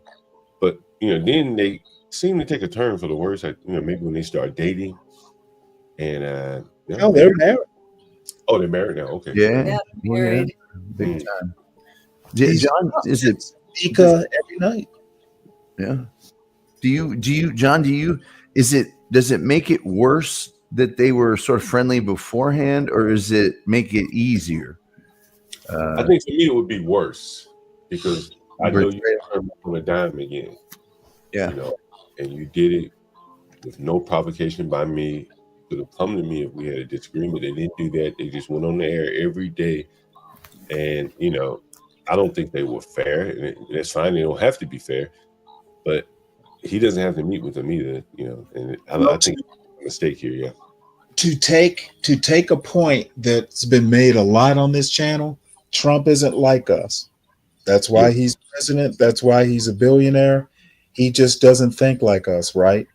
Yeah, and I think he's making a mistake here. He does make mistakes like us. It's a big deal. Why do you guys think that they went to him? Like, why did they go to him?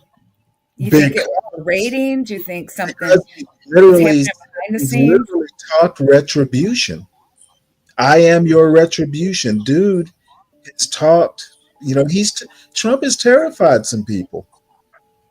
Well, and in the game they're in, having a conduit to the president of any kind, whether it's an off-camera quote, whatever, is gold. Nobody else. If you can get that, like when Jason Whitlock he interviewed President Trump, and Jason and I went to the same school, and did you know him at school? Ball State. Yeah. Did you know him? No, he was after me. I see. But my high school used to kick his high school's ass. He played with Jeff George. He was O-line, I think, for Jeff George. In high school. So, but anyway, people were, even Ball State people, how can he do that? How can he sit down? It's like, hey, in what I do, if I can sit with any president, Bill Clinton, Jimmy Carter, any president, I'm taking that interview. I've interviewed senators. Not all of them are Republicans, and people, I get a little crap for it. And it's like, if I get a sitting U.S. senator, I don't care which side of the aisle he's on. That's a get. That's a big get. President of the United States, if you've got a little conduit, with that being said, Tom, if you had the opportunity to sit with one, then you're going to create condition where you may be able to sit back down with them again, correct? Sure. Definitely. Right? And these people went so rogue that I don't think they deserve an opportunity to sit back down with him. It'd be one thing, again, if they just covered Trump fairly, it was all negative. No one would have a problem with that. But all the name calling, this and that, and then just to flip the switch went from positive to negative. Again, I'm repeating myself. I just don't think there's any value there. Well, I think there is tons of value. Yeah. Okay. Fair enough. Like Tom is alluding to, it's symbiotic. But you know what? I don't think any of the three have high moral character. Snakes, no snakes. Here's the former LA mayor, Eric Garcetti, U.S. ambassador. It's a tweet from him. He says, I'm thrilled to share. He's India? Oh, wow. I didn't know that. That's where the money is. I'm thrilled to share that with over 330,000 students, India has sent more students to the United States than any other country this year. This is International Education Week. Let's celebrate the power of education to build tomorrow's leaders and deepen our bonds. I came to India first as a 19-year-old student, and I know firsthand the value of these exchanges. Here's to our continuing vibrant education partnership, moving the U.S.-India forward together. John, I'm telling you right now, I have friends mostly out on the West Coast. Sent more students to the United States. Really? John, I'm telling you right now, I got feedback. I have friends mostly out on the West Coast. I don't know who that is. I don't know. I'm not going to say anything, but I can. If you want conservatives being imported into the country via India and H-1B, this having students exchange a student exchange with India, almost every Asian, and I know a number, almost all of them are conservatives. I don't know any, maybe my scope is kind of limited. Indians, Vivek is the vanguard of the future. These Indian students, they're gonna revive the Republican Party. And what's her name? Who said she wouldn't? Ann Coulter. She's on the wrong side of history. Yeah, I'm not quite sure about the political aspect of it, but I do know this. Yeah, they're conservative, and Vivek, like I said, is the vanguard. I do know this, that if you bring 330,000 students from one country into the American secondary education market, that's a lot of demand. And these guys are all extremely smart, extremely accomplished, and they're Republican. And I'm not coming one way or the other. I'm talking about it from a business perspective. This is a lot of demand to bring 330,000 people in from one country alone. It's a positive if you're a conservative. These guys all want to do tech. They're all going to wind up working for Elon Musk and folks like that. Okay. All right. But as I said, you bring 300,000 people, well, and more, because other people are coming as well, and you drop them down into the education market, and they're going to consume the education, as Garcetti is speaking here. That's a lot of additional demand for the universities. That's a very good thing, because now they have Why do you think the Asians sued? They want more of them at Harvard and places like that. Right. And that's kind of the point that we were talking about yesterday, is that the government, and this is Gil Garcetti, ambassador in India. He's lauding his accomplishment of 300,000 Indians being brought here. They're going to go to the universities. The universities are going to benefit very well. The collegeocracy, as I termed it yesterday, that the government is bringing them in customers. And the government, Trump, keep them here. Yeah, I haven't mentioned politician. I'm just mentioning. Yeah, well, I know you didn't. That's why I'm mentioning it. The government is bringing them in customers. Who has the feedback? Let me play this video here. This is from I guess they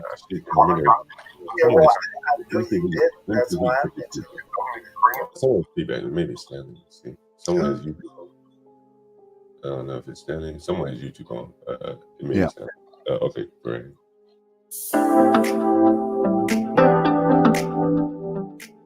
For the first time since 2009, India sent more students to the United States than any other country in the world. More than 330,000 Indians pursued higher education in the great institutions in the United States of higher learning in the year 2023 to 24. This was a 23% increase over the prior year. So what a fantastic way to kick off International Education Week. You see, every Indian student in the United States plays an integral role in bringing our countries closer together, whether working side by side in a science lab on cutting-edge research, or exploring cultural opportunities in a new city or community, or experiencing new customs and traditions with a local family. The impact of international educational exchange is transformational and long-lasting. And this goes both ways. That's why our mission invites American students to come study here in India, to experience its incredible diversity, learn from its breathtaking traditions, and bring those experiences back home to America. Last year, the number of US students who studied in India rose by a whopping 300%.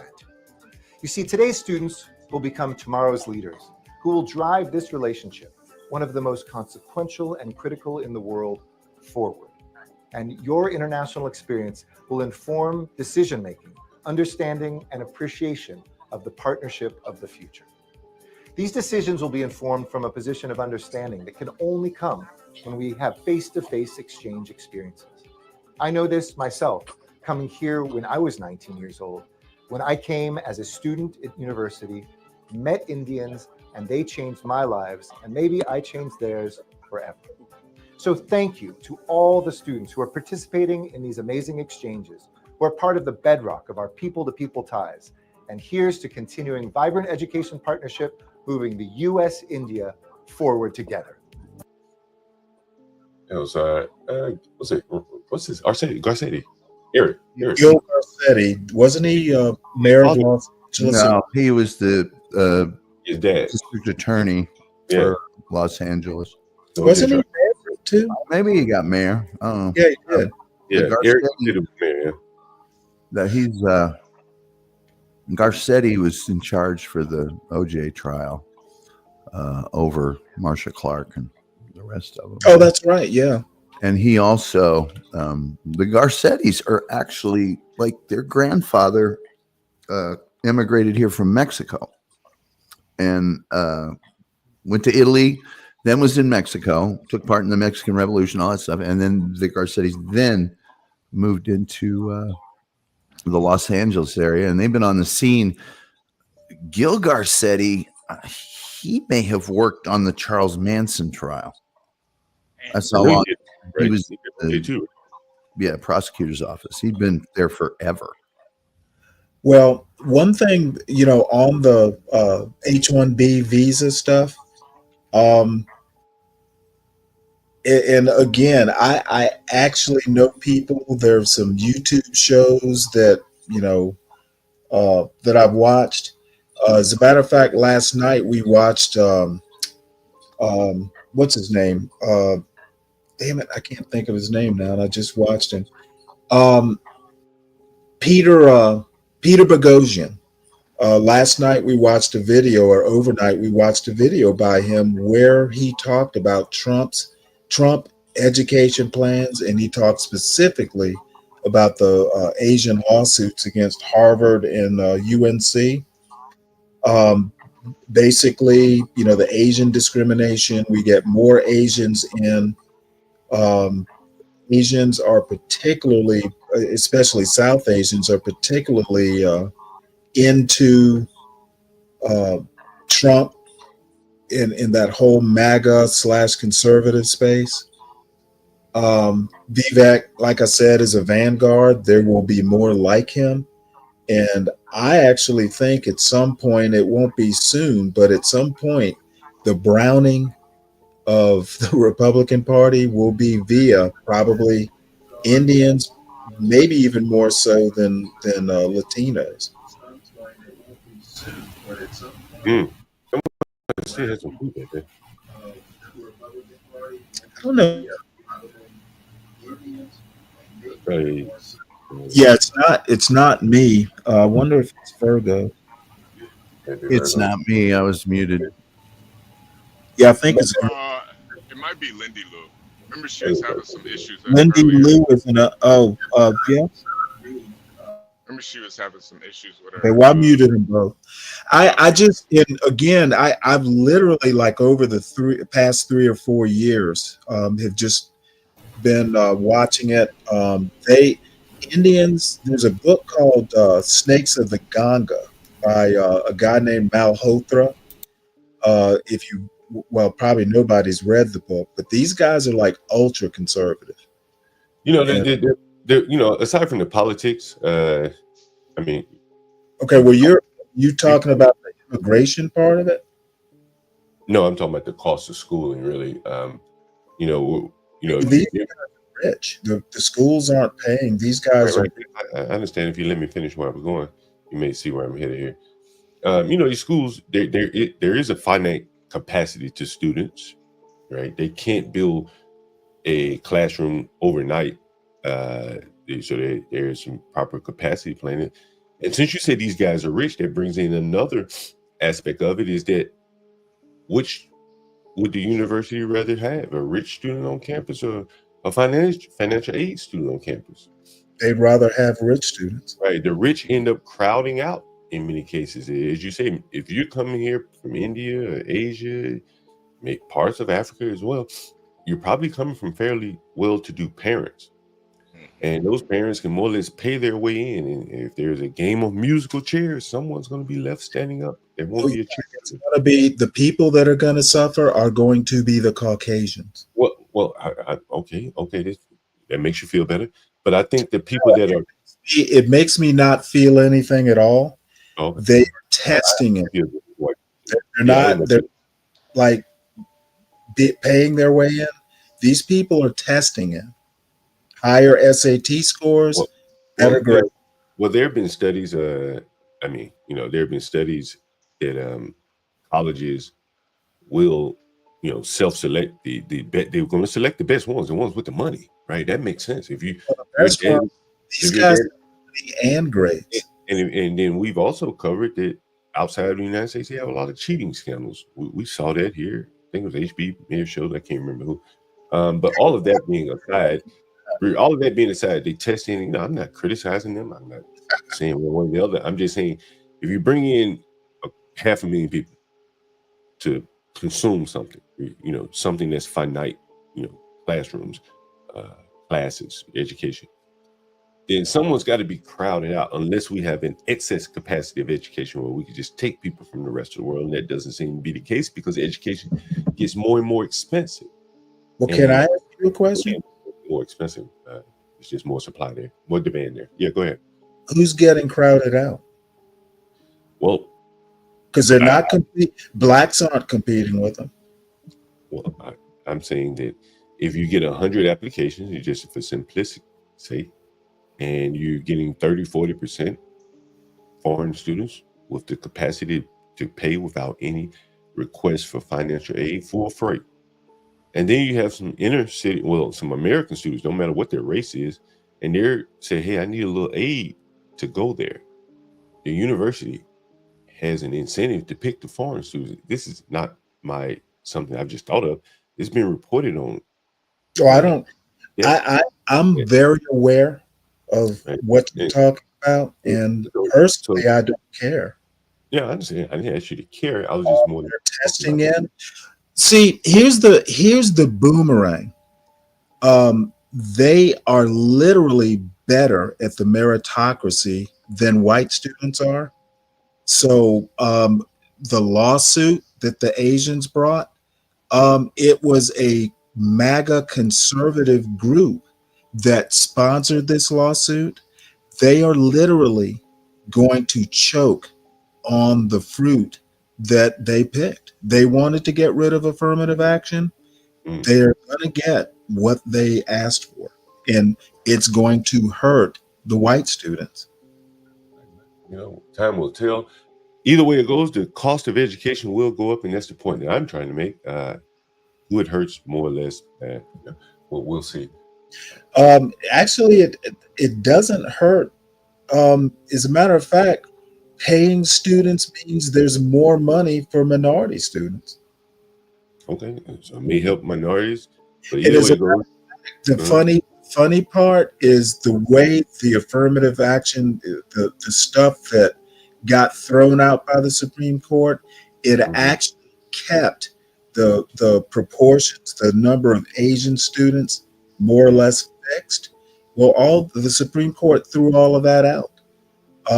Again, what was asked for is going to boomerang on the very brought Maybe the we suit. should do a stream on the political ramification versus the economic ramification. I think It is more educational. The funny thing, there's a lot of irony here. The Republicans and the right in general are going to benefit from these students. However, the meritocracy game that was touted for 100 years, Asian students are better at the meritocracy than the white students. Okay. And blacks, we don't compete with the Asians. So it's strictly the Caucasian students, the ones their grandparents and their great grandparents dreamed up the meritocracy and the arguments supporting it. And now they're up against a group that's way better than they are. And I find it funny.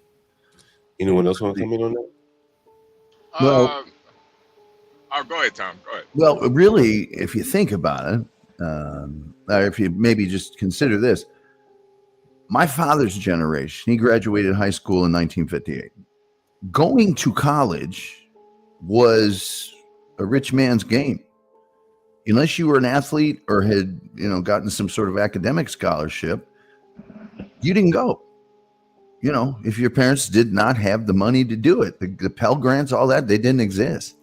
So that sort of construct, even when I went, not everybody went, but a lot of people went. And I mean, I can tell you when I was in school, there were a lot of people there that shouldn't have been. So what you're talking about is almost returning back to that era of if you got money and you're getting the grades, you're going to be way in front of everybody else. Then comes the people with money. And then comes whatever's left over. Right. Yeah. Again, I don't like to focus on race because there are rich black people that will benefit. There are rich white people that will benefit. There are poor white, poor black. I like focusing on the race because I like irony. Oh, okay. Yeah, I don't think it's necessarily a race thing. I think it's a money I thing. don't. Yeah, HB. This is something I actually know. So I'm not biting my tongue. I'm not doubting it. I'm just chuckling. I think the color green definitely trumps all Okay, of that. yeah, I hear all that, but it is what it is, and it's real. I actually joked a couple years ago to a friend of mine who is, by the way, Indian heritage, Berkeley graduate, and I told him and a bunch of other friends, I salute our new Asian overlords. It's going to happen.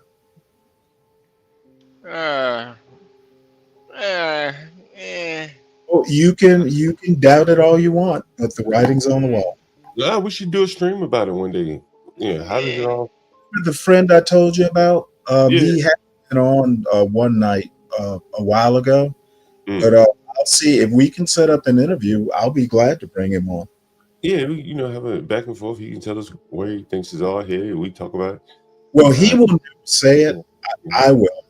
He's humble and kind of a good guy.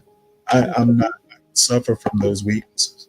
I mean, he can, talk about, just, kind of like Ken Watson did. HB, you won't believe this, man. I saw this on YouTube or Twitter or somewhere, Facebook. And man, people talk about capitalism all the time and the downsides of capitalism. Look at this guy's shoes, man. He got a whole kitted out collection of orthopedic Jordans.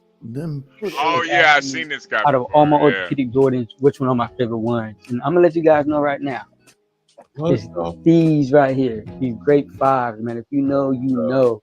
In the backstory on why these are my favorite shoes is when I was a kid back in the day, when I was in like 8th grade, 9th grade, I remember my dad, he took me to Foot Locker and I asked him for these shoes and he told me no. And the reason why he used to tell me no to shoes like this was because he didn't believe in, me having all these colorful shoes. He used to only want to get me basic black shoes, basic white shoes, so I could, match my shoes with all my outfits, because back in the day, I would only be able to wear one shoe a year. So he wanted to get me a shoe that I could match with all my outfits.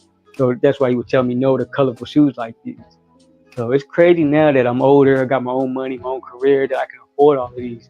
And these shoes are so special to me because I was finally able to get them, and because I was told no when I was a child, but got them now. So Yeah, it is. I don't know if I want to laugh or cry. Yeah, Lord. nah, I mean, back in the day, he'd be in a freak show, man. I've seen this guy before though. He kind of freaks me out a little bit. I don't know. Damn, like, Yeah. I don't know. See, better move on. I guess when they tell black folks to pull yourself up by the bootstrap, one bootstrap is he's got to bend down a little lower than the other one, I guess. Got to really pull himself up. But I wonder, does Nike make that, or did someone in the aftermarket do that? It's just Oh yeah. No, those are all. He probably goes to some shoe sole place and they got his measurements and stuff. They just throw another. Yeah, they just throw another sole on there. There's like a place that makes orthotics or something. It's actually a pretty good business, So he had to buy the Jordans and then go get a super heel on it. Damn, that had to be expensive. Yeah. No, it can't be cheap to put all that plastic, and then it's got to be able to balance himself out and stuff. Damn, you probably had to get measured and shit. Yeah. I don't know, man. You know, deep brown pump in the tongue of the thing. Inflate that elevator part. Yeah. Do you remember those? You remember 2 grams? Yeah. I remember the You probably had them as a baby. You probably had them as a baby. Yeah.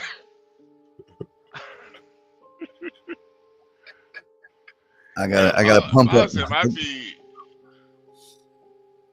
I'd be spending my money on trying to get that peg leg fixed, man. I don't know. Hey, hold up, guys. I don't know what. I'm sure they got surgeries for that. Ukraine has used its U.S. long-range missile to strike within Russia for the first time. Ooh. They're gonna hand Trump off of World War III there. Yeah. Biden's he's holding up his end of the bargain while Trump's about to be in. I think he's kind of revving it up before the guard changes. So Biden's doing what he's got to do. Damn, amazing World War III type thing, huh? Yeah. You think it'll be a World War III film? Oh, no.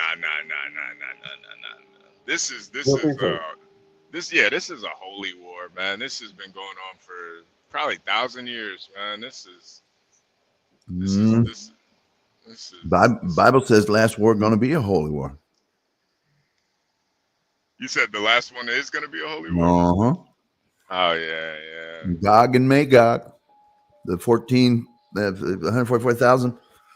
I'm worried. The only thing I'm worried about is we have a lot of governments and a lot of people that are unbending, and that's the only threat of a world war I see.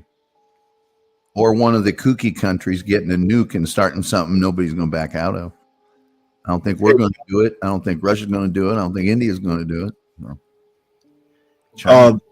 There's a story right here that kind of ties back into what we were just talking about that I just noticed.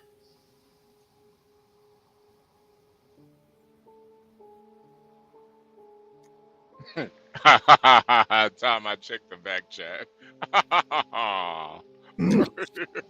Hold on, fellas. I got to pump up my soul. I'll be right with you.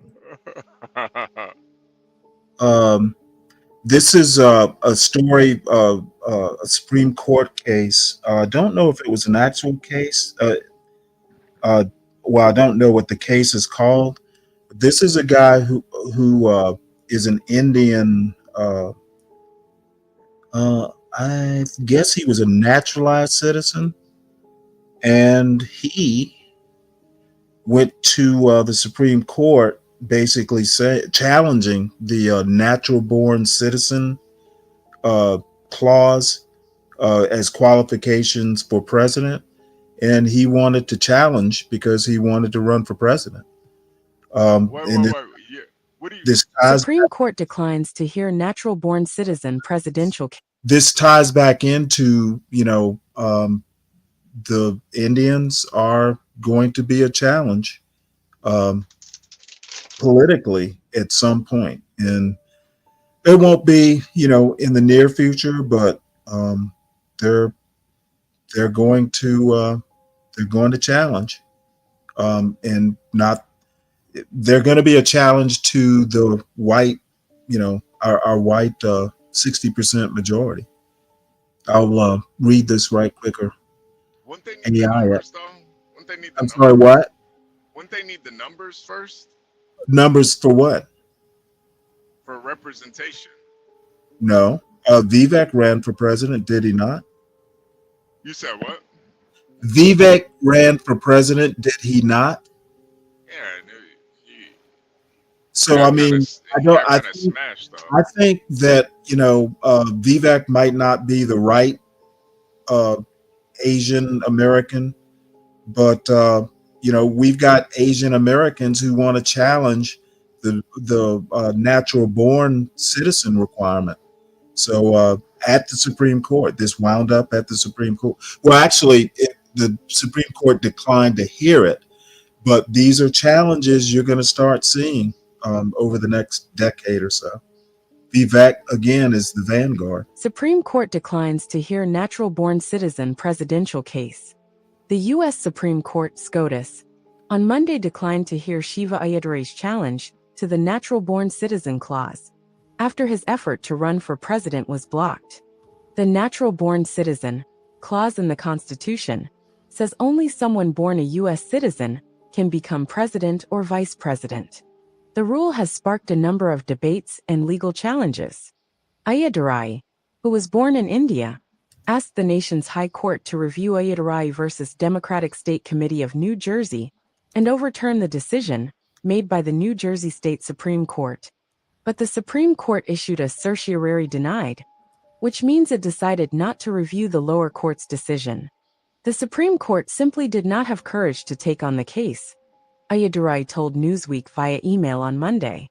The denial of a writ of certiorari means that independent U.S. Senate candidate Shiva Ayyadurai of Massachusetts protests being excluded from a debate between Democratic Senator Elizabeth Warren and her Republican opponent, Jeff Deal, in Boston on October 19, 2018. The U.S. Supreme Court, Michael Dwyer AP photo, Ayyadurai, who is known as Dr. Shiva, had enough valid signatures to appear on the 2024 New Jersey ballot. But the New Jersey Democratic Party challenged his inclusion, and the lower state courts upheld the challenge.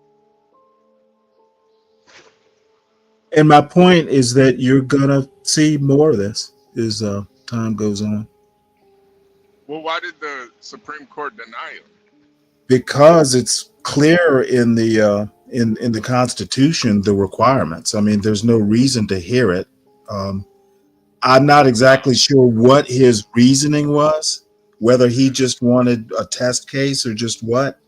But, you know, affirmative action was challenged for years until the right case came along. I don't think it's so clear that I don't think, you know, any challenge like this is ever going to be accepted. But it ties into my point that Asians are very good at being American and working within the American meritocracy. They're about the best there is at it. You're going to see more Viveks. You know, Stanley, another reason they may have not heard it is they may have just said, well, that's a state issue. The states determine certification. I mean, in the other states, he got 28,000 votes. They might have it could be a bunch of things. Yeah. Point isn't that, you know, the Supreme Court didn't hear it. The point is you're going to see more challenges to the white status quo over the next few years. Well, and I think the reason that he would want them to hear it, and one of the many reasons, is if he can subvert that local state's decision and make it federal, you know, that's good for him. That's good. Well, he's going to whittle away. You know how these test cases work. They tried for years to get affirmative action overturned. Finally, they did. They tried for years to challenge Roe v. Wade. Mm-hmm. Failed, but they kept on trying until something worked. Title IX, same thing. Yep. And I don't think you're ever going to be able to challenge the plain language. All I'm saying is the Asians are coming. And I don't think that's a bad thing. I just think that they are going to defy this, you know, thing about, immigrants are, you know, taking away from resources and all this stuff. They're bringing their own resources and they are succeeding better than legacy Americans. You're not going to be able to treat them like Haitians because they're going to have money, they're going to have talent. So they kind of defy that immigration paradigm. Yeah. These people aren't taking from America, they're actually adding to the coffers. Yeah, they're better at it than the legacy Americans. And many of them aren't refugees. Oh, no. They've been out on the West Coast. These people are rich. Yeah.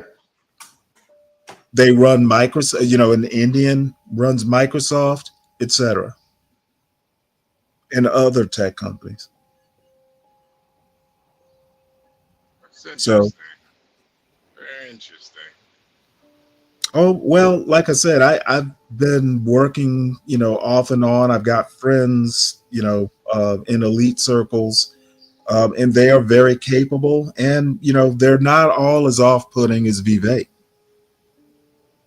He's not off-putting to me at all. Well, you know, nobody's off-putting to you if they vote Trump. Well, come on. There's some people that are a little I'm just kidding, HB. I think Vivek's a pretty bright guy, you know. Yes, they will continue to beat upon the weaker portions of Bulwer.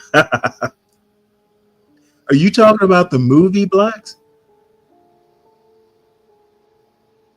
So, you know, and really what I'm trying to say is everybody needs to get better. It's one of the reasons that, you know, I was kind of demanding on my son. White people better wake up and smell the chai. They better get better. There's a county, I think it was Forsyth County in Georgia. You know, these white kids are rich. They're taking all these AP courses. They're doing well in school. An Asian population came in and started doing even better than the white kids. They were squeezing the white kids out in all these academic sort of competitions, et cetera, et cetera. You know what the white people did? The white people pulled their kids out. They all moved to a county south, kind of restarted in an area where there are fewer Asians, and their kids could do well in school and be at, top tier academically. Hey, Asian Stanley, what did the blacks do? kids down Hey, to Stanley, second. Stanley, what did the blacks do? There were no blacks involved. In Georgia? In Fayette County, Georgia? Are you just saying they weren't involved in the school? It might have been it was Forsyth County. Oh, okay. I was saying, damn, Fayette County. And I'll find that story. The story's a couple years old. My jaw dropped. These white people didn't even try and compete. They moved. Well, separate but equal. Yeah. So, people like Amy Wax. Tom, you know who Amy Wax is? I do not. I'll put a story in there. She's been crusading against Asians and immigration in general. She's a University of Pennsylvania law school professor. She basically got suspended because she went out. She says a lot of things about immigration. She only thinks immigration should be from Northern European countries and countries that, basically have, quote, bourgeois values. Hey, Stanley, my question to you, because I lived in New York City, and I remember anyone in New York City remember that there was a big, where most of these Indians live. there was a big brouhaha over. There was a big brouhaha over the I guess they call them magnet schools, the AP type schools, Bronx Science, Brooklyn Tech. And you are right that it ultimately became a competition between the whites and the Asians, and the blacks were like the odd man out or the odd group out. Blacks aren't in the same room. Well, I mean, they wanted to carve out a few seats for the blacks to say, well, you know what? There should be at least some black people in the Bronx Science and Brooklyn Tech. And the Asians were saying, why the hell should there be? Because every seat you give a black, it's away from us. Right. As a matter of fact, the affirmative action case, Harvard and UNC, was brought by Asian students. Right. They skipped over the white students and they skipped over the legacy admissions and, basically knocked the blacks out of the ring by getting rid of affirmative action. Yeah, and and that is kind of the point where, if you really, really wanted to play it out, is that the whites and the Asians would find some level of competition. The Hispanics and the blacks would be down on the lower level because they're not going to compete with the AP classes with the whites and the Asians. Well, most of them. There are black students who do. Of course, there's some, but I mean, if in a magnet school like in New York City, I think 60% of the students were Asians, about 30% were white, and then then the rest of them were more or less affirmative action hires, interests. And so the people down at the bottom, they're gonna have to figure out how to, compete on their level, right? The white man, they're gonna have to raise their game.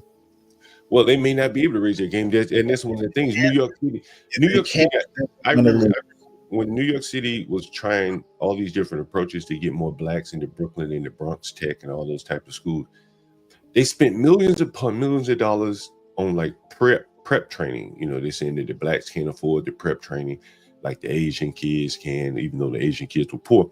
So the city spent money on prep training and all that, and the numbers didn't really increase significantly. So I think they're going to have to, cast down their buckets wherever they are, whoever they're able to compete against, as opposed to being pulled up by the government. Because as you can see, the government is bringing in full freight students who clearly, as you say, have the SAT scores and things like that. Well, I don't think the government's actually doing it. I mean, the schools are. We just said Gil Garcetti, well, Gil Garcetti's basically doing a student exchange. Well, but he's an ambassador in India, and part of his job in the embassy in India is to support and encourage Indian students to come to America to learn. Now, many Americans are not going to India, as Alton Room would tell you. Many Americans just can't stomach that. Some people can, but it's going to be a one direction, mostly one direction. Here's the deal. And again, I pointed out the irony of it. The government it's a white man's government. Okay. And hey, they're picking their poison. Yeah. So I'm highly amused, have been for the past few years, and I guess I'm going to continue to be amused. Wow. So as far as, and it's kind of why,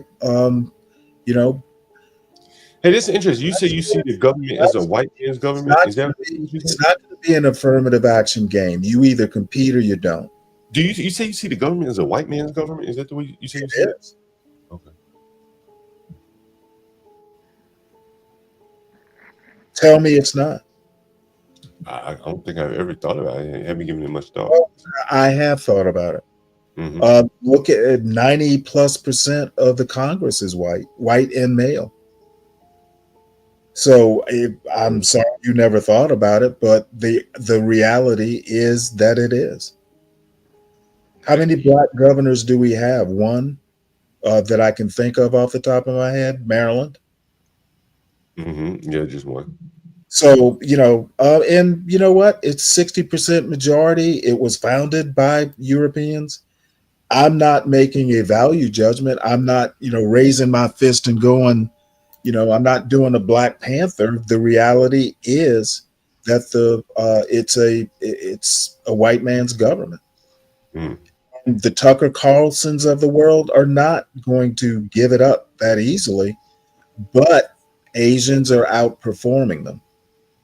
And I don't know that they realize what's happening. They must. As a matter of fact, I know they are, because there's Amy Wax, who SKC is a big fan of.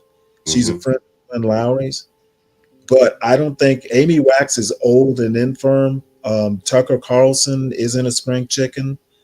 JD Vance, his wife is Indian. So again, I'm not actually even saying whether this is bad or good. I think it's actually good. But people are going to realize too late that these people are better at the academics and a lot of other things that matter. America's going to have to raise its game.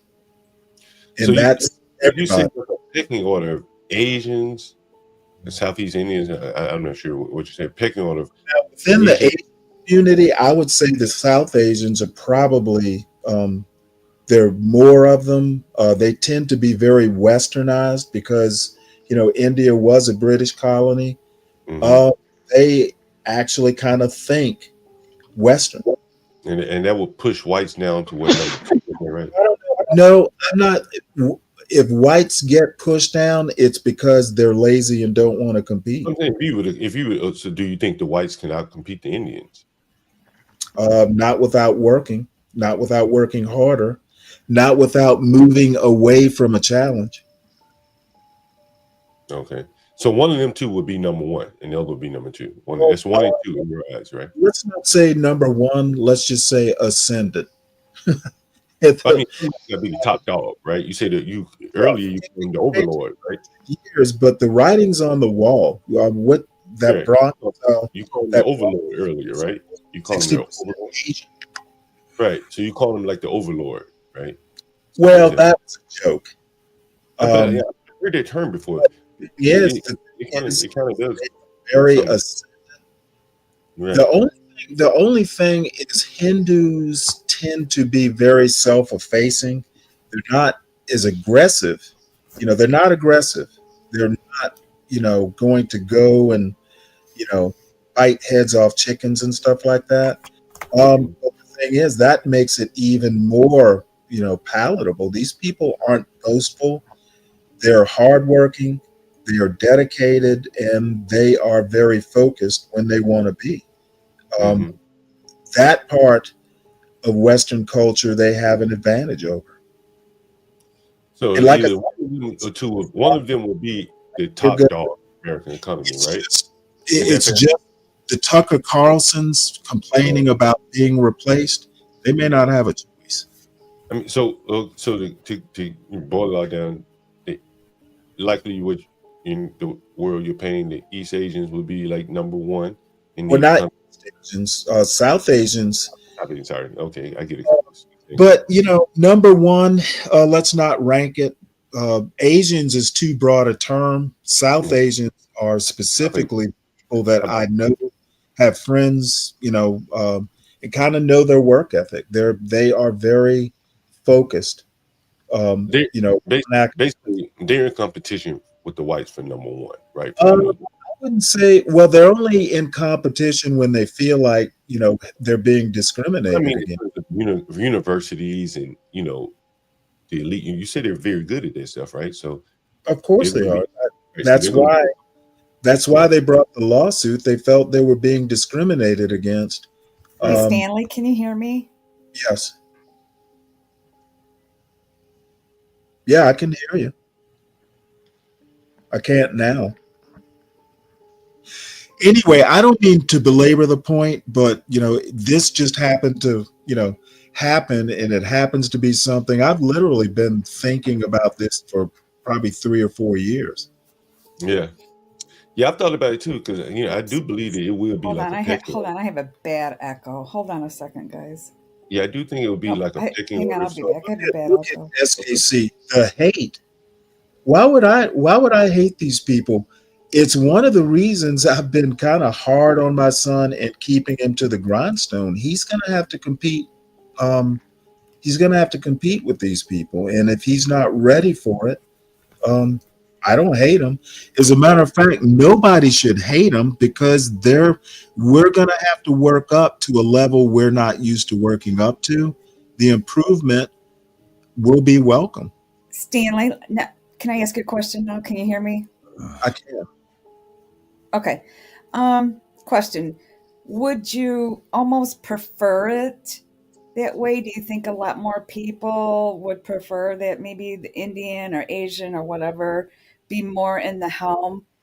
I don't think it's really not going to be a matter of choice. I actually think if there's going to be a group that's ascendant, they work hard. They work harder. They take their academics a lot more seriously. Americans don't. And when I say Americans, I mean Americans, that are more westernized. Now, the one thing by the third generation, that third generation immigrant is going to be fairly acculturated. They're not going to be as focused as the second generation. So, they do acquire some bad American habits. However, their focus, and I think, if you've ever read Battle Hymn of the Tiger Mom, Amy Chu is East Asian, but Asian culture just across the board tends to be they tend to take their academics and stuff like that seriously. And their system is far more demanding and far less forgiving. Yep. Yeah, and there are bad things about having kids that rigid, but at least for now. Well, Sam, I am brought something in the chat that's pretty. He said, "Can someone explain to me why all these foreign people are so much better than Americans? It seems that we would be running to their countries if they are so advanced and better than us." Okay, well, Sam, we can talk about it, but your question should be answering itself. I hope that's rhetorical. No, I think you might not be the best one to ask that question. I can answer Sam's question. It's because by and large these people do migrate here legally. So we're getting the best of the best here. You're saying Indians are migrating here illegally? No, legally, not Oh, illegally, legally, right. So we're usually getting the best and the brightest of them. We're not getting and the richest. We're not getting these people aren't taken from the welfare state. Yeah, we're not getting the dregs of society. They're paying taxes.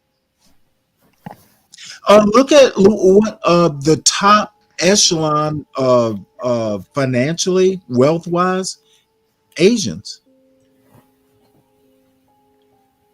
You know that, right? Yeah. I mean, if you're So I talking mean, about, they're already I they're think it's just already there culturally. financially. I think it's just culturally. Like you're most like Asians, they don't really care too much about politics. But the South Not Asians, yet. the Vivek, Indians. that's why I say Vivek is the vanguard. Yeah. No. I'm talking about like Indians. Yeah, they're more politically Don't based. be careful about that. We just had Rishak, who was Prime Minister of Britain, so they're getting there. Yeah, I just don't think it's in their culture really. Okay, well, you would be wrong. I literally just said the last, not this Prime Minister, the one before was I'm talking about like Chinese and Koreans and okay. shit. I'm I'm talking about those talking Asians. Asians, as in South Asians. All right, It's it's in the Indian culture. They were a British colony. They think, they think a lot more Western than say, a Chinese immigrant. That's what I'm making the distinction. I'm saying that the Asians, I mean, everybody knows the Asians You have mean been East outperforming. Asians? Yeah, East Asians. They've been outperforming, pretty much everybody in America. But Yep, and South Asians too. And the thing about South Asians is they may not be tippy top, but they have a business savvy. They are smart. They have a business savvy, and they think a lot more Western because they grow up more Western than say an East Asian or a Chinese immigrant. I would say a Japanese immigrant thinks more Western. So what I could say too about the South Asians too is ethically they don't really have many. They're not very SAC, you're right. The other thing they have, they're a lot more family oriented and they are multi-generational. They will have grandmothers keeping kids, for childcare. Well, Stanley, here's the problem that I have with what you're saying is that like, not a problem. Like, let me rephrase it. I think a lot of these same qualities and traits that many of the Hispanics have. But they're missing the academics. Right. They can't compete head on with the Southeast, whatever Asian, whatever the hell we're talking about. But they can do very well where they are, right? Wherever they are in life. Blacks can do very well where they are. Of course they can.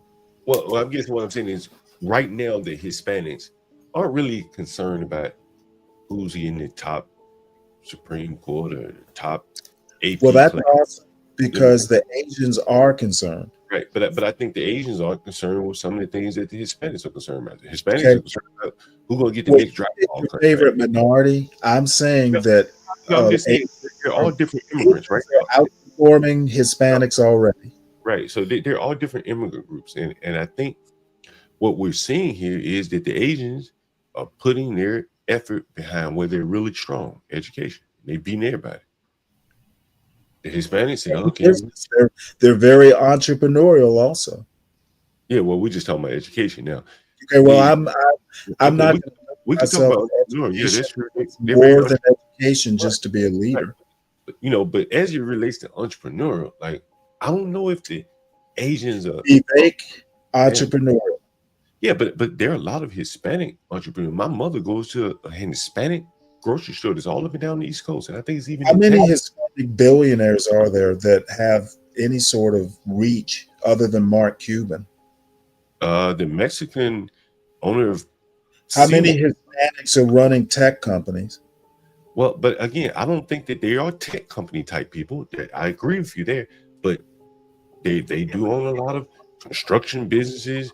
Well, that's nice. I'm not talking about that. I'm talking about restaurants and national leadership. It's small relative to Microsoft, but they may never have the CEO levels at Microsoft. But okay, I don't know what you're getting at. Well, okay, if you let me finish, you keep interrupting me. Okay, well, you're taking too long. Right, but people have let you talk forever, right? You've told us about Amy Wax and Glenn Lowry, right? But yeah. Okay, no. Go Go ahead. Let me know when you're done, and then Maybe if you knew it, you wouldn't be making this argument. Stanley, it seems like you only cut off the black people. Is that something? Well, it's only the black people that are spouting this bullshit. Well, I mean, we all have difference of opinions, Stanley. I mean, Okay, this isn't. See, you seem to think this is a difference of opinion. This isn't a matter of opinion. Where are you getting that this is opinion? I'm just Fact. trying to hear John's opinion. That's all. Okay, well, you go right ahead. You might have the time. Go ahead, John. It seems to be that everyone has found this slot that they're comfortable in. The Asians and the whites more or less are competing for their top educational slot, and clearly in corporate America, things like that. The Hispanics have said, we'll take our corner of the world, our slice in the blue collars, working with your hands, cleaning houses, whatever the hell they do, right? They seem comfortable with that. They dominate. They're top dog at that shit. And I think everybody has to be number one and number two at something, right? Or you got to move on. Like, no one has time in this country now for number 3, number 4 rated person. He's not as good as my number 1, my number 2, my number 3. So I choose my 4th option. I don't think people are choosing their 4th option anymore. So that just becomes the odd man out.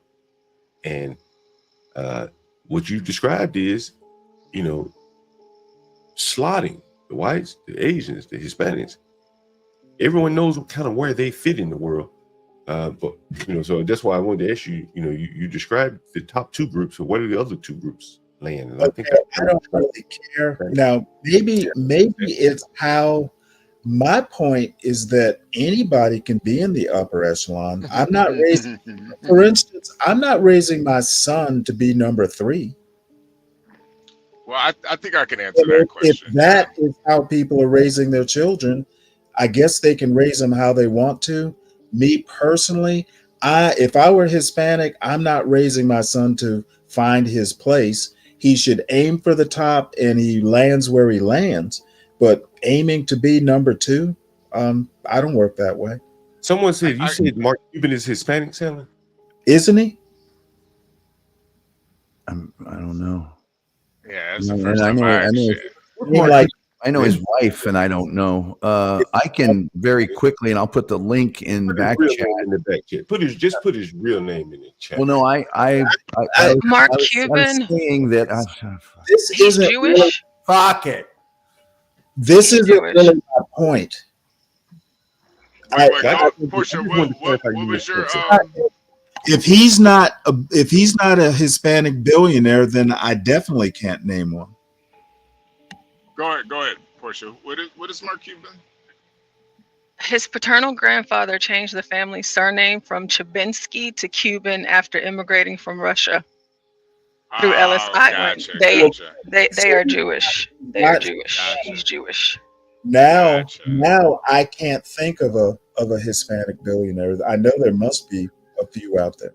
But there are many Hispanic leaders of major corporations: Fannie Mae, ADM, Johnson & Johnson, PepsiCo, Kraft Heinz, Edison International, Baxter International, huge medical company, Westinghouse, Air Brake Technologies. So of the, I don't know, in the Fortune 500, only 14, but they do helm some of the largest companies in the world. Right. Well, my point, my overall point, to John's last statement, yep, we seem to have a pecking order based on race, and that's, I don't know that I agree with that necessarily, but it's kind of the way things have settled out. But I don't subscribe to the fact that, oh hell, the Asians are always going to be number 1. That there's that hard and fast pecking order. So you raise your children to aim for a specific slot. If you should always aim for the top, but you fall where you fall. So can I answer John's question? So as far as the 3rd and the 4th and the 5th spot, unfortunately, they're gonna keep going lower and lower. That's the reality of it. Who is they? You don't. You mean anyone who's not Asian? Pretty much. So yeah. These immigrants, they are outperforming traditional Americans. I think we can all agree on that. And they're also having more kids too. So that well, gives them a leg up. the irony that I find about Asians is they don't fit into the John Galt Asia or immigrants are bad. They're not taken from the country. Well, I think maybe not right now, but eventually, yeah. This Nah, I country doubt will be that they will. completely. It will be completely different. By the time that happens, they're going to have generational wealth. I don't know. Okay, if you look at least maybe it's earnings, maybe it's salary wise, Asians outperform white people in America and Britain, by the way. So if you can go from that top 10%, down to the bottom rungs, you'd have to work to do that.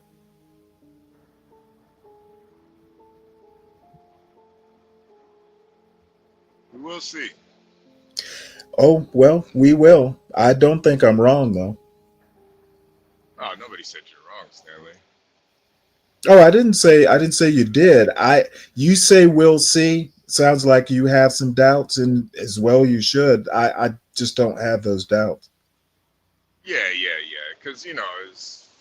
So if you're working towards a white standard, you might want to work to an Asian standard. That might be my ultimate point. Well, I work towards Free Zone Lou makes a good point. Asians are not having more kids. Their fertility rates are low. I think they're actually lower, maybe lower than white. No. In China, yeah, but in America they do. You sure? Yeah. In America they do You have kids. think Asians are having more kids than whites? I mean, we probably have to look up the numbers. In reality, what would likely happen is probably no. And my thoughts is, if the Asians and the whites, as Stanley describes, are the top dogs, then we likely end up with a bunch of Master Kims. Well, Master Kim isn't top level. I'm talking like actual smart Asian. Maybe his top level Asian married down with a white, right? Well, I don't care about any of that. I said what I said. You can bring in Master Kim and all that stuff. I should have used Master Kim. I should have said, someone like Master Kim, half white, half Asian guy. So, that could be, the breakdown there is that the two top dogs will likely do business with each other, go to school with each other. Well and good. Really, tying this back in, I don't think you should be raising your kids to fit into a slot. Okay, I think you should be. Hey, John, that is a good point though. I do see a lot of those Asians and Indians. They do marry white. They do marry white. So I think it might just all go back to white eventually. Well, I'm afraid you're wrong about that. They tend to marry each other. They tend to be very family oriented, and Indians actually go back to India to do arranged marriages. So, yeah, of course they marry into white families, but I would almost be willing to bet, I don't know this for sure, I'd be willing to bet that blacks marry into interracially, either more or at the same rate. Indians don't, if they're very traditional, no. So you said, do you think? When I look at JD Vance, his wife is Indian. And by the way, she's more accomplished than JD Vance is. And there you go. These are the top two groups, and they're saddling up with each other. The odds of him finding a sister or her finding a bro, man, like a JD Vance is just a very successful woman. I mean, you really just skimming off the the ultra elite here.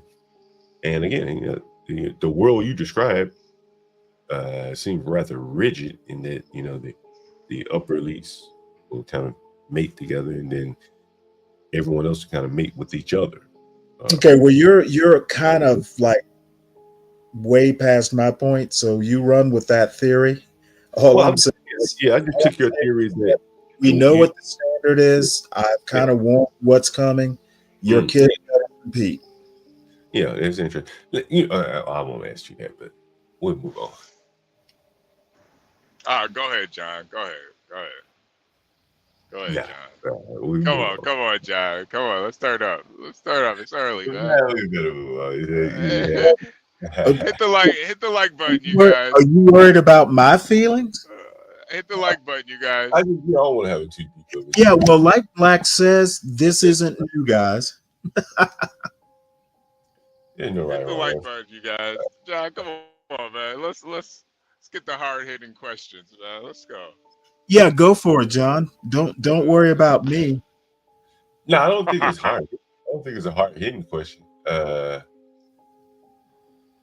I said, I've worked with Indian software capacity, and I just think that if it is as Stanley describes, and we now have a fourth class citizen in this country. I think we're all the same class. If you want to call them fourth class, like I said, I think when you look at income, when you look at attendance at elite universities, you look at affirmative action. Affirmative action went by whites couldn't do it. Asians did topple affirmative action. There's some things that Asians are doing that white people haven't been able to do. And really, I don't mean to make this, a race-based type argument. What I'm saying is that America is a racist country, so I guess you kind of have to look at it racially. I just don't think that, they defy this. They're not the Haitians. They're not the Mexicans. They're not a lot of things, and they're not taking away from the welfare system. They are defying this, oh shit, immigrants are taking over the country and they're ruining the culture. These immigrants are not doing any of the things that you may think that minorities do when they come here.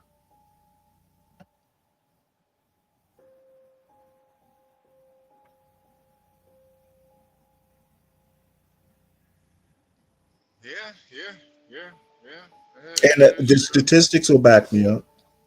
It's true. God bless the Indians. Well, I did pull up the data on the percentage of births by race and ethnicity. Oh wow! 2021 to 2023, and we have. Let me make sure that's big enough for you guys. Oops. Yep, Asians are pretty low. Oh wow! So they're not going to replace us on a birth rate level. So white people are at 50%. Hispanics come in next at 25%. Third place is going to be Black folks at 14%. You have Asians at 6.3%, and then American Indian, Alaska Native, they are at 0.7%. Herman, plenty of Indians who were born in America eat red meat. Yeah, they do. I had a Indian roommate in college, and he used to eat red meat, and he couldn't tell his mom that he ate red meat. SKC, I don't understand your question. Can you elaborate on that?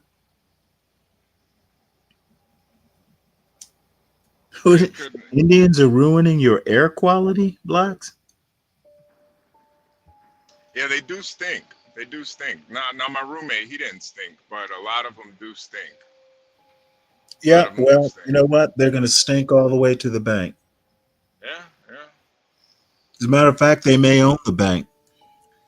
Hey, let me ask you, at some point. Stanley, since you live down in Georgia, you've heard Master Kim talk about the Indians, how they, I forget what he says. They create those, I don't know what he call them, but selling those blacks and all that shit to the blacks. By the way, in Atlanta, the Indians have a fairly successful community, high income, etc. Yeah, you know it's crazy. I was telling you about my buddy that sold Rolls Royces down there. Mm-hmm. You know what the nigga said to me? What's He that? said, my neighborhood mostly Indian. Yeah, they're high income, John. Yeah, I know that. Yeah, but I just laughed at, how black. It's always just, probably just a joke, inside joke. And I'm not kidding.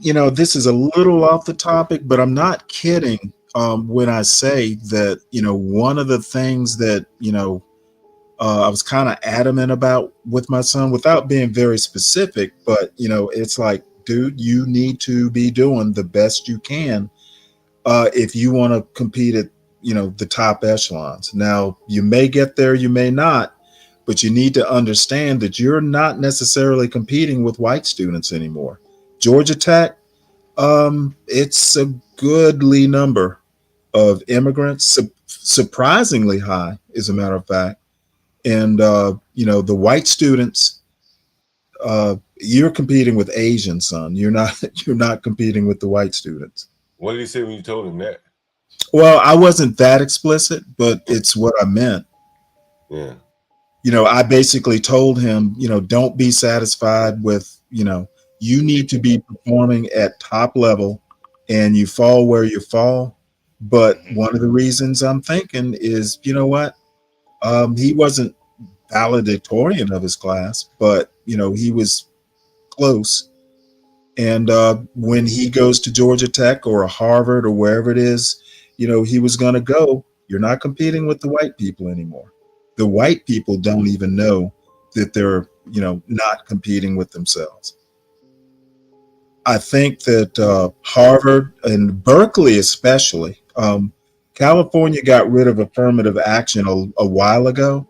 And I'd have to look it up, but I actually think Berkeley in particular, I don't think it's majority Asian, but it might be. I'll look it up right quick. Hey, John, did y'all talk about the Haitians in Springfield yet? No, I don't think so. Okay, great. While Stanley's doing that, I wanted to bring something to your attention. I thought you might be interested in this. Haitian immigrants flee Springfield, Ohio in droves after Trump election win. I went over this yesterday and last night, but I wasn't sure if you and HB got to hear about it. So they're leaving. And where on their are they own. going? I wonder where they're going. Oh, wouldn't you like to know? Yeah. We have, let me see if this will move. This story is free. Well, let us read it. All right, so let's just read where it starts. Haitians are now coming to figure out how to leave. Some folks don't have credit cards or access to the internet, and they want to buy a bus ticket or a plane ticket, so we help them book a flight. She told The Guardian recently, people are leaving. Kolvelski, leaders in Springfield's Haitian community, and others have relayed reports of Haitians fleeing the city of 60,000 people in recent days for fear of being rounded up and deported after Donald Trump's victory in the November 5th presidential election. Now, before I continue, John, why would they be concerned about being rounded up and deported if they are legal? That's a good question, is it? Because that's what we read about, right? Like Mark DeWine Everything's fine. There's nothing wrong here. So why are they leaving, John? Why are they leaving? The owner of one store is wondering if he should move back to New York or to Chicago. He says his business is way down. Trump has repeatedly said he would end immigrants' temporary protected status, the TPS, the provision through which many Haitians are legally allowed to live and work in the United States, and deport Haitians from Springfield once in office.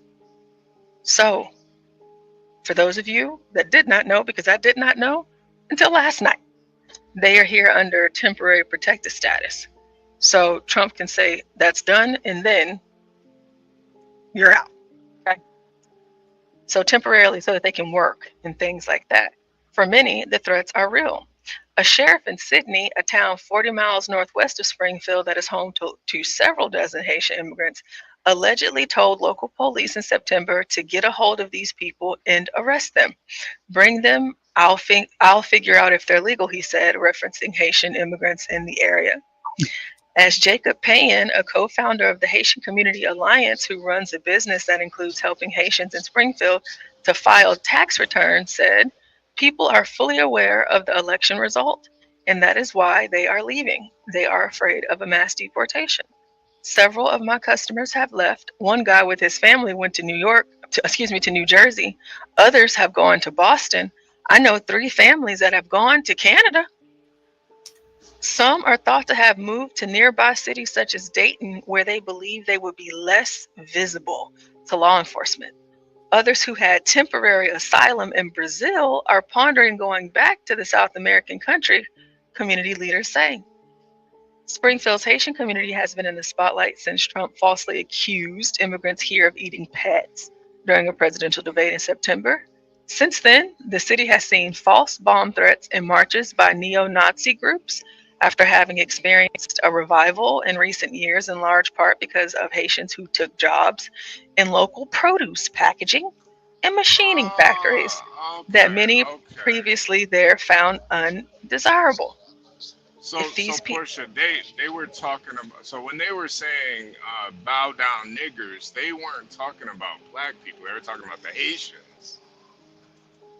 Oh, maybe you're right. If there's any white supremacists listening, can you guys be a little bit more specific with your hate rhetoric? Because I thought you were talking about me. All right, go ahead, Portia. If these people leave, that money is gone from the city and the local community, Jacob Payen, Haitian Community Alliance co-founder, says. Unofficial results from the presidential election found that Trump beat Harris by fewer than 150 votes in Springfield, despite his making false claims about immigrants in the Ohio city, a cornerstone of his anti-immigration election campaign. A policy that has been around since 1990, the TPS program currently sees more than 800,000 immigrants who have fled conflict or humanitarian emergencies in about 16 countries to live and work legally in the United States for a limited time. About 300,000 Haitians fleeing widespread violence in the Caribbean country have been authorized to remain in the United States through TPS until at least February 3rd, 2026. That is also some information that I was not privy to until yesterday. But while it once enjoyed support from both sides of the political aisle, Trump's first term saw a California court rule in 2020 that his administration could end TPS for citizens of Haiti and 3 other countries. TPS is granted and often renewed by the Secretary of Homeland Security. On Tuesday, reports emerged that Trump had chosen to give the post to the South Dakota Governor Kristi Noem, who has deployed state and National Guard troops to the U.S.-Mexico border several times in recent years. Shout out to you, Kristi Noem. Trump's deportation threats are happening at a time when Haiti is experiencing renewed violence from politically connected gangs. The country's main airport in Port-au-Prince has been closed periodically and was shuttered again on Tuesday after some Haitians shot up a commercial passenger plane flying in from the United States. That was the second time since October that gunfire had hit an aircraft over Haiti. Though Trump may ultimately succeed in ending TPS for some immigrants, some legal experts believe that it is unlikely to happen during the early days of his administration after his second presidency begins on January 20th. So there you have it, folks. And SKC, thank you so much for the Cash App. Thank you so much. Thank you. Wow, we really do appreciate that, you guys. Wow. So HB, where are your thoughts at on this? Well, I mean, the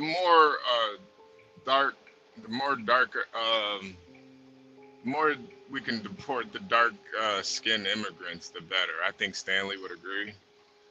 As long as they're Asians and Europeans, then actually, I don't know where you're getting all that from. Basically, the darker the better. I think deport all the darkies. Yeah, well, I don't see anything wrong with that. And I've said this before. I find it disturbing that blacks, after hundreds of years, are still competing with unskilled laborers that are immigrants. That we and people like what's her name, Yvette Carnell, are anti-immigration because they're taking black jobs. I find that kind of disturbing. I wonder after all these years why blacks are competing with the Asians and with the white. You think it's an IQ thing? No, I don't think so. I think sometimes IQ is what you want it to be. But I think it's just laziness. I think it's laziness. Well, like worrying about Haitian immigrants, yeah, could be laziness. We could be worried about unskilled Haitians coming in because we've been lazy. How about that? Yeah, I think a lot of black people, are probably more concerned about certain things that don't really matter, and they put a lot of energy in that. Master King talks about it all the time. These Indians and Asians coming over here, and they're kind of apolitical. Let's care less one way or the other. They're gonna keep it pushing. But they're gonna be less and less so. But we see with the black people as an example, who were very, very emotional after the election. But you got to keep it pushing, and that type of emotional attachment to something that you don't really control the outcome of. Kind of really, I think they are kind of the only group like that where they have very little control over their personal lives and things like that. Very little control over the election, but there's probably a stronger attachment with being a Kamala voter at their job than working out in a factory. Being a Kamala voter or any voter is not beneath them, but working in a factory is. And you said Stanley, Stanley's just saying, well, why are we still competing with the Asians? Hell, some of these people aren't even competing with themselves, right? They're not even trying. And right. That's why we are bringing a lot of it here, in my opinion, is that I think it's interesting and it's amusing to hear you talk about Haitian immigration, but to be honest, I don't really care. Yeah, that's why I said. I mean, if they get sent back to Haiti, I mean, Stanley, nobody cares. The darker the berry, the sweeter the juice. I don't care that they're here either. The darker the berry, the sweeter the juice, right? Stanley? You know what? You like to suck on berries, obviously, but my point. I do like blueberries. I like strawberries. I'm concerned, resource-wise. I'm concerned resource-wise. Yeah, if you're here illegally, you shouldn't be. But I'm not going to do whole shows. You ever had a schnozberry, Stanley? I'm sorry, what? You ever had a schnozberry? A schnozberry. I'm sure you'll tell me. I've never heard the term. Well, it's from Willy Wonka, Stanley. It's a fruit I'm unfamiliar with. It's from Willy Wonka, the schnozberry. No, I don't remember that. about that. Do you like Was it in blackberries, the, HB? was it in the Oh original? yeah. I do like blackberries too. I like blackberries. I like, you're kind of right, Stanley. I am a berry type of guy. I like strawberries, blueberries, And you blackberries, like raspberries. sweet ones especially. Well, they're all pretty sweet, Stanley. I mean, I don't know if you've ever had a berry before, but usually pretty sweet. Oh, Mavit G said it's a Jewish berry. Oh, okay, all right. Somebody get Mavit out of here. Somebody get Mavit out of here. So Jesus Christ. John, what are your thoughts on this about the Haitians, hightailing it out of here Hello. by the droves? Yeah, it's going to be interesting. They definitely can't go back home, so they're not going to want to go back home. So they're going to want to stay around here somewhere. I guess it's a local win for the people in Springfield to kind of get their town back. And so I guess the Haitians would probably go somewhere a little bit more favorable to them, like New York or something. John. As long as they're not drug testing for jobs, I think the people will flock to those jobs in droves. John, you said something. I'm sorry, guys. John, you said something that resonated with me a couple streams back. You said that when they demolish a building in New York, you start seeing the roaches going everywhere trying to find a new home. Did I say that? Okay. Yeah, you said that like I can't remember, but you said something about a building collapsing and on the roaches and the rodents everywhere. They go everywhere because they're desperate. And I think that this is what's happening right now. And these people are trying to go to Canada, and Justin Trudeau shut them down, and now they got nowhere to go. Yeah, we're gonna get into that. We're gonna walk into that with the whole Justin Trudeau thing. But before we go and jump into that, a few things from that article to point out for those of you that do not know. We actually had Juan up last night giving us the full-on breakdown of what all of these things mean. So whenever you leave one country to claim asylum and you are granted asylum in another country, so let's say Brazil, a lot of Haitians were granted asylum in Brazil. But what they did is they broke that asylum by coming to the United States of America. And so America cannot then grant them asylum because they broke their asylum with Brazil. And so now, if they try to go back to Brazil, they can't get asylum again because they broke their asylum. And also TPS, just as the article stated, Juan also confirmed that state governments can fight against that, but the federal government can do away with it. Right. So, and I did want to add something very important to that. Black Knight said dingleberries. Oh Lord, you don't know what that is? You don't know what a dingleberry is, man? Did they have that at IKEA? Wait, did you say did they have it at IKEA, John? No, man. Come on, John.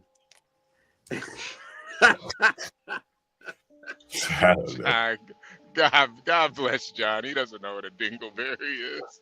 All right, we're not gonna tell you, John. You're a man of a certain age. I don't wanna.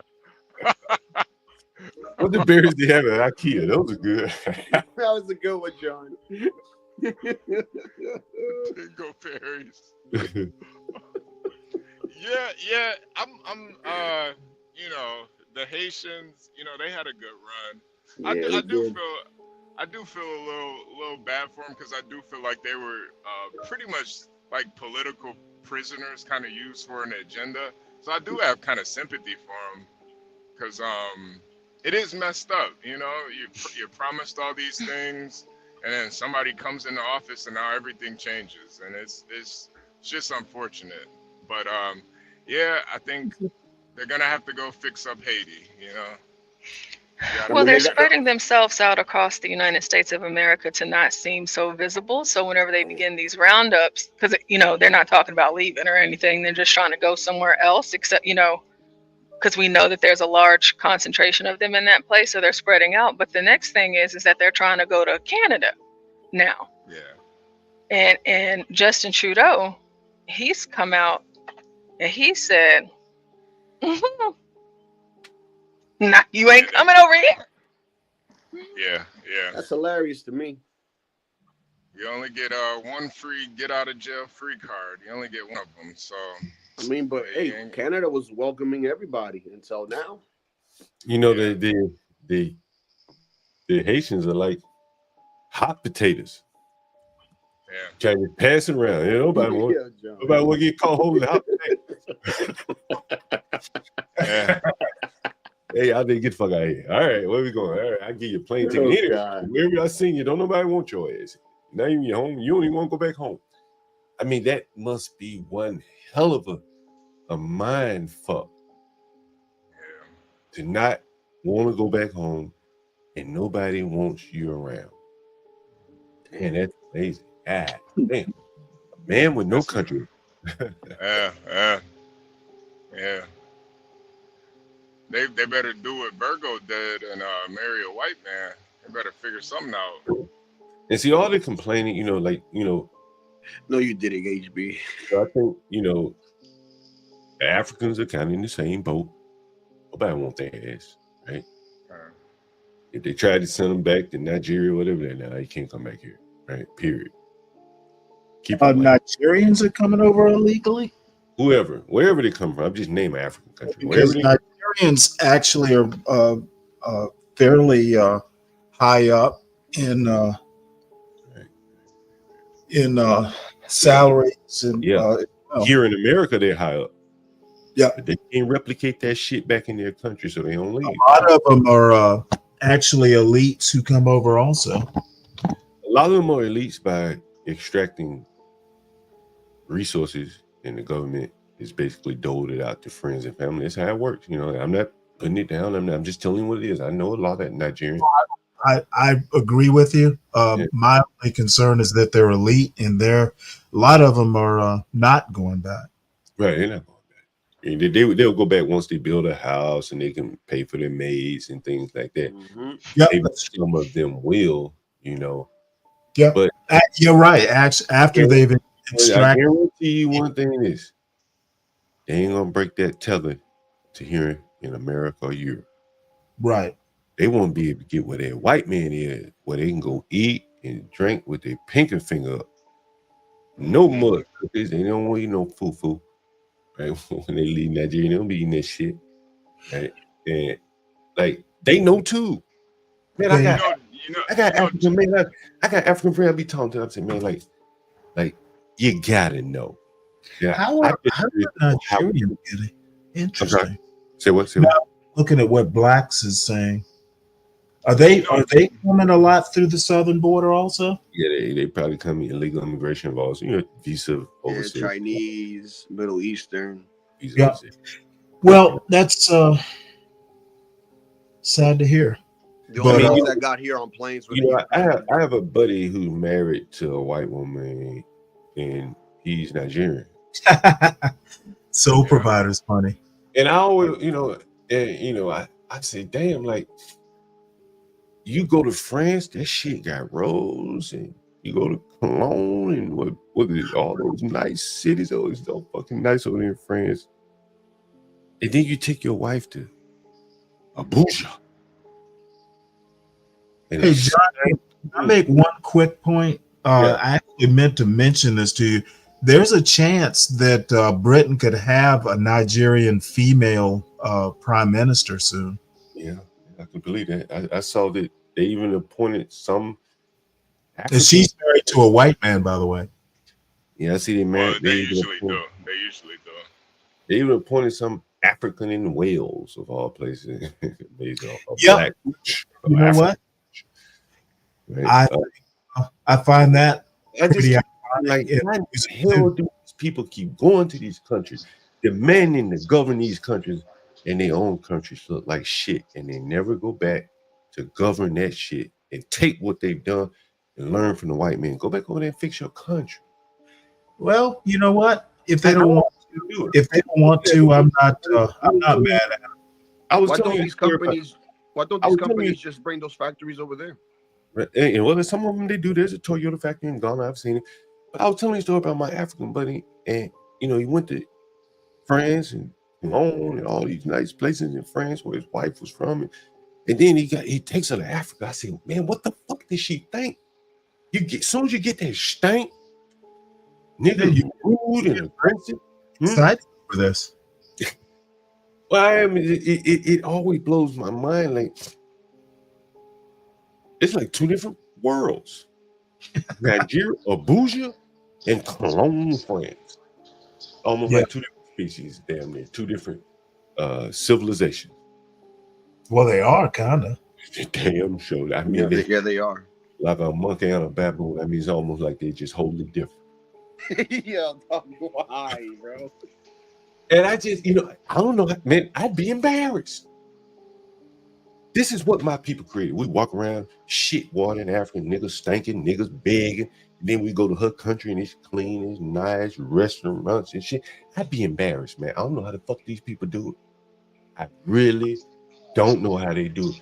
Like, that would make me stay with my own just out of sheer embarrassment to take a white woman to Nigeria and let her see what my people have done over the last 400-500 motherfucking years. I'd be fucking embarrassed. Stay your black ass at home before you show that shit. That shit show off. And stay at home, man. Well, John,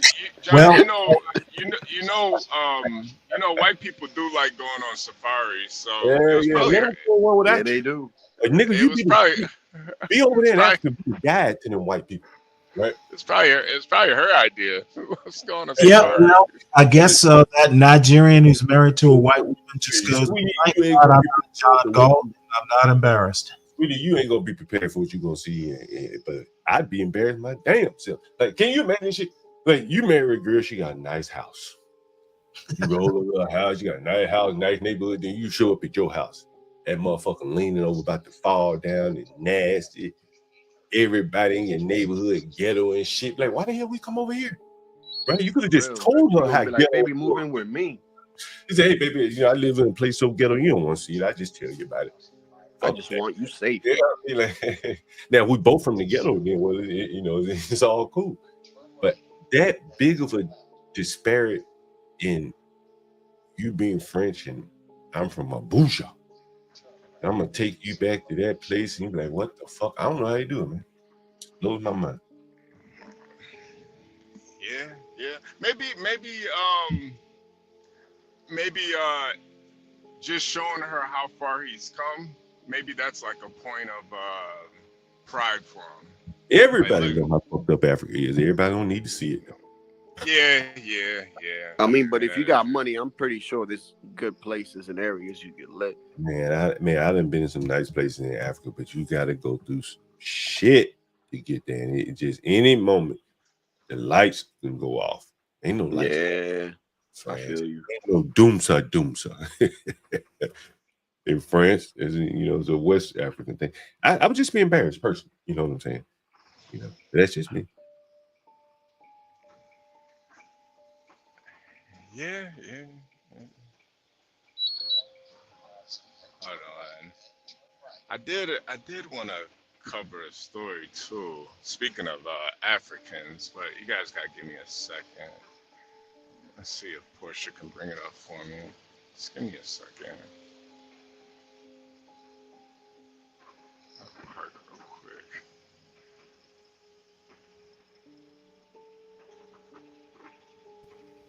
John, wanted to bring up that Berkeley thing. Oh yeah, right.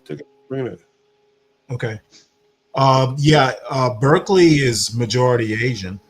Really? That's right. Let's say, what was it? San Francisco? Not by that much, but it's like 30 to 22%. Hold on one second here. Remember, Crack said he didn't even want to go to Berkeley. Well, probably too Asian for him. Yeah. But 30% Asian, 22% white, and on down. God dang. But you got to think, they've got California relatively has a fairly high Asian population. I mean, they're in the Pacific. Wait, what you said the percentages were again? Right there, Asian 30.3%, white 22.9%, and then on down. What's the percentage of Hispanics in California? It's got to be damn near 40%. It's pretty high, but Hispanics are third at 17.5%. I'm saying, what are their percentages in the state? Like the demographics of California, Hispanic, Hold on. it's be damn near 40%, bro. Yeah, Hispanics have a pretty high California.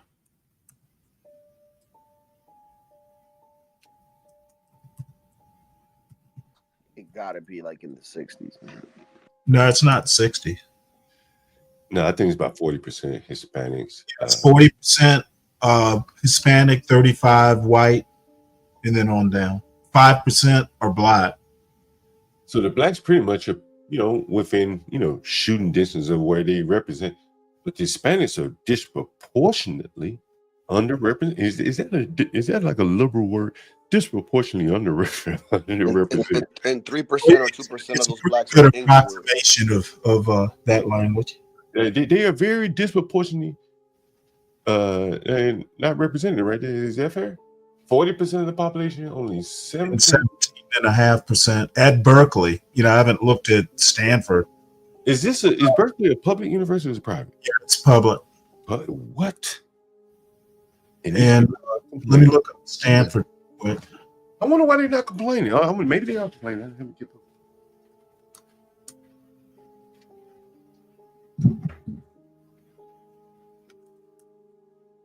It's gonna be lower at Stanford, I bet, right?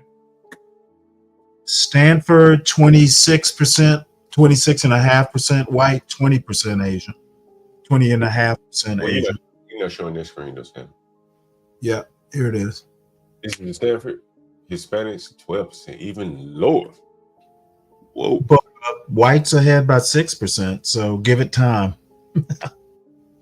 Damn. The point I keep making is like the Hispanics, wherever their number is, they cool with. Yeah, Hispanics are 12.8. Yeah, I mean, I think they're okay with it. They say, look, man, hey. Well, bless their little hearts if they're okay. Maybe they should be working harder. No, this is racism, man. But hold on, Stanley. But there are many if you were to Google, let's say University of California, what's one of them lower tier schools? I don't know. Let's do Irvine. Let's do Irvine. And then wherever the lower tier ones, wherever the Hispanics are, you're gonna see bigger numbers. But they're just not demanding to be in the top tier school. They know they don't outcompete the Asians and the whites. It's kind of sad that they're not working hard enough to do it. They are working hard. The 12% are rightfully there and they belong there, right? The other ones are down at Cal. I buy the argument that anybody belongs anywhere. You belong where you work hard. Get in where you fit in, right? And the 12% of Hispanics that are at Berkeley, those are the 12% that belong there. 38% Asian. Where? Hold on one sec. But the whites and the Hispanics are reversed. Asian 38.6, Hispanic 6.9. Right? White is 0.9. Now something looks right about these numbers. Oh, really? It's a little more right about these numbers. Look at the Hispanics, right? A little bit lower tier school. Mm-hmm. Their numbers are coming up because it's kind of where they fit. Kind of like what Get Crack said about himself. He said, man, I ain't belong in Berkeley. So I ain't trying to get up there with those people. I went to where I belong, UC Davis or something like that. I think if I recall what he said, he had the grades. He just didn't want to work that hard. Yeah, he felt like he felt like, I think he said he felt like he would be there and be out competed with the. Well, yeah, but Crack went like the best. He went pretty good high school. You put a black Crack may have gone to the best high school in San Francisco, if I'm not mistaken. And you take a real smart black person out of the best high school in San Francisco, he's going to Berkeley, bro. Right? But not Crack. If he can compete, if SATs aren't competitive, why take affirmative action, get into a place where your SATs and grades aren't, at least competitive? Yeah, that's what Crack said. But I bet you if we go to some of the other universities, and Nod 415 would probably tell you you're going to see those Hispanic numbers hit 40% in some of them schools. Guarantee you. It's going to be right in line with their numbers. But it ain't going to be Berkeley. It ain't going to be Stanley. Right? It ain't going to be UCLA. Yeah. I don't know the rest. UCLA is I don't know the public schools in California that probably cater to the blacks and the Hispanics. But if you can find one, now 415 is out here. You can probably find a black school that California Public College that is probably 40% Hispanic. Yeah, UCLA is more in line. Asian 30, Hispanic 25. That's surprising that UCLA. That's a high-end school. I thought it was. I thought it was, and I think it is. Well, there you go. There you go. Look at the Hispanics, and got their numbers closer to getting closer to where they should be. But now it's 415. You got to think, Kylie. Give us one of them UC schools that isn't as prestigious as Stanley. You would know something. Blacks mentioned UC Davis. That's what cracked one, I think. Yeah, take a look at that one. Long Beach. University of California, Long Beach. LBC. In the Compton branch. Is it UC Long Beach? Santa Barbara. I don't know. Yeah, Long Beach. Yeah, there's a UC Long Beach, and then we'll do demographics. Santa Barbara's a nice area, though. I hear it's a real nice city.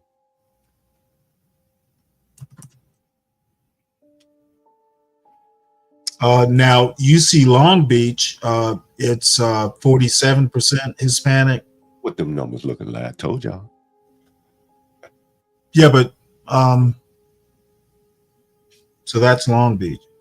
And someone said that's Cal State, not UC. It's still a public school. Blacks, you curse me.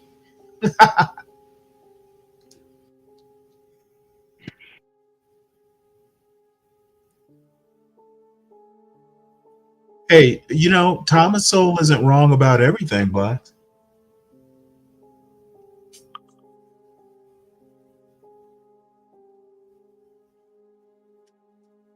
So anyway,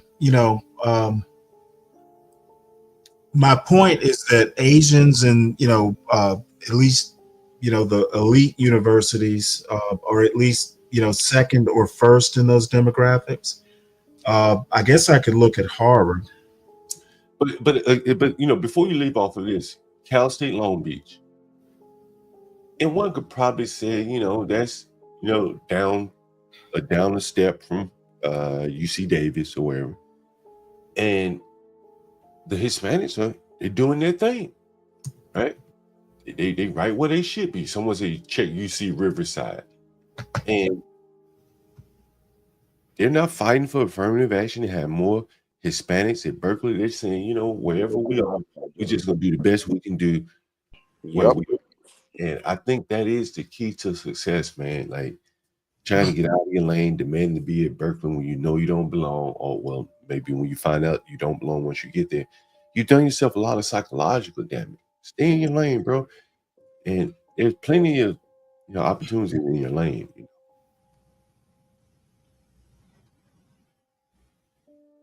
The UC Riverside.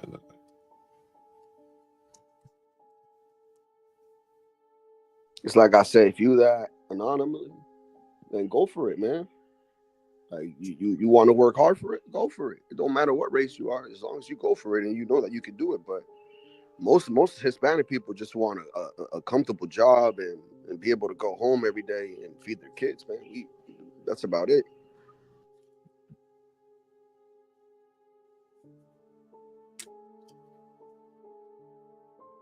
Riverside, this Long Beach. Stanley, you see that? I'm sorry. Yeah. What do you want to look at? Now it's 415. 415. Can you pull up Riverside? Yeah.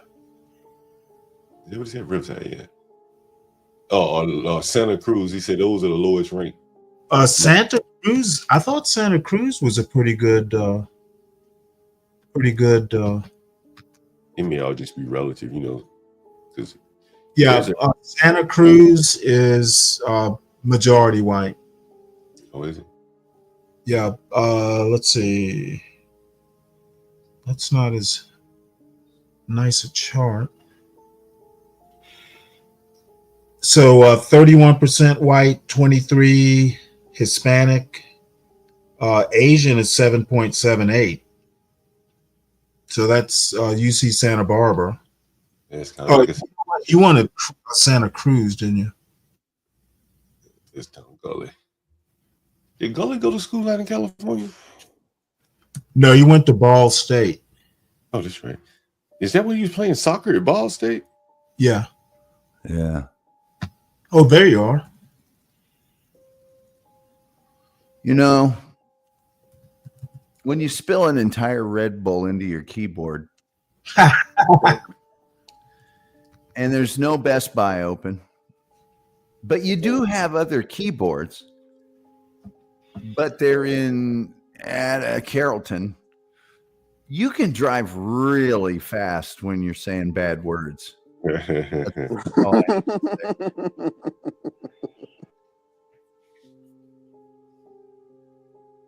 You still sound calm though. SKC says Rice University in Texas is majority Asian. Really? Yep. That's according to that also might be SKC. Could be somewhat of a joke about the name. That was lost on me. Good catch. I just not caught that. You think what they're thinking is going to be Rice? Yeah, you reminded me. If you do another university, can you check out Harvard? Rice is a good school. Rice. SKC, did your wife do health sciences or any sort of health field? I think that's what Rice is famous for. Well, Rice is 27% white, 20% Asian, so it's pretty close. 12% Latin or Hispanic, Black or African American, 6.94. Blah blah blah blah blah. Is Portia here? I wonder if Portia's been looking into what that Negro governor in Maryland. I'm here. Have you been hearing what the Negro governor in Maryland is doing, Portia? No, I haven't. I haven't heard. What are they doing? He's going to be part of the resistance.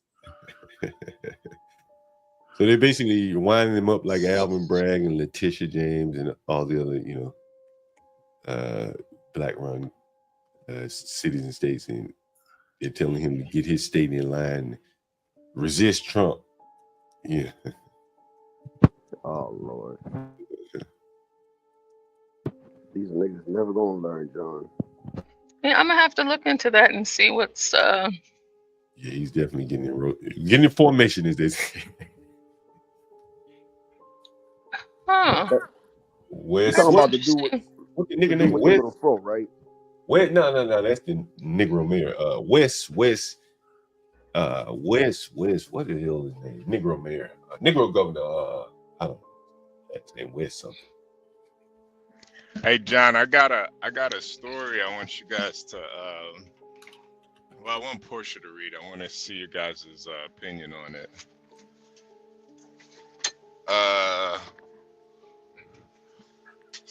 Maybe after you read this Maryland mayor story. I don't know. No, we got to look up some stuff on him. Portia, we probably could do a show on that Negro himself. Yeah, I gotta pull some stuff. I found something super quick, but about the Trump resistance. But we can read your story first. No, Go ahead, John. Portia, I would love to do like let's look at all these black mayors, governors in charge, and just look at the hell they wrought. I would love to do a stream about that. Like the Letitia. So you want to do black mayors, governors? Do you want to include attorney generals too? Yeah, we just need a big ass. What do they call that? One of them decision book. All them Negro face up there. Westmore, Letitia James, Bonnie Willis, Oh, and Corey Bush. Oh, the list goes on. Probably couldn't put all of them up on the screen at one Probably time. got to start with Kwame. Corey Bush is out of power. I don't know that her resistance matters. Of course, correction, but I think that a country that would elect these hateful, in many cases, incompetent people who really had nothing but hate in their heart for one group of people or the country in total, and they're just bringing down damage in this country. Like, I don't know how anyone can overlook it, and I think it's definitely worth talking about. I think it'll be an interesting topic. Well, I think that Wes Moore and the bunch, they're trying to resist the wrong thing. Trump is a dinosaur. They really need to be looking to large parts of Maryland where the blacks have created a hellscape in Baltimore. Wes Moore should focus on that 100% of the time. It's a state. And nothing to do with the president other than getting money from the federal government. But they can't address these issues. And to me, it's like, I can't understand it. Like, I would focus on the blacks killing each other and the destruction of the cities. And if I didn't succeed, well, damn, that's what I would have tried. Like, but to go out fighting Trump when half my damn state is uninhabitable or parts of it, focus on the things that matter. Bro, it just blows my mind how they can look past all this and then focus on Donald Trump. Nigga, only 4% of kids can read. You can't walk around your neighborhood. You got kids graduating school in Baltimore, right there where he is and where he brags about he from. And they read like they just came out. But we worried about Trump. They read like they just came out the room, man. I don't understand it. Yes. That's the in the back chat. That's the 70% Bree Brave's always talking about. Yeah, be brave. Tom has an idea for a name for the show, John. You wanna tell him, Tom? I can only imagine what you came up with. Portia, Tom puts it in the back for a reason, Portia. I don't know if you caught on to that. Of course I did, but I thought it was funny. The movie about Joe Clark in the schools that changed the schools in any way. But his first day as a Morgan Freeman played him, and he says, "I'm the HNIC." Yeah. I was thinking about calling it Black Run America, like a stank ass bra. Like a stinking ass bra. Black Run America. Bra. What do you think about that, Tom? You like bra? Black Run. People bro and bra all the time. I was like, whatever. It used to be dude. Then it was bro. Now it's bra. Anyway, John, when do you want to do this? Oh no, Portia. Yeah, I probably had to be hyped to do that one. I come here too dull. So we talk offline, Portia. We get it together. All right. Okay, so pull my story up. Pull my story up. Yeah. Okay. All right, so we have she has very unlikable energy. Wicked actress Cynthia Erivo's past disrespectful tweets resurface ahead of film with Ariana Grande. Anyway, see if Who are these people? The movie Wicked. Have you heard about the movie? Yeah. Wicked. Yeah, I read the book years ago. Oh, okay. Well, yeah, they're coming out with a new movie. I'll let Portia read it. All right, so Tony Award winner Cynthia Erivo is making history as the first Black actress to play Elphaba in Wicked, but not everyone is cheering. The Broadway star, who has transitioned to the big screen as Harriet Tubman in Harriet 2019 and Aretha Franklin in Genius 2021, has come under fire over several old tweets that some have deemed disrespectful to Black Americans. For years, Erivo has proudly celebrated her Nigerian and British roots, but critics say her remarks on social media show disdain for Black Americans. Here we go. Even as she takes on roles that center Black American stories. One ex-user in particular Ebo Peep has done an extensive breakdown of the star's comments and history of what the user deems having very anti-Black American statements, despite her insistence that she would never want to perpetuate negativity about them as a people.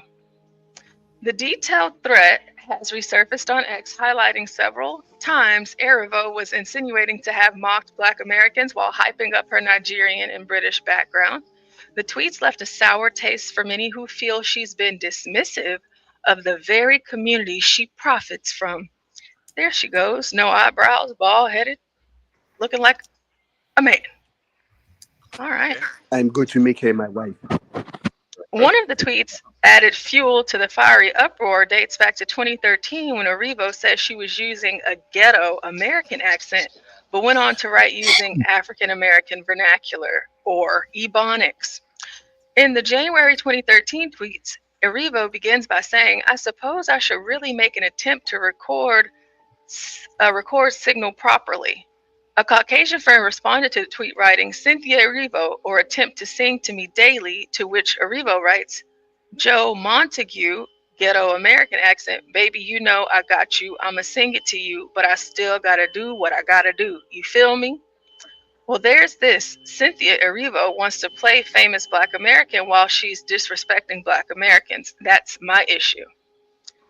In 2019, during an interview with The Shadow and the Act at the Toronto International Film Festival, she addressed the ghetto American remark while promoting the Harriet biopic.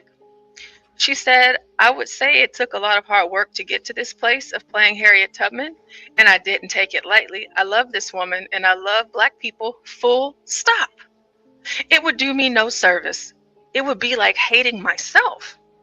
As for the tweets, taken out of context without giving me the room to tell you what it meant, and it wasn't mocking anyone really, she continued, saying it was a throwback to an inside joke connected to a song she once written as a teen. I've never spoken negatively about people because I don't want that. I don't want that energy from me to others, she said.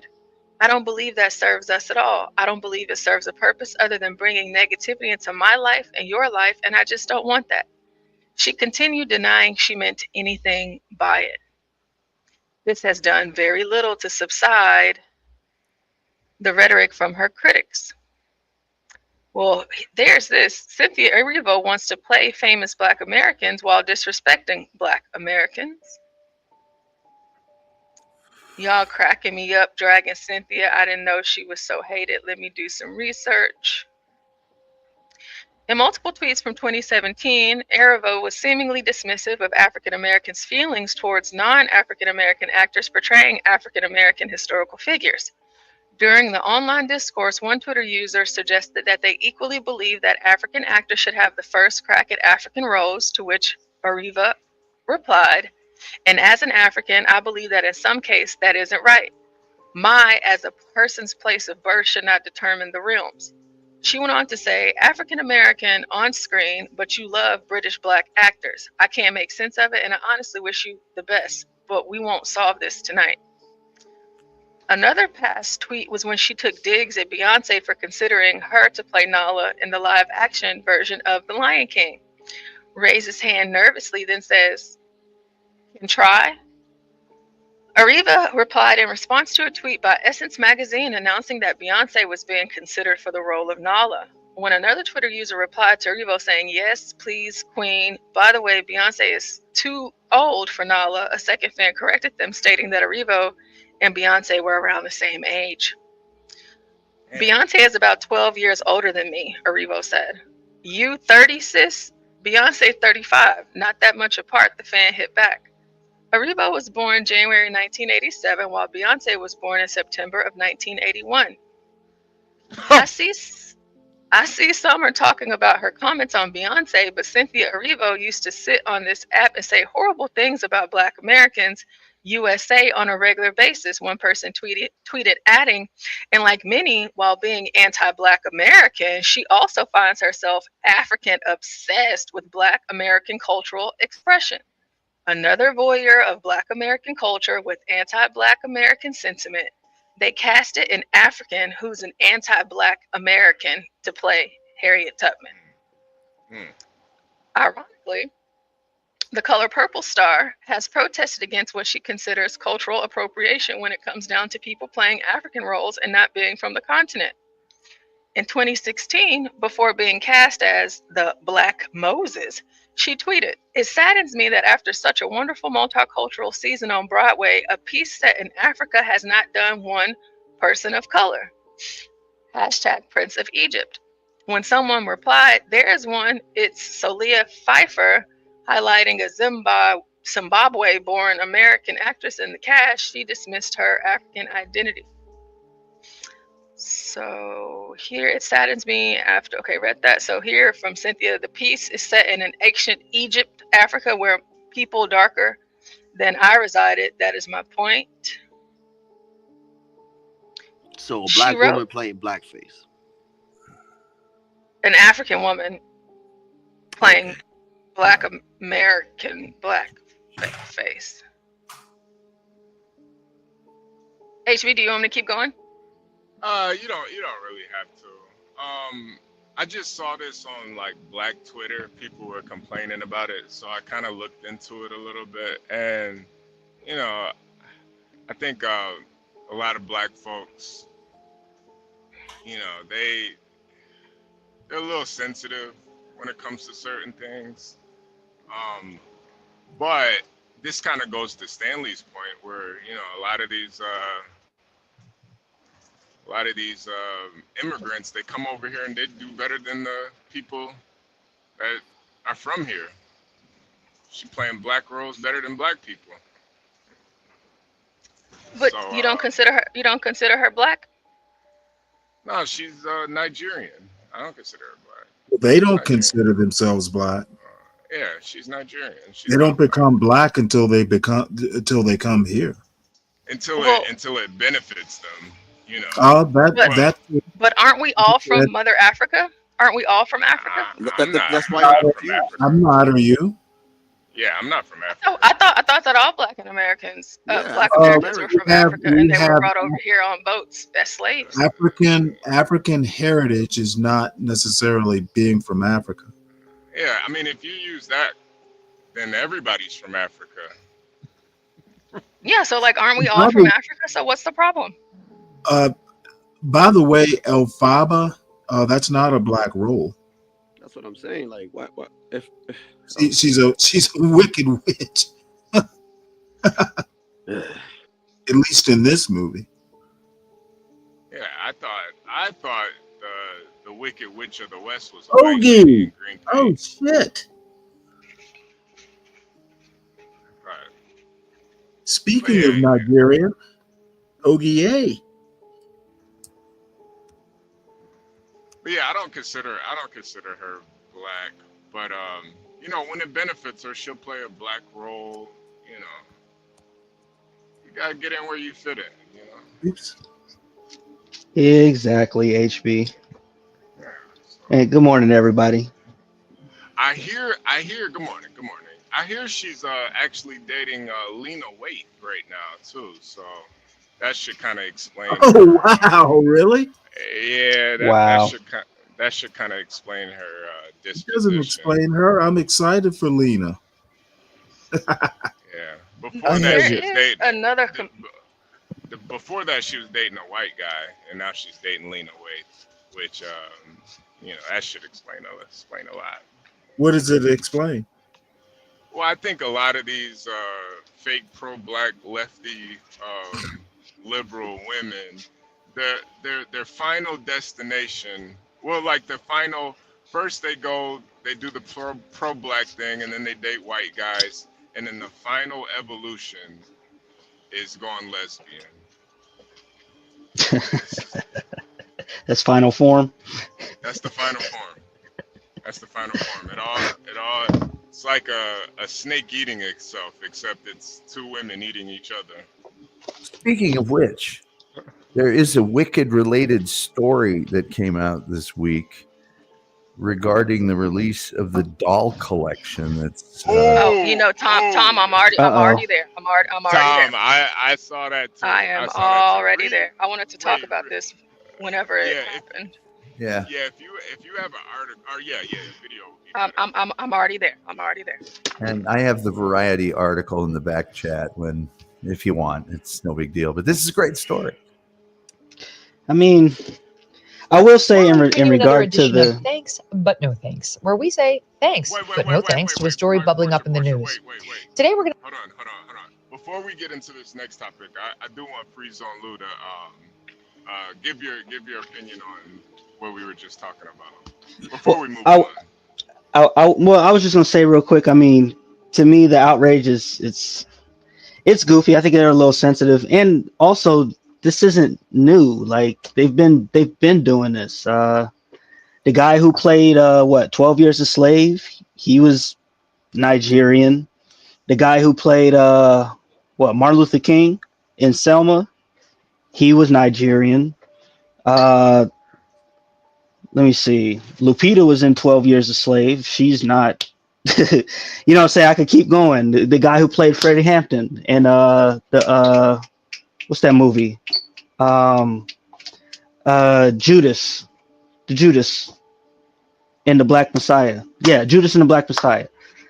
So to me, this is, nothing new. A lot of it is just, they're picking and choosing. These companies are just, they're basically, they've been doing this. They've been hiring non-African American people for African American roles, and it's not just solely to African Americans as well. Because I mean, didn't they have a movie called The Last Samurai? And I think it was like with Tom Cruise or something like that, or not Tom Cruise, or somebody help me out. Last Samurai was Tom Cruise, but Tom Cruise actually There you go. a Civil War era guy that went to Japan. I don't know if they cast actual Japanese throughout it. It looks like they did, but there's been a number of what was it? The Pocahontas movie. I think they cast somebody that they didn't really like. I think Scarlett Johansson was cast as an Asian American in a movie. Yeah, it's done all over. It's very common across different spectrums. So, yeah, that's all I was gonna say. You got it, HB. Okay, all right, push it. Let's get to this next story.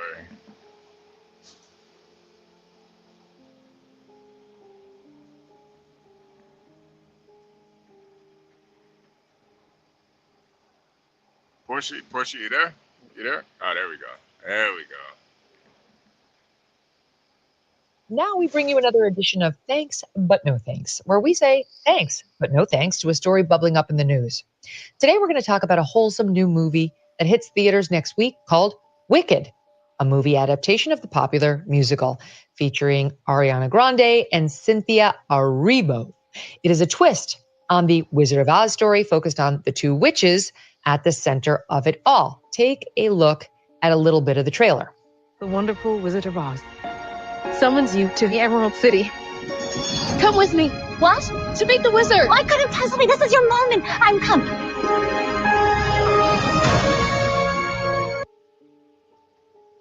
See, it's just a sweet little film for the whole family, a PG rating, nice, innocent entertainment. And they've been promoting this thing like crazy, of course, for a Disney movie. I mean, you got to have your dolls. And Disney partnered with Mattel for Barbie-like characters, which you can see Grande and Erivo enjoying in a video they posted from July. It's perfect.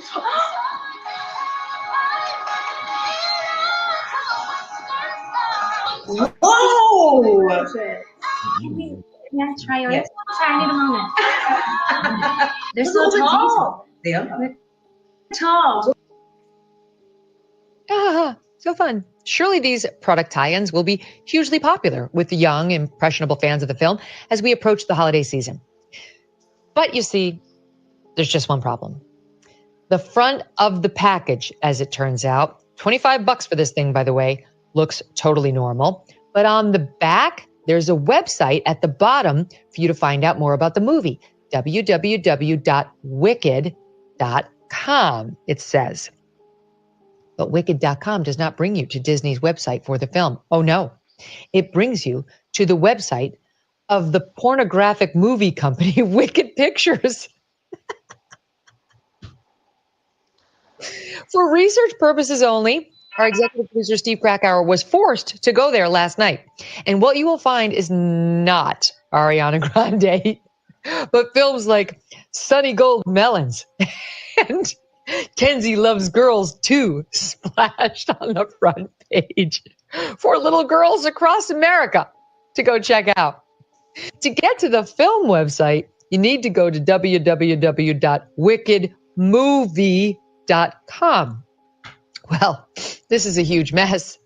On Sunday, Mattel was forced to issue a statement. Quote, Mattel was made aware of a misprint on the packaging of the Mattel Wicked collection dolls, primarily sold in the U.S. It said, we deeply regret this unfortunate error and are taking immediate action to remedy this. Parents are advised that the misprinted, incorrect website is not appropriate for children. Yeah, no shit, Mattel. You see, Wicked.com has all sorts of movies on it that seem like Disney films, but I assure you, they are not. You should not share these with your children. We asked our guests yesterday, the fellas from Ruthless, for their favorites behind the scenes. Holmes liked Cinderella XXX, while Duncan liked more of the new stuff and Captain Marvel's XXX. Ashbrook went with Snow White XXX. You sensing a theme here that the guys found appealing? These are all real movie titles that are being made available to your children if they click on this website. Smug picked Operation Desert Stormy, starring Stormy Daniels, of course. One of the That was funny. Featuring the star of the New York business records trial against Trump earlier this year. Okay, I'm kidding. We didn't actually ask the Ruthless guys for their picks. I had you, though. Apparently, a lot of people are getting confused by the... Enough of this lady. Enough of that lady. So, yeah, essentially, they put a porn site on the kids' toys. Yeah, who gives a shit.com. I mean, Stanley, I mean, you luckily you don't have a daughter, but I mean, I'm sure you'd be Okay, pretty... you know what? It's just my opinion. Yeah. Who really looks at this sort of stuff? I don't know. I didn't know that people like. I wonder how many people actually scan those boxes, because usually they just take it out and give it to the kid and let them play with it, throw the box in the trash. Yeah, you know, I mean, Stanley, I do think this, you know, I don't believe a multi-million-dollar company or a billion-dollar company like Disney and Mattel would make a mistake like this. Oh, you think it was deliberate? I got you. That makes sense. Yeah, I'm not really. Oh, no, I'm kidding. I wouldn't be surprised if some shareholders in Disney and Wicked movie films may have overlapped a little bit. Probably Mattel actually owns that porn site. Yeah, I wouldn't be surprised. Yeah, I know you wouldn't. I wouldn't be surprised. Have you ever met some of the people in product development and the art directors and account executives approving those things? You wouldn't think that anymore. It's just extremely common. Food packaging goes out with incorrect. It's just people not paying attention. Do you think that maybe it's a practical joke?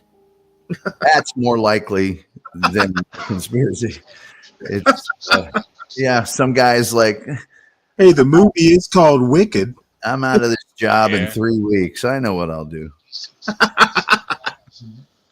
Yeah, because you know I take this this story pretty seriously. I am a premium member to Wicked.com, and I am sort of offended that the great content over at Wicked is. Well, let me put on my pedantic glasses.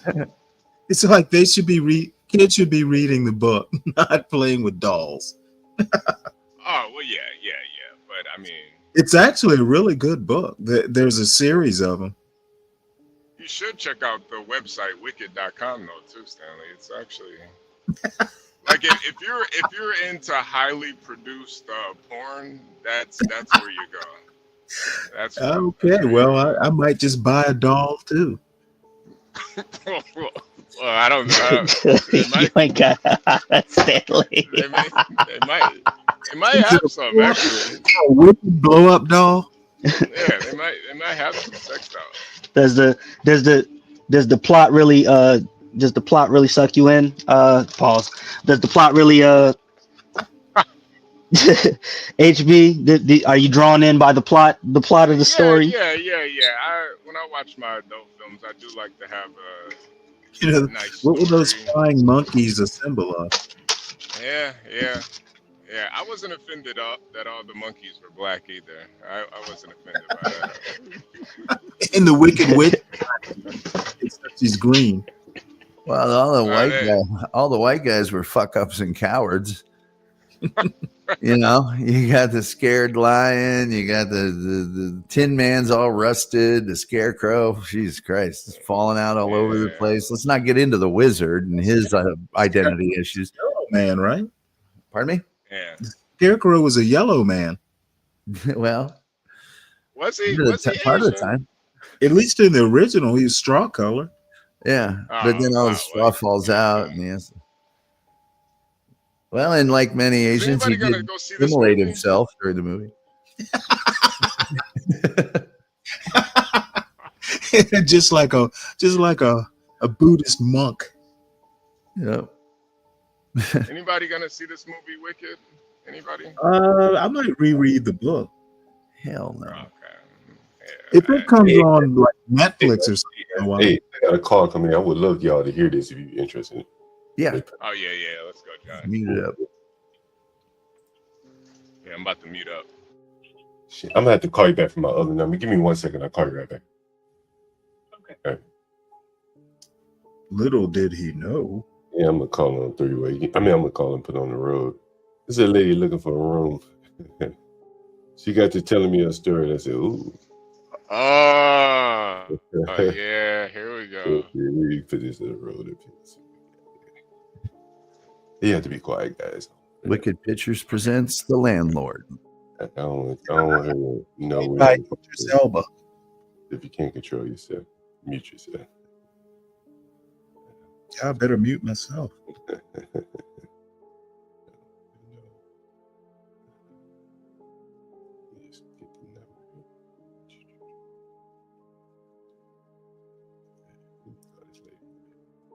This from Facebook.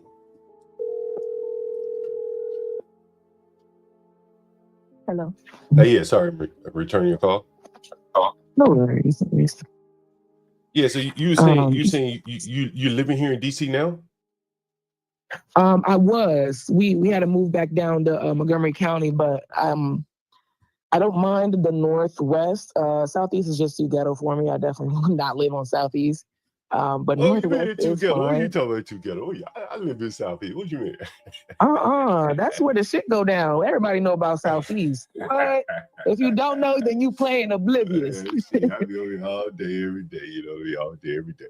But yeah, so where you living now? You said your sister or something put you out? Your brother, your boyfriend, something put you out? So we were on the Northeast. We were by the NOMA. You know where Eckington is? Yeah. Eckington Place. Yeah. So we were staying over there at the Galt complex with my fiance's sister. She just ended up kicking us out because we had set boundaries over at groceries. She didn't like that. She felt like she shouldn't be able to touch anything in the house because it was her home. We didn't like that. I don't do that bullshit.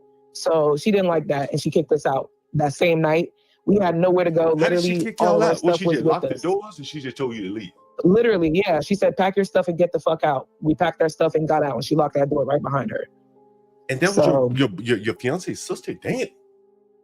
Yeah, it's really crazy. The whole family is shocked at the sister because he has 6 sisters. All of them are shocked. She's like the black sheep in the family, but not in a good way. So nobody really understands her, but she went from helping us to kicking us to the curb. So I do have a job. I work faithfully. I work at the Apple store. So I do have a consistent income bi-weekly. The only issue was the fact that the time that she had kicked us out, it wasn't the week I was getting paid, which was fucked us up. It was literally last week. So we've been kind of hunting for a place ever since. My biggest thing is being able to just put a deposit down first because, checks are bi-weekly. And the only way to kind of hold a place or be able to even move in anywhere is having that deposit. So I know I get paid this week, and that's why I've been pushing really hard to find kind of look for a place so we can get out of this hotel living. Oh, you live in a hotel? Oh, yeah, that shit's expensive. Yeah, that shit by the day, every day. Yeah, exactly. Every day is trying to figure out how we're gonna extend it. You know, we have friends and family that kind of help us put money together to extend it while we've been here. So we've been in here since Thursday of last week. So we've survived a couple of days now, but this is not a comfortable living for me. So I'm really pushing for a place. Northwest, the area isn't bad for me. The budget, I would say roughly like 1,000 or maybe 1,200. I don't really know what the prices are looking like in the places that you're kind of showing me. I get different price ranges when I'm going through Facebook Market. So if you'd be able to provide those for me, that'd be great as well. Yeah, our place is a full serve. You know, it's like furnished and everything. You know, clean and all that stuff after you. That's good. And typically they charge either weekly or bi-weekly for the rent. The good side is they don't charge deposits. The downside is, you know, is rent's due, you know, weekly or bi-weekly. So you say you had a boyfriend, he coming with you, or he gonna stay with his sister? She gonna let him stay with her? Yeah, we travel together. Okay, all right. And my only concern is you said bi-weekly. Yeah, weekly or bi-weekly. You get a little bit better deal if you get a little bit better deal if you pay you know, more upfront, like bi-weekly. You know, you can only muster a week. It's a little bit more expensive. How much is it usually bi-weekly if it's not per month? It depends on the room. You know, it depends on the room. But we have a lot of rooms available. So you know, rooms with private baths, rooms without a private bath, rooms with 2 rooms in one. Okay. Yeah. What I do is I send you some pictures. You let me know what you're interested in. It's a little bit more than $1,000 though. Is it just you? Does your boyfriend work too, or is it just you work? Yeah, he does contracted jobs. The thing with his is it's not as consistent as mine, but yes, he does work. He does more so contracted jobs, and then he does a couple of government jobs on the side if he's able to score them. So he's like an audio visual technician. He does different jobs from working contracted jobs with the government, like Lockheed Martin, and then we'll switch over to doing that audio visual, which is like in lounges and businesses, stores, things of that sort. It just doesn't come as consistent as mine. You know how you're for sure getting a paycheck every 2 weeks. All right, but who'd be responsible for the rent? You or him? Just one. It'll be more so me, but he'll be sending, like, we always go half. So if he isn't able to find his half, I always cover it, and then vice versa. So we usually have each other's back. All right, can I send you some pictures at this number right here? Like I said, the cheapest I can probably do it. The cheapest I probably can do it, man. If you can pay a couple weeks up front, I can do you $325 a week in Northwest. That's a hell of a good deal. That's what we charge in Southeast. You said $325 a week? Yeah, that's a very good deal, shit, for Northwest. Like I said, everything's included. The toilet paper, the wipe your ass, the water, the utilities, the internet, everything. Yeah, I mean, that's $1,300 a month. I don't get paid weekly. They even pay you weekly, so that wouldn't even work for me, honestly. Yeah. That wouldn't work at all. Yeah, I'm sorry about that. But we got some places in Southeast now. Yeah, no, I'm definitely not living in Southeast. I cherish my life way too much. You don't want to live around your brother, man, and your sister, man. You don't want to live around the brothers. Oh, man. It's just way too dangerous out Southeast. Wait. You may probably not experience. Wait. I'm black now. You black? You ain't afraid of the man. Definitely. And you afraid of the bro, man. Now, come on. Now, we just all of us voted like that. I ain't gonna lie to you. We all just went out here and voted for our sister now coming up. And you going to tell me you scared to live around bro, man? Oh, man, come on. All right, if you change your mind. Southeast is dangerous. So Southeast ain't dangerous. It's the people that commit the danger. Definitely. All right. Exactly. Shit. Damn, 325 is a deal. I was gonna give it to her. She came up with a couple weeks, but as I keep trying to tell people, man, they will go broke as hell to stay away from bro, man, sister, man. I just proved it again. God damn. Right? 325 a week ain't nothing. I paid that for a weekend. You talk about a week. God damn. I just proved it again. Do you see how? Do you see the lie that we live out in public? But when she had to spend her money, she ain't live around bro, man. Bro, man, dangerous. that what she said? Huh? She done bullet bro man to vote like her, but she don't want to live around bro man. Huh? And she come out. But out here telling niggas, your mammy raised you, nigga, vote like me. I don't want to live around your black ass. Yeah. It's the life they live. Fucking amazing. They scary as hell, man. Scared of their own people, scared of their shit color skin that look just like them. If you're gonna be that scary, at least be able to afford it, man. Like at least $325, man. Just be honest. Look, I just want to hear the nigga say, man, these niggas is dangerous out this motherfucker. They more dangerous than everybody else. That's what she just said, right? Yeah. She just said these niggas are so dangerous that even though they look like me, shit color skin just like mine, I don't want to live like right. Hell no. And I brought it out of, I said, girl, you scared of the bro man, sister man? Hell yeah. Said the niggas dangerous. This is why black people, like Stanley, you had to see it. They can't live around their own people, so the price got to go higher. You want to pay John Galt to live around white folk? Goddamn it, the price gonna go high as a motherfucker. I done told you can't mix them, but they fucking fight and play the goddamn music too loud. You want to go live around some white folk, nigga? You gotta pay up. You gotta pay more than the white people. You're gonna cause me problems with them white people. That's how it works. Because you don't want to live around your own people, so you gotta pay a tax. Black tax is what I call it. Damn, man, that's crazy. That's crazy, John. Shit. Like, this is the black psychosis that's going on all over America.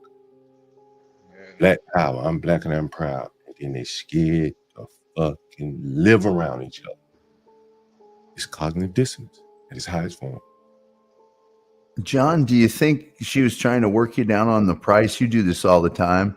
When you call her back, I offer $100 right now to let her come over here in Southeast. I call her right now. Matter of fact, I call her back and say, sweet, you can live for free. Leave the nigga. You can live for free. Over here together. She ain't leaving. Nah, she ain't leaving. She ain't leaving him, man. Nah, she tied in. Did you hear what she said when I said, is your nigga working? Yeah. But we've been told that these niggas work 3 jobs. 3, 2, sometimes 4. Right? Some niggas work 4 jobs. That's what they told us, right?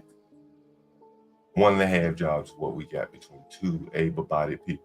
1.5 jobs. That's about what we have. Well, she said 1.5 jobs because she worked at Apple Store. They ain't giving her 40. They ain't giving her no fucking 40 hours. Did she mention the second job anyway? No, she didn't say what type of job. Now, did she mention a second job? She mentioned she worked at the Apple Store, but did she mention a second job of any sort? Oh no. She said she gets paid bi-weekly. I didn't even know people still get paid bi-weekly. That's crazy. Apple Store. And so again, listen, man, I keep trying to tell people, let me show you something. I did a stream this morning. John, can I say when she said 1,200 and then you came back 325 a week, I thought she would have jumped on it in the place that she wanted to be, everything furnished. I would have thought, well, gosh, that's only 150. No. John was talking about weekly. She was talking about monthly. Right, I know, but when you convert to 325, that's 400 actually. 1,400, not 1,200, 1,300. That's 1,300, 1,400. Well, that's 1,300. It's another $100. And it's like, well, man, probably make that. It's in the right place. And it's just like, nope, impossible. The bridge too far. It won't get done. Hey, don't forget the 2 able-bodied niggas. Don't forget this too. Yeah. I think that's the saddest part. Like, you 2 people can't come up with $650 a month. Man, y'all better. Bring in the overlord, goddammit. You want an overlord, nigga? We bring him in here. We're gonna make these motherfuckers down in the 5th class citizens, ass and shanties. They can't do that thing. Your ass need to be in a shanty. What did she say her motherfucking sister-in-law did to that nigga? What she do? All you motherfuckers that call me slumlord, I ain't never put out a family member right there on the spot. What that nigger said her family member did. What she did? Put her black ass out. Kick her out over some groceries or something? Whatever, nigga, whatever, however, is how they fucking live. Right? That's how they fucking live. How much you think she's paying to stay in that hotel room every day? About $100 all night. $150 Yeah. all night. Depending on where she is. She might be right over in the ghetto and shit in Maryland. Red Roof Inn or some shit. But you heard her also, she said, it's the deposit. These white liberals that want to try to help these blacks, they come up with all these fucking Rube Goldberg schemes, try not to raise their rent, to do this, do that, do this, do that. But then what they can't do is moving costs. They can even limit the deposit. You can say, well, you can't charge more than X amount of money for the deposit. Let's say $1,000, even though the rent might be $3,000. But I can only charge $1,000 for the deposit. Okay, cool. I need 2 months rent to move in. Oh, you ain't got that? That's what it takes to move in. That's what she doesn't have. That is the game that these landlords are playing to keep the blacks out. It's hot potato, right? I'll give you some cheap rent if you come up with 3 months up front. Yep. They can't do it. Can't fucking do it. Her and that nigga together ain't got 13 years left. And what's so sad about it is 2 of them. Y'all locked in. It takes two to make it. That's just brutal. And they say they got family help and still can't come up with $13. And then we talked to Diwali. This nigga said if he want to make a move from Ethiopia, Somalia to United States, ain't nothing but a phone call. Bird call. They get bird call. Right? Yeah, that's how he got his wife, family. They playing the game so fucked up. They don't even fucking know. They so fucked up. Man, niggas, migrants come here, can't speak English. Figure shit out about the case. Can't figure it out. Can't fucking figure it out. And then they can't get along with each other. They probably fucking all loud in his sister's house, playing their music loud, coming in late with the rent wide high every day. And sister, man, get your all y'all black ass out right now. Right now. Come on, John. How do you know he wasn't testing his equipment that he got to install or whatever the heck? That made me laugh like a motherfucker. John, that made me laugh, man. That man said, "Oh, he's an electrical technician. He goes from like one place to another installing speakers." She said audio visual. Like, do you know how vague that is? Why didn't he say something specific? Like, I install soundboards or I install satellites. When I was John, when I was growing up, the AV guy was the guy that brought the TV in the room, in the classroom. That was the AV guy. Well, nowadays, they do have office setups and shit like that, conference room, things like that. And why didn't they say something like that? He said audio visuals. They don't set that up for conference rooms. Cable, man. Hey, man, drag this cable from this side of the room to the other room, plugging it back to this damn monitor. Nigga, I've done that. Do you know how hard it is to install a satellite into a house? That boy said, "Oh, we install audio visuals." Do you know how vague that is? That's so daggum stupid. What did he do? He put a daggum speaker on the table, set it up for a daggum cookout or something? That's audio visuals.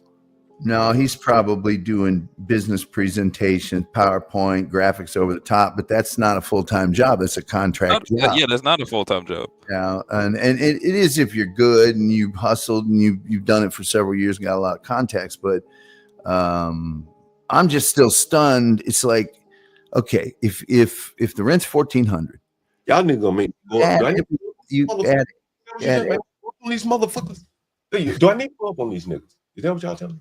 Go up on these niggas? No. I'm stunned at them. I'm like, so if it's rent's $1,400, even if all the other stuff's really expensive, that's $2,000 a month. Each one of you only has to make $12,000 a year after taxes, and you can't make that. Shit, man, a big city, you're going to get more per hour, even at the lower job. Get off your ass. I'm wondering, too. He lives in a big city. He should have more contracts just by being there. You just got here. But I've been talking about this shit for a long time. How long I've been telling that? I've been telling you guys this. I've been telling you for a long time, right? I've been telling you for a long time, so it's not even surprising to me. I'm sitting here giggling and laughing and shit. Yeah. That's why I asked you the question because I already knew the answer. But I did this for you. I said, that nigga working?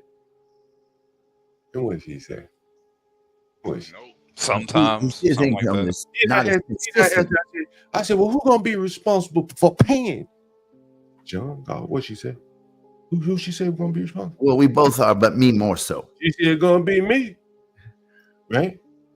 So all now, I've already told you guys, I go in and out these niggas' houses and shit. Bitch be doing more talking than the nigga, right? It's her house.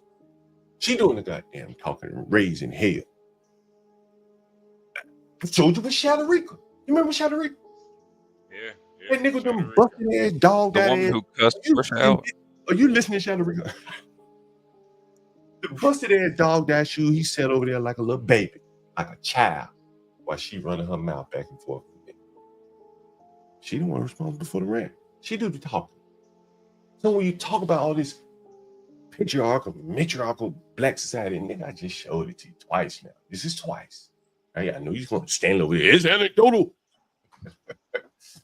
At least twice, right? Maybe I'm the only nigga out here that's seeing this shit. Maybe not. Right? It's your choice to decide. Is this what you just heard here? That's more likely than norm in Black America. Right? They can't get along with each other, can't get along with family, fucking, they fighting, they fussing. They living in hotel rooms and hoping that I'll let their ass come stay in my house. What do you guys think? You think I should rent to that lady? Well, if she had the money, you got the problem. John, you ain't gonna rent to that lady. It don't matter what we say.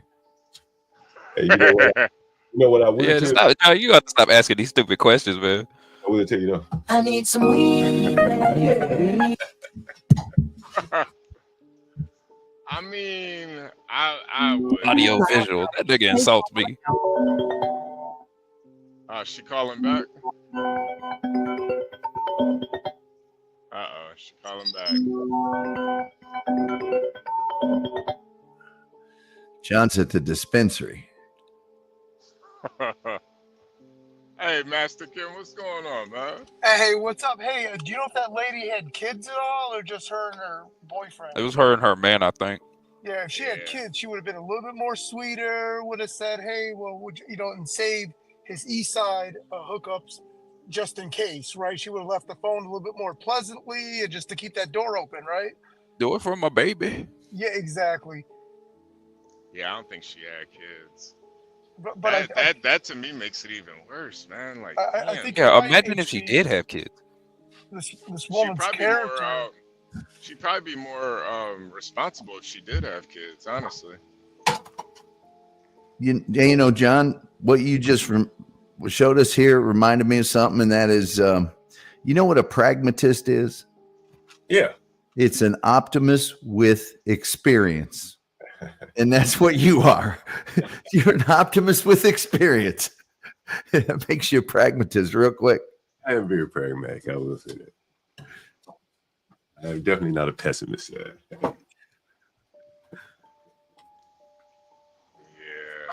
that was brutal, man. $1,300. These people ain't had $1,300 between. John just popped her balloon from a rental standpoint.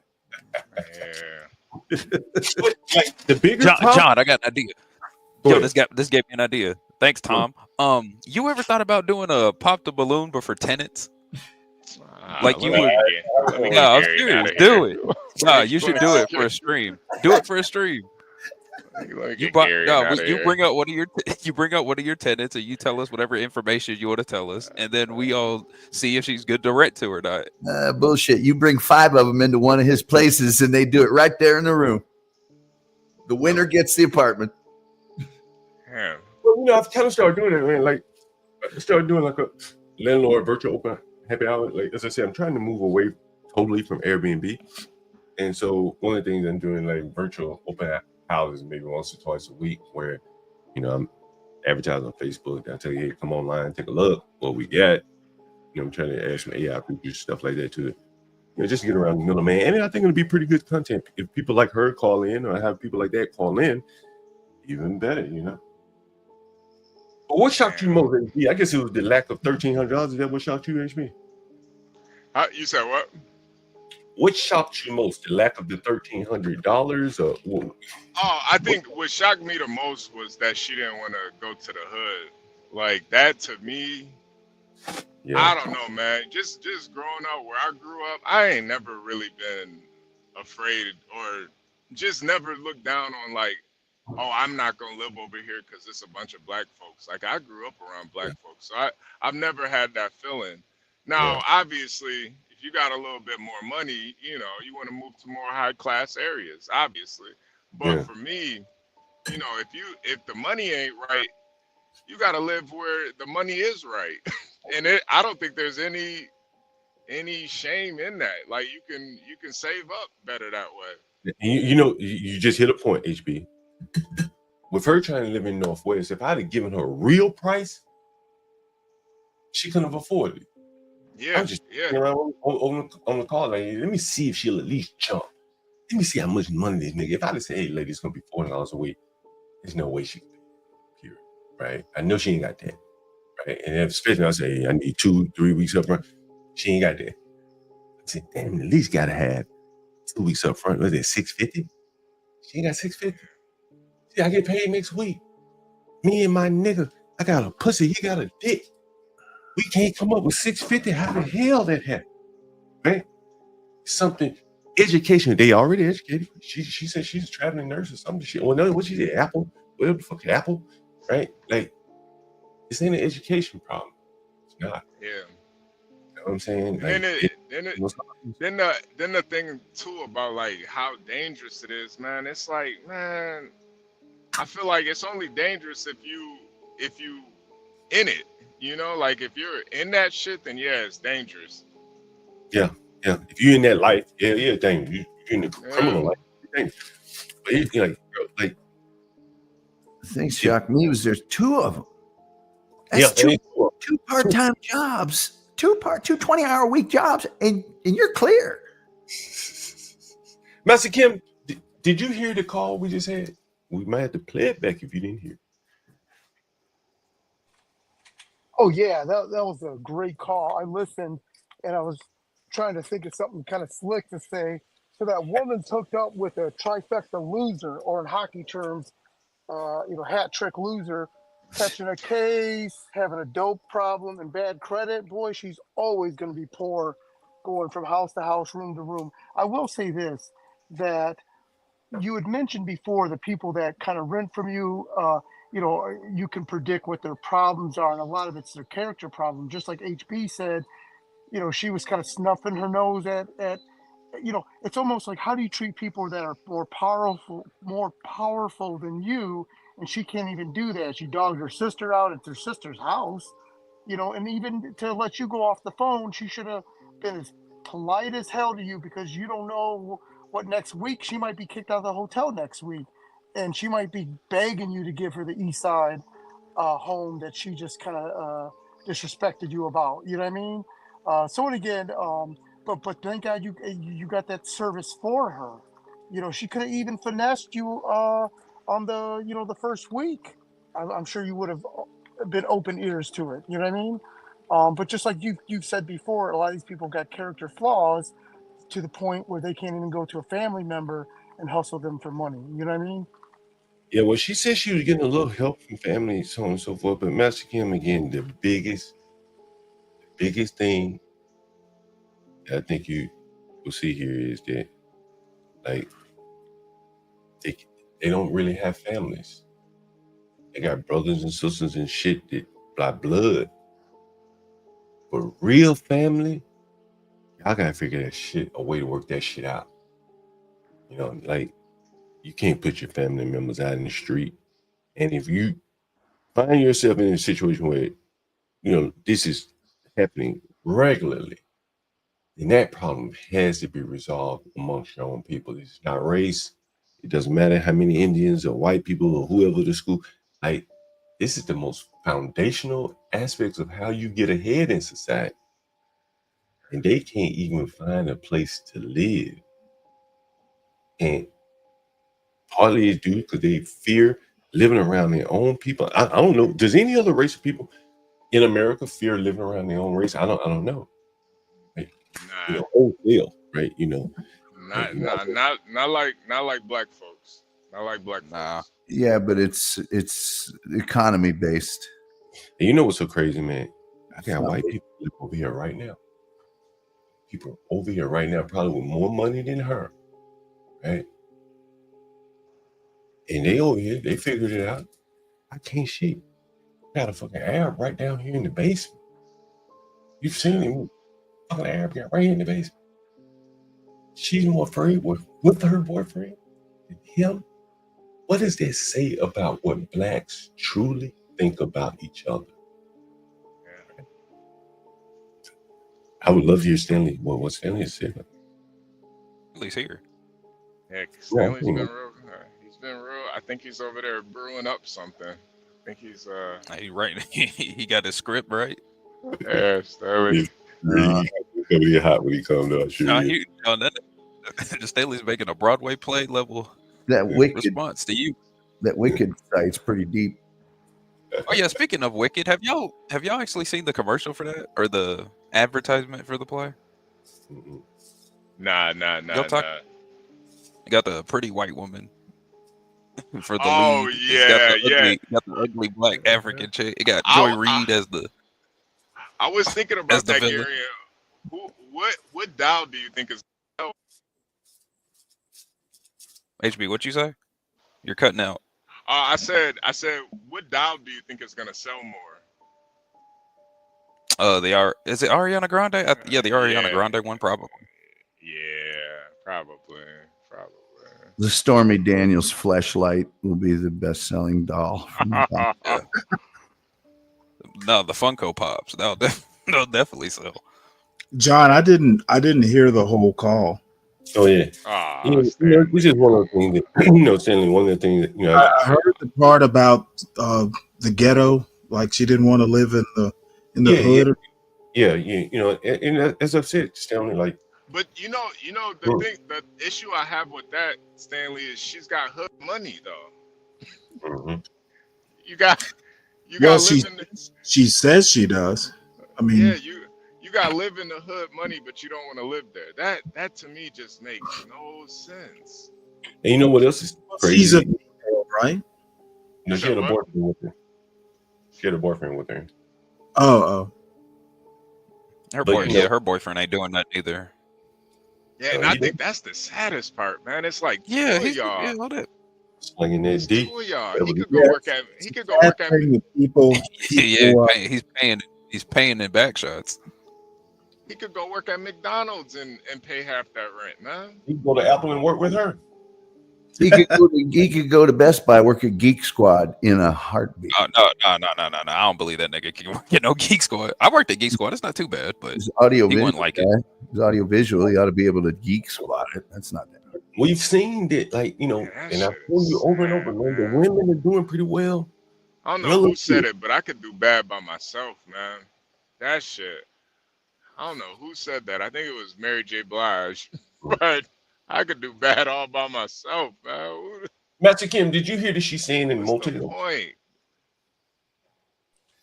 Master Kim, she was staying in motels. Like another human being. They're just a bunch of dummies. I mean, also, what about his network of family and friends that can help? It's almost she's carrying all the weight. They're probably worse. Well, his family at least gave her a place to live. His family at least gave her a place to live initially, right? His family at least gave her a place to live initially, and then they fucked that up, right? And, buying in on the whole contractor, free agent, doing work, government bid. It's like, dog, come on, that's not real money. Yeah, that's not real money. Banks don't loan mortgages on. I'm independently self-supported agent, entrepreneur, contractor. You can't get. Why do you think that? And again, I'm going back to. I'm making a point here. You guys feel free to chime in and wherever. It's her place. She calling around. Like that, man. I keep trying to tell you, man. It flips the whole relationship upside down. If that nigga a minute late getting in the house, she locked up, put his black ass out. This ain't your place. I live here. I pay the rent here. She could pull that card on him anytime and make him feel like a little boy. Like that little boy that was in the house with Shadarika. He sat his ass down, watched. She talked to the man in the house. Me. He better not even get up and say nothing. He turns the relationship with men upside down. That's why 70% of them voted for Kamala. Shit. Yeah. You know what I mean? The other thing was the reason she got kicked out, you know, was stupid. It's like she thinks like our grocery, her groceries. I don't do that bullshit. It's like, Yeah, well, if I was staying in somebody else's house for free, it wasn't the I groceries, would man. be glad to have them have some of my groceries to show my gratitude and respect. And Tom, it wasn't the groceries. Like, Tom, That's not the reason. but that's what she said. Flyer up Yeah, here. yeah. I used to have a flyer. I put it up every now and then. I actually did a stream on it. And it's how I've set up my houses. You ever heard of the tragedy of the commons, Tom? No. Teaching moment here. Tragedy of the commons.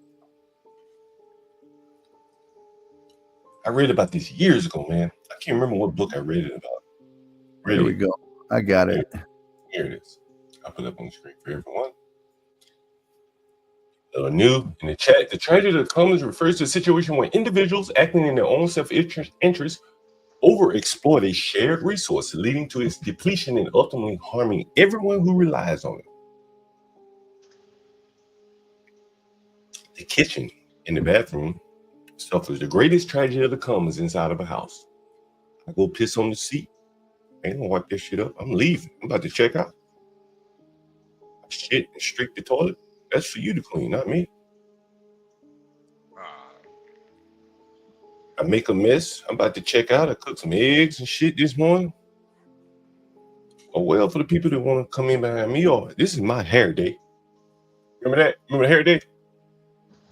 Yeah.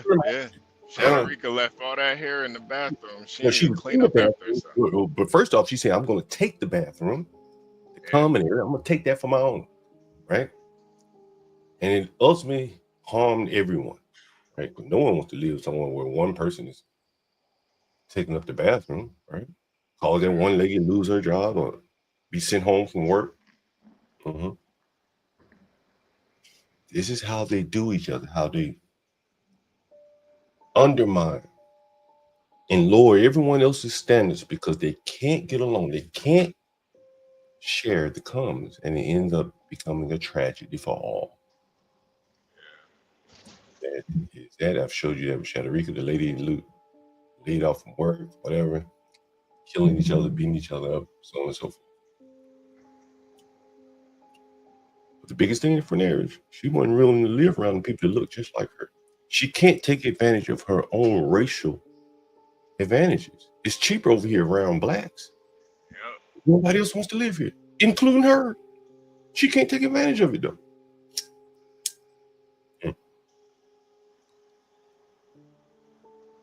I think that to me was the saddest part of everything, man. That was the saddest part. Most of the time they be up, they try to dance around the HBO. Oh, it's too bad over there. But she came right out like, I made her say it though. I'm like, bro, you scared of the brother man's sister man? Hell yeah. I don't know, child, man. I guess I don't know, man. This shit is really hypocritical though. I will say that. Yeah, it is. I mean, I think especially if you can't afford it, that's what's so hypocritical to me. Yeah. She keeps staying in a motel, going deeper and deeper down the abyss before she come living together for cheaper. This is what blacks have done to each other. This is what they've done, man. Put that shit in numbers. I don't know if you can or not. If you could put it in numbers, you will see financial ruin. You think they could make it on the price, you know, down south? What did she say? Southeast? I mean, it's like $300 difference. It's like, well, if you can make $1,300, are you gonna be able to make $1,000? No, you gotta have a car. They gotta have a car. Yeah. See, that's the thing. Living in a big city, it's free. Yeah. That's the thing. Living in a big city, everything costs more, but you got way more utilities, opportunities. You know, you could. I mean, I'm guessing her boyfriend probably sells weed or something. So Ain't you no know, he weed to be can't. sold right now. Nah, Yeah, he sells audio visuals. He ain't got no car, right? yeah. You're right. I ain't calling that nigga. I ain't calling that nigga. My weed man just left, right? He Yeah, ain't got no car. yeah. He I ain't can't gonna even bring no sell weed to weed, me. man. Heck, you don't even need a car. You can get one of them little scooters that you got, John. But If all else fails. his paradigm is you got to get a car to get around. You don't need to get a car. He ain't no migrant. He don't understand nothing about no riding the scooter around his transportation. And that's why that nigga broke. This is what they do in the summertime. There's 2 scooters in my backyard. Oh my! Would you lend her one? Hell no, I ain't letting her one. She can buy one. Hey, Yeah, Master probably Kim, steal it. Master Kim. You know, I think growing up where we grew up, like being broke was just never an option. You know, like you didn't have to be rich, but being broke, nah. You gotta have some type of. You gotta have something stacked up. You gotta. It's either stack or starve, man. You gotta. Stay at home, big mom. Yes, absolutely. And I'm surprised that that lady got off the phone without trying to finesse John. I mentioned earlier that she should have been pleasant as hell to save you as the backup to the backup plan. Yeah. You know, Mexican. You know, when she said that about the food in the kitchen, I knew what she was going at, and people here probably didn't understand what was being said. So what she said was there was an issue in the kitchen, right, about some food or something, correct? And she said, "I don't do like that. My shit is for everybody." Blah, blah, blah. That shit don't be true, man. Like it might be true to a point, right? Yeah, I'll share my chips with you once I open them, but until they open, they ain't for you. I share shit once I decide to consume it. Don't come in my house and open up my shit.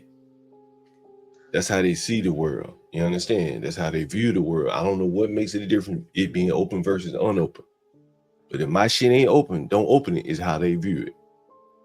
And so more than likely, Aunt brought in a cake or a pack of chips or something. And one of them niggas wanted something and they ate it.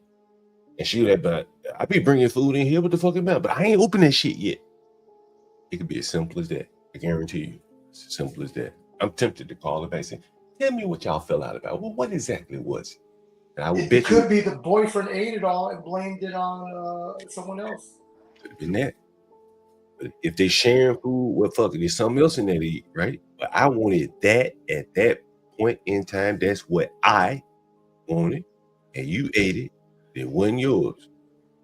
Don't matter what the fuck else you brought in here. That wasn't yours, and that be the crux of the argument. I might be wrong, and I have no reason to. I don't know proof of this, but that sounds to me like the sister-in-law. There was a ton of other shit, and it came to a head with some bullshit over food, and that was the straw that broke the camel's back. It's like you're coming in late, you're making too much noise, you're raising hell in here, you don't pick up after yourself on down the line. It's like food too, get the hell out of here. I have seen niggas get into like full-on fights just because someone has a history of interrupting somebody. Yeah, it could have been anything. You know? Yeah. And again, you didn't flush the toilet, you kick your ass out. You know what I'm saying? Like they, in some ways, they're so emotional that they're running their mouth too much. She shouldn't have even told me that she had problems with her family. I was gonna tease it out of her anyway, but she just volunteered. Yeah, my sister kicked me out in the middle of the night. Blah, blah, blah. Like, why would I want to bring that kind of dysfunction and shit? You can't get along with your own family. I'm bringing you in here with some strangers. I know that ain't gonna work.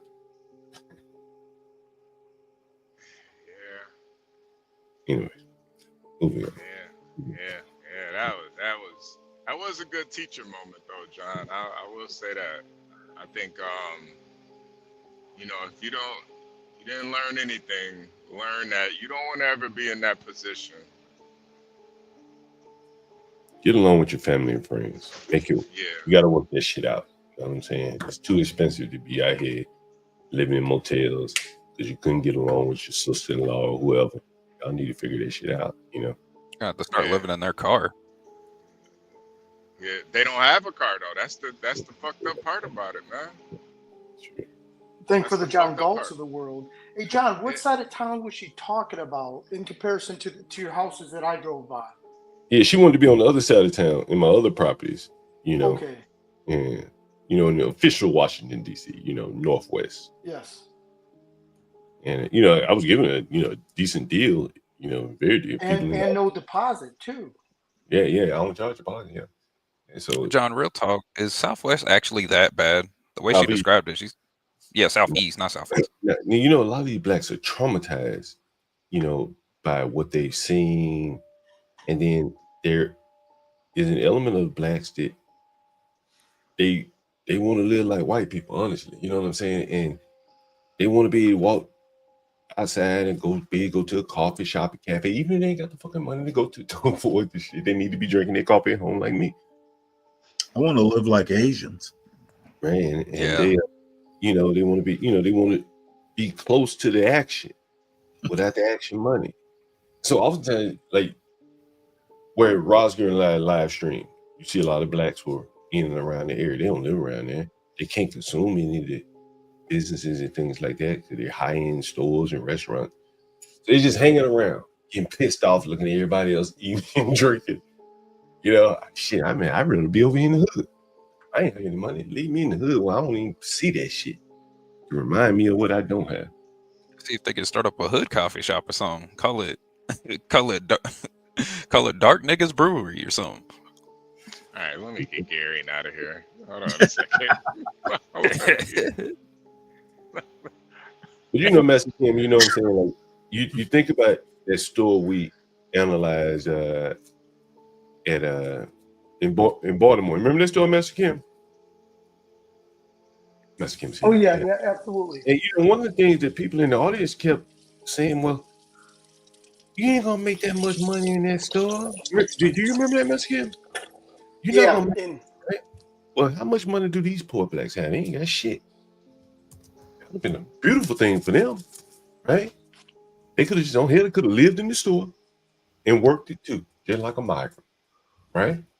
Right, and just like you mentioned before, it doesn't matter what the margin is, whether the stuff they're selling makes tight margin or big margin. It's that cash flow that's going to save your grandma's house from a tax foreclosure. You know what I mean? Meaning that kind of volume and velocity of cash in that type of business. And here they are trying to work somewhere. And it brings me to this. I had bookmarked some shit. I wanted to talk about this shit. Teachable moment. Let me see. And Stanley, I want you to listen to this because you got a son. Maybe to spread some of this wisdom to him. Okay. And it is the kind of, you know, it's not the most insightful. Most of you people probably have heard of this guy before. I haven't. Let me see if I can. It's a clip from, I hope I have it, but I'm not pissed off at myself. Let's see if I have it. Let's see. Try. It's not it. I'm looking for it. Anyway. Yeah, I found it. All right. Yeah. Let me share my screen with you guys. And give me 1 second.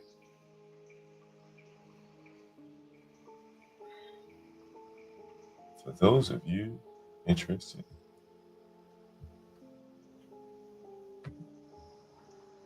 This is Robert Kiyosaki. Most of you probably have heard of Robert Kiyosaki, right? Yep. My rich dad started teaching me about money on one condition. And that condition was he would never pay me. He says, the moment I pay you, you think like an employee. He says, that's the trap. Entrepreneurs work for free. And now I'm 9 years old, my head's going cracking in half.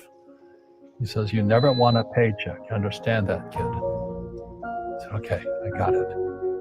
And he says, well, how do I make money? He says, that's what entrepreneurs figure out. So how do I learn about money? So he would just break out a Monopoly game board. So I would work for free and pick up cigarette butts and get hotels and restaurants, and I would clean and do menial tasks. And as I got older, I started getting into office work and marketing and accounting. I was an apprentice basically, but I always worked for free. And he would teach me about money. The way he taught me about money was playing Monopoly. And finally one day I got upset. I said, well, when are you going to teach me about money? He says, what do you think we're doing? We're playing Monopoly. He goes, no. What do you think we're doing? We're playing Monopoly. He says, what do you think we're doing? Says, I don't know. I'll teach you about money. And then that's when, you have one greenhouse. He says, there's many formulas for great success in money. There's thousands of them. But one of the best ones found on the game of Monopoly. Still is today. 4 greenhouses, 1 red hotel. So what? He says, one of the greatest ways to acquire great wealth is playing Monopoly in real life. 4 greenhouses, 1 red hotel. But is that all there is? He goes, that's it. And he says, what do you think I'm doing? And I went, I don't know. So then he took me out and he showed me his greenhouses. And 10 years later, when I was 19, I was now in school in New York, and I come back to Hawaii, and Rich Dad had bought the biggest piece of land smack dab in the middle of Waikiki Beach. And when you go to Waikiki Beach today, you'll see the Hyatt Regency Hotel. That was his hotel. Just like the game of Monopoly. Just like the game of Monopoly. Acquired assets and they became bigger assets. He just kept what's called an assemblage, because that property wasn't that big at the time. So he had to buy out all the small guys. Because Waikiki was a little dirt water, little town. So he'd buy out this shop owner and buy that shop owner. And it took him a while, but he finally assembled this large piece of property. And then he and Hyatt put up this giant hotel. And it just sold for $800 million. So that's how I learned about money. And I think so many people try to go about it by working. These people work. The lady that just called, and there's nothing against working, but there has to be something greater than just working for no end. Yeah, there has to be a means to an end there. And a lot of times these people, they have a head full of education, but they can't make a living. I've always wondered why. I guarantee you this lady has education. The boyfriend at least has 12 years of high school. But here we are. They don't have $1,300 between them. Probably don't have $650 between them. Hey, what went wrong here? Did they go wrong? But were they not paying attention to how the world is working today? I'm not quite sure. Something's definitely wrong there. John, I can tell you that over the years, I've found out that people, they understand the work they do, but they don't understand how the business they work for makes money. So they come in every day, and if they're an accountant or if they do creative work or they do IT work, they know that job. But the company that they work for, they really don't understand how it makes money at all. And I think that's like a fundamental thing that's never taught at college, ever. They'll teach you all the principles and things like that. But I had a kid come in one time. He won $100,000 a year, first job, hadn't even graduated from college. And I said, well, okay, what will you do for this company to justify that level of income? He couldn't. Well, I got bills to pay. I want a new car. I got college to pay off. I said, I understand all that. But do you understand how this company makes money off of what you do? We bill hours to our client. You need to be 2,000 hours a year billable. That means fully billable, 40 hours a week, 50 weeks a year. We bill you out at $150. They bill me out at $300. Okay, so you're going to make 2,000 times 150. Do the math for me. And we start doing the math, and it's like, okay, now take out your benefits. Company's got to make a profit. You still worth $100,000, and they don't get it. They absolutely don't get it. Yeah. I think that's part of it. Yeah. I definitely think that's part of it. And that's one aspect of the business. That is a very important thing you just mentioned. That's extremely important. Yeah, that's one aspect of our business. We buy media. We buy the time on the air for TV and radio commercials. We used to make 15%. Now we make 7%. So look at the media billings, take 7% of that, and that's what we make. You got to understand how we make money on this. We do production. We make billboards. We make brochures, direct mail pieces, all that. We make money on that printing. Okay, they could do it themselves cheaper, but they let us do it, and we get a percentage. That's the business we're in. Okay, you got to understand all of this. When we're going for a big account, you need to try harder because that's more money, that kind of thing. But a lot of people do not understand the way the company or even themselves as an entrepreneur. This is where the profit comes from. This is how my business makes money. I've had people say, well, yeah, it's good when we sell this high ticket item because we make a lot of profit on it. We don't sell many of those. All our money comes from this entry level product that costs less, but we sell 1,000 times more of them. So you look at that and you think, oh, that's the cheap thing we sell. I don't want to work on that. That's beneath me. Well, that's where the dollars are coming from. Yeah, that's where the money is going. Yeah. And speaking also where the money goes is when you have healthcare provided by your job, healthcare administrators far outpace physicians in growth. You see, this is a tweet by Elon Musk, by the way. Oh, that government efficiency, I guess he's chomping at the bit to attack stuff like this. And you see the admin growth, the top line here. Physician growth, bottom line. That makes sense. You know why that makes sense? And I asked you this question the other day, Stanley. I said, you can give everybody in the world a healthcare card, but where the doctor's going to come from? You can't make that green line spike up. You can't make a slumdog millionaire doctor if he ain't got it in him. So that line has been more or less flat.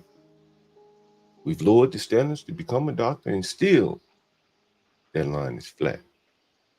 But yet all the healthcare demands for healthcare card, everybody got a healthcare card in their pocket. But where the doctors at? You make more physicians assistants. Yeah. Got plenty of nurses. I imagine that line doesn't have much more of an incline than the green line. I mean, yeah, all the physicians got replaced by Google. Yeah, what we can do is just make a lower standard for the physician's assistants or doctors, and that's how we can juice that green line. But I don't think you can make doctors, right? If you ain't got anything you don't want to do. Speaking of the VA healthcare system, they've been able, the VA system is kind of a closed loop, though. It's a world, within the healthcare system, but for the plain old physical, nothing too complicated, because that's what most probably, just health yearly checkups, that sort of thing, or where, a lot of the physician's assistants pretty much take care of. I think that, I guess the point that I think is the nurse practitioners and physician's assistants. Yeah, that's what I'm saying. Like the nurse practitioners, like you just can't like nurse practitioners are pretty specialized. It's damn near doctor. They can write prescriptions, right? And so that line for them is going to look just like the line for the doctors. You're going to have a lot of nurses, but you're not going to have a lot of nurse practitioners and physicians for this. You're not going to be able to grow that line, that green line, the way the government grew that red line. The government grew that red line, right? As you can see, I don't know, take out the text on the line, but that's not organic growth there. That's somebody juicing the system, and it's admin growth. It's not doctors. And I would bet you that even that little small increase in the doctors is more or less the government lowering their standards. We probably haven't increased doctors in this country, relative to the percentage of the people here walking around with healthcare cards ever. Because again, even out on the tail where there's a little bit of an increase in doctors, the population in this country has exploded in the last 30, 40 years. But what are doctors? That's just my point. John, you ever going to show this chart to Be Brave? I was hoping he'd be up here. I tell him. Hey, Stanley, Portia has a comment up here. I think she's talking about Ukraine, but you may know. Yeah, we've been going back and forth in the chat. Basically, well, like she said, Putin's kind of modified a doctrine or something in response to those ATACs or whatever the missiles are called. You remember Biden authorized use of these longer range missiles, and Ukraine saw fit to fire 5 of them. Yeah, well, they probably didn't fire them by themselves. I think those things are pretty technical to fire. You probably had to have U.S. assistance or at least training. Right? And they wouldn't do that by themselves. Probably training, but I don't know. I think they wouldn't do that without express permission from the United States. Somebody, Blinken, somebody in the Secretary. Biden gave them permission to use the missiles. Okay, Biden, somebody. Hey, you know what? We're gonna. There could be a nuclear response. Yeah. This was shot down, so I think it's just battling on Putin's part. I read something years ago, and maybe I thought it up. I think I did before I read it. But basically, it was like, Russia and the United States could be, they're the 2 most Christian, whitest countries. Something to that effect. You could be off by something, right? But 2 big oil exporting, predominantly white Christian countries. Is that fair?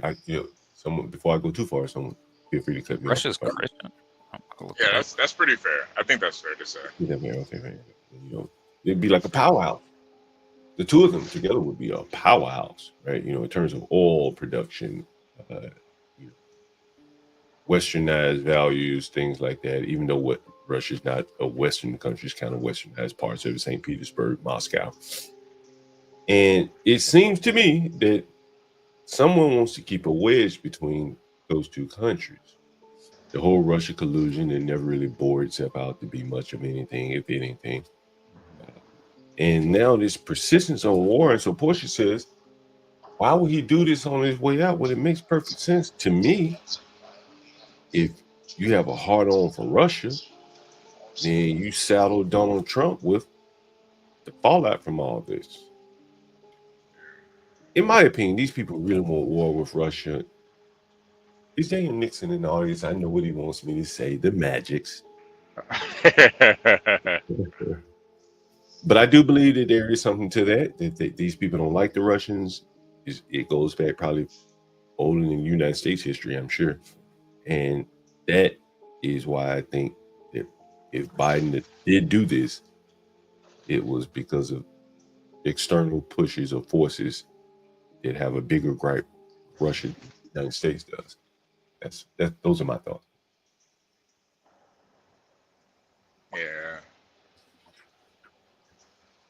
Yeah, I don't really get besides like the movies and stuff. I really don't get the kind of the hatred for Russia by the U.S. Well, I don't think it's the U.S. I think it's man. Like with them for 50 years. I mean, I think hold on, what? Yeah, what else? No, I didn't hear Stanley. Sorry, Sam. Go ahead. I said, a lot of this, Biden's an old man, a former Cold Warrior. A lot of, reaction to Russia is kind of hangover from the Cold War. I don't think this is Biden. I don't believe this is Biden. Honestly. Well, supposedly he gave permission. Frankly, I think it's a tempest in a teacup. I don't know that I would have, given Ukraine permission. Well, as I said to you guys earlier, like when Biden goes to bed at 6 o'clock, 7 o'clock, whatever time he goes to bed, it's not a criticism of Biden. He's an older man. Older people start going to bed early. And he's never been a real high energy guy, so he probably, retires pretty early. And all the little teenagers and cats come out to play. And they're doing their own foreign policy. probably outside of the knowledge of Biden. That's my thought, right?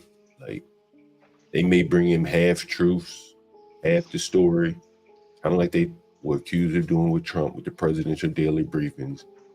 They can put things in there and, confuse him, lie to him, even if he's paying attention, or they just have people around him just making decisions.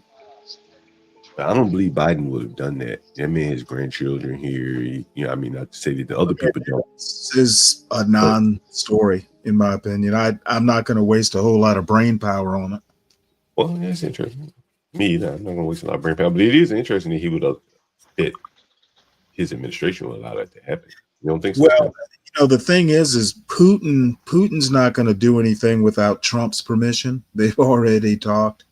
It's saber rattling. If there is a nuclear response, then, we go from there. But, what is it? November? In 2 months, Trump will have, be in place. He can deal with his buddies.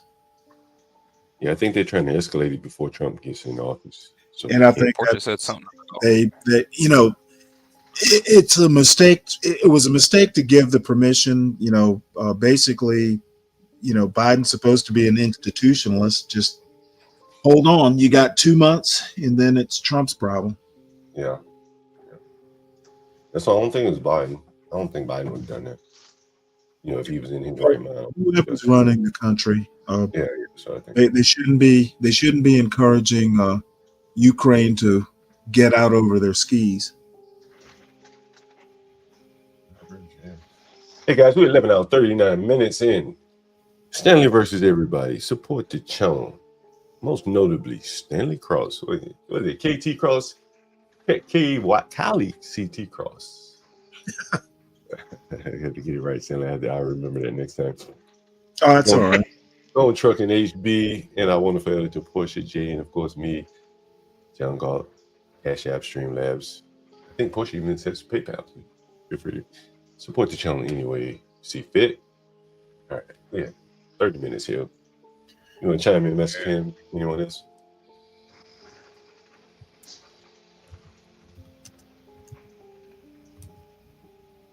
Give me a few minutes, guys. Sorry. Okay, take your time. Take your time. Tom, you got any opinions on this? These strikes? Well, Stanley had mentioned the Cold War era. Mm-hmm. And this is just, to me, more Cold War era stuff. We're trying to prop up various democracies, or what we conceive to be democracies. I think the Joint Chiefs of Staff look at all countries from a sort of tactical standpoint. I don't think Russia is the biggest threat to them as China is, but they are every bit as militant about Russia as the Cold War era people are, because that's their stock and trade. I'm sure General Dynamics is doing somersaults over this, but I don't understand what the benefit to the United States is. If they take over the Ukraine, Russia's not going to be predominantly stronger than they are now.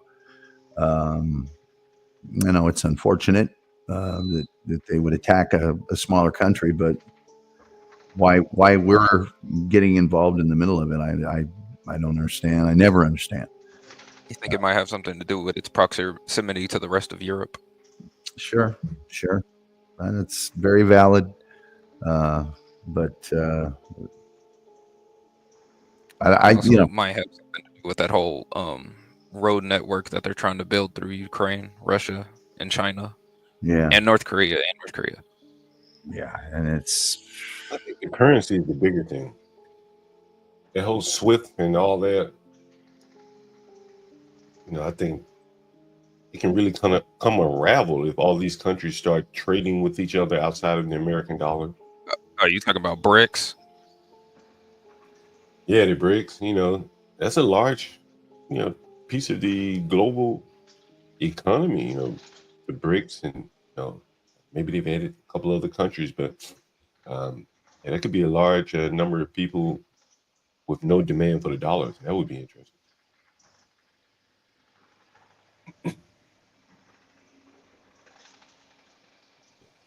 John? Like, the whole world, and I think I think it has something to do with feminine energy and lack of masculinity. There's of just gentlemen agreements, whether it even be politically, whether it be, cop on cop or whatnot. All these gentlemen agreements are just have gone to the wayside, and I just think it's just feminine activities in politics and everything. We're going across that, testing people's patience and whatnot. So whether it be in politics, the Russian war, whatnot, all these gentlemen agreements are just being squashed, buried. And I guess that's one of the good things about maybe Trump coming in is he'll restore some of those, maybe ways of thinking that policed itself, I suppose. Yeah, now that should be interesting. A little more manly type energy, you're saying? Masculine energy or something like that. Well, yeah. Compared to women will take us into war. And then secondly, could they, because they want to declare martial law before the Trump takes over if we're at a wartime footing. Damn, I never thought about that. And not allowed God to take damn, over. I didn't even think about that either. I didn't even think damn, about that. This is a war of auras. I didn't even think about that. Because Trump couldn't be in office if we're at if that happens. Yeah, but do you think they have enough time? You think they have enough time to pull that off, though? Shit, I mean, all it would take is one nuke. Yeah, but we gotta. Yeah, but getting to that point is a daggum Ruse girl. It's interesting. Plan. If Russia responded in a way that said, "Well, we're not at war," could they transition? Would they be allowed to transition to Trump? I mean, technically yes, but also no. I don't know. I think Stanley would be the expert on this. He is. No, I'm not an expert other than Putin's not an idiot. I mean, why would he launch a nuke? Now's not the time to do it if you're going to do it. All the missiles were shot down. They didn't do any damage that's reported. They were shot down. Oh, I didn't know they were shot down. 4 were shot down. 1 was damaged. So, damaged, I assume it didn't reach its target. Yeah, I was going to say, do we actually know what their targets are? Well, I mean, I'm sure there were targets, but, I don't know. Updating a policy is not a prelude to nuclear war necessarily. It's, in my opinion, it's just saber rattling. I mean, could there be like a hyped up fake footing? I mean, it doesn't have to be nuclear war. Just the politics pushing it forward to make it seem like all heck is going to break loose. Just updating the policy is definitely an escalation, but it's kind of a paper escalation.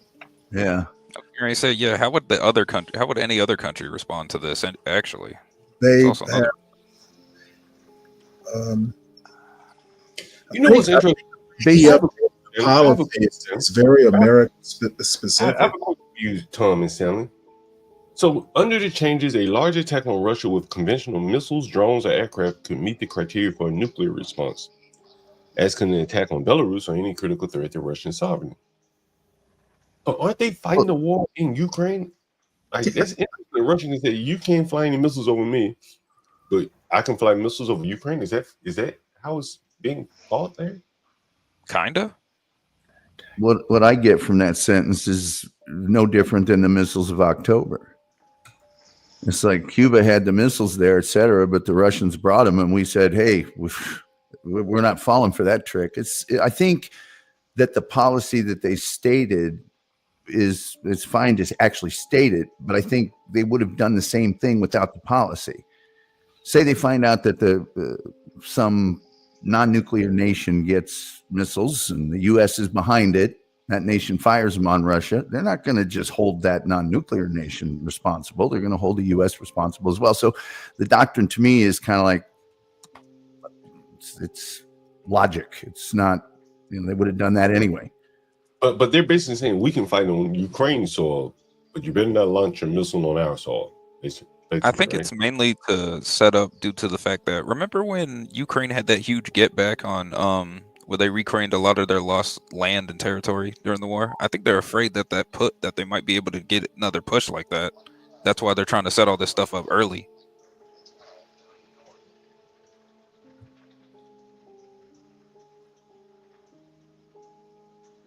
Lavrov is like the pit bull. He's saying that we strongly are in favor of doing everything to not allow nuclear war to happen. So Russia seems to have made some policy change as well. It's a very Russian way to put it. Yeah. What, the attack dog? Well, no, just the allow. We made a policy change when we allowed them to use them. Yeah, yeah. Both sides. Policy change. Yeah, we allowed Ukraine to use. Won't allow. Such an attack inside Russian territory would represent the direct involvement of the United States and its satellites in hostilities against Russia. Yep, very United States specific. So the other countries aren't really mentioned. It's interesting he doesn't mention the EU countries. They provide a lot of weapons. I guess it's the United States. They're not providing long-range missiles, apparently. Okay. Guess they just don't care.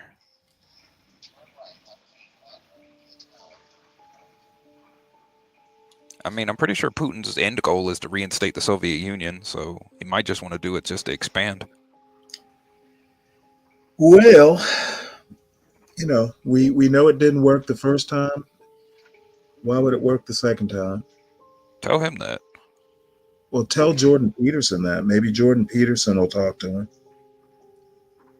I didn't think. I thought it was more reactionary from Putin. I didn't. It is not written up.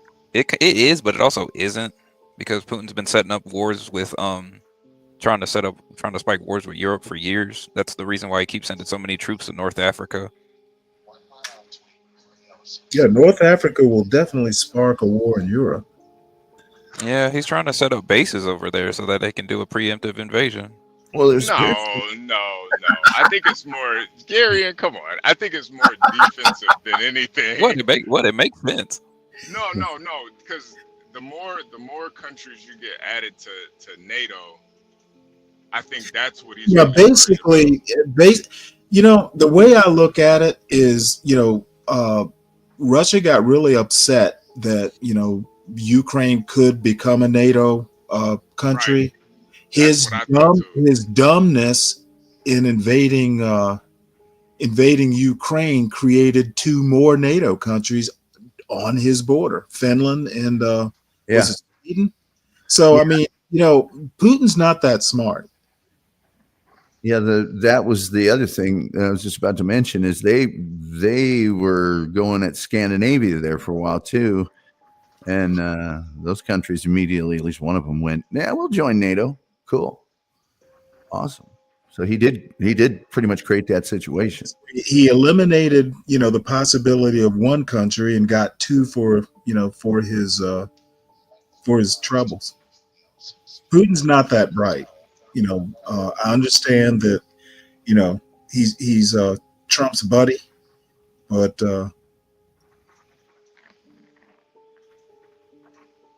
speaking of Putin, has he found a successor yet? He's getting up there in age.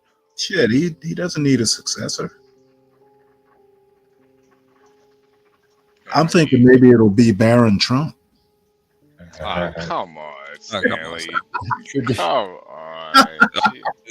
Is that why Trump married? What's her name? Okay. Traditionally, the way Russian leaders leave office doesn't really allow them to have much say in their successor.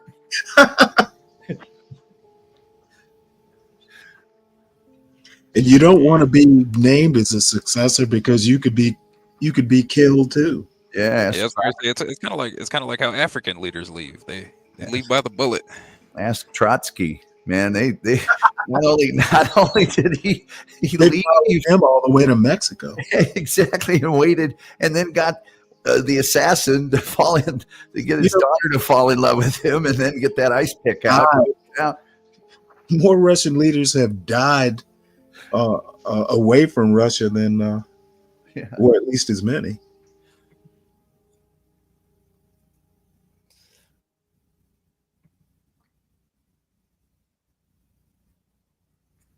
Russian leaders go out like the mob. They don't pick when, they don't pick where, and they don't pick their successor. I don't know. Putin might be different though. He hasn't been. When's the last time he's been attempted to be assassinated? That we've heard of? Yes. I don't know. Oh yeah, there's probably like a billion going on right now. He could be fighting some ninja right fucking now. Actually, there was large protests. I don't know whether he had put some activist in jail that then died in custody. And if this was back in, yeah, I heard about that. This was a couple years. This was like 1 or 2 years ago, right? This was just this past, I want to say March, April, May, but and it was during, I think, in proximity to their elections. But there were You're talking about that white woman, right? No, this was a dude that was an activist. That was. You mean the one who recently died in jail, fairly recently? Yeah, and there were. Yeah, he came back, and they put him in jail. That dude, I forget his name. Yes. Yeah, and they had his mom out there wondering, well, how was he killed in the thing and blah, blah, blah. But there were protests all over the place. Now, they were quickly, you know, how Russia is. They're quickly done away with, but it was far more public than anything they'd seen in a while. Like I said, the last news I heard about Russia was that one white lady was running for office. I forgot her name. And they she ended up getting a bunch of petitions. She ended up getting a bunch of petitions for her election. She didn't go through the ballot method, but they disqualified her because she tried to go through an unconventional method, saying it was unconstitutional or something similar to that.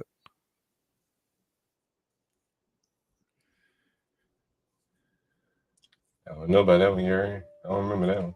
A woman running for office? Yeah. Hold on. Hold on. Let me see if I can find an article.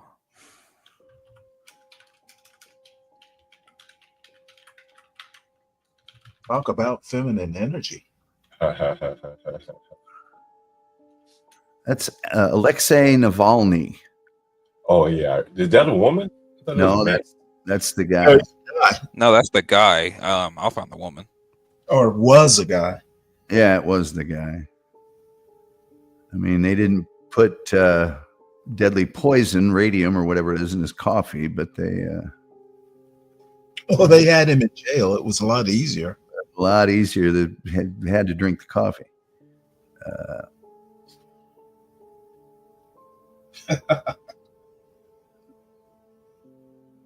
Scott.